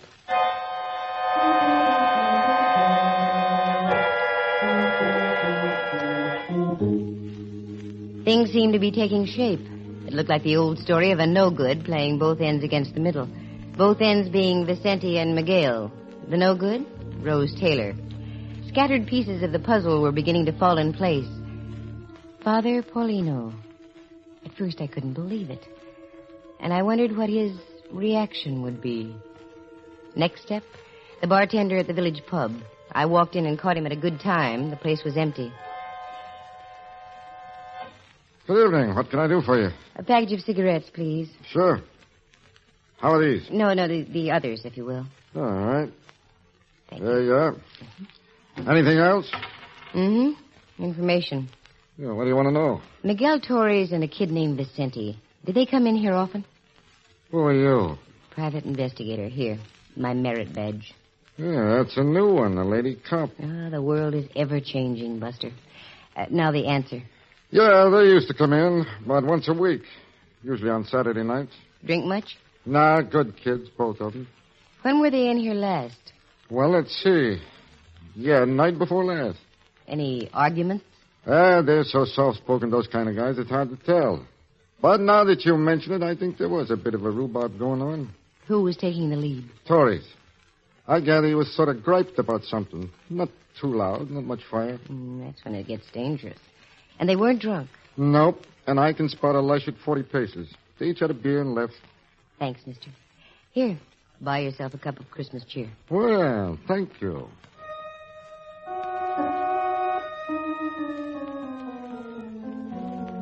Click, another piece of the puzzle in place. And all roads led right back to the mission. With the exception of the late Vicente, we had the full cast of characters front stage center. And a neat little bit of intrigue it was, too. As I drew near, the warm lights of the mission were streaking through the windows, contrasting greatly to the thoughts that were going around in my head. I walked in. Father Paulino was sitting over his desk, his head buried on his arms. Mallard was leaning back in a chair, watching Rose Taylor, who in turn was smoking a cigarette and pacing the room. Rembrandt was reading a copy of the National Geographic. All heads snapped to me as I entered. Hi, Cupcake. Have fun? Of sorts. What's new here? Oh, waiting for the sheriff from Hollister. He's going to book the Taylor lady on suspicion of murder. That way he can hold her. I think I have somebody else for him to hold. Father Paulino? Yes, Miss Matson. I think you know what I'm about to say. Yes. Yes, I think I do. Where is he? In the next room. I'll call him.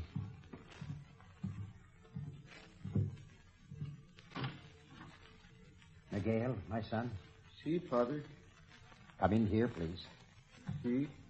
Miss Matson wants to talk to you. You're here in the mission now, Miguel. You're standing right under the cross. You can't lie. You killed Vicente, didn't you? Yes. Why? I love her. I give her everything I have. My love, my heart, my money, everything. She tell me that she is mine, all mine. That we will be married right here in the mission by the good Father Paulino.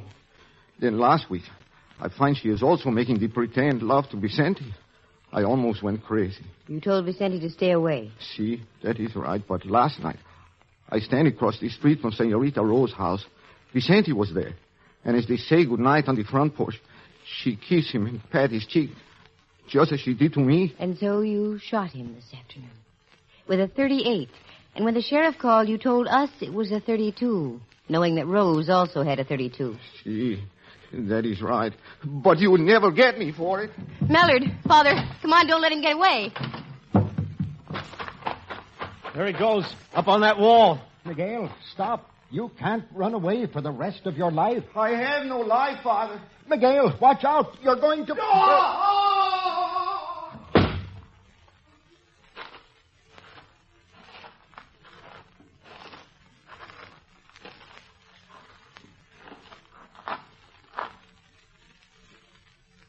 He's done for. Broken back. Is the pain bad, my son? No, Father. Am I dying? Yes, Miguel. You see, I told you I had no life left. The bells, you hear them, Padre? Yes. They're ringing, Miguel. Time for the company. You will pray for me, Father Paulino? Of course. Merciful Jesus, all-knowing, all-seeing, look down upon us this night, so close upon thine own natal day. This boy I'm holding in my arms, Miguel Torres, he has trespassed upon thy commandments. In thine infinite mercy, I seek his forgiveness. Thank you, Father. Thank you. He's gone, Father Paulino. Yes. Requiescat in pace. May his soul rest in peace. Amen. Where is she, the tailor woman? I'm right here, Father. Look upon this boy I'm holding here, the second death in a matter of hours, and all because of you. I know. In the eyes of the law, you are guiltless. You pulled no trigger to cause the death of 𝒆𝒐. Miguel fell off a wall to his death, but it was because of you. I realize that now. Do you really? Yes, Father.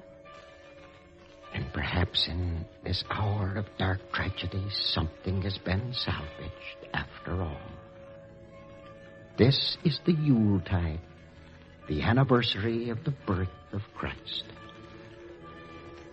In his infinite wisdom, the Almighty is charitable. Rose Taylor, seek his forgiveness. Leave San Juan Bautista.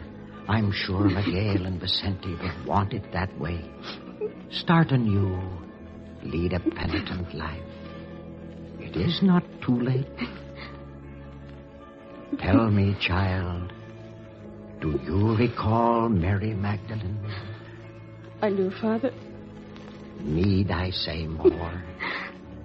No. Someone help me with Miguel. We will carry him back to the chapel and finish the compliment there. I will, Father. Thank you.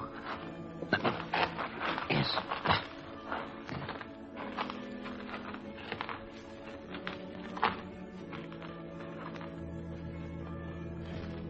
There's a remarkable man, Candy. More than you know, Mellor, dear.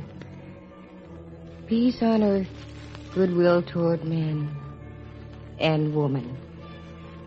In these troublesome times, there is a brilliant, shining example of what we have to hold on to.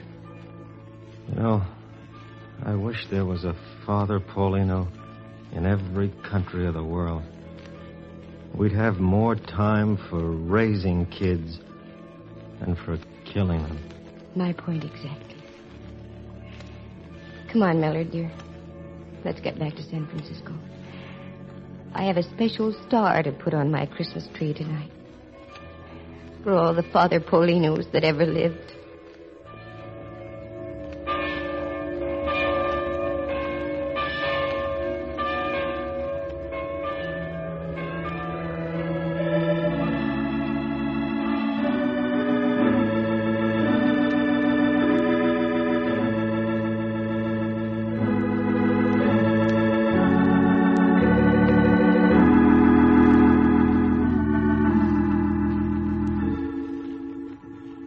Listen again next week at this same time. Just dial Candy Matson, Yukon 28209, and a very Merry Christmas to you all.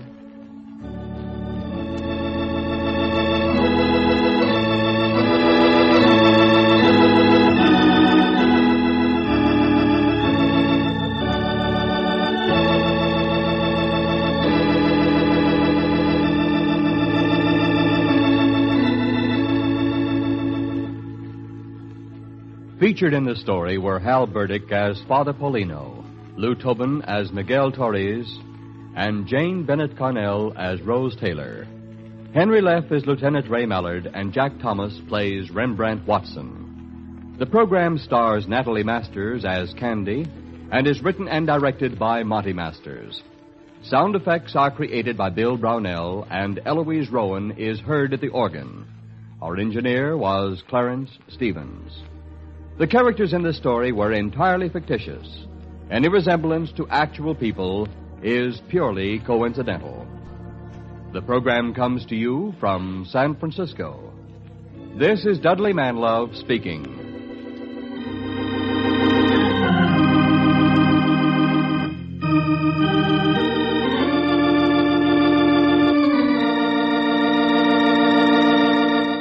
This is NBC, the national broadcasting company.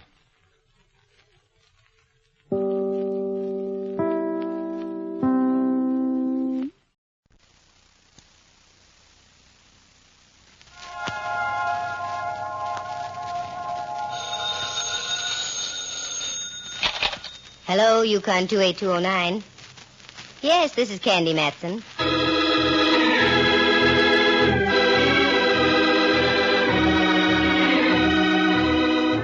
The National Broadcasting Company presents Candy Matson, Yukon 28209.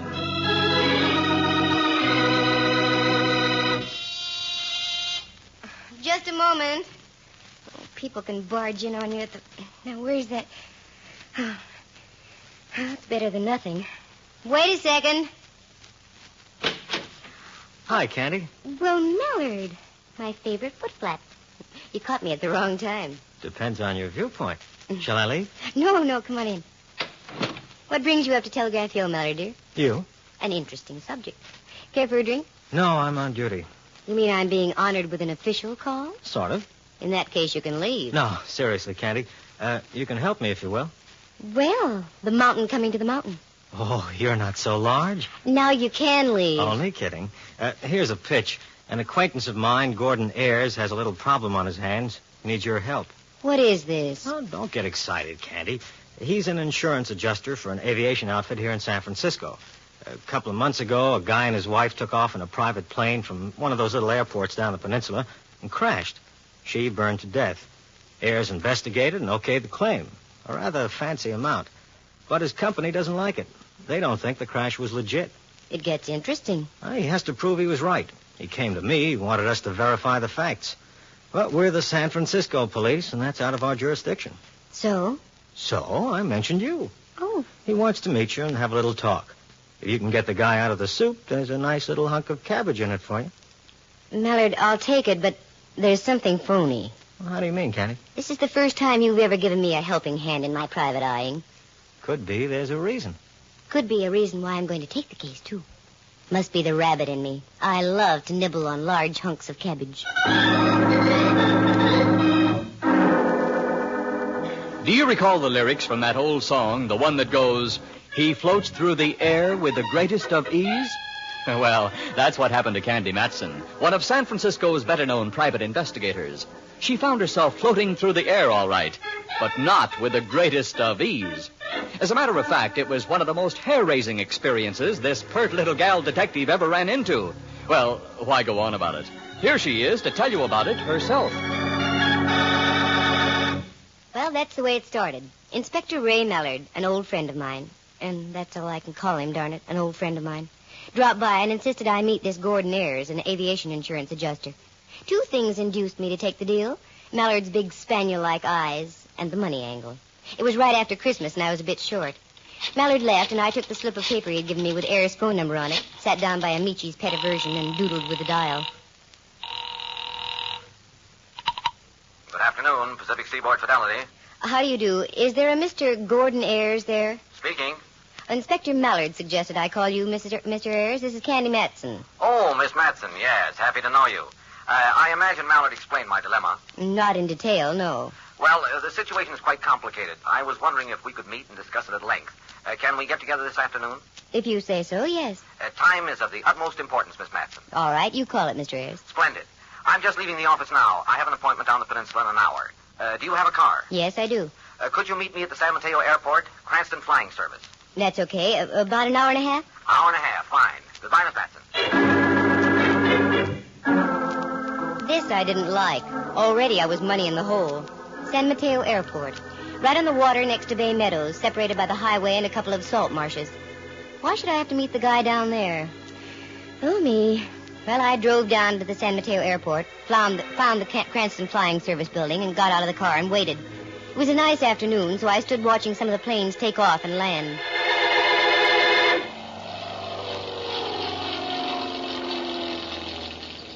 Pardon me, you aren't by any chance... Oh, no, of course not. No, I'm not by any chance. I'm Candy Matson. Are you Mr. Ayers? That's right. I didn't expect anyone quite so young. Well, did you want to talk, Mr. Ayers, or just stand there like a sea bass out of water? Oh, pardon me. I want to talk, of course. By the way, have you ever flown? On commercial airlines, many times. Why? Would you like to take a little hop this afternoon? What's that got to do with why I'm here? Plenty. It'll give you a picture of what I'm up against. In what do we fly, and who's going to be our guiding angel? Well, we'll probably fly in that Cessna over there, and I shall do the piloting. Well, I don't know. Have you been flying long? About 20 years. Oh. And I also flew for Uncle Sam in the late mess over Germany. Okay, I'll take your word for it. Good. Let's go into the office. Mother told me there would be days like this. Candy, she used to say, never leave the house without your parachute. We slipped through some prop wash, and I displayed a bit of silk that didn't belong to a parachute. Then into the building that housed the Cranston office. It was typical. A glass-topped counter with various flying trophies hung about the walls. Old propellers, silver cups, pictures of planes, and assorted certificates. Ayers plopped his wallet on the counter, and the chap proceeded to check him out. We went out onto the field and climbed into the plane. Then Ayers gunned the motor, and we were taking off.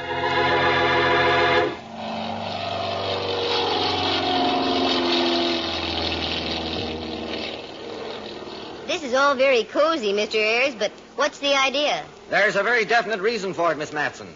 See that tower down there? Mm-hmm. No, down there toward Redwood City. Oh, yes, I see it. Oh, that's where we're going. About a mile east of that, there's a private airport run by a man named 𝒆𝒔. We're going to simulate a landing at that field. Well, I'm still not with it. I want you to notice all the physical qualities of that field as we come in for a landing. Notice the boundaries, the hazards, and the amount of free space a plane has, especially a light plane. You make me feel like a latter-day Nellie Bly. Okay, Mr. Ayers, let's go. I'll watch. Fascinated as I am by flying, I started looking around. The lower end of the bay on our left, the skyline to our right, and the bustling peninsula directly beneath us. I was shocked out of my reverie when the plane turned on its side and we cut sharply to our right and out over the bay. I thought Ayers had lost control of the ship, but no, it was just a routine bank. Then another bank right, and we were nosing in toward an airfield down and in front of us. Did I startle you? A little. It's all right now that I know we're not playing tag with gravity. I'm going to cut the throttle now and nose in for a fake landing. I'm glad you told me. I'll know how to behave. Keep your eyes open, Miss Matson. Do you see any high-tension lines around the airport? No. Any fences, highways, or any other obstructions? No, I don't. Now, look, this is a normal landing. Mm-hmm. Now, if I were to sit the plane down here, I'd be about a mile from the waterfront. Then if I let the plane taxi the usual amount, I'd be up by those hangars. Any problems about that? None that I can see at the moment. Now, look carefully. You see anything at all? Anything? No. If I didn't know better, I'd say we were in the Sahara. Okay, then I'm going to give it the gun.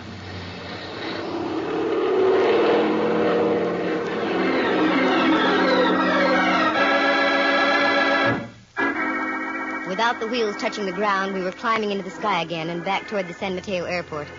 In less than minutes, Ayers brought the plane in for a neat landing, and we were over a very dry martini in a little spot in Burlingame. Okay, we've played charades long enough, Mr. Ayers. Cut me in on the plot. It's merely this. The man who owns that airport, 𝒆𝒔, was out flying with his wife one afternoon. Brand new plane. They came in for a normal landing. Just as we did. As far as I could figure out, the plane nosed over, caught fire. He escaped. His wife didn't. As the adjuster on the case, I voted straight accident and asked my company to pay the claim. They didn't like the idea. You know how insurance companies are, Miss Matson. Naturally, they have to be suspicious. But in this case, their fears are groundless. Mm-hmm. What about 𝒆𝒔? Where is he now? Still running the airport. Now, let's get down to cases, Mr. Ayers. Just why did I get the free plane ride this afternoon? Well, I've known your friend Mallard for some time. I wanted him to sign this affidavit saying the field is perfectly safe for normal flying. he wouldn't do it. Naturally. Naturally, being with the San Francisco police. Then he suggested you. I have to have some licensed representative of the law's signature in order to clear my neck with my company. Here, you saw for yourself. Will you sign it? Whoa there, boy. Wait a minute. Feather your prop. You mean you won't sign it? I didn't say that. But I don't sign anything until I read the fine print, not even for my pal Mallard. I'll tell you what I'm going to do. I'm going to leave now, after I have another olive and what goes with it. And then I'm going home. I'll call you tomorrow afternoon sometime. But, Miss Matson... Don't start to argue, Mr. Ayres. After my second olive, I get very stubborn. This got wilder by the moment. I was supposed to sign an affidavit clearing this joker on the basis of a 30-second buzz over a cow pasture. But oh no. I wasn't going to get caught with my flaps down, not for Mallard or anybody. I drove home to my penthouse on Telegraph Hill, dished up a warm tub, some warm soup, and then some warm blankets, and blacked out for the night. In the morning, I drove over to California Street near Old St. Mary's. I wanted to see a good luck piece of mine, Rembrandt Watson. Rembrandt's a photographer, and tops in his profession now that he's not supplying the rent for all the bistros on the Barbary Coast. Candy, my lily, greetings. You know, if I was a GI, I'd slug you for that. How are you, Rembrandt? Strictly je suis très bon. That's French. Well, that's your opinion. And that's English. Oh, Dove, you look as well scrubbed as Mount Diablo after a rainfall. There's a romantic parallel. What brings you about on this lovely day? This lovely day. How would you like to go for a little drive, Ducky? Well, let's see. I was supposed to have tea with Diogenes Murphy, the honest Irishman. But he'll understand. Yes, I'd love it. Where are we going and why? San Mateo. And for why, I don't know. Well, that's San Mateo for you. Anyone else going with us? No, just the two of us. Oh, good. Then I shan't have to ride in the tunnel. Wait just a moment, Dove. Whilst I toss Henry me Great Dane a brisket or two, and I'll be right with you. Rembrandt fed his monster. We piled into the car and whooshed off to San Mateo. On the way down, I tried to plot a course of action. It wasn't easy. As my friend Ayres had said, the field was free from flaws, and where do you go from there? I was soon to find out.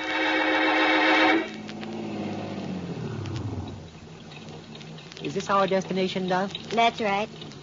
Arid little spot, what? Yes. Reminds me of the recruiting posters I used to see for the Foreign Legion. Come on, Rembrandt. I want to see something. What, dear? The other side of this hangar over here. What's over there? The burnt fuselage of a plane.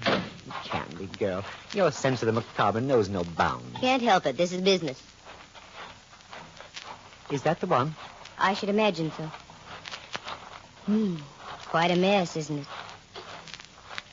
Ooh, what a horrible way to go. Look it over, Rembrandt. Anything strike you as strange? Wait a moment. Yes. Why are there tattered pieces of fabric on this side of the plane, and on the other, nothing but melted steel frame? Good point, Ladybug. And another thing. Look inside the cabin there. The safety belt on the other side. Intact. So it is. And I should sign affidavits yet. Wait till I see that Mallard. Pardon me. Was there something you wanted? Oh, how do you do? You don't like his looks, dear. Did you want to ride? Is that why you're here? We have cubs, Cessnas, just about anything. No, nothing like that. Then, what is it? I happen to own this airport, and I don't like people poking about. The owner? Well, then you must be Mr. Folger. Yes. That's right. Who are you? Santa Claus. A little late. Come on, Mr. Folger. Let's go into your office. I'm sure we have a lot to talk about. Folger led the way, and we went into a little Quonset hut type of building that served as the airport office. There were no trophies here, nothing but bareness. On one side was a pot-bellied stove, and on the other a mangy-looking parrot inside a cage. Folger motioned us to a couple of firehouse chairs and sat down himself in one that swiveled. Now then, what's this all about? I'm Candy Matson. This is my friend, Mr. Watson. I see. I'll be frank with you, Mr. Folger. I'm working with a Mr. Gordon Ayres of the Pacific Seaboard Fidelity Company. What? That's right. And they're holding up payment of your claim until Ayres can get a signed affidavit verifying his judgment. Fidelity! What in the world? Pay no attention, Miss Matson. That fool parrot picks up anything you say. I must admit this is somewhat of a shock. I thought it would be. Now, is there anything you can do to help me? Pictures, diagrams, anything like that? Yes, I have a complete file, including a newspaper photograph of the crash itself. May I see them? Newspaper! Quiet, you idiot. Quiet, you idiot. Quiet, you idiot. Yes, you may see them. I keep them in my apartment in the city. If you'd care to drop by this evening, I'll show them to you. Good. Supposing you give me a call when you get in town. Candy Matson, Yukon 28209. I'll write that down. Candy Matson. That's right, Polly. NC 98012. I said quiet. Oh, someday I'll wring that blasted bird's neck. The only reason I keep her around is because she belonged to my wife. There. I'll call you this evening, Miss Matson. We left the place, got in the car, drove back down the road, and ducked into a little clump of trees well hidden. Rembrandt looked at me as though I was losing my mind. But in about 10 minutes, we heard the sound of a car coming from the airport. It roared past us, and at the wheel was Folger. That's all I wanted. I whipped us back to the Quonset hut, fully expecting the place to be locked tighter than a drum, but it wasn't. The door was wide open. What's the idea, Candy? Well, I'm not sure, Rembrandt. It's just a hunch. That open door, though, means we're going to have to work fast. Work fast? At what? My telephone number is Yukon, not NC something or other. I've a sneaking idea that somewhere back in the dim recesses of that parrot's memory, I can get a key to this whole thing. Now, hello, Polly. Pretty Polly. Give me a pencil, Rembrandt. Pencil? Here. Thanks.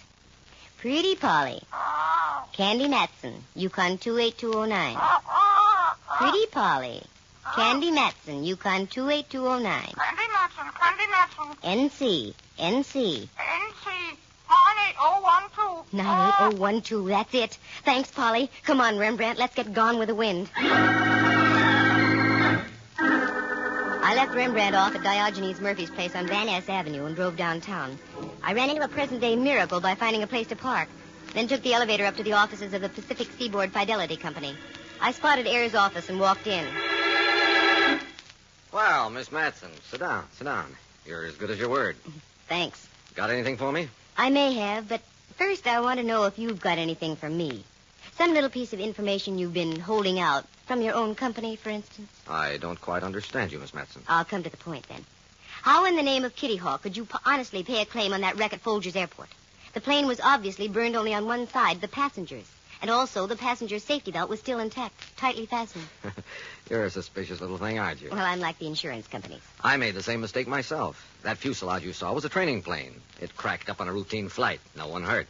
The plane in which Mrs. Folger was killed was sold for scrap a week after my formal investigation. Oh, well, looks like I pulled the trigger on the wrong target. Well, that's all right. As I said, I made the same mistake myself. However, I don't think it was advisable for you to go down there without consulting me first. Oh? Folger called me on the phone right after you left. You've given him a fine case of the jitters. Look, Mr. Ayers, I operate in my own manner. If I saw reason to give Folger's cow pasture the once-over, that's as it should be. And if that isn't agreeable to you, you can get another boy or girl. Oh, now, wait a moment. I'm sorry. No, you continue doing as you are. Good. Naturally, you want to be thorough about this thing, and I can't blame you. Right.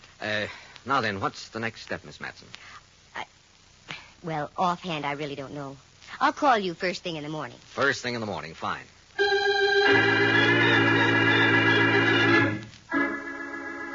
I knew what the next step was, but I wasn't telling Ayers or anybody.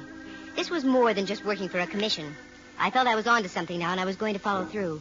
I called a friend of mine at an aviation insurance brokerage and got enough night work to keep me going until next St. Swithin's Day. I took my material home and started in. It was a history of every fatal plane crash in the United States for the past 10 years. About 11, I fixed some coffee. About 2, I started to nod. Pinched my cheeks and snapped out of it. About 4, I had some more coffee. Then at 7, just as the sky dawned, red streaked across the bay, I found what I wanted. Exactly what I wanted. It didn't tie together yet, not all of it. But the knot was now begun. It only needed a little tightening. I stretched out on the couch, set the alarm for 9, and woke up right on schedule. Once again, I got Ayers on the phone. Pacific Seaboard Fidelity, Ayers speaking. Good morning, Mr. Ayers. Candy Matson. Oh, good morning, Miss Matson. How do things look? Well, if you're referring to me, awful. I've been up all night. By the way, I wonder if we could make that flight again. Flight? Yes, over Folger's Airport. Only this time I'd like to make an actual landing. Oh, why, sure. That can be arranged. And I'd like Folger to come with us. I want him to describe just what happened as we go along. Yes. This morning okay? The sooner the better. I'll call him right now. Have him get a plane ready. I'll meet you there about noon.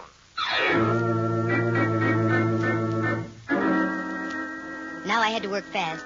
I called Mallard, explained the situation, and he agreed to get one of his radio technicians and come along with me. We drove back down the peninsula, and I left them both at Cranston's flying service where they went to work.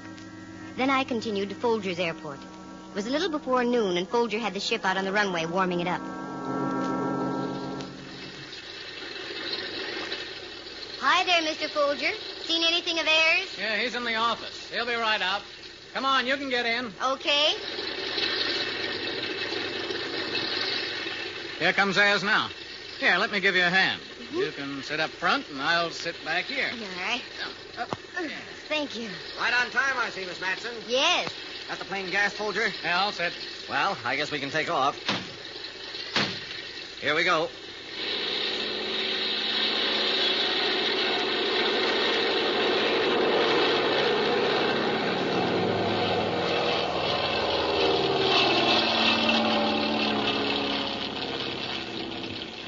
Now then, Miss Matson, what's your plan? Just do what we did before. Circle out over the bay and come in for a normal landing. Okay. I'll bank her here. Fine.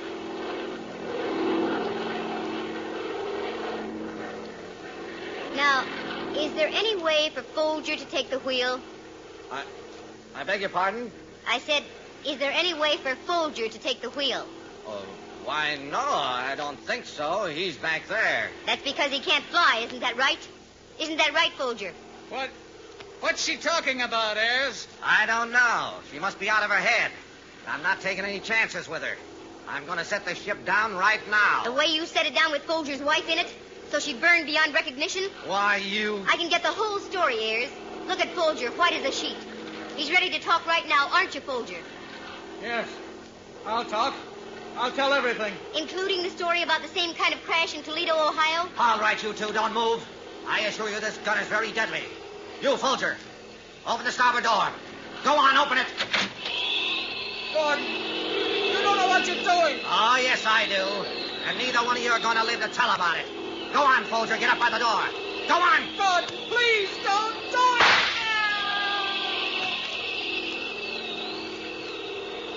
What a fine rat you are, Ayres. You're next, Miss Matson.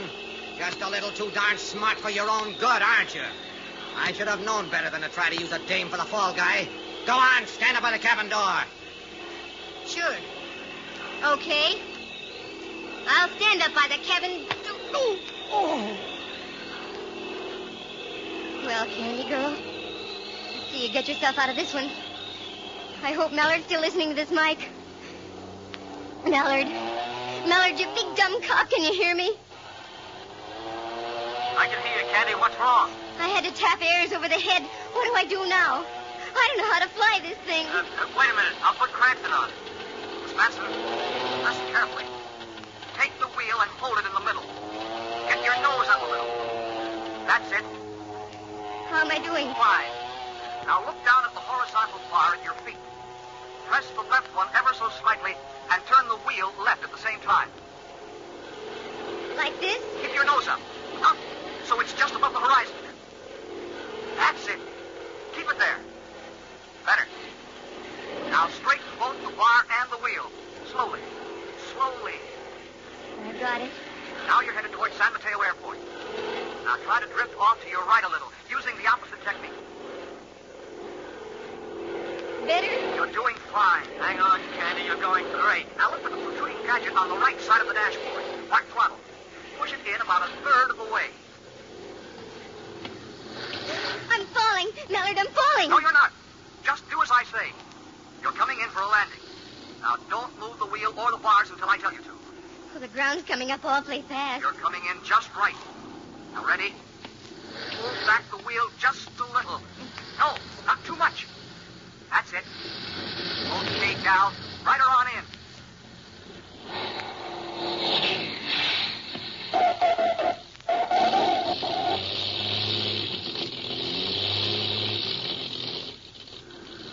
Now, quick. Kill your ignition. Kill it. Turn off the key. Candy, you made it. Candy, I said... Come on, Cranston. Let's get out to that plane.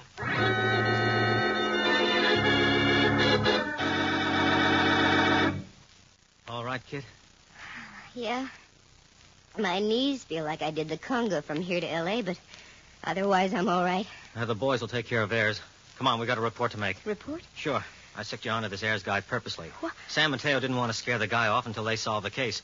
So we cut you in on the deal without you knowing it. Candy, you did it. We've got a recording of the whole thing made over the plane's radio. Congratulations, Candy. You'll get a nice hunk of dough for this. Nice hunk of dough of all the dirty tricks. Mallard, Oh, what's the use? I can't bawl you out now. I'm airsick.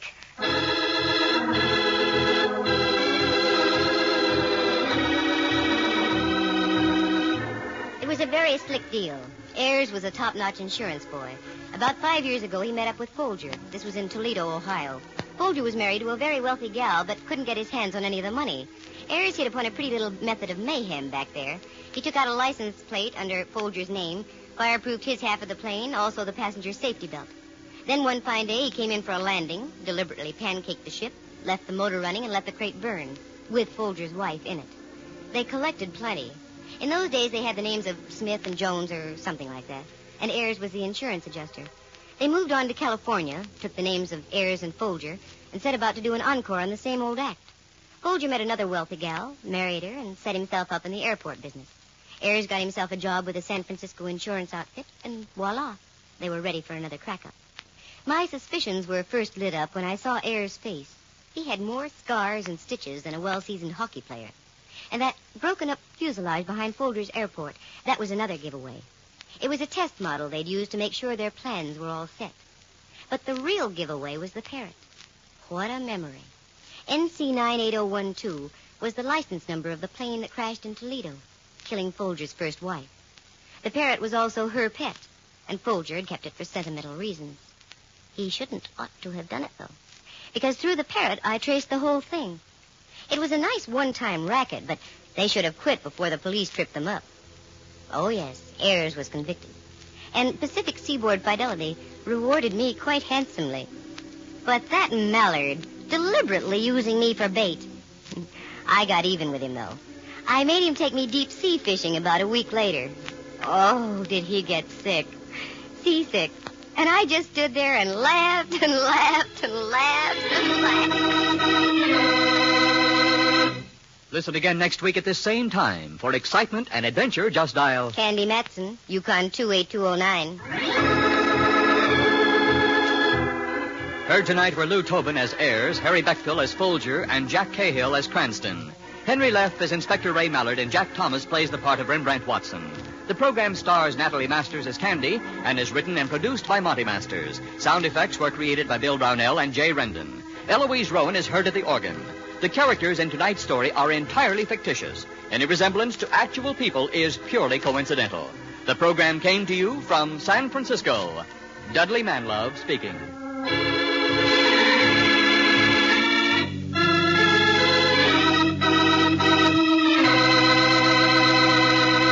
You are tuned for the stars on NBC.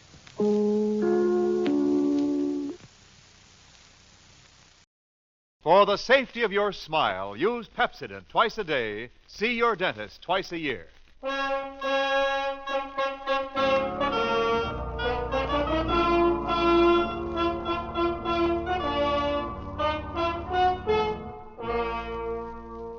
Lever Brothers Company presents the Pepsodent program, The Adventures of Philip Marlowe, starring Van Heflin.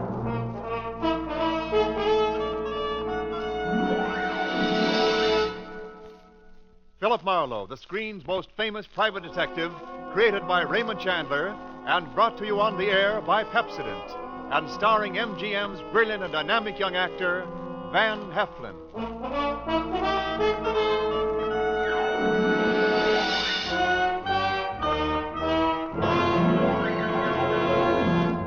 Now, families all over America have named their favorite toothpaste, New Pepsodent with Irium.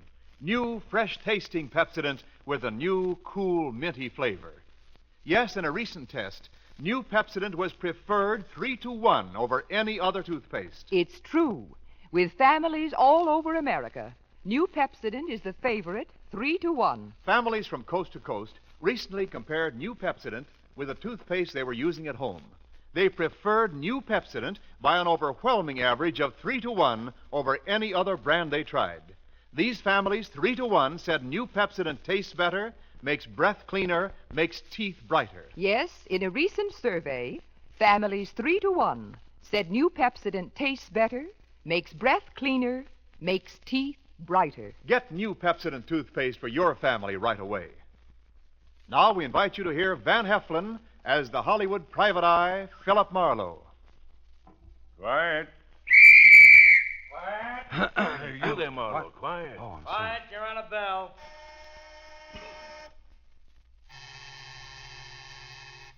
All right.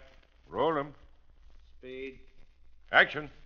Oh, Robin, my dear, don't you remember me? For all that my hair is cut so short. Mary. Maid Mary. Your very own Maid Marian, Robin, dearest. Friar Tuck, Little John. Free Englishmen, archers all.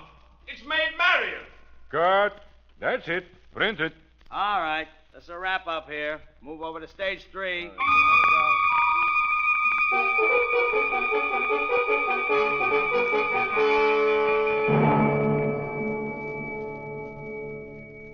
They were filming a new Technicolor version of Robin Hood over at the big studios in Santa Monica Boulevard, and I was there on salary at the request of the director of the picture. Robin Hood and Maid Marian came off the set. Robin Hood was a magnificent sight in his Lincoln green and carrying that big English long bow and quiver of arrows. Maid Marian in her slinkily cut medieval white gown was something to make more than an arrow whistle. They spied me and walked over to me quickly. Mr. Philip Marlowe? Yeah, that's right. My name is Seward Spencer. Yeah, I know. This is my leading lady, Jenny Kane. Yeah, I know. How do you do, Mr. Marlowe? Yeah, how do you do, Miss Kane? Let's go over to stage 9 and talk, shall we, Marlowe? Talk. Every time I open my mouth on one of these sets, somebody hollers, quiet. Quiet! You see? Whatever happened to free speech in America? In Hollywood, anyway. Stage 9 isn't a set. It's a little cafe across the street on Santa Monica. Oh. We've a lot to talk about, Marlowe. Yeah, I know. Let's go.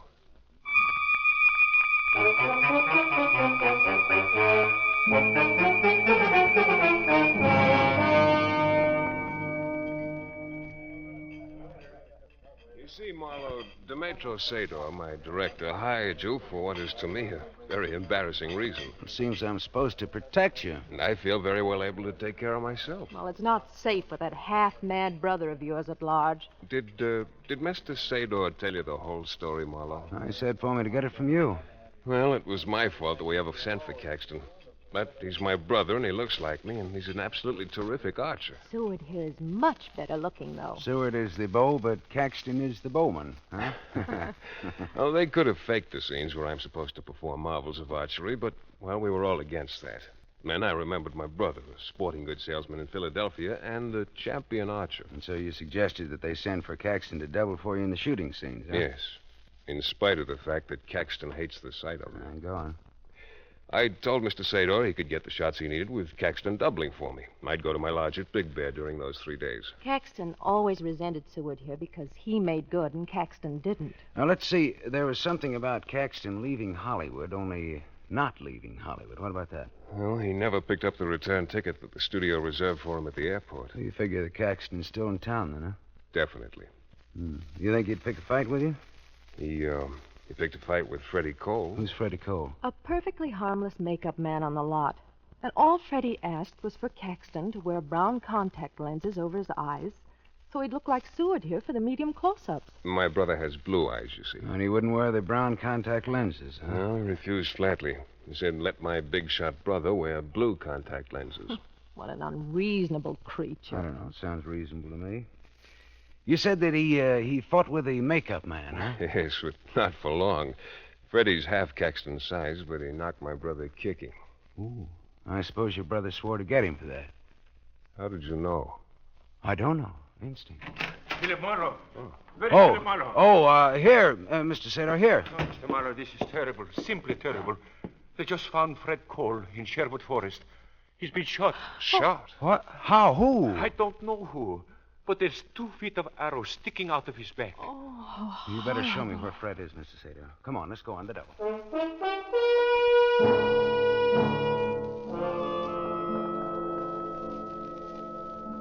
Sherwood Forest is a wood where Doug Fairbanks Sr. made the silent version of Robin Hood, and they've called it that ever since. Freddie Cole was lying across the steps of the trailer that served as a field makeup room in Sherwood Forest. Mr. Sater's information was not correct. There were not 2 feet of arrow sticking out of Freddie's back. It was less than 18 inches. A bow of terrific power had done that job. Another trailer stood across the clearing from Freddie's body about 100 yards away. I walked through the clearing and knocked on the door.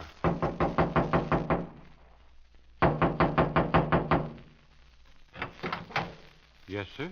The name's Philip Marlowe. I'm a private detective. Oh, it's about poor Freddie. That's right. Come in, come in. Thank you. Well, I see. This trailer's my workshop, Mr. Marlowe. You have a regular arsenal of bows and arrows in here, haven't you? Yes, sir. I make and repair bows and arrows for the men in the picture.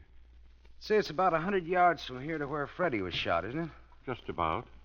Did you ever service the bow of Caxton Spencer, the Star's brother? I did. Powerful weapon? Very. Good shot? Very. Bad man?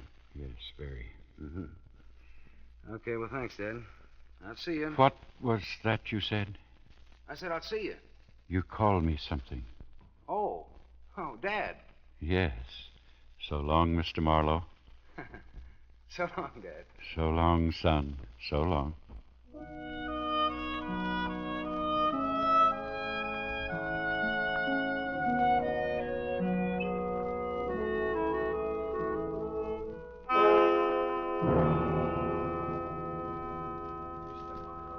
A murder on this lot is bad enough, but an unsolved murder is worse. I'm very worried.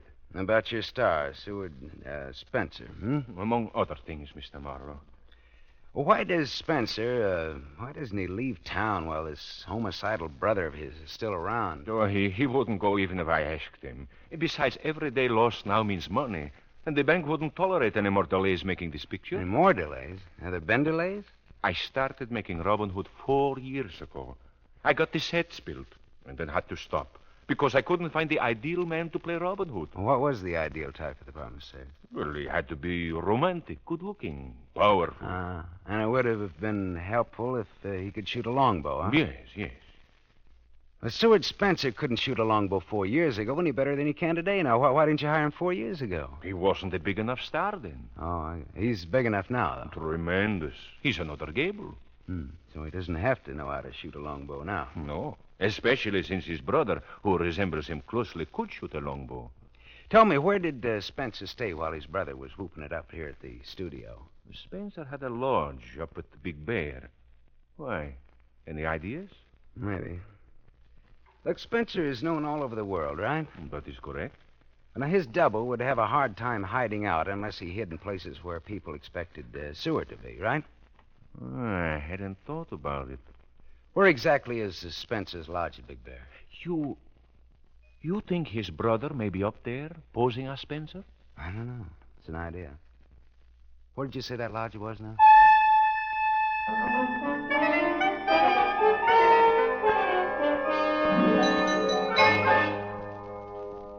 It was a peachy hunch, and I was proud of it. Proud. Only no one answered my knock when I got up to Spencer's lodge at Big Bear. Getting in without a key was relatively small punkins, but it didn't pay off until I opened a closet door under a staircase.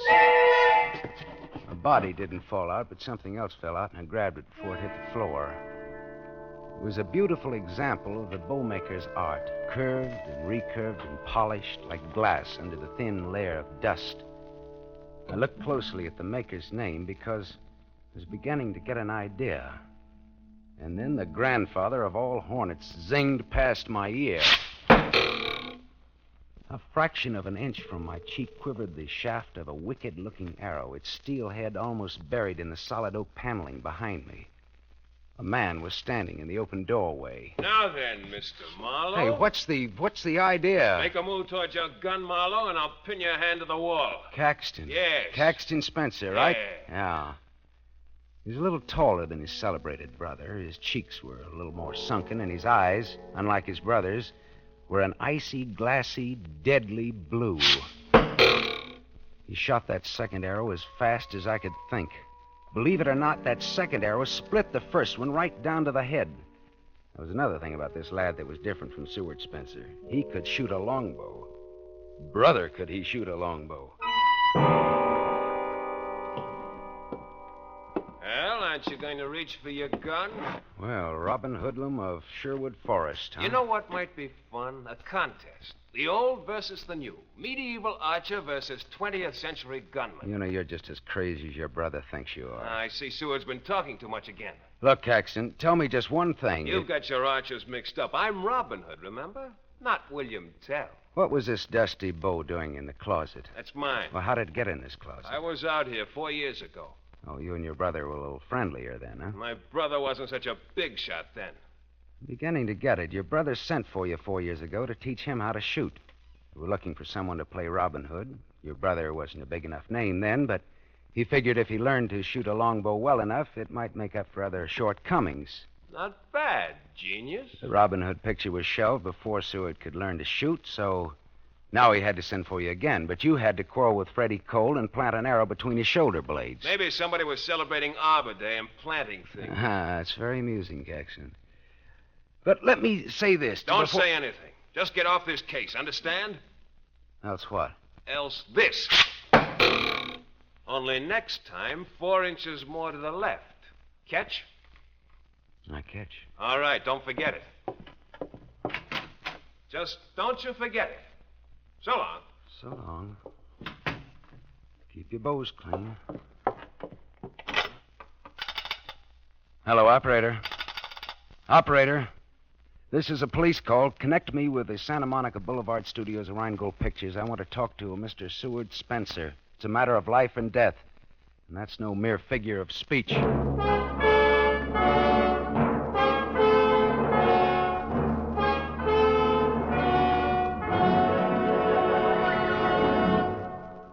You are listening to The Adventures of Philip Marlowe, starring Van Heflin. Yes, families all over America have named their favorite toothpaste. New Pepsodent with invigorating Irium foam. New fresh-tasting Pepsodent with a new, cool, minty flavor. In a recent test, New Pepsodent was preferred 3-to-1 over any other toothpaste. It's true. Families all over America say New Pepsodent is their favorite. It's a fact. Families 3-to-1 say New Pepsodent tastes better, makes breath cleaner, and makes teeth brighter. Remember, this is not just our opinion. It's the honest conviction of the Paynes and other families who are asked to compare New Pepsodent with the toothpaste they were using at home. Get New Pepsodent, the only toothpaste containing Irium. Get it for your family without delay.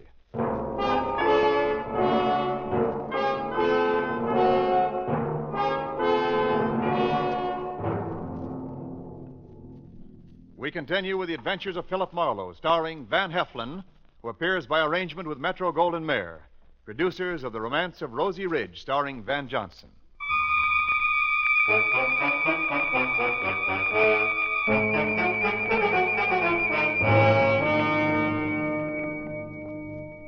I couldn't reach Seward Spencer at the studio to tell him that his brother was around and on the warpath.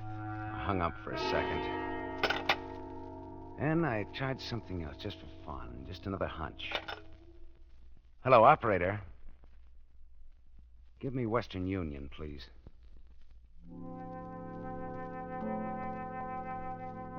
It was late afternoon, and therefore too late to telephone Philadelphia on account of the time difference. I sent my telegram and gave my apartment address back in Hollywood for the answer that I expected in the morning. Then I drove back to Hollywood. It was dark when I gave up trying to locate Seward Spencer, but a bright moon was climbing the sky by the time I got to the archery trailer on location in Sherwood Forest.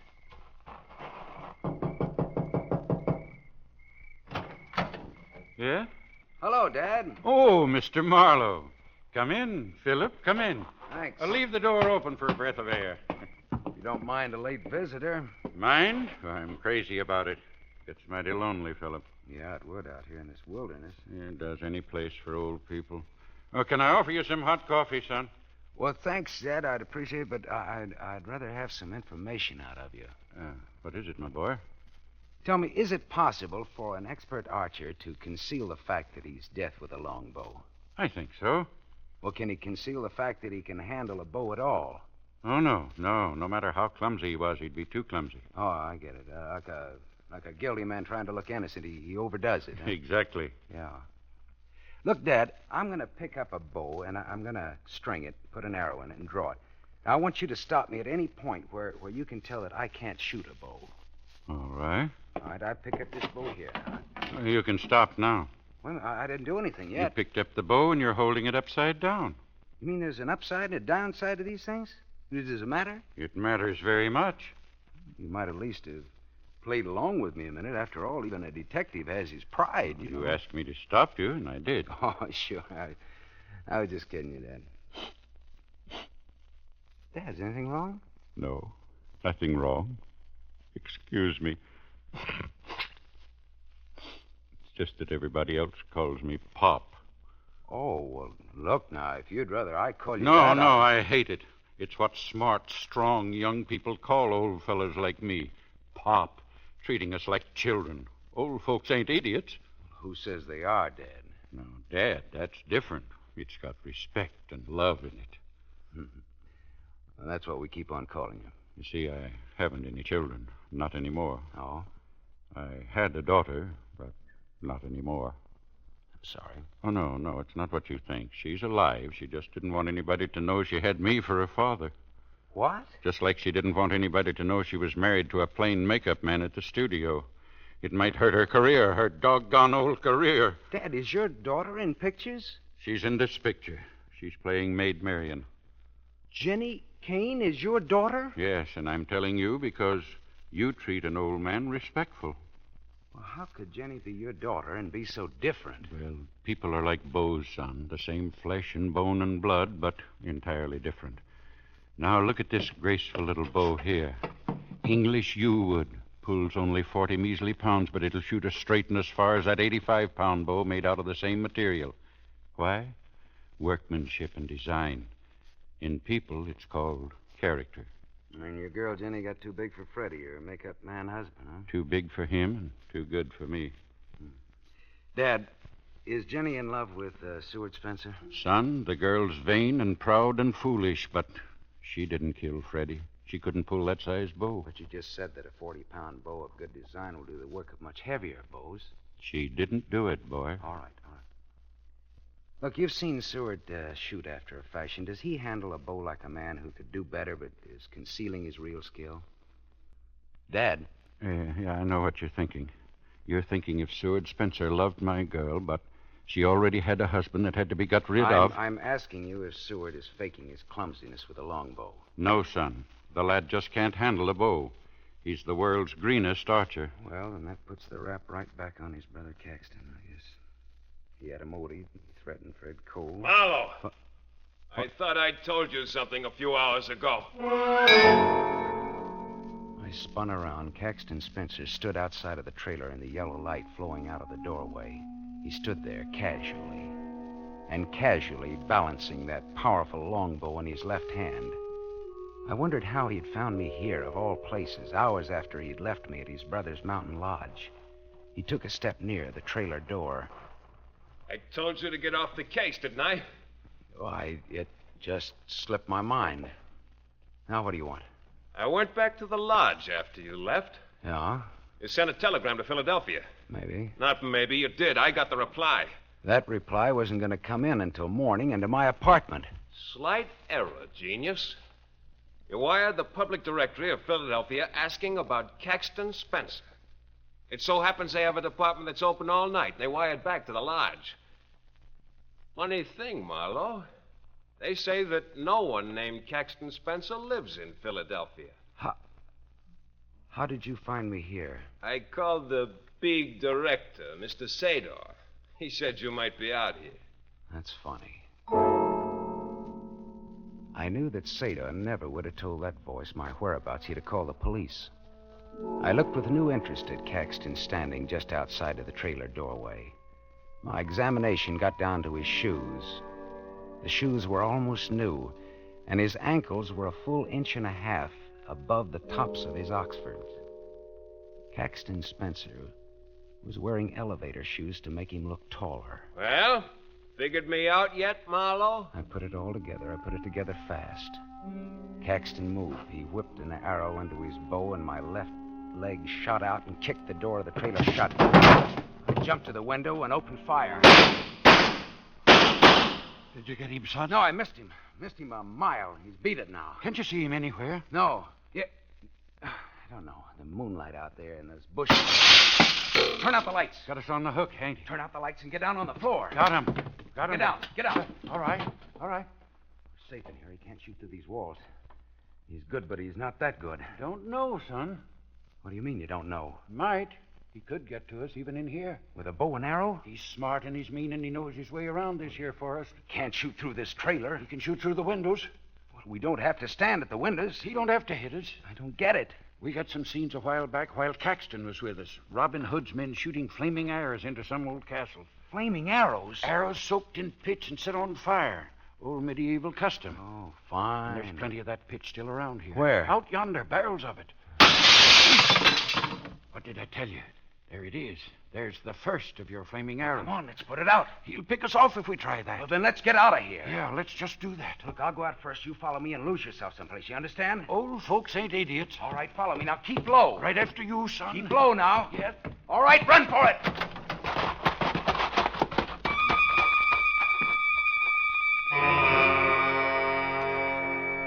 We dashed into the moonlight. A hornet clipped my cheek and whanged into the wall of the trailer.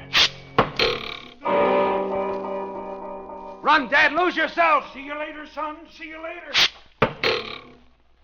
I dropped to the ground and didn't move, but my eye measured the angle of that last arrow in the side of the trailer and the direction it had come from. I raised myself on my elbow and fired back. Wise guy, huh? Oh, that dirty... Reload, Marlowe. Come on, reload. Just furnishing you an extra thrill, Marlowe. You...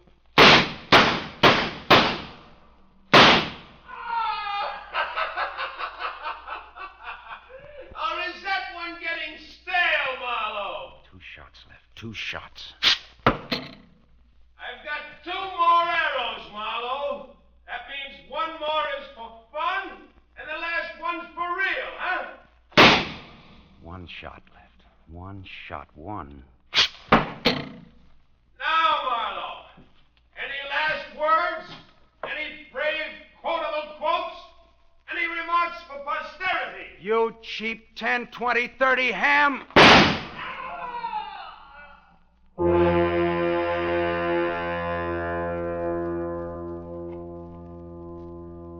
I waited for the laughter. The taunting, baked ham laughter. It didn't come. I waited with my empty gun clenched in my fist.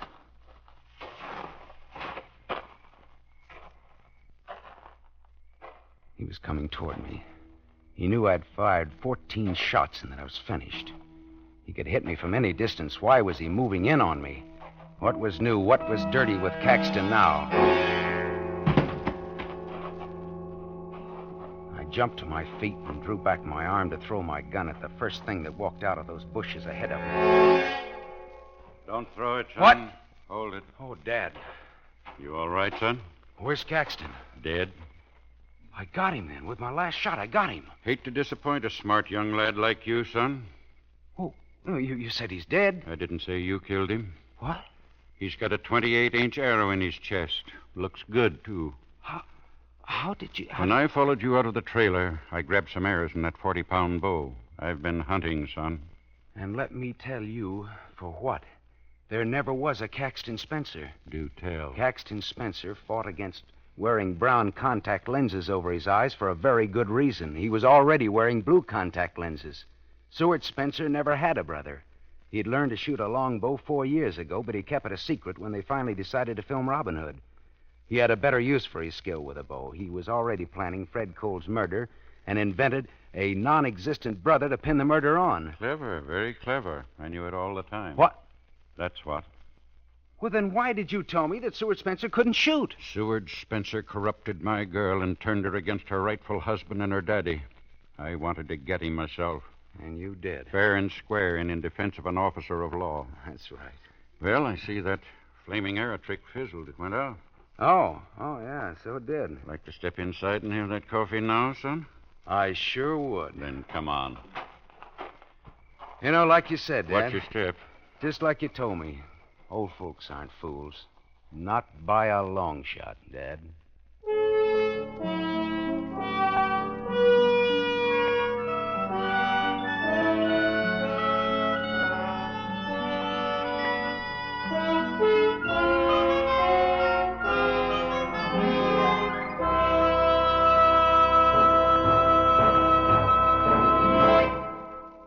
You have just heard Van Heflin, starring in the mystery series Raymond Chandler's The Adventures of Philip Marlowe, brought to you by the Lever Brothers Company, makers of Pepsodent. Van Heflin will return in just a moment. Men, here's an important announcement. News about a sensational hair tonic discovery. It's Trim Hair Tonic, made by Pepsodent. For the first time, science has created a hair tonic with pure virgin olive oil. There's no finer hair and scalp conditioner. Yes, because it contains pure virgin olive oil, Trim Hair Tonic conditions your scalp as it grooms your hair. Get new Trim Hair Tonic during the big 1-cent introductory sale at toilet goods counters now. 2 60-cent bottles, $1.20 value, only 61 cents. Ask for Trim Hair Tonic with olive oil.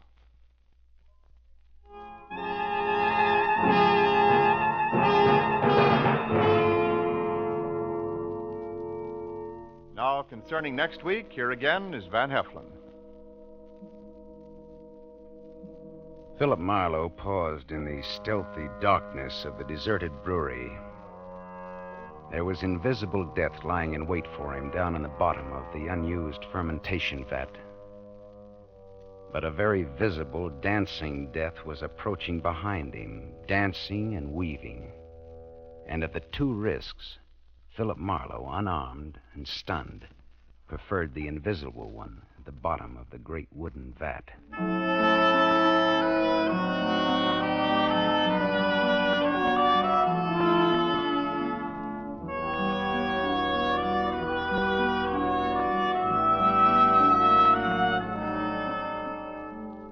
Tonight's story was written by Milton Geiger, based on the famous character and modern detective fiction Philip Marlowe, created by Raymond Chandler. The original music was composed and conducted by Lynn Murray. This is Wendell Niles inviting you to listen again next week at the same time to another exciting mystery on the adventures of Philip Marlowe, starring Van Heflin with the distinguished cast.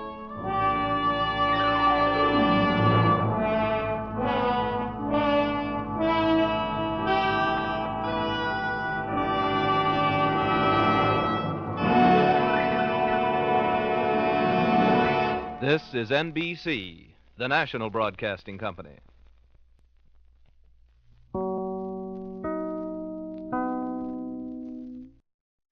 For the safety of your smile, use Pepsodent twice a day. See your dentist twice a year.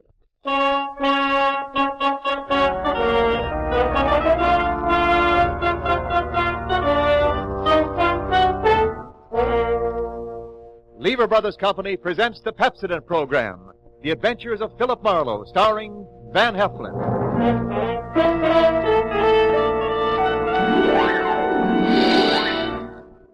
Pepsodent presents Philip Marlowe, Raymond Chandler's famous private detective. You've seen him on the screen in Lady in the Lake, Murder My Sweet, The Brasher Doubloon, and The Big Sleep. Now Pepsodent brings you the adventures of Philip Marlowe on the air, and starring MGM's brilliant and dynamic young actor, Van Heflin.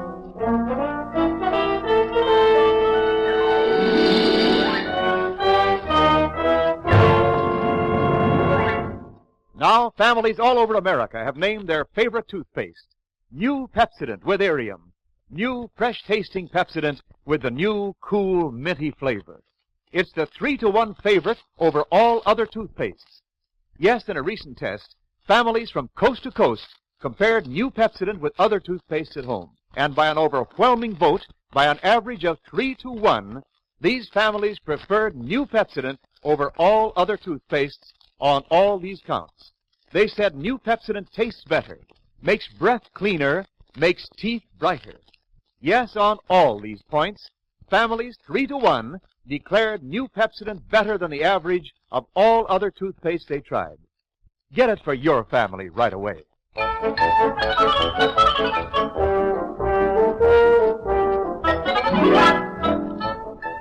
There comes a certain time in the year when I don't want to see midget auto races. I just want to see midgets. When I prefer sawdust to stardust and popcorn to all other kinds of corn available in Hollywood. The circus was moving in on the grounds at Washington Boulevard and Hill Street, and I was turning in my usual fine job as sidewalk supervisor. It was exciting. It brought back all the sounds and sensations and convictions of childhood. And then someone had me firmly by the wrist, and I turned to look into a pair of steady, smoky, dark eyes that could be dangerous. Excuse me, sir, but you are a private detective? I'm a detective, but I don't get much privacy. Yeah, my name is Ralph Tassanari. Who told you I was a detective? My feet aren't that flat. Do you know a gentleman named Alcicanolfi? Well, I know an Alcicanolfi, yes. He pointed you out. He asked me what was the big idea. What was my angle hiring a private detective?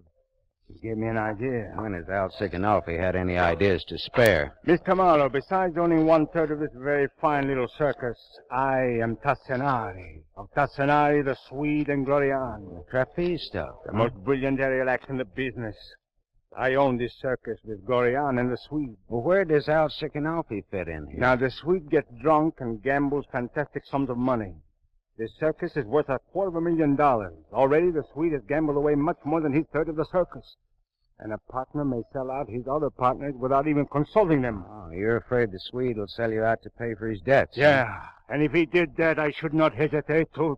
Uh-oh. Watch yourself. Alcicanolfi has made it plain that the gamblers expect payment immediately now. Would you consider giving us your protection during the 3 days we're going to be here? $25 a day in expenses. That's the nut. Cheap enough. I know, but you see, I'm a sucker for circuses.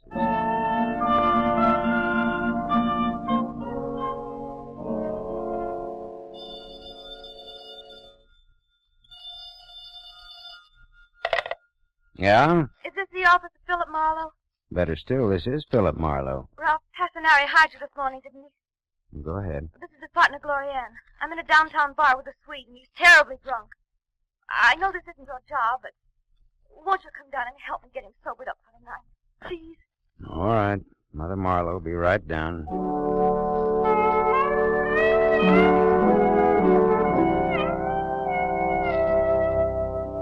I found the Main Street bar where Glorian said I'd find her and the Swede. The Swede was potted like Grandma's begonia, and with the help of the bartender and 4 professional loafers, we got him into my car.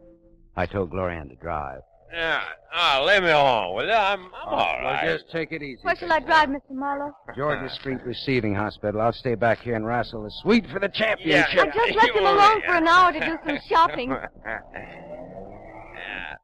I'm telling you something, honey girl. That Tassanari makes any more passes at you, I'll beat him brainless. Oh, please don't pay any attention to him, Mr. Marlowe. He thinks everyone at the circus is in love with me. Okay, now back in your seat. Yeah, and that flip doctor, too. Oh, be still. I'm telling you something, honey girl. One of these days, I'm going to get absent-minded on that trapeze, and I'm not going to catch your friend Tassanari. How's that, huh? Don't listen to him, Mr. Marlowe. Well, then tell Muscles to let go of my ear. Yeah, perfect crime. Who'd know if it was an accident or not? And then I'd own half a circus instead of just a third. Please, Mr. Marlowe. He's drunk. Yeah, but drunk or sober, he's got one doozy of an idea there. Drunk or sober. Hey, my wrist, what's that?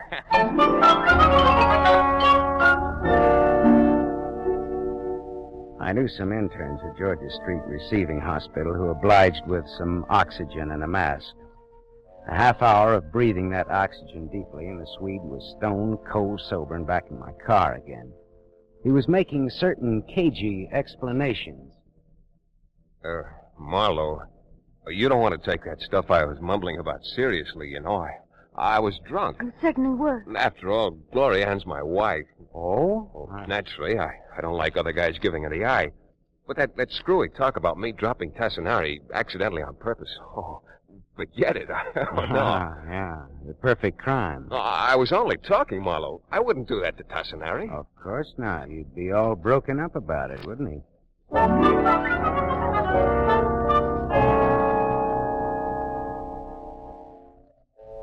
I sat in a field box that evening as the small, neat circus unwound toward the big act. And the big moment arrived with butterflies warming up in my stomach and a pulse thumping madly in my neck.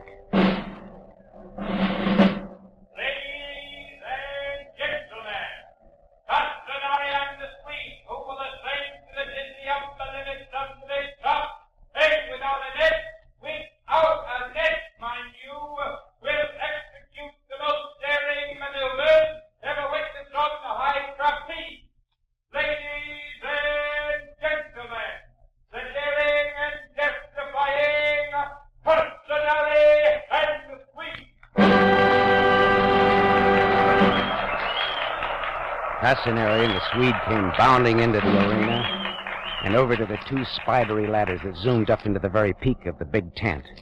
Up there where it was hot, high, and dangerous, two magnificently made men climbing that slim ladder, their brilliant capes flowing behind them, going up higher, smaller, higher. And then they were on their tiny platforms, removing their capes grandiosely. And they turned, faced each other across the void like divers. Not a voice, not a breath, not a sound. I began to perspire. The net was being gathered back. Then suddenly, Tassinari raised his right arm and smiled, dropped his arm, and the Swede shot out into space like a comet, and the gay, waltzing, somehow insane music began.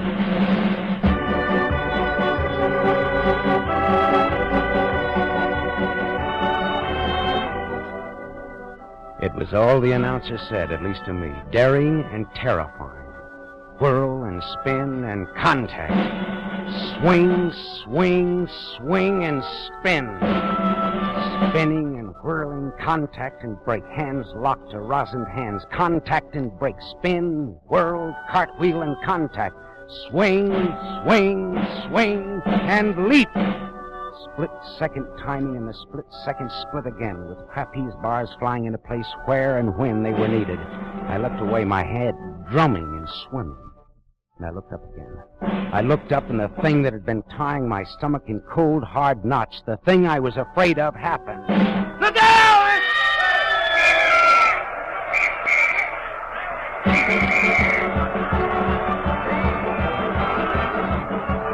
The music played a gay tune. The clowns poured into the arena, grinning happily. I saw the youngish, handsome doctor race across the sawdust, followed by Glorianne. Across the arena, I saw Al Sicanolfi get up and disappear into the crowd. I went out, too.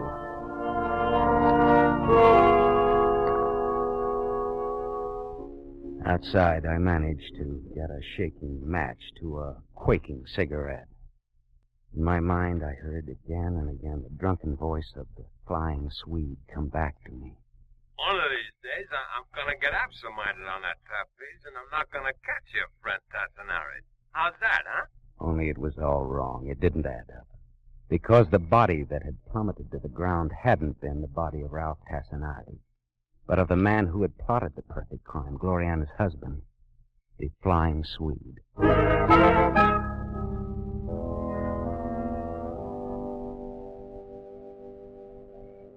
Mom. Oh, what? Oh. You were in there? Yes, I saw it, Glorianne. I think I could kill Ralph for this. You think Tassinari dropped your husband purpose? What do you think? Look, Glorianne, I took this job, you know why, and well, all this reminded me of myself when I was a kid reading Tom Sawyer and Huck Finn and believing in them. Well, I still believe in them. I felt the same way about the circus. The last childish illusions a man holds on to so he doesn't get too hard. You're not tough at all, are you? I was going to like this job, and then this happened. Do you know what I'm talking about? Yes, sir. I'm sorry we failed you. No. Look, Glorianne, the Swede is dead, and you think Tassinari killed him, but it's the perfect crime. You can't prove anything. Look, maybe I didn't love the Swede very much. But he was my husband and I'm a square. Did you love Tassinari? If I did, it's all over now. I'm going to prove to everybody in circus business at least that he killed my husband. Yeah, well, how?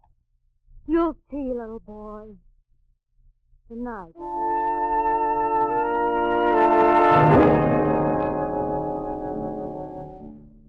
I watched her go back into the big tent, and then I drove home and dreamed all night of 𝒆𝒍'𝒔 smiling his yellow smile and disappearing into the crowd. I got up late and went down for coffee and a newspaper. The story was there on page 1. Also, a silky, leggy picture of Gloriana, beneath it the caption reading, "Show must go on, dares high trapeze with Tassinari after mate falls to death." I looked at my watch. It was late, later than I thought. For the daring young dame on the flying trapeze, it was almost too late.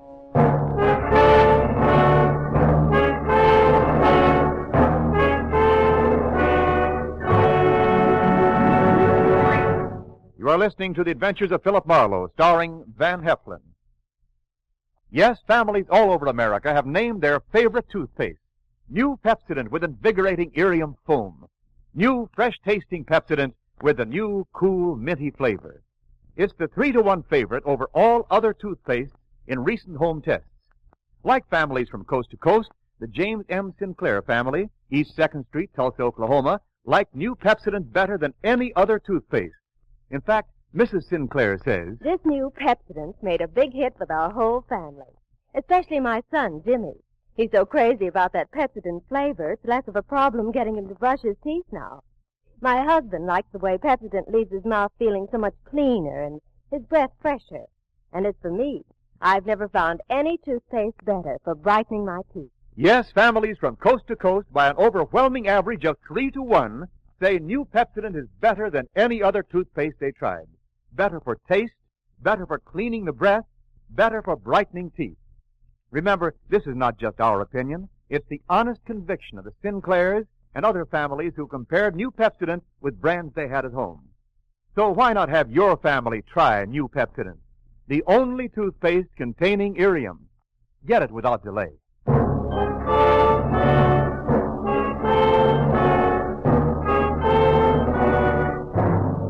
We continue with the adventures of Philip Marlowe, created by Raymond Chandler and starring Van Heflin, who appears by arrangement with Metro-Goldwyn-Mayer, producers of The Hucksters, starring Clark Gable.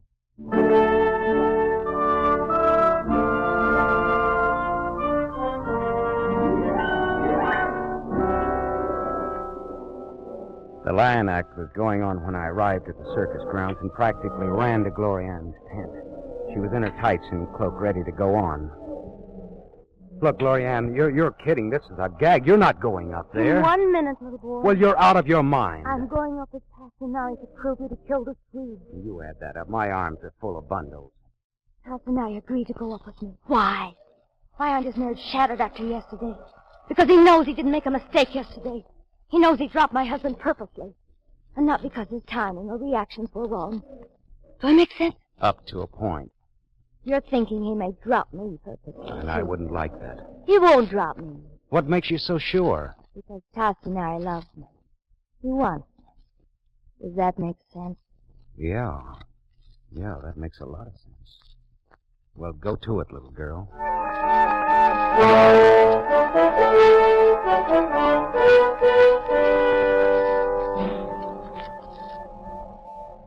I watched Gloriana, so small and slim and fragile, as she went up that thin ladder. My throat swelled tight, and the butterflies took off in my stomach again. She was on the platform, removing her silk cape, folding it carefully over the rail. They were facing each other, smiling. Smiling. Dead, sultry silence. Then...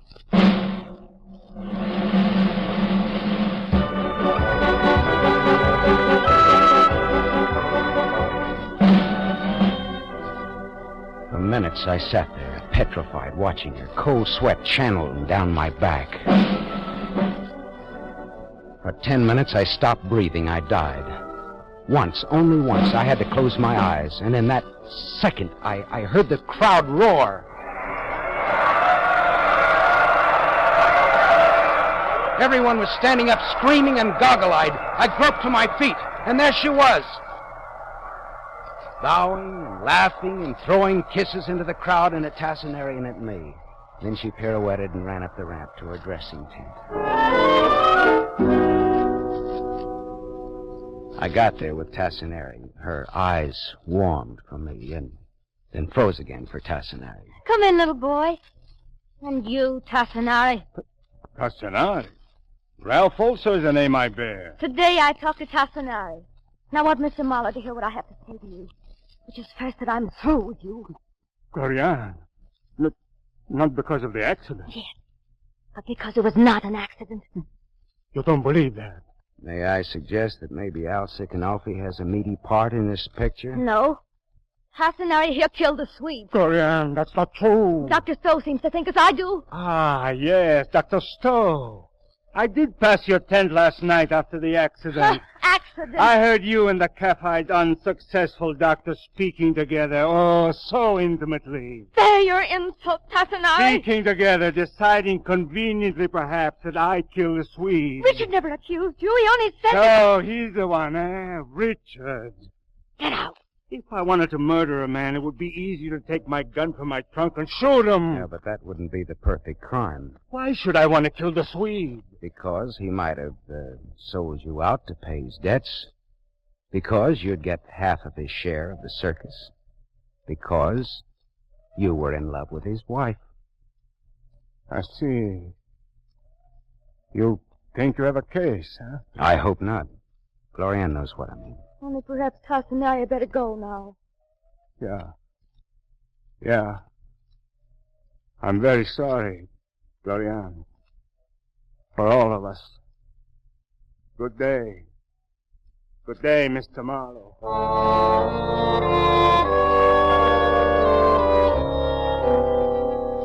He padded out softly like a panther, resentment and hatred smoldering in his eyes.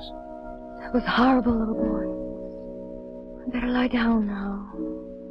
I left wondering if there'd be a show that night, tradition or no tradition. I walked for a half an hour, and then a police squad car came screaming down Washington Boulevard toward the circus grounds. Mad dogs and Englishmen go out in the noonday sun, but Marlowe runs in it. I found a small colony of cops in one of the dressing tents. The man on the cot had taken a lot of pulses in his time, but he didn't have a single one to show for it, not even his own.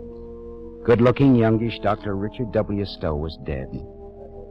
Detective Lieutenant Ibarra held out a small automatic to me. Hello, Marlowe. I hear you've been masterminding things around here lately.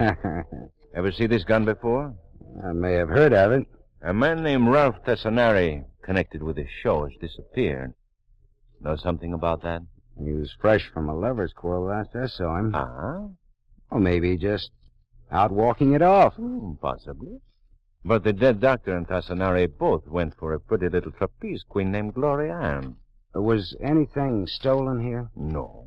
The circus hand who heard the muffled shot came running before anything could have been taken. Well, the gal, Gloriana, how does she feel about this? She's in her tent, heavily committed to a case of hysterics. Marlowe, divvies on any information you get out of her.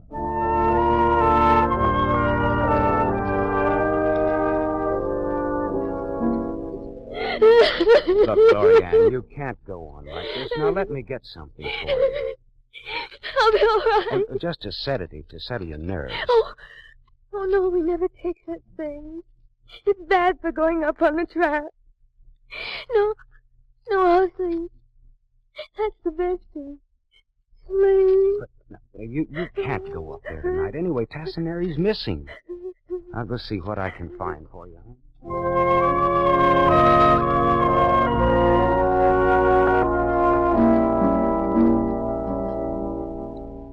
I rummaged through Dr. Stowe's medical bag while Ibarra watched from across the tent.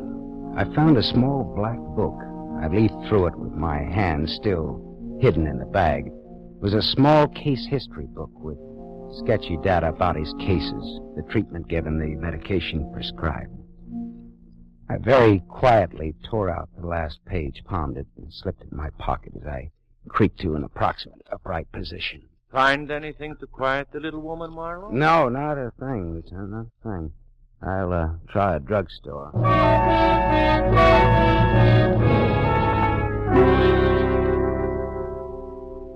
Tablets of cyclodone, grains 1.5. 1 tablet with warm water for nerves or sleep. What is it? It's a common sedative, but I can't sell you any without a prescription. Well, can you tell me anything about those drugs? Some, but you will find a lot more in Dr. Torral Solman's textbook on pharmacology. Textbook of pharmacology. It's only in the main library, I think, but it's complete. That'll tell you all you want to know, I'm sure.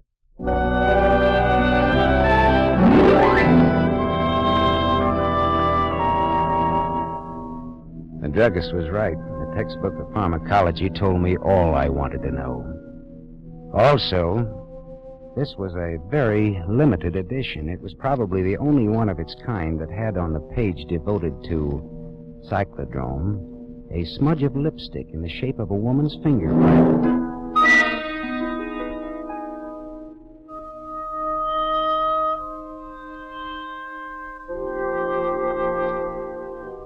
It was all and more than I wanted to know. And all at once, I was old. Very old. From now on, I was going to leave illusions to high school girls and magicians.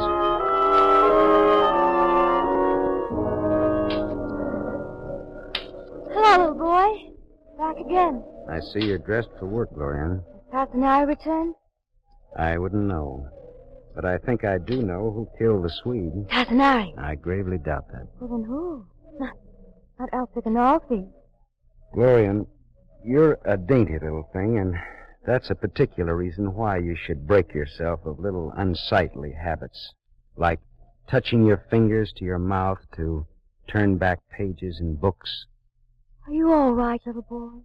Was the Swede all right when he went up with Tassinari last night? Oh, well, of course. Or was he just slightly under the influence of a sedative drug that calms the nerves? Yes, but slows up their reaction time. I don't understand such matters. You admitted to me today that it isn't wise to take such sedatives before your act. But you did get a prescription for such tablets from Dr. Stowe, and you said nothing about them. Well, I was upset after the Swede was killed. I needed something. But according to Dr. Stowe's casebook, you got the tablets before the Swede was killed. And you left him at the bar for an hour yesterday while you did a little medical research at the main library. And that night, the Swede's split-second timing didn't quite split, did it? Of course you weren't afraid to go up with Tassinari today. He didn't miss the Swede missed him. I hated him. You didn't want him. You just wanted the circus, all of it. So you killed the Swede with his own perfect crime. Only it was too perfect. You couldn't pin the murder on Tassinari. You had to think of something more down to earth. Go on, little boy. Make Glorianne proud of you. Dr. Stowe knew that you hated your husband. He knew that you had those tablets. He knew that the Swede didn't make mistakes. Last night, when Tassinari heard you and Stowe whispering together here, Stowe was telling you what he suspected, wasn't he? He was a doctor, and he is furious at the thought of being used in a murder. You're raising your voice will upset me. No. Well, if you didn't shut up the doctor, he'd talk. So you shot him with Tassinari's gun after staging a very nice row with Tassinari in front of me. That would pin it on Tassinari. You let Stowe take you in his arms to muffle the shot. That was particularly pretty. No, little boy. Was not. No, it was not. Little boy, you've had a bitter day. Well, it's time that I grew up anyway. That's for my act.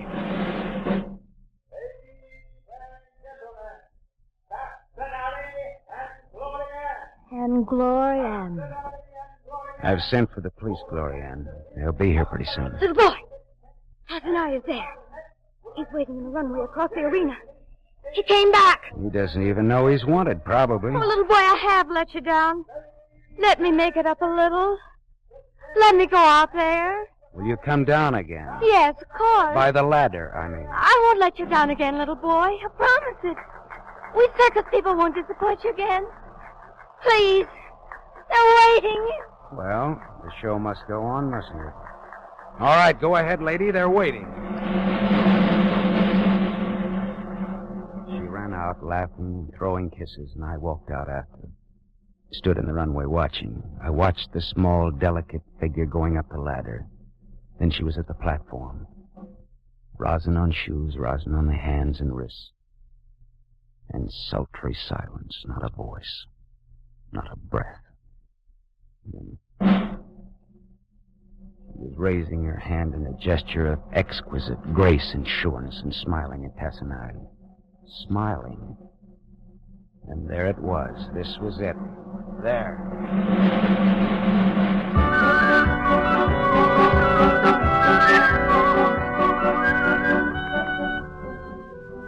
Ghostly packs of small fry from my school days gaped up with me and shivered with kid delight.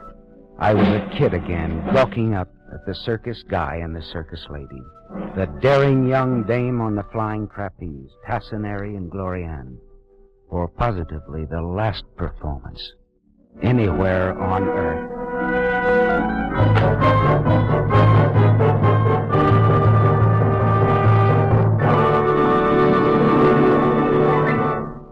You have just heard Van Heflin starring in the new mystery series, Raymond Chandler's The Adventures of Philip Marlowe, brought to you by the Lever Brothers Company, makers of Pepsodent. Van Heflin will return in just a moment. Have you tasted the new Pepsodent toothpaste? Its lingering, minty flavor is so fresh and inviting, families prefer it by an overwhelming average of 3-to-1 over all other toothpastes in a recent nationwide test. They said new Pepsodent tastes better, makes breath cleaner, and makes teeth brighter. Remember, new Pepsodent gives you more invigorating irium foam. It sweeps dulling film away. No wonder it's the 3-to-1 favorite with families all over America. Get new Pepsodent with irium for your family right away. Now, here's Van Heflin, star of The Adventures of Philip Marlowe. King Leopardi had the hottest trumpet and the coldest eye in show business, and he loved yellow silk, so they called him the King in Yellow. We consider his short, eventful life next week when, as Philip Marlowe, I have some business with the King in Yellow.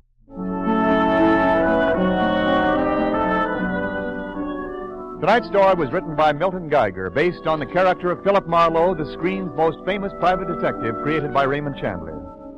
Heard with Van Heflin tonight as Glorianne was Lorene Tuttle. The original music was composed and conducted by Lynn Murray. This is Wendell Niles inviting you to listen again next week at this same time to another exciting mystery on the adventures of Philip Marlowe, starring Van Heflin with a distinguished cast. This is NBC, the national broadcasting company.